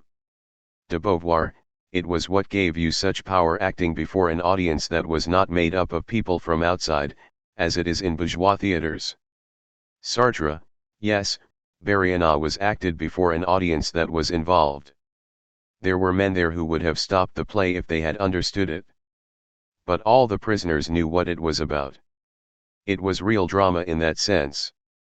De Beauvoir, after that came The Flies. Say something about the circumstances in which you wrote it? Sartre, like you I was friends with Olga Kozakiewicz. She was learning how to be an actress under Dolan, and she needed an opportunity to act in a play. I suggested to Dolan that I write one. De Beauvoir, what did it mean to you, The Flies? Sartre, The Flies. It was like my old themes, a legend to be treated at greater length, a legend to be given a present-day application. I kept the story of Agamemnon and his wife, Orestes' killing of his mother, and then the Furies, but I gave it another meaning. In fact I gave it a meaning that had to do with the German occupation. De Beauvoir, explain rather more clearly. Sartre, in The Flies I wanted to speak about freedom, about my absolute freedom, my freedom as a man, and above all about the freedom of the occupied French with regard to the Germans. De Beauvoir, you were saying to the French, be free, regain your liberty, and banish the remorse they're trying to load you with. And how did you feel when you saw your play acted? There was an audience and there was your work. What was the difference between that and the publication of a book? Sartre, I didn't like it much. Dolan and I were friends and I'd talked about the production. I didn't know a great deal about it, but I'd talked it over with him. Yet the producer's work is so important that I didn't really feel that I was there on the stage at all. It was something that was being done on the basis of what I had written, but it was not what I had written. Later, with other plays, I no longer had that feeling, and I believe that was because I took a hand in the work myself. De Beauvoir, how did it go with the other plays? With no exit to begin with? Sartre, Rouleau made a good job of it, a fine production that served as a model for those that came after. What he brought into being was what I had seen in my mind's eye when I wrote the play. De Beauvoir, and what about the next one? Sartre, that was the victors. I intended to show the French public's indifference to the members of the resistance after the war and the way people were gradually forgetting them. At that point there was a massive resurgence of the bourgeoisie, a bourgeoisie who had been more or less accomplices of the Germans. They were irritated by a play about the resistance. De Beauvoir, yes, it caused a scandal, particularly the scenes of torture. Why exactly did you write the play? Sartre, to remind people who the resistors had been, and that they had been tortured, that they had been brave, and that the way they were being spoken of at that time was rather base. De Beauvoir, we won't go through all your plays one by one. What I'd like you to tell me is the distinction you make between dramatic and strictly literary work. Sartre, to begin with, the theme is very hard to find. I usually sit there at my desk for 2 weeks, a month, 6 weeks. Sometimes I have a phrase in my head. De Beauvoir, oh yes. You once said to me the 4 horsemen of the apocalypse. Sartre, from time to time a vague theme appears. De Beauvoir, it must be said that your plays have often been works written for a particular occasion. It was not a question of a theme that you wanted to deal with. For instance, you wanted to give Wanda a play to act in. Sartre, yes. De Beauvoir, she hadn't acted for a long while. She wanted to act and you wanted to have her act. So you said to yourself, I'll write a play. Sartre, just so. There was one theme I've always thought about and that I've never handled. A fellow whose mother is pregnant, she's furious about it? De Beauvoir, ah, yes. Sartre, she sees his life, and the spectators, watching the stage, see mansions that light up one after another. They see all the events in his life including his torture and death at the end. And she's confined, the child is born, grows up and passes through all the scenes that were foretold, but in the end he's a great man, a hero. De Beauvoir, yes, you've thought over that play a great deal. But it's never really gelled. Sartre, never. De Beauvoir, let's go back to your way of working for the stage. Sartre, to begin with, I work on a theme, then I drop it. I hit upon phrases or replies and I make a note of them. It all assumes a more or less complex form which I then simplify. I did that for the devil and the good Lord. I remember everything I thought up and that I then abandoned so as to come at last to the De Beauvoir, final version. Sartre, yes. At that point I don't find writing very difficult. It's a question of a conversation between people who toss what they have to say to one another back and forth. De Beauvoir, I've seen you working and it seems to me that where the stage is concerned there's a great deal of preliminary work that goes on in your head, whereas for short stories and novels it's done on the paper. Sartre, yes. De Beauvoir, does a book's success please you more than a play's?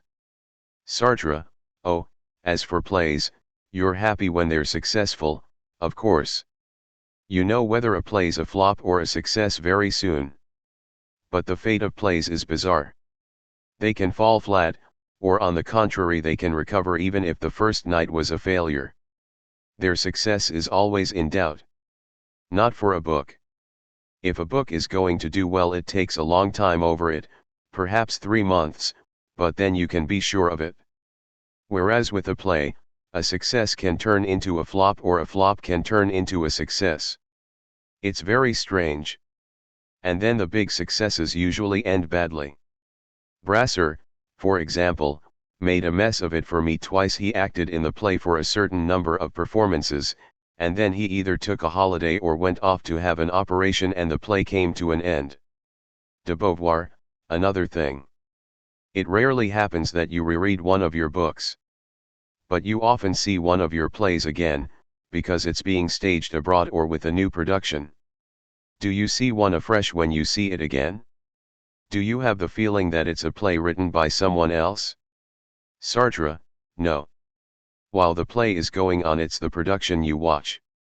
De Beauvoir, what has given you most pleasure in the theater? Was it seeing the play acted and thinking it was good or well staged, or was it being happy because it was a success? In short, what moments have given you most pleasure in your career as a playwright? Sartre, well, it's strange, but a book is dead. It's a dead object. It lies there on a table and you're not intimately connected with it, there's no solidarity between you. For a certain period a play is different. You live and you work, but every evening there's a place where a play of yours goes on being acted. It's a very curious thing to live on the Boulevard Saint-Germain and to know that at the Theatre Antoine around the corner, De Beauvoir, the play is being acted. You found it very disagreeable for the victors. Did you like it on other occasions, though? Sartre, yes. The Devil and the Good Lord. I liked that. It was a great success. De Beauvoir, and then it was put on again at Wilson's. Sartre, oh, yes, I liked that too. De Beauvoir, and I think it must also have pleased you when you saw The Flies in Prague. Sartre, yes, when the play went well I've had strong, vivid pleasures from the theatre. You don't have an immense amount of pleasure the first night, not the first night. There's no telling how it's going to turn out. De Beauvoir, indeed, one's rather distressed. Out of solidarity with you, I've never been to a first night of yours without being horribly anxious. Sartre, and even if it's gone well, that only shows the probable trend. But when it goes on and continues to do well, then you are really happy, then the whole thing holds together. You have a real contact with the audience, and if you like, you can go to the theater any evening, settle down in a corner, and see how the audience reacts. De Beauvoir, you've never done so. Sartre, I've never done so. Or almost never. De Beauvoir, and which of your plays do you like best? Sartre, The Devil and the Good Lord. De Beauvoir, I'm very fond of it too, but I'm also very fond of The Condemned of Altona. Sartre, I don't like it so much, but still I'm pleased with it. De Beauvoir, but you wrote it in circumstances that. Sartre, I wrote it at the time of my crisis in '58. De Beauvoir, perhaps it was that which made you sad. Sartre, you remember that when we heard of de Gaulle's coup d'état we left for our holiday. We went to Italy, and in Rome I wrote the last scenes of The Condemned. De Beauvoir, with the family council. Sartre, yes. De Beauvoir. It was a very bad scene. Sartre, very bad. Besides, the first acts were only roughed out. I worked over them afterward, during the whole year. You remember? De Beauvoir, very well. We were in the Piazza Sant'Eustachio, near the hotel where we were staying. Sartre, yes. De Beauvoir, I had gone down to read the last act and I was appalled. You agreed. You saw that it was not a family council that was called for, but only something between the father and the son. Sartre, yes. De Beauvoir, and what are your relations with the theatre at present? Sartre, I don't write plays anymore. That's finished. De Beauvoir, why? Sartre, you reach an age when you detach yourself from the theatre. Good plays aren't written by old men. There's something urgent about a play. Characters come on and say, "Good morning. How are you?" and you know that 2 or 3 scenes later they'll be caught up in an urgent affair, one that will probably end badly for them. That's something that is rare in real life. One's not in a state of urgency.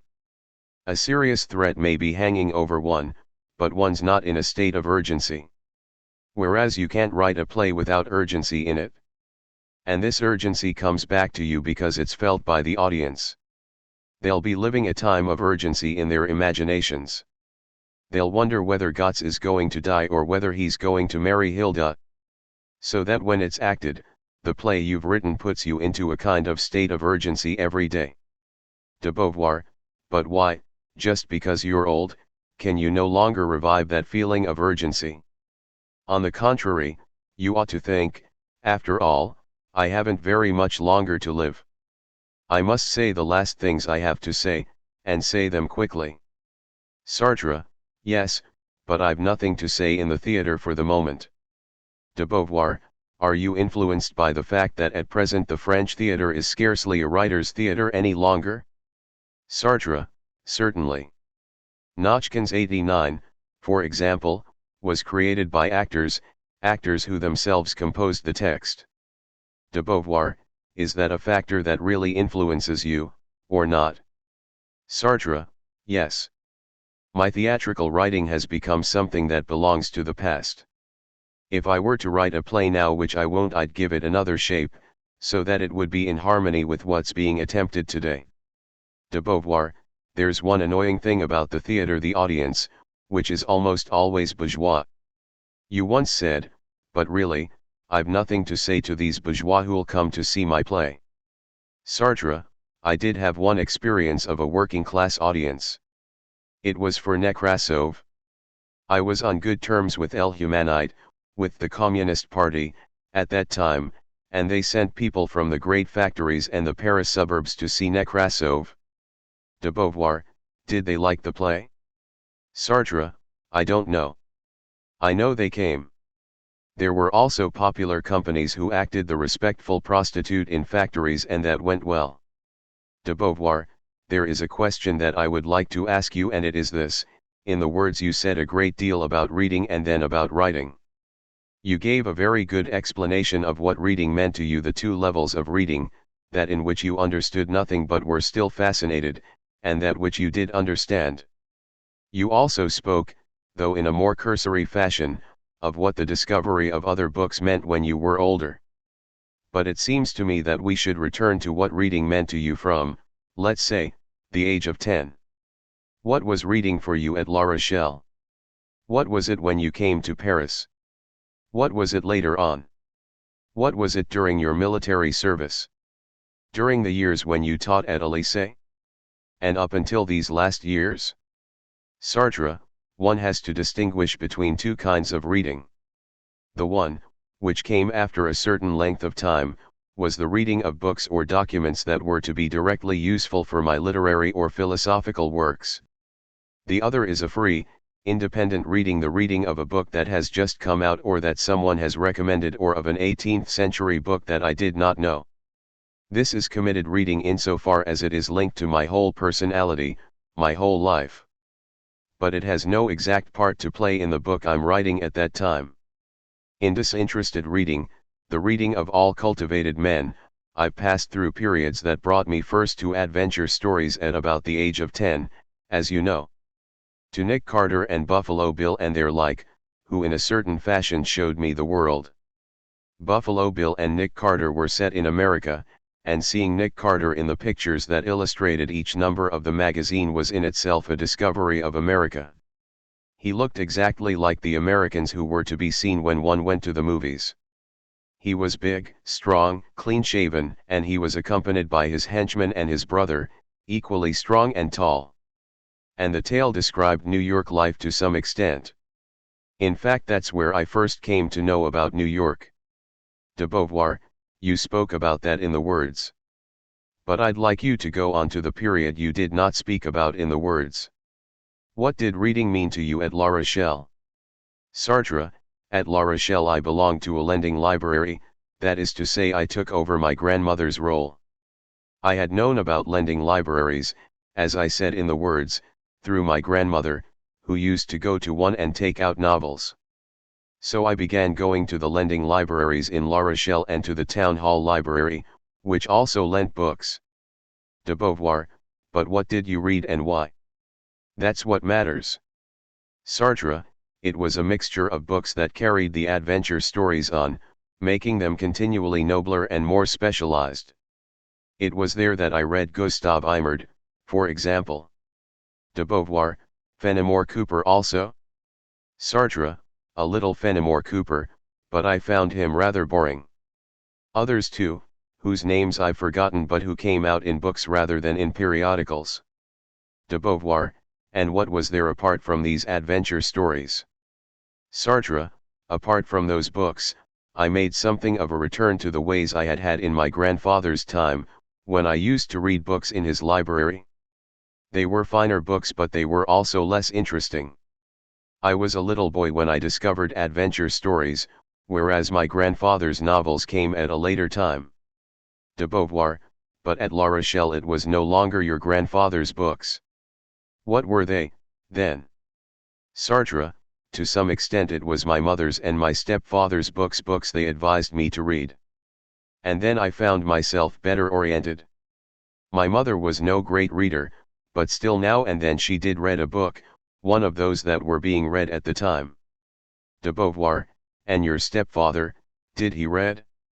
Sartre, my stepfather had read. He no longer did so. But he had read. De Beauvoir, did he give you advice about reading? Did he guide you a little? Sartre, no, no. De Beauvoir, not at all? Sartre, not at all. Nor my mother. I wouldn't have had it?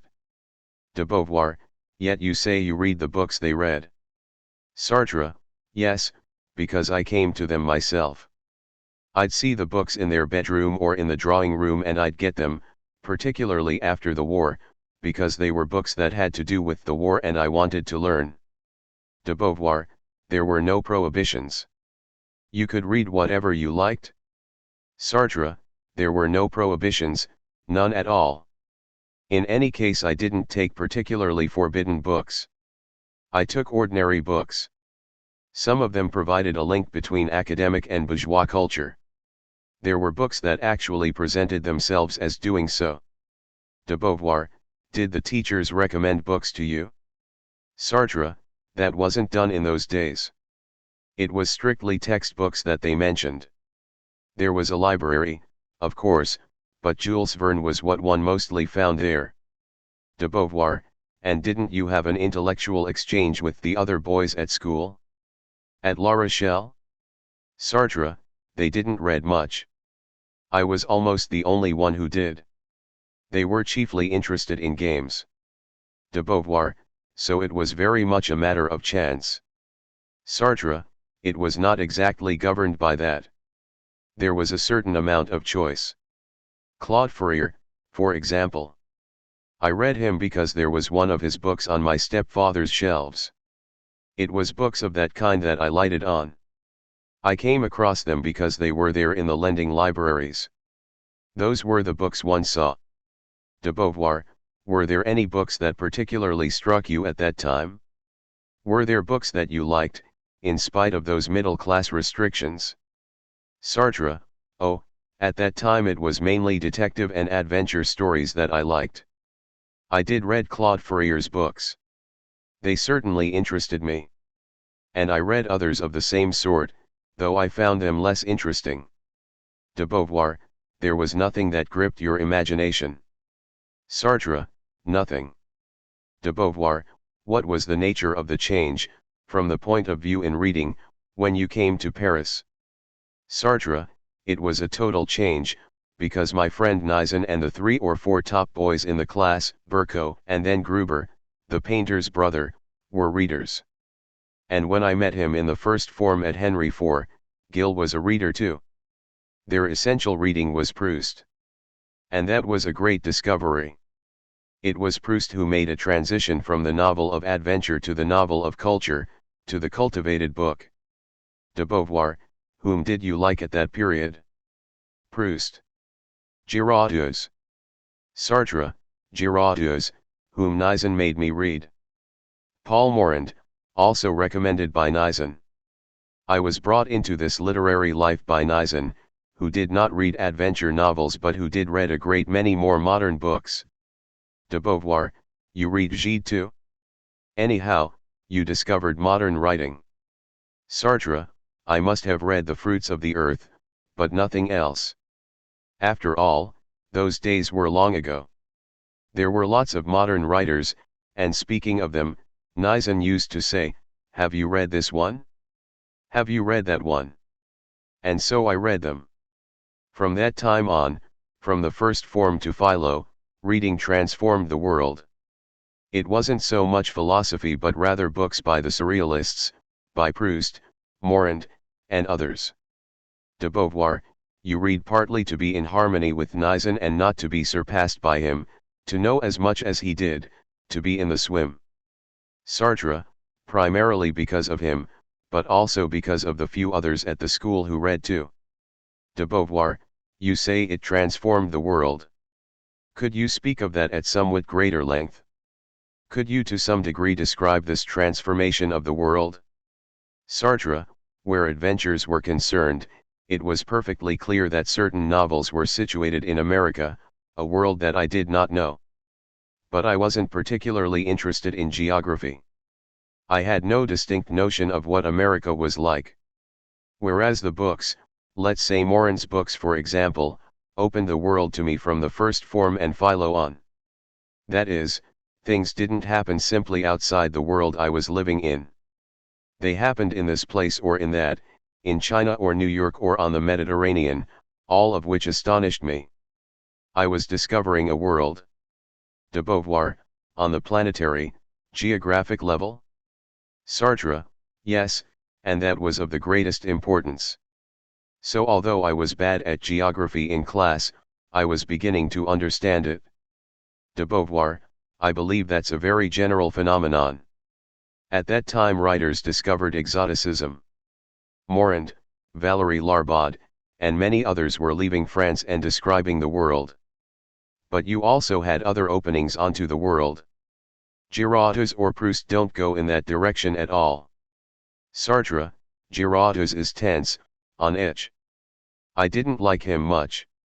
Of course the essence of what Proust brought me was the subjective psychology of his characters. But he also gave me the idea of milieu, of environment. One thing Proust taught me was that there are different social environments just as there are different animal species. You are as it were a petit bourgeois or a noble or a member of the haute bourgeoisie or a teacher, and so on. All that is seen and acknowledged in the Proustian world. And that's something I've thought about a great deal. It seemed to me almost at once, or shortly after, that a writer should know everything about the world, that is, he should be at home in several milieus. And I've seen that idea elsewhere among people I don't care for much, among the Goncourts, who wanted to frequent all environments and make sketches of the types they would put in their novels. They wrote one about domestic servants because they had a maid they were fond of who died, and who had had quite an interesting sexual life. De Beauvoir, but wasn't it also something of a revelation of another kind? You came from a very provincial and bourgeois milieu. Didn't all this open up the possibilities of life to you? Feelings, ethics, psychology. Wasn't it that too? Sartre, yes, certainly. It opened contemporary life to me, since my parents were living 50 years behind the times as far as culture and life were concerned. Whereas in Paris, on the contrary, all these young fellows were living day by day in the cultural life of the moment. Especially the Surrealists. As I've said elsewhere, it was a godsend to us, a source of influence. Then I discovered La Nouvelle Revue Française, the magazine and the books. It was a real discovery. At that time the Nouvelle Revue Française books had a smell, a certain papery smell. The books published then have still kept something of it. I remember it. You might say it was the smell of culture. And the NRF really stood for something. It was culture that was there. De Beauvoir, modern culture. Sartre, it was in that series that I read Conrad. Conrad was the NRF for me, since they brought out all his books. De Beauvoir, why were you so fond of Conrad? That's the second time you've mentioned him. Sartre, I wasn't so fond of Conrad. But there I was at school at Henry IV, in the class of philo and as a boarder, and in the study rooms I was in contact with boys in Cagny who were preparing for the École Normale with well-known teachers, such as Alain. They talked to us, which was a great honor, since they belonged to a class much above us. They were special people whom we did not know well and whom we tried to know. Now and then they let us read a few books from their library, and in particular, one of Conrad's. De Beauvoir. Did anything of Alain's influence reach you through these boys or through anything else? Did you read Alain when you were in Philo? Sartre, not when I was in Cagny, but later, yes. At the École Normale. De Beauvoir, and all the great classics, let's say Zola, Balzac, Stendhal, and so on, when did you read them? Sartre, Zola and Balzac didn't interest me much. I did come to Zola later on, but I've never really gone deep into Balzac. I built up a library of the classics as the opportunity offered. Stendhal right away. I began reading him in Philo, and I went on till the École Normale. He was one of my favorite authors. That's why I was astonished when I learned that he should not be read between 17 and 18 because he takes young people's freshness away, gives them gloomy ideas, and disgusts them with life. That's what was said around me. I still don't understand, I may add. De Beauvoir, no, because on the contrary he's very cheerful. Sartre, yes. There are love affairs, there's heroism, adventures. I really don't understand the resistance that Stendhal arouses. De Beauvoir, very well. Now what next? Sartre, an author like Stendhal, then, I read him with people of my own age and against those who were older, even the teachers. De Beauvoir, in short, reading was a way of seizing the cultural world and at the same time a pleasure, of course. Sartre, that's it, a pleasure. But I was also making the world my own. That is, essentially the planet. And since I was ambitious, I wanted to live in lots of milieus with lots of people in lots of countries, that gave me a foretaste. I read a great deal until my third year in the École Normale. I stopped reading when I was preparing for the aggregation, though I failed the first time. De Beauvoir, you'd worked a great deal. But you astonished me when I first met you because you'd read authors who aren't generally read. You'd read Beauvoir-Lormian and Nepomucene Lemercier. You had an all-embracing culture. Sartre, yes, I followed the advice of history and literature. The history master and the French master mentioned these people during their lessons. So I got them and read them. De Beauvoir, and when you were in Paris, how did you get hold of books? Sartre, some Nizan lent me and some I bought. And then, as I said, the boys in Cagny at Henry IV lent us books from time to time. De Beauvoir, and what did reading mean to you once you had passed the aggregation? I know that during your military service it was primarily an amusement. Sartre, yes. De Beauvoir, because you were deeply bored. Sartre, yes. De Beauvoir, but there was something else too, wasn't there? Sartre, reading has always been contact with the world. A novel, a book of history or geography, it told me about the world. A specific thing was happening in a given place, or it had happened 100 years ago, or it would happen if I were to go to a certain country. It was information about the world that I was gathering, information that filled me with enthusiasm. De Beauvoir, I know you read many foreign books after the aggregation. Many American books, Dos Passos, for example. Sartre, yes. I found American literature fascinating. De Beauvoir, Russian literature too.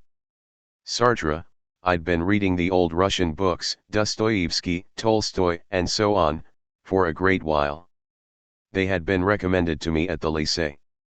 I didn't care for Tolstoy, by the way, but in that I've changed. Dostoevsky I did like, of course. De Beauvoir, and when you were teaching at Le Havre, did you read much? Sartre, yes, I used to read. De Beauvoir, did you still have time for reading once you had started to write really seriously, and what did it mean to you? Sartre, I read a lot on the train. Le Havre Paris, Le Havre Rouen. It was then that I found something new. I took an interest in detective stories. De Beauvoir, ah, yes. Sartre, before, it was adventure stories. There was nothing to do on the train. You watched people go by and you read. Read what? Something I should have called non-cultural, not realizing that I was absorbing culture from the detective stories. De Beauvoir, we used to take the train a great deal. Sartre, to a prodigious extent. So I read detective stories. De Beauvoir, and why did you like detective stories? Sartre, I was certainly attracted by the importance they'd assumed. It was about then that everybody began reading them. De Beauvoir, yes, but you could have ignored them. Sartre, I could have, but still there was that old strain of adventure that amused me. De Beauvoir, wasn't it also the construction that interested you? Sartre, yes. I've often thought it was a form of construction that could be used for novels dealing with more serious, more literary subjects. That is to say, given the construction of a puzzle that yields its own solution at the end, I thought that producing something rather hidden, not a crime, but just some happening in a life, relations between men or between men and women, might provide a theme for a novel. The fact would gradually be revealed. People would make hypotheses about it. I thought there was the possibility of a novel there. Afterward I gave up the method. Yet in the first volume of Roads to Freedom there are still aspects somewhat reminiscent of the detective story. Boris's relations with Lola, for example. De Beauvoir, even in Nausea, there's a kind of suspense, because the hero wonders, what is it? What's happening? Sartre, yes. De Beauvoir, I think the kind of necessity that exists in a well-conceived, well-worked-out detective story was something that appealed to you. Sartre, it was a particular necessity. A necessity that most of the time was expressed through dialogue, because when an investigator discovers something in a detective story there are, de Beauvoir, interrogations. Sartre, it's above all the dialogue, in which the fact appears or reappears and causes anxiety or emotional attitudes. This therefore implied that dialogue could be very, de Beauvoir, could have the value of action, as it were. Sartre, yes. It could inform people and make them act. The adventure was in the dialogue, and it was the dialogue as adventure that seemed to me important. De Beauvoir, what then? Apart from the detective stories? When you were at Laon and when you came back to Paris, in short, during your pre-war years as a teacher. Sartre, I read American literature mostly. It was mainly there that I came to know it. Faulkner. I still remember it was you who read him first and you showed me the short stories, telling me I had to read them. De Beauvoir, ah. Sartre, I was in your room one afternoon and you had this book. I asked you what it was and you told me. I already knew Dos Passos. De Beauvoir, Kafka. We discovered him together quite late. Sartre, in Brittany, if I remember rightly. De Beauvoir, yes. In the NRF someone spoke of the great writers, Proust, Kafka, and Joyce. And Joyce, did we know him then? I can't remember. Sartre, we knew him quite early, yes. First by hearsay and then we read him. The whole environment and everything that was strictly Bloom's interior monologue interested me a great deal. I even gave a lecture on Joyce at Le Havre. There was a hall where the teachers gave paid lectures. It was arranged by the municipality and the library. And I lectured the bourgeois of Le Havre on the modern writers, whom they did not know. De Beauvoir, who, for example? Sartre, Faulkner. De Beauvoir, you gave a lecture on Faulkner? Sartre, no, but I spoke of him during a lecture and they asked me who he was. De Beauvoir, and who did you give lectures on? It seems to me you gave one on Gide, didn't you? Sartre, yes, and I gave one on Joyce. De Beauvoir, those lectures were earlier than your first critical articles. Sartre, they were less exhaustive than my articles, but they went in the same direction. De Beauvoir, Did you already have the idea that a technique was a system of metaphysics? Sartre, yes, I'd had that idea quite early. De Beauvoir, so in short, you read to give yourself pleasure, to keep abreast of the times, and to know what was being published throughout the world? Sartre, I read a great deal. It interested me very much. Reading was my most important amusement. Indeed, I was crazy about it. De Beauvoir, and among all the books you read, were there any that influenced you for your own work? Sartre, oh, quite obviously. Dos Passos influenced me enormously. De Beauvoir, there wouldn't have been the reprieve without Dos Passos. Sartre, Kafka influenced me too.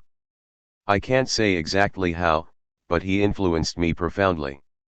De Beauvoir, had you read Kafka when you wrote Nausea? Sartre, no. I didn't yet know Kafka when I wrote Nausea. De Beauvoir, after that came the war, and I think that during the phony war you read a great deal. Sartre, yes, you sent me lots of books. They were brought to the school where we meteorologists were stationed during the day, doing nothing but allegedly correcting or studying the wind observations that had been made that morning or during the last few days. It was no use to anybody, since no one took any interest in the wind readings. De Beauvoir, I dare say you don't remember what you read. It must have been as the books appeared. Sartre, yes. De Beauvoir, did you only read novels? No, of course you read philosophy. Sartre, or history. De Beauvoir, a lot of history even by then? Sartre, yes, but history as it was written in those days. Anecdotal and biographical history. I read various works on the Dreyfus affair, for example. I read a good deal of history. In any case, it went with the philosophical concept that one ought to be interested in history, that it formed part of philosophy. De Beauvoir, you read many biographies. Sartre, yes. De Beauvoir, we shared the same tastes in that. There were many books that we read together, basically the same list as those I give as having read myself in the coming of age. Sartre, one copy would often do for both of us, and we'd talk it over a great deal. There were characters from novels or from real life that we used as points of reference. De Beauvoir, everything we read was very much part of our lives. Sartre, yes, and that ought to be pointed out, because the fact that we shared a book at that particular time gives reading still another aspect. De Beauvoir, when you were in the prisoner of war camp, I suppose it was hard to get books. Sartre, I had a few books that a prisoner had brought in his pack. One or two that reached me from the Germans below. Very few in fact. But I did have Being and Time, which I asked for and which I got. De Beauvoir, as far as that's concerned, it wasn't reading, it was work. We ought to set the books that meant work for you to one side. Heidegger, for example, and Husserl. Sartre, you know, it's hard to distinguish between work and reading. Were Husserl and Heidegger work or only a somewhat more systematic reading than the rest? It's very difficult to say. De Beauvoir, and didn't the reading undertaken for pleasure form part of a kind of immense task, the task of assimilating the world? Sartre, later, yes, when I needed it to write my books. But when I wrote Nausea I needed almost no books. Nor for the short stories. De Beauvoir, and when you came back to Paris, during the war and immediately after, what did reading amount to? Even before the war you had begun to write criticisms. So in that case there was reading with rather different views. Sartre, yes. De Beauvoir, whom did you criticize before the war? Mauriac? Sartre, chiefly Dos Passos. De Beauvoir, and Brice Parain? You did write on Brice Parain, didn't you? Sartre, yes, during the war. What did we read during the occupation? De Beauvoir, I know we read Moby Dick at that time. But generally speaking we had no American books anymore. Sartre, no more American books, no more English books, no more Russian books. De Beauvoir, What did we read then? Sartre, we read French books. De Beauvoir, nothing much came out.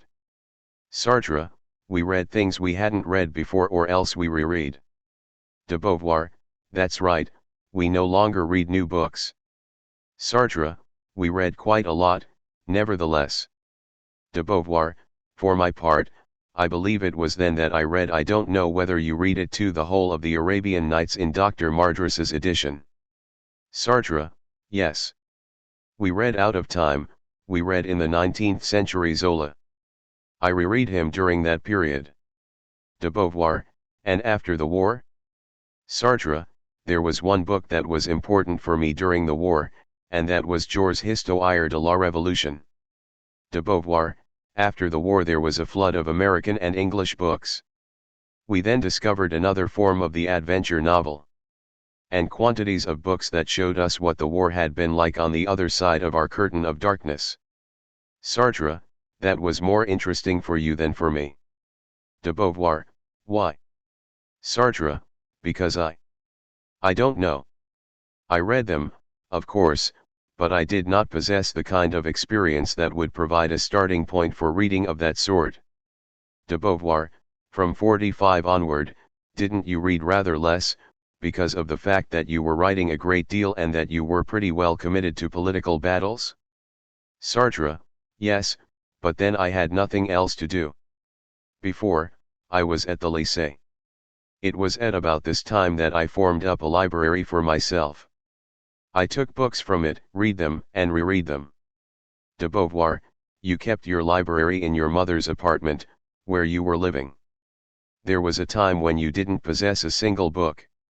When we were at the Hotel de la Louisiana, someone came to see you and he was dumbfounded. He said, "But haven't you any books?" You said, "No, I read, but I don't own any books."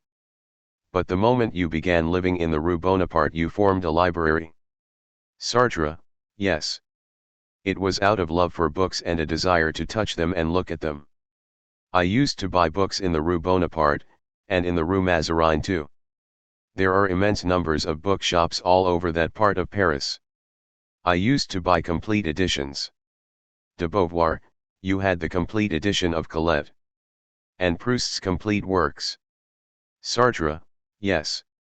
From the time I settled in my mother's home I accepted the possession of certain things, such as a library, for example.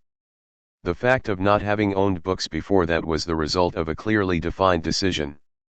I did not want to possess anything. And I stuck to it until I was 40. De Beauvoir, it must be admitted that our material conditions were not very favorable to ownership, since we always lived in hotels. Sartre, yes, but I could have if I had wished. No. I didn't want to possess. I possessed nothing. Neither at Le Havre nor at Laon. Then in 45 I changed my life in certain ways. De Beauvoir, you engaged a secretary and you lived more comfortably than you had before. To some extent it was the force of circumstances. Sartre, it was because after my stepfather's death my mother wanted me to live in her apartment. De Beauvoir, yes, I know. All right, then, to come back to reading, did you read as much after 45 as before? And did you read the same things? It seems to me, though I may be mistaken, that you did less uncommitted reading, that you read fewer novels. Sartre, there were novels published that were good and that I did not read. It was historical works that I read mostly. De Beauvoir, when was it that you began to read vast numbers of books on the French Revolution and even to buy volumes of memoirs on it? About 52, I think. Sartre, yes, it was toward 50, 52. De Beauvoir, and that was already with a view to the critique of dialectical reason? Sartre, yes and no. At that time I wanted to write more philosophy, but it remained vague. A strong desire, but vague reading. And then I was making notes in my notebook. De Beauvoir, but you were reading very systematically and in books that were sometimes rather heavy-going. You read books on crops and on agrarian reform in England. Above all, things to do with French history, many of them. Sartre, it was essentially the history of the Revolution and of the 19th century. De Beauvoir, a great deal of economic history. All that was documentary reading directed toward an end that was not yet clearly seen but that was nevertheless outlined. Sartre, in my notebooks I wrote down the ideas I drew from these books or the knowledge they provided me with. De Beauvoir, you read Braudel's book on the Mediterranean. Another you thought very important was Sobel's Les Sans-Culottes. For relaxation you went on reading detective stories and novels about spying. Sartre, above all, novels about spying. There was a period when spy stories appeared and I read them. And then things in the Série Noire. De Beauvoir, the Série Noire had just come into existence, Duhamel's Série Noire. It was good at the beginning. Afterward it declined badly. Sartre, it became rather tired. De Beauvoir, once again I'd like to ask you what literature has been for you throughout your life. In the words you explained what it meant to you during your earliest years. But what did it become, and what is it for you at present? Sartre, to begin with, for me, literature meant telling fine tales. Why were they fine? Because they were well worked out. There was a beginning and an end, and inside there were characters that I brought into existence by means of words. Within this simple idea there was also the idea that this telling did not mean the same thing as recounting to a school friend what I had done the day before. It meant something else. It was creating with words. The word was the means of telling a tale, furthermore, that seemed to me independent of the words. But the word was the means of telling it. Literature was a narrative made with words. It was complete when there was a beginning of the adventure and when the adventure was carried to its end. That lasted until my lycée studies made me see that there was another kind of literature, since there were any number of books that did not tell stories. De Beauvoir, so at La Rochelle, for example, you wrote things that were more or less narratives. Telling in writing was very different from telling things to a friend. You say it was very different because there were words. But there were words too when you told things to a friend. Sartre, yes, but they were not experienced for their own sake. If it's a question of letting the friend know what happened the day before, one gives the objects that were present the names that refer to them, but one does not give those words any privilege at all. They are there because they are the words with that meaning. Whereas in a tale the word itself has a certain value. De Beauvoir, isn't it also because at that point one moves into the imaginary? Sartre, yes, but I don't know whether at the age of 10 I made a very clear distinction between what was true and what was imaginary. De Beauvoir, still, you must surely have realized that the tales you wrote had not actually happened. Sartre, oh, I knew very well that those stories were inventions, but since on the other hand they were all rather like, even wholly like the tales I'd read in comic books, I had the feeling that they possessed at least the reality of belonging to the world of those tales, which existed outside myself. I did not then possess the idea of the purely imaginary, though it came quite soon afterward. You might say that the imaginary raised no problem at all. All right, the tale didn't exist, it was invented. But it wasn't imaginary. It wasn't imaginary insofar as it wasn't a tale that seemed credible but that in fact was not so. De Beauvoir, but still wasn't there a certain feeling for what might be called the beauty and the necessity of the tale? Sartre, I didn't tell just anything. I told something that had a beginning and an end that had a strict relation to the beginning. So that one made an object whose beginning was the cause of the end and whose end referred back to the beginning. De Beauvoir, an object closed upon itself? Sartre, yes, the whole tale was made up of things that were in relation to one another. The beginning created a situation that was cleared up at the end with the elements of that same beginning. The end therefore re-echoed the beginning, and the beginning had already a conception of the end. For me that was very important. In other words, there was the narrative which called invention into play. That was one of the elements. The other element was that what I invented was the tale, which was self-sufficient and whose end corresponded to the beginning and the other way around. De Beauvoir, without using the word, you mean it was necessity.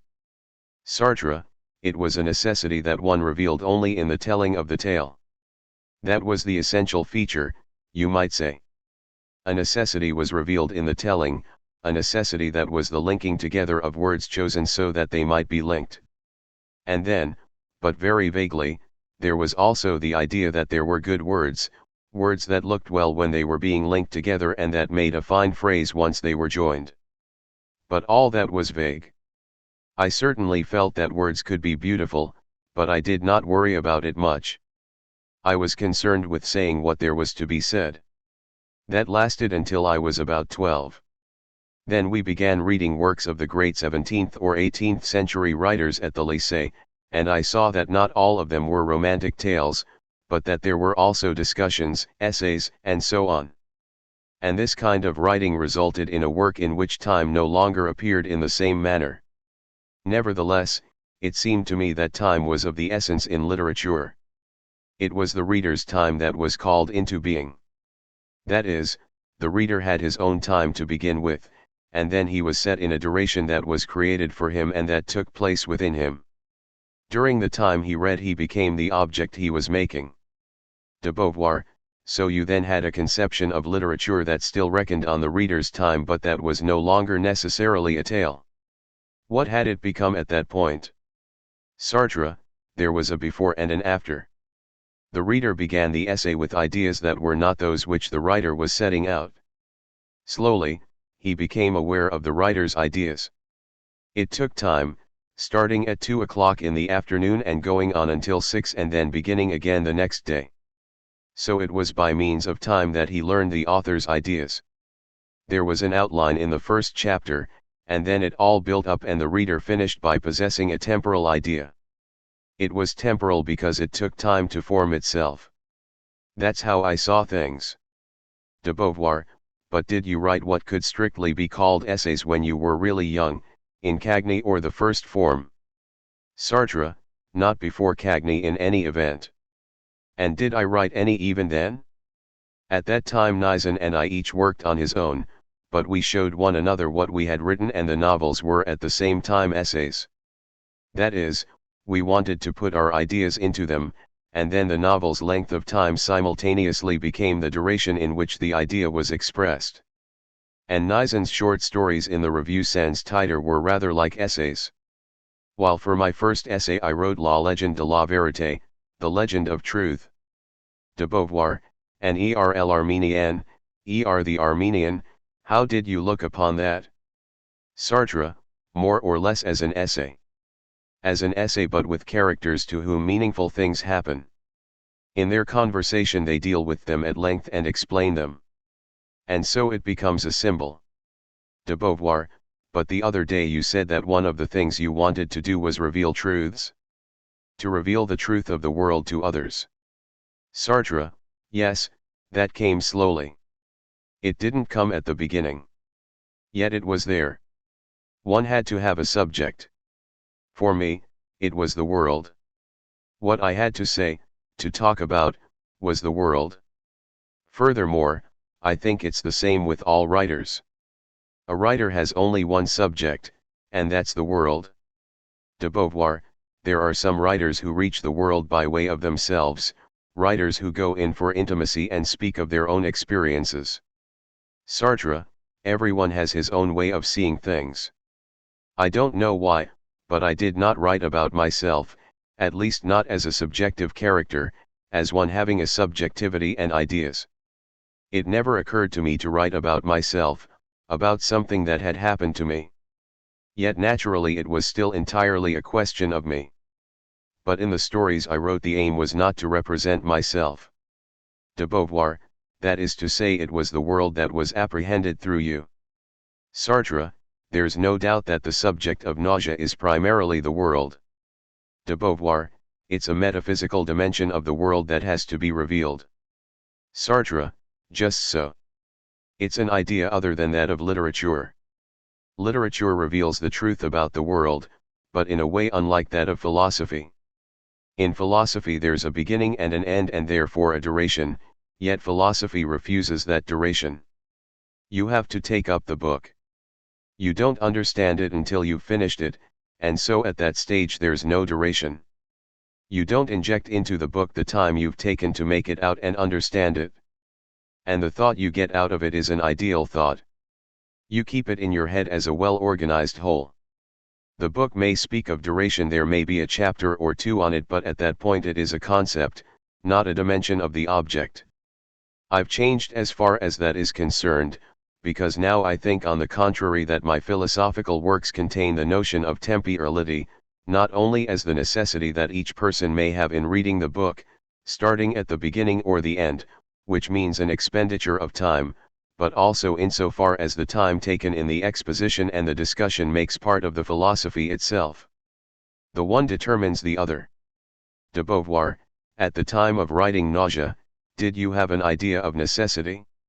Sartre, yes. De Beauvoir, for you, was the idea of beauty linked with the idea of writing a book? Sartre, Lord, no. I thought that beauty was something you had into the bargain if you took care of your phrases, your style, and the way the tale was told. But those were formal qualities and I didn't take much trouble with them.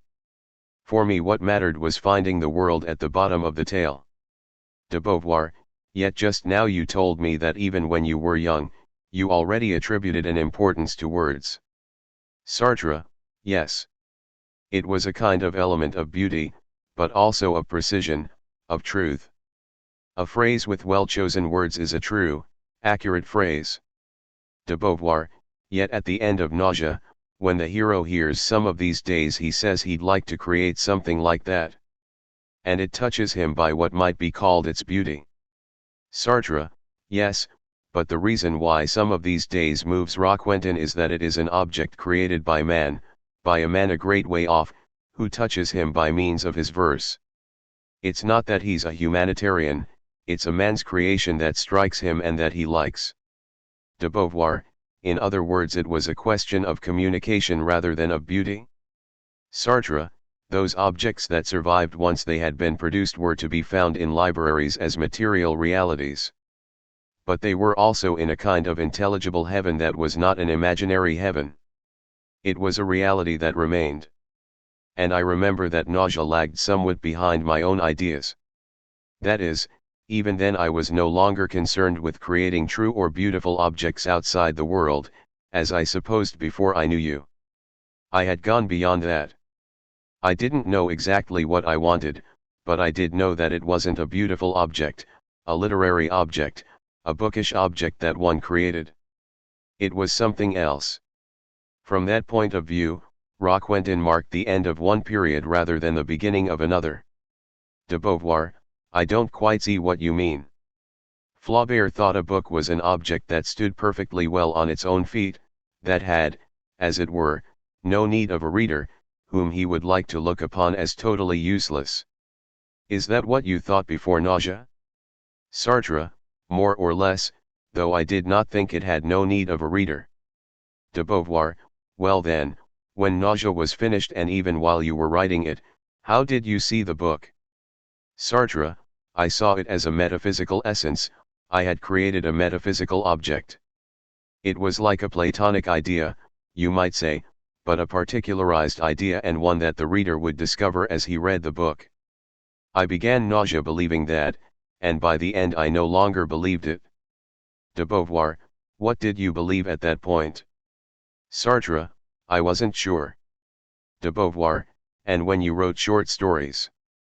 What did you think you were doing when you wrote a short story? Sartre, the short story had a more immediate necessity, since a short story is 30 to 50 pages long. So not only did I conceive the necessity, but when I read the story I practically saw it. Where the stories were concerned I had a more obvious vision of the literary object than when I was writing Nausea, which is long. De Beauvoir, yes, but what exactly did writing these short stories mean to you? With Nausea it's quite clear. There's a revealing of the world, essentially accompanied by that dimension of contingency which you valued so. But what about the stories? Sartre, The stories. It's odd. They changed their meaning. I intended to write a story to render certain spontaneous impressions by means of words. Le Soleil de Minuit, The Midnight Sun, The Story I Lost, was of that kind. I meant to write a volume of stories. De Beauvoir, of atmosphere, as it were. Sartre, of atmosphere. Naples, for example. I wanted the story to help one see Naples.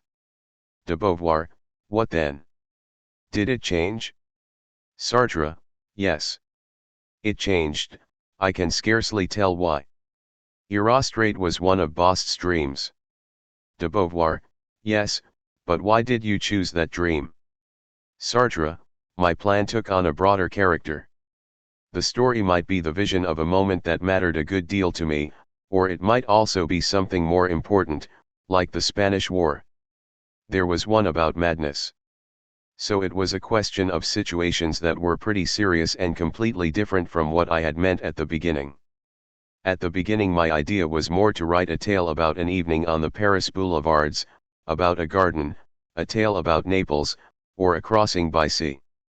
De Beauvoir, those are the very stories you did away with, those stories of atmosphere. There was one that was lost, and you did not try to rewrite it. You did away with the female orchestra sea crossing, although you took it up again later. All right.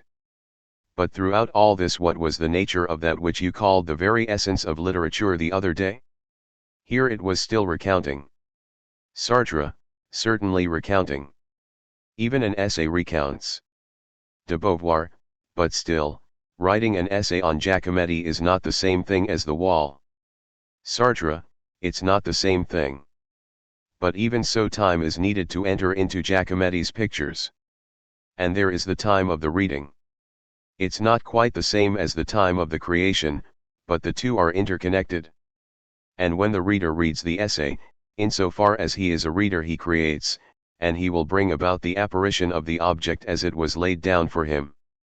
De Beauvoir, let's go on to the essays, then. You began writing criticism before the war, didn't you? Sartre, yes. De Beauvoir, and you went on during the war. Sartre, I went on during the war in a review published in Marseilles. It was called Confluences. De Beauvoir, and you continued after the war. In your essays there are lots of different things: literary criticism, artistic criticism, and then political comments. And sometimes biographies.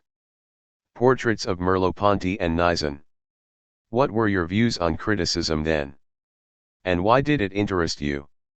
I remember at the beginning, when I had the idea that you were made to write novels, it seemed to me that it was rather a waste of time. I was completely mistaken, because it is one of the most interesting parts of your work. But what prompted you to take to criticism? Sartre, the world still. Criticism is a discovery, a certain manner of seeing the world, a way of discovering how the fellow whose work you're reading and criticizing saw the world. How Faulkner saw the world, for example. The way events are narrated in his books, the way characters are presented. It was a way of yielding up his own manner of reacting to the people around him, the landscapes, the life he led, and so on. All that could be seen in the book, but not right away. It had to be seen through great numbers of signs, of notations that had to be studied. De Beauvoir, there was one thing that interested you very much in the novels you've been speaking about, and that was the technique. Sartre, technique. I think it came to me from Nizan. He took a great deal of trouble with it. For his own novels and for other people's. De Beauvoir, but it was in the most direct fashion that you became interested in Dos Passos's technique. Sartre, yes, of course. But the idea of studying a book's technique and finding out whether it was worth anything came to me from Nizan. De Beauvoir, I know that when Nizan talked to us about Dos Passos, his first and main concern was Dos Passos's technique. Sartre, that's so. De Beauvoir, but there was one idea that was entirely yours and that was highly important: the idea that the technique at the same time reveals the man's metaphysics. Sartre, that was what I said to you just now. Fundamentally, my criticism searched for the metaphysics, searched for it by means of the technique. And when I'd found the metaphysics I was happy. I truly possessed the entirety of the work. De Beauvoir, yes. Sartre, for me that was the critical idea. Finding out how the men who wrote saw the world, each separately. They described the world, but they saw it in different ways. Some in its plenitude, others from the side, narrowly. De Beauvoir, some in a dimension of freedom, others in a dimension of necessity, of oppression. Yes. Sartre, it's all that which has to be grasped. De Beauvoir, but you had another idea as well, and that was that an essay was also an object that was necessary and that ought to have its own literary quality. To begin with, you found it quite hard to write an essay that was not like a treatise but that should have, let's say, elegance if not beauty. Sartre, the danger of elegance is that it may separate the object from its truth. If it's too elegant it no longer says what it wants to say. If a criticism on Dos Passos contains over-elegant passages, if it makes sacrifices to beauty, it no longer says exactly what you meant it to say. De Beauvoir, in other words, the problem is to find the right balance between the object to be grasped and the personal way of speaking of it. Sartre, that's right. What one had to be said, but said in a manner that should possess necessity, be well worked out. De Beauvoir, and in your opinion what constituted an essay's elegance? Sartre, oh, they were very Cartesian ideas: lightness, clarity, necessity. De Beauvoir, yes. Sartre, the quality of the essay came of itself, since I brought in metaphysics. So there was always criticism at one level. A study of the particular author's words, why he chose a given adjective or a given verb, what his tricks amounted to, and so on, and then behind that the metaphysics were brought into question. As I see it, criticism is a double process. It must be an exposition of the author's methods, rules, and techniques insofar as these techniques show me his metaphysics. De Beauvoir, yes, but at the same time it was a question of saying all that in what we might call an artistic fashion. The idea of art is there, since your criticism of Mauriac runs, God is not an artist, nor is M. Mauriac. So you certainly thought there was a literary art, an art of writing. Besides, the other day you were talking to me about the essence of the art of writing. So you thought there was a particular art of writing an essay? Sartre, yes. And one that I did not hit upon easily. I found it hard to begin with. Although in the end I confined myself to writing essays and nothing else. De Beauvoir, how do you mean? Sartre, after the novel stopped there were the plays, but apart from the plays, which don't belong to the same literary species, what was I writing? Articles, books. De Beauvoir, ah. Then came books of philosophy. I don't call books of philosophy essays, for the very good reason that in books of philosophy you didn't worry about literary art. Sartre, no. De Beauvoir, there are highly literary passages, particularly in Being and Nothingness, whereas the critique of dialectical reason is really harsh, both in style and tone. Sartre, in a novel you're not quite sure what you will do with the characters, or what they'll say to one another. You can twist the dialogue and cut its head off in order to write it differently, because you have an intuition that it would be better that way. As I did with Götz, for example. De Beauvoir, yes, when you turn the scene around. Whereas in an essay you are continually led by what you have to say. Sartre, so naturally from time to time one may indulge oneself a little, but one must not do so too often. If any of the indulgences tend to drag, it's no longer a good essay. De Beauvoir, which were the essays you wrote most easily, letting your pen run on, and which were those you worked over most? Sartre, I've never let my pen run on with my essays. I've always worked in a literary fashion. De Beauvoir, even the essay on Lumumba? Sartre, I was just thinking of Lumumba. At that very moment I was thinking you might raise that objection. But it's not so. I did try to work over Lumumba. For instance, I discussed the books he had read. I might not have done so, or I might have spoken about them differently. So there is a whole inventive side to the essay. I mean, you don't have a clearly defined plan when you begin an article, and if you choose to include the books he'd read and what he said about them, it's because that's important. But you are the one who defines it as important. De Beauvoir, still, it seems to me that you paid less attention to art when you were writing the political essays. Sartre, perhaps rather less. De Beauvoir, as with the communists and peace, for example. Sartre, yet I'd particularly wanted that to be well written. De Beauvoir, yes, of course. Well written, not too lengthy. But even so, it did not lend itself to a concern about the style as much as some others. Sartre, to sum up what we've said. For me, a literary work is an object that has a duration of its own, a beginning and an end. This particular duration is rendered evident in the book by the fact that everything one reads always refers to what went before and also to what will follow. It is that which is the work's necessity. It is a question of aligning words that have a certain tension of their own, and that by this tension will bring into being the tension of the book, which is a duration to which one commits oneself. When you begin a book, you enter into that duration. You cause your own duration to be determined in such a manner that it now has a certain beginning, which is the beginning of the book, and which will have an end. There exists therefore a certain relation between the reader and a duration that is his own and that at the same time is not his own, a relation that lasts from the moment he begins the book until he finishes it. This supposes a complex relation between the author and the reader, since the author is not simply going to narrate, but to form his narration in such a manner that the reader really conceives the duration of the novel and reconstitutes the causes and the effects himself, according to what is written. De Beauvoir, I think you might say more about this, because after all it's your conception of literature, the conception of your relations with your reader. Sartre, the reader is a person there in front of me, a person on whose duration I act. That's how I'd define him.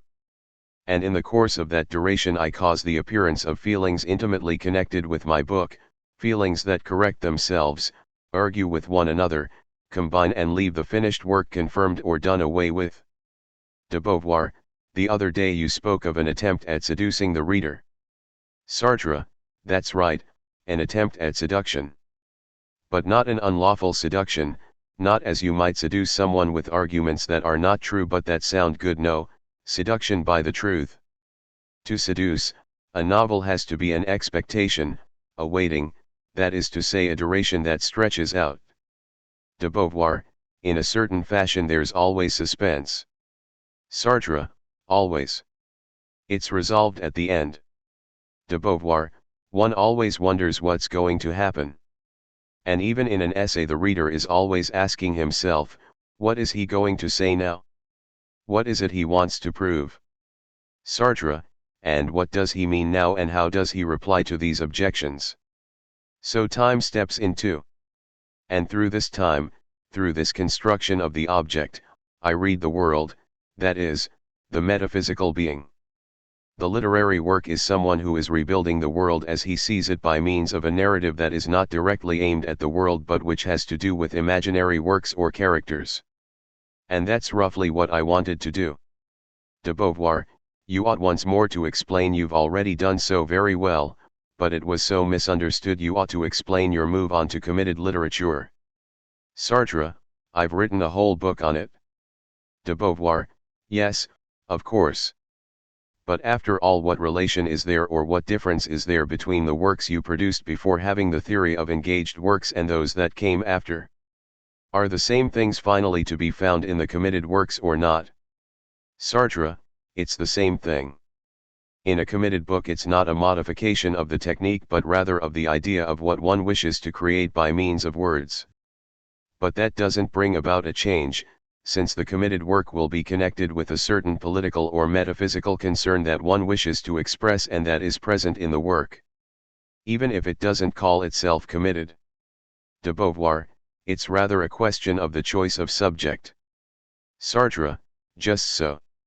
Even if there had been a Lumumba in 1929, I shouldn't have written about him then. De Beauvoir, but when you want to convey the feeling of contingency, as you do in Nausea, or when you want to convey the feeling of the injustice and cruelty inflicted upon Lumumba, they're fundamentally the same techniques, it's the same relation with the reader. Sartre, exactly.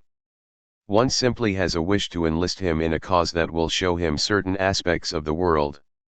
De Beauvoir, besides, you've often said that it was the entirety of a man's work that should be committed. And that each particular book. Sartre, each book is allowed not to be. De Beauvoir, you wrote the words, for example. Sartre, just so. Yes, a man's commitment is in the body of his work as a whole. De Beauvoir, we haven't said much about the words. Perhaps we could go back to it for a while. It's a book that took you 10 years to write. How did the first idea come to you and then why was it laid aside? Sartre, I'd always had the idea when I was 18 or 20 of writing about my life when I'd lived it, that is to say at 50. De Beauvoir, what happened then in about 52? Sartre, well, I said to myself, here we are, I'm going to write. De Beauvoir, but why did you say that just in 52? Sartre, there was a great change in 52. De Beauvoir, yes, I know that. But it was a change that made you more politically conscious. So how does it come about that it led you to write about your childhood? Sartre, because I wanted to write my whole life from a political point of view, my childhood, youth, and middle age, giving it the political sense of arriving at communism. And when I'd written the words in its first version, I found that I had not described the childhood I had meant to describe. Not at all. I'd begun a book that would have had to go on, showing my stepfather marrying my mother, etc. Then at that point I stopped, as I had other things to do. De Beauvoir, tell me about this first version. Nobody knows about it? Sartre, that was the one I worked over. It was more ill-natured about me and my milieu than the second. I wanted to show myself perpetually eager to change, uneasy with myself, uneasy with others, and then changing and at last becoming the communist I ought to have been to start with. But of course that's not true. De Beauvoir, you called it Jean sans terre, didn't you? What did that title mean? Sartre, sans terre meant without inheritance, without possessions. It meant what I was. De Beauvoir, and what point in your life did it reach? Sartre, the same as the words. De Beauvoir, in short, it really was a first version of the words. Sartre, a first version of the words, but a version that had to continue. De Beauvoir, and how long was it before you went back to it? Sartre, that was, in 61, wasn't it? De Beauvoir, yes, I think so. Sartre, I went back to it because I had no money left and I'd borrowed some from Gallimard as an advance. De Beauvoir, an Englishman asked for something of yours that had not been published but in the end you gave it to Gallimard. You went back to it, and you changed it a great deal. Sartre, I wanted it to be more literary than the others because I felt that it was a way of saying goodbye to a certain kind of literature, and that I should produce it, explain it, and take my leave of it. I wanted to be literary in order to show the error of being literary. De Beauvoir, I don't quite understand. What kind of literature did you mean to say farewell to with the words? Sartre, the literature I'd pursued in my youth and then in my novels and short stories. I wanted to show that it was over and done with, and I wanted to emphasize the fact by writing a very literary book about my childhood. De Beauvoir, what did you intend to write afterward? Since you no longer wanted to produce literature as you had done before. Sartre, committed and political writing. De Beauvoir, you'd already produced committed writing. Sartre, yes, but political, more especially political. De Beauvoir, it's curious, because in the end what you did produce was the Flaubert and not especially political writing. Sartre, a little, nevertheless. De Beauvoir, not much. But let's go back. What do you mean by a work that's more literary than another? How can there be degrees in literature? Sartre, you can work more over the style, for example. The words is heavily worked over. It contains some of the most worked over phrases I've ever written. And I spent a lot of time over it. I wanted there to be hints, implications in every phrase, one or two implications, so that it would strike people at one level or another. And then I wanted to present each thing, each character in a particular manner. It's heavily worked over, the words. De Beauvoir, yes, I know, and it's very successful. But I wanted to get you to say exactly what you mean by literary. Sartre, it was full of tricks, of clever dodges, of the art of writing, almost of plays on words. De Beauvoir, that is to say that the desire to charm the reader by words, by the turn of phrase, is greater than in any other of your works? Sartre, that's it? De Beauvoir, so that's what you call literary. But according to all you've said, one just can't conceive a work that has no desire to charm. Sartre, I've always had that desire. And when I feel I've succeeded, why, that produces something for which I've a special affection or regard. De Beauvoir, and you do have regard and affection for the words? Sartre, yes. De Beauvoir, and at present how do you see literature? Sartre, at present I've finished. I'm on the other side of the door. De Beauvoir, yes, but what do you think of it? Sartre, I think I've done what I've done, and there you are. De Beauvoir, at times, quite a long while ago, you were disgusted with literature. You used to say, literature is crap. Exactly what did you mean by that? And more recently you've sometimes said, after all it's stupid to labor to express yourself. You seem to be saying that all that had to be done was to write just anyhow, as one might put it. Then again you've sometimes told me you wrote the Flaubert like that, which wasn't strictly true. Sartre, it wasn't true. De Beauvoir, you wrote drafts and you made corrections. And then you had some felicitous expressions, even if you weren't trying for them. There are many felicities in the Flaubert. Sartre, I write faster. But that comes from practice. De Beauvoir, what did you mean when you said, it's crap, or when you said, but there's no point wasting your time in writing well? To what extent did you think it? Do you still think it? Sartre, it's a queer thing, style. We'd have to talk it over to see whether a work is worth the trouble of being written stylishly, and we'd have to ask ourselves whether the only way of having style is to correct what one's written so that the verb agrees with the subject and the adjectives well placed, and so on, as I've done. Whether there's not a way of letting things slide that would be successful. For example, I write faster because I'm used to it now. Well, might there not be a way of writing fast from the very beginning?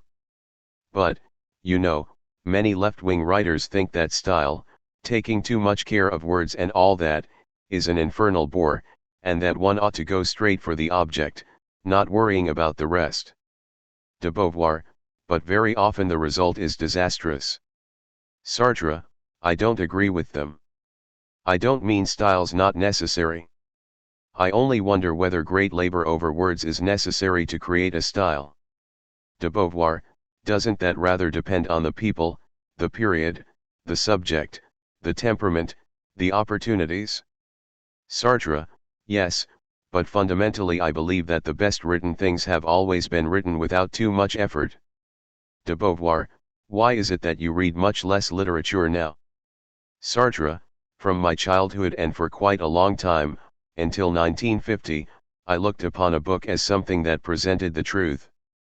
The style, the way of writing, the words, all that was a truth, and it brought me something. I didn't know what, and I didn't express it to myself in words, but I thought it brought me something. Books were not only objects, not only a relation with the world, but a relation with truth, a relation difficult to put into words but one that I felt. So that was what I asked from literary books, this relation to truth. De Beauvoir, the truth of a certain view of the world other than your own. Sartre, I couldn't have said exactly what truth. Criticism was rather useful to me as far as that was concerned. Trying to extract the meaning of the author's truth, and what it could bring us. That was very important. De Beauvoir, and have you lost that idea, and if so why? Sartre, I have lost it, because I think a book's much more commonplace than that. Now and then, with great writers, I recover something of that feeling. De Beauvoir, but when did you lose the feeling?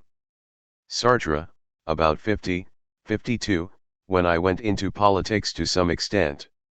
When I grew more interested in politics, when I had relations with the communists. It's vanished. I think it was an idea that dated from 100 years ago. De Beauvoir, you mean a rather magical idea of literature? Sartre, yes, rather magical. That particular truth wasn't suggested to me by scientific or logical methods. It came to me from the beauty of the book itself, from its value. I believed in it profoundly.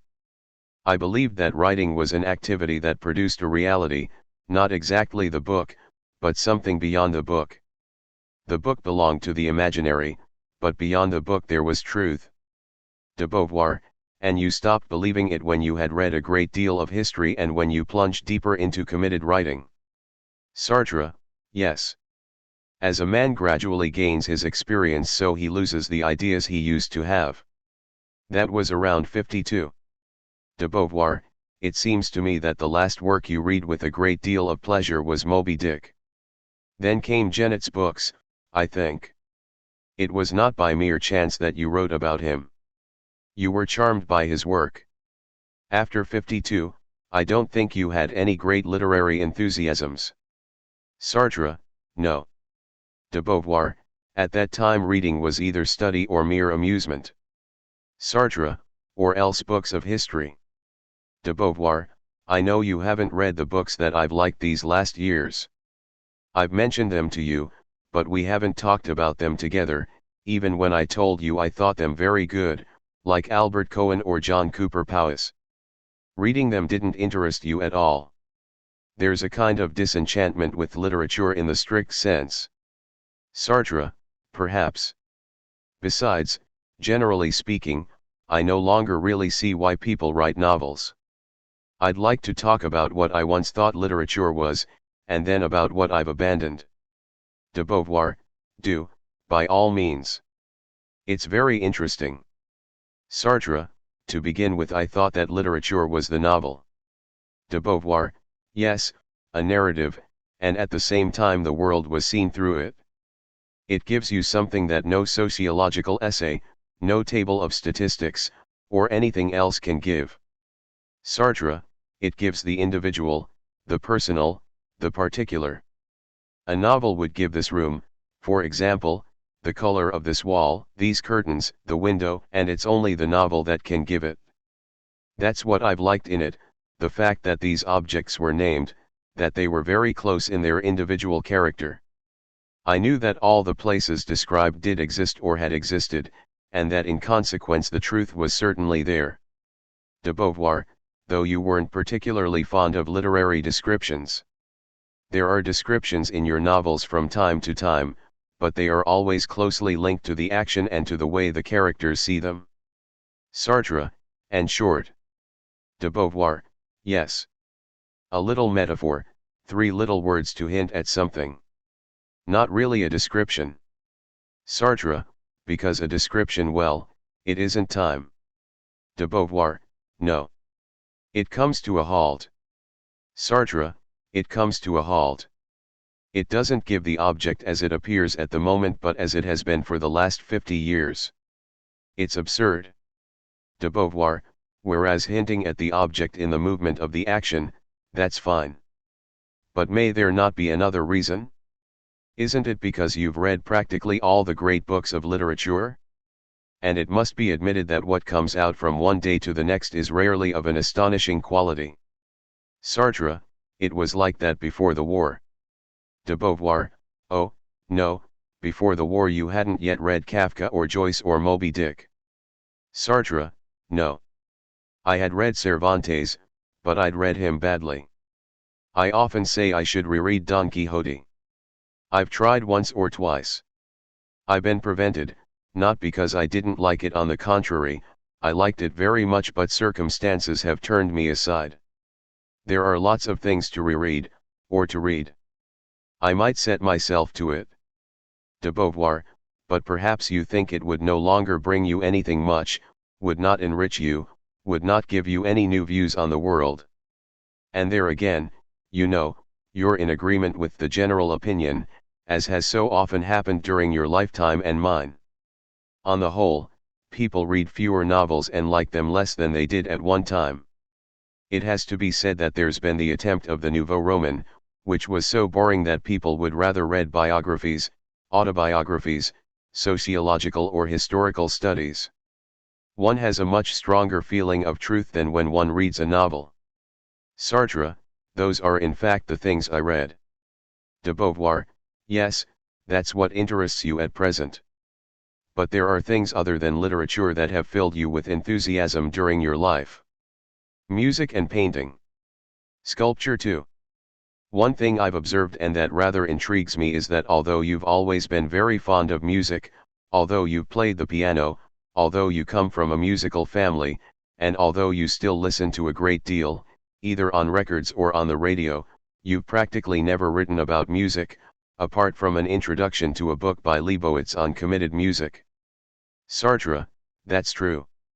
De Beauvoir, whereas painting, on the other hand. To begin with, you weren't so very fond of it when I first knew you. Then gradually, having educated yourself, you came to love and understand painting, and you've written a great deal on the subject. Could you tell me something of the part it's played in your life? And the reason for this contrast? Sartre, I'll begin with music, because that's something I came into contact with very early. As for painting, I saw reproductions. I didn't go to museums when I was 5, 6, 7 years old, but I did see reproductions of pictures, especially in the splendid Larousse dictionary, which provided engravings of them. Like many children, I had a pictorial culture before I'd ever seen a picture. But I was born in the midst of music. A curious thing happened. My grandfather became deeply interested in music. De Beauvoir, your grandfather Schweitzer himself? Sartre, yes. He was interested in it, and he wrote a thesis on a singer, a musician, Hans Sachs. De Beauvoir, and then there was Albert Schweitzer's work on Bach. Sartre, my grandfather had a great regard for that book and he often reread it. And sometimes my grandfather composed. I remember having seen him compose music when I was 15, at the house of his brother Louis, a pastor. He sat down at the piano and he composed. He composed things that sounded rather like Mendelssohn. De Beauvoir, what relation was he to Albert Schweitzer? Sartre, he was his uncle. He was his father's brother. De Beauvoir, and did your grandfather esteem Albert Schweitzer? Sartre, yes, but he didn't understand him very well. He didn't have the same problems and tended to make fun of him. De Beauvoir, so it was Albert Schweitzer who was the great musician of the family. Sartre, yes. When I was a child I was present at an organ recital that he gave in Paris. My mother took me and my grandmother. De Beauvoir, and your mother herself, she was musical. Sartre, yes, very musical. She played well. She'd taken fairly advanced lessons in singing and she sang very well. She played Chopin, she played Schumann, she played difficult pieces. She certainly had less musical experience than my Uncle George's, but she was fond of it, and in the afternoons I told about this in the words, by the way she used to play the piano to herself.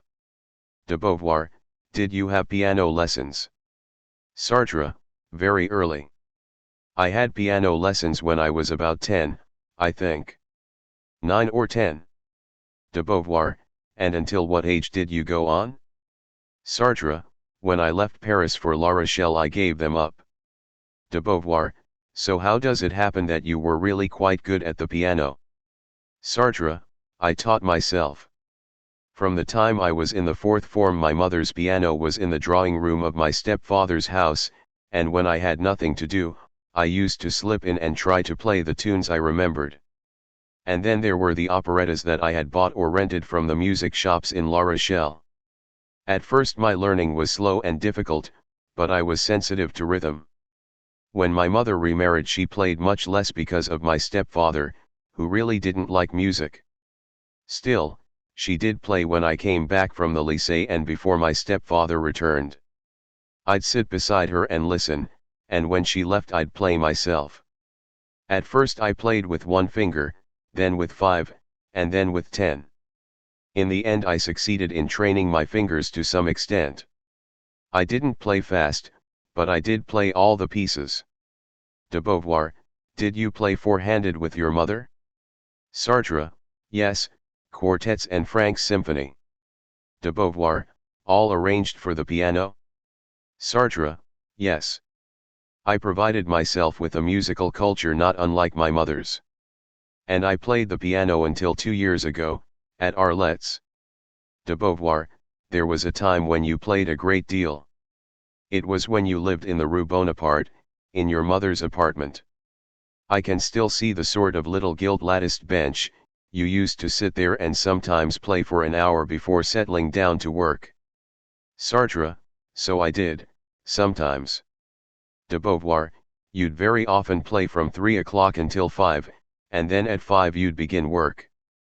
At the beginning, when I could still play the piano a little, I always played very, very badly, but there was a time when I could still play a little. We played four-handed pieces together.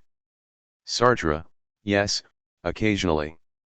De Beauvoir, but not often, because you played infinitely better than I did. You used to play Chopin. And then when you were no longer living with your mother, you no longer had a piano. Sartre, we must distinguish between the various stages. I played at my mother's home and at my stepfather's at Saint-Étienne until I was 13 or 14. Then when I came to Paris, where I was a boarder, I played at my grandparents' house. They had a piano that was scarcely used anymore. Though my grandmother did play a little, she would sometimes sit at the piano and run off a few notes. My grandfather didn't play at all. So when I came back from the lycée on Saturdays and Sundays, the piano was a great delight. I played badly, I made mistakes in the time, and as soon as I came to a brilliant passage my hands were not quick enough, but I did manage fairly well with Chopin, Franck, and Bach. De Beauvoir, you didn't play badly at all. Not like a virtuoso of course, but not badly. Sartre, it came gradually, as I played more and more. My mother made me work at it a little, and so did my grandmother. I used to play at my grandmother's house. I still remember a four-handed piano version of Beethoven's piano and violin sonatas. And some Schubert, a little Chopin. It took me quite a while to learn to play them. But music gave me a very real pleasure. De Beauvoir, did you go to concerts? Did you have records? Sartre, I had no records. In those days they were not very good, and then it wasn't my family's way to listen to records. But I did go to concerts on Sundays, sometimes with my grandmother, sometimes with my grandfather. There were those famous concerts rouges that were given in the Rue de Seine, I believe. I went with my grandfather. It was a place where cherries in brandy were passed around during the intermission. De Beauvoir, was it classical music? Sartre, yes, and the performers were good. They played well. At that time I knew only classical music. De Beauvoir, operetta too, you said.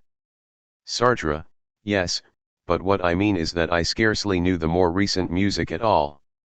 A trifle of Debussy. De Beauvoir, almost every year once we'd met, we used to attend a series of Beethoven quartets at the Salle Gaveau. Sartre, we went at least twice. De Beauvoir, we were very much taken up with the question of whether there might not be some great composer unknown to us. In fact there were some of whom we were completely ignorant, particularly the Viennese school. Sartre, and Bela Bartok. De Beauvoir, I believe you discovered Bela Bartok in America. Sartre, yes. De Beauvoir, and a little later, or at the same time, Leibowitz made us understand something about atonal music. After the war we discovered Bartok and Prokofiev. Sartre, I was never very fond of Prokofiev. De Beauvoir, nor was I, but after all he was one of the first moderns we ever heard. Sartre, it was chiefly Bartok and the atonalists that we discovered. De Beauvoir, when I lived in the Rue de la Boucherie I bought a huge phonograph. It was Vian who helped me choose it. It still played 78s, records that lasted 5 minutes. We listened to a great many things. Monteverdi among others. Then the long-playing records came in and I bought another phonograph. Sartre, and you have a fine collection of records. De Beauvoir, then we began to listen seriously to Berg, Webern, and others. Then to the men who were still more modern. I say we because we usually listened together.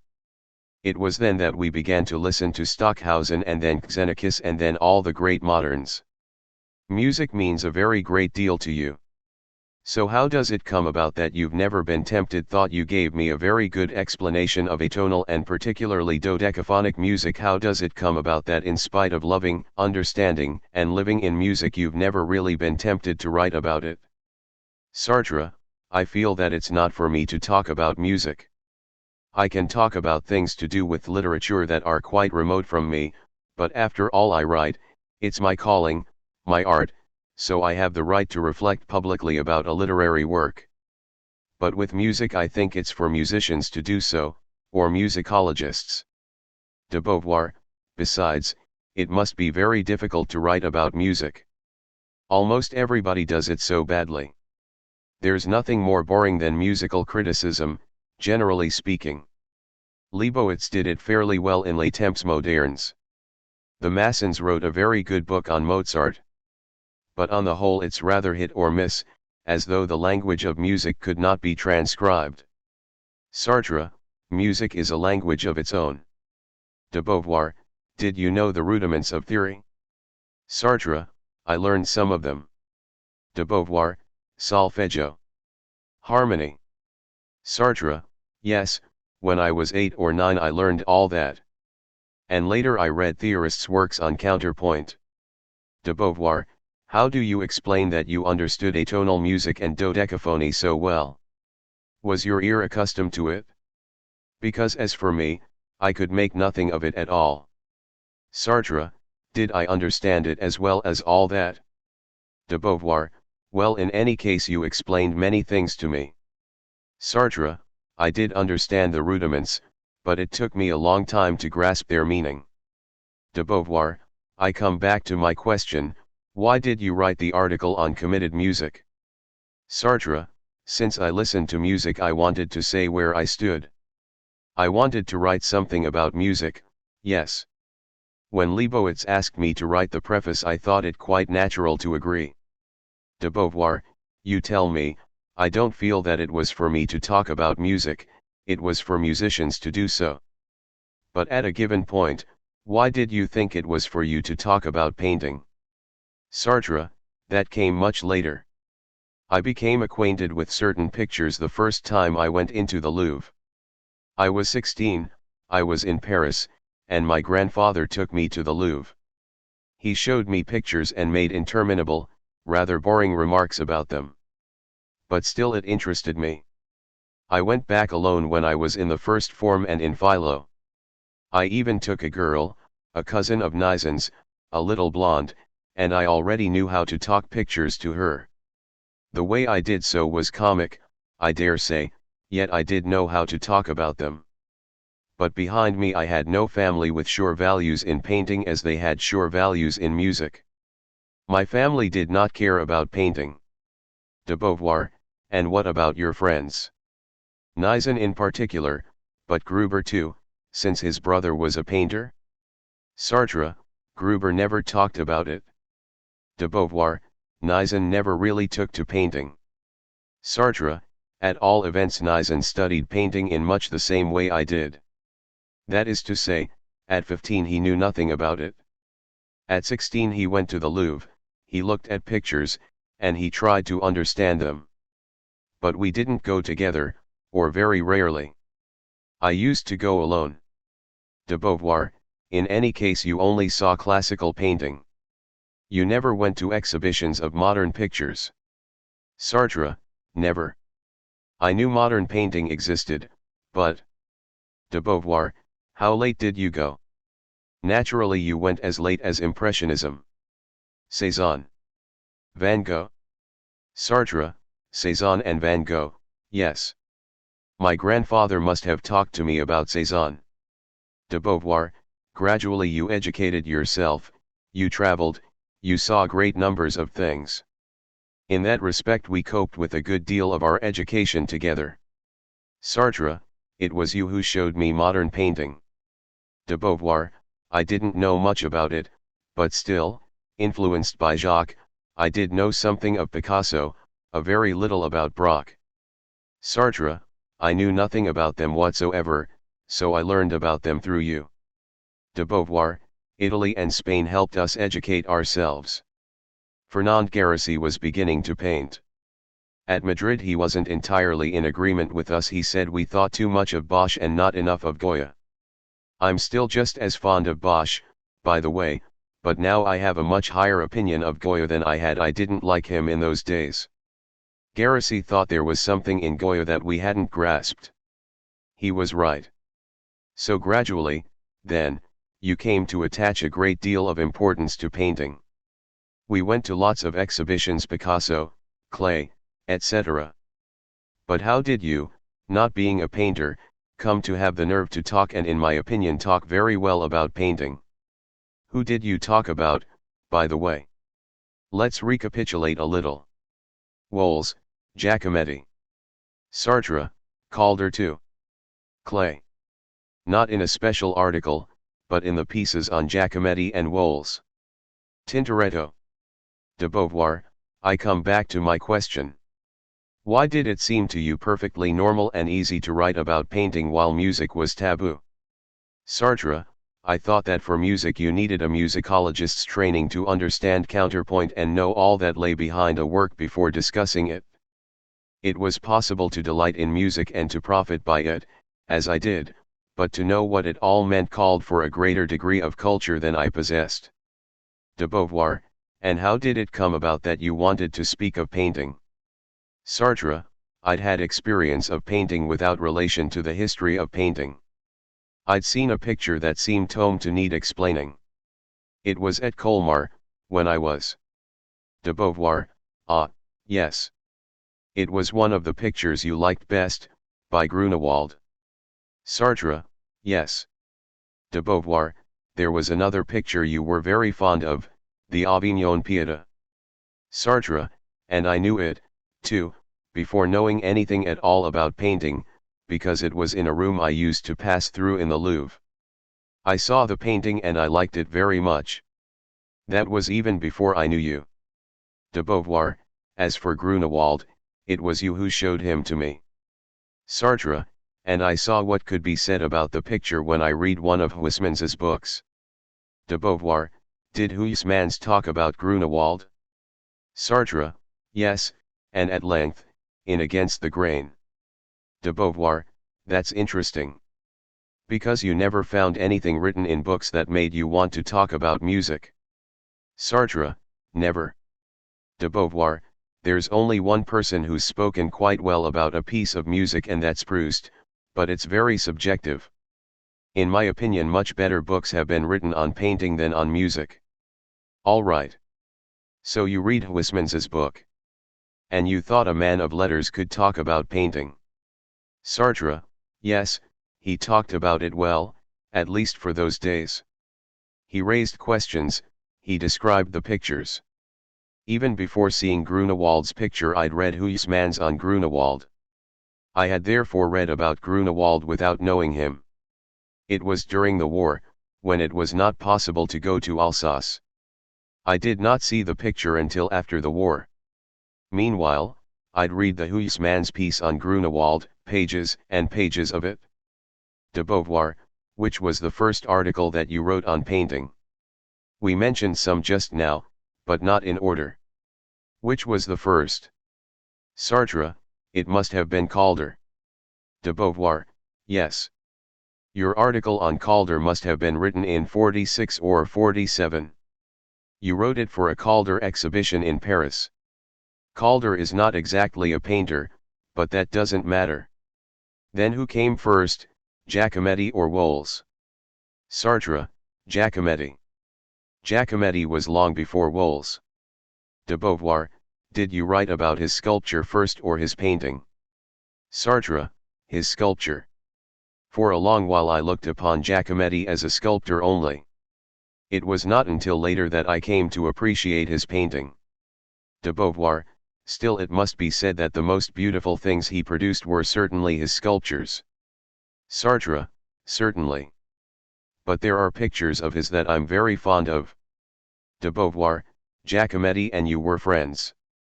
You often used to talk to him, and in his way of understanding sculpture there was something that went along with your own theories on perception and on the imaginary. Sartre, yes, we understood one another. And as he explained his own work to me, he explained sculpture as a whole. So I wrote about him. De Beauvoir, you were inspired by him, as it were. Yet it was wholly personal. But what about Tintoretto? You told me that it arose upon a particular occasion. But even so, the idea of writing a long book on a painter? Sartre, it tempted me.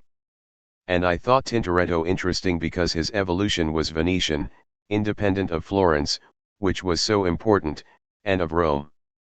There was a Venetian painting I liked much more than that of Florence. And in the course of explaining who and what Tintoretto was, one could also explain Venetian painting. And then it seemed to me that in his pictures Tintoretto had studied the three dimensions. That was new to me, for after all a picture is flat and the dimensions are imaginary. What induced me to write a study on him was the fact that Tintoretto was so deeply and tenaciously concerned with space, with three-dimensional space. De Beauvoir, what you've just said gives me an idea. Did you prefer writing on painting to writing on music because, although music does in fact reflect its time, the society of its time, it does so in such a remote and indirect fashion, so difficult to grasp, that it seems almost independent of it, whereas painting is truly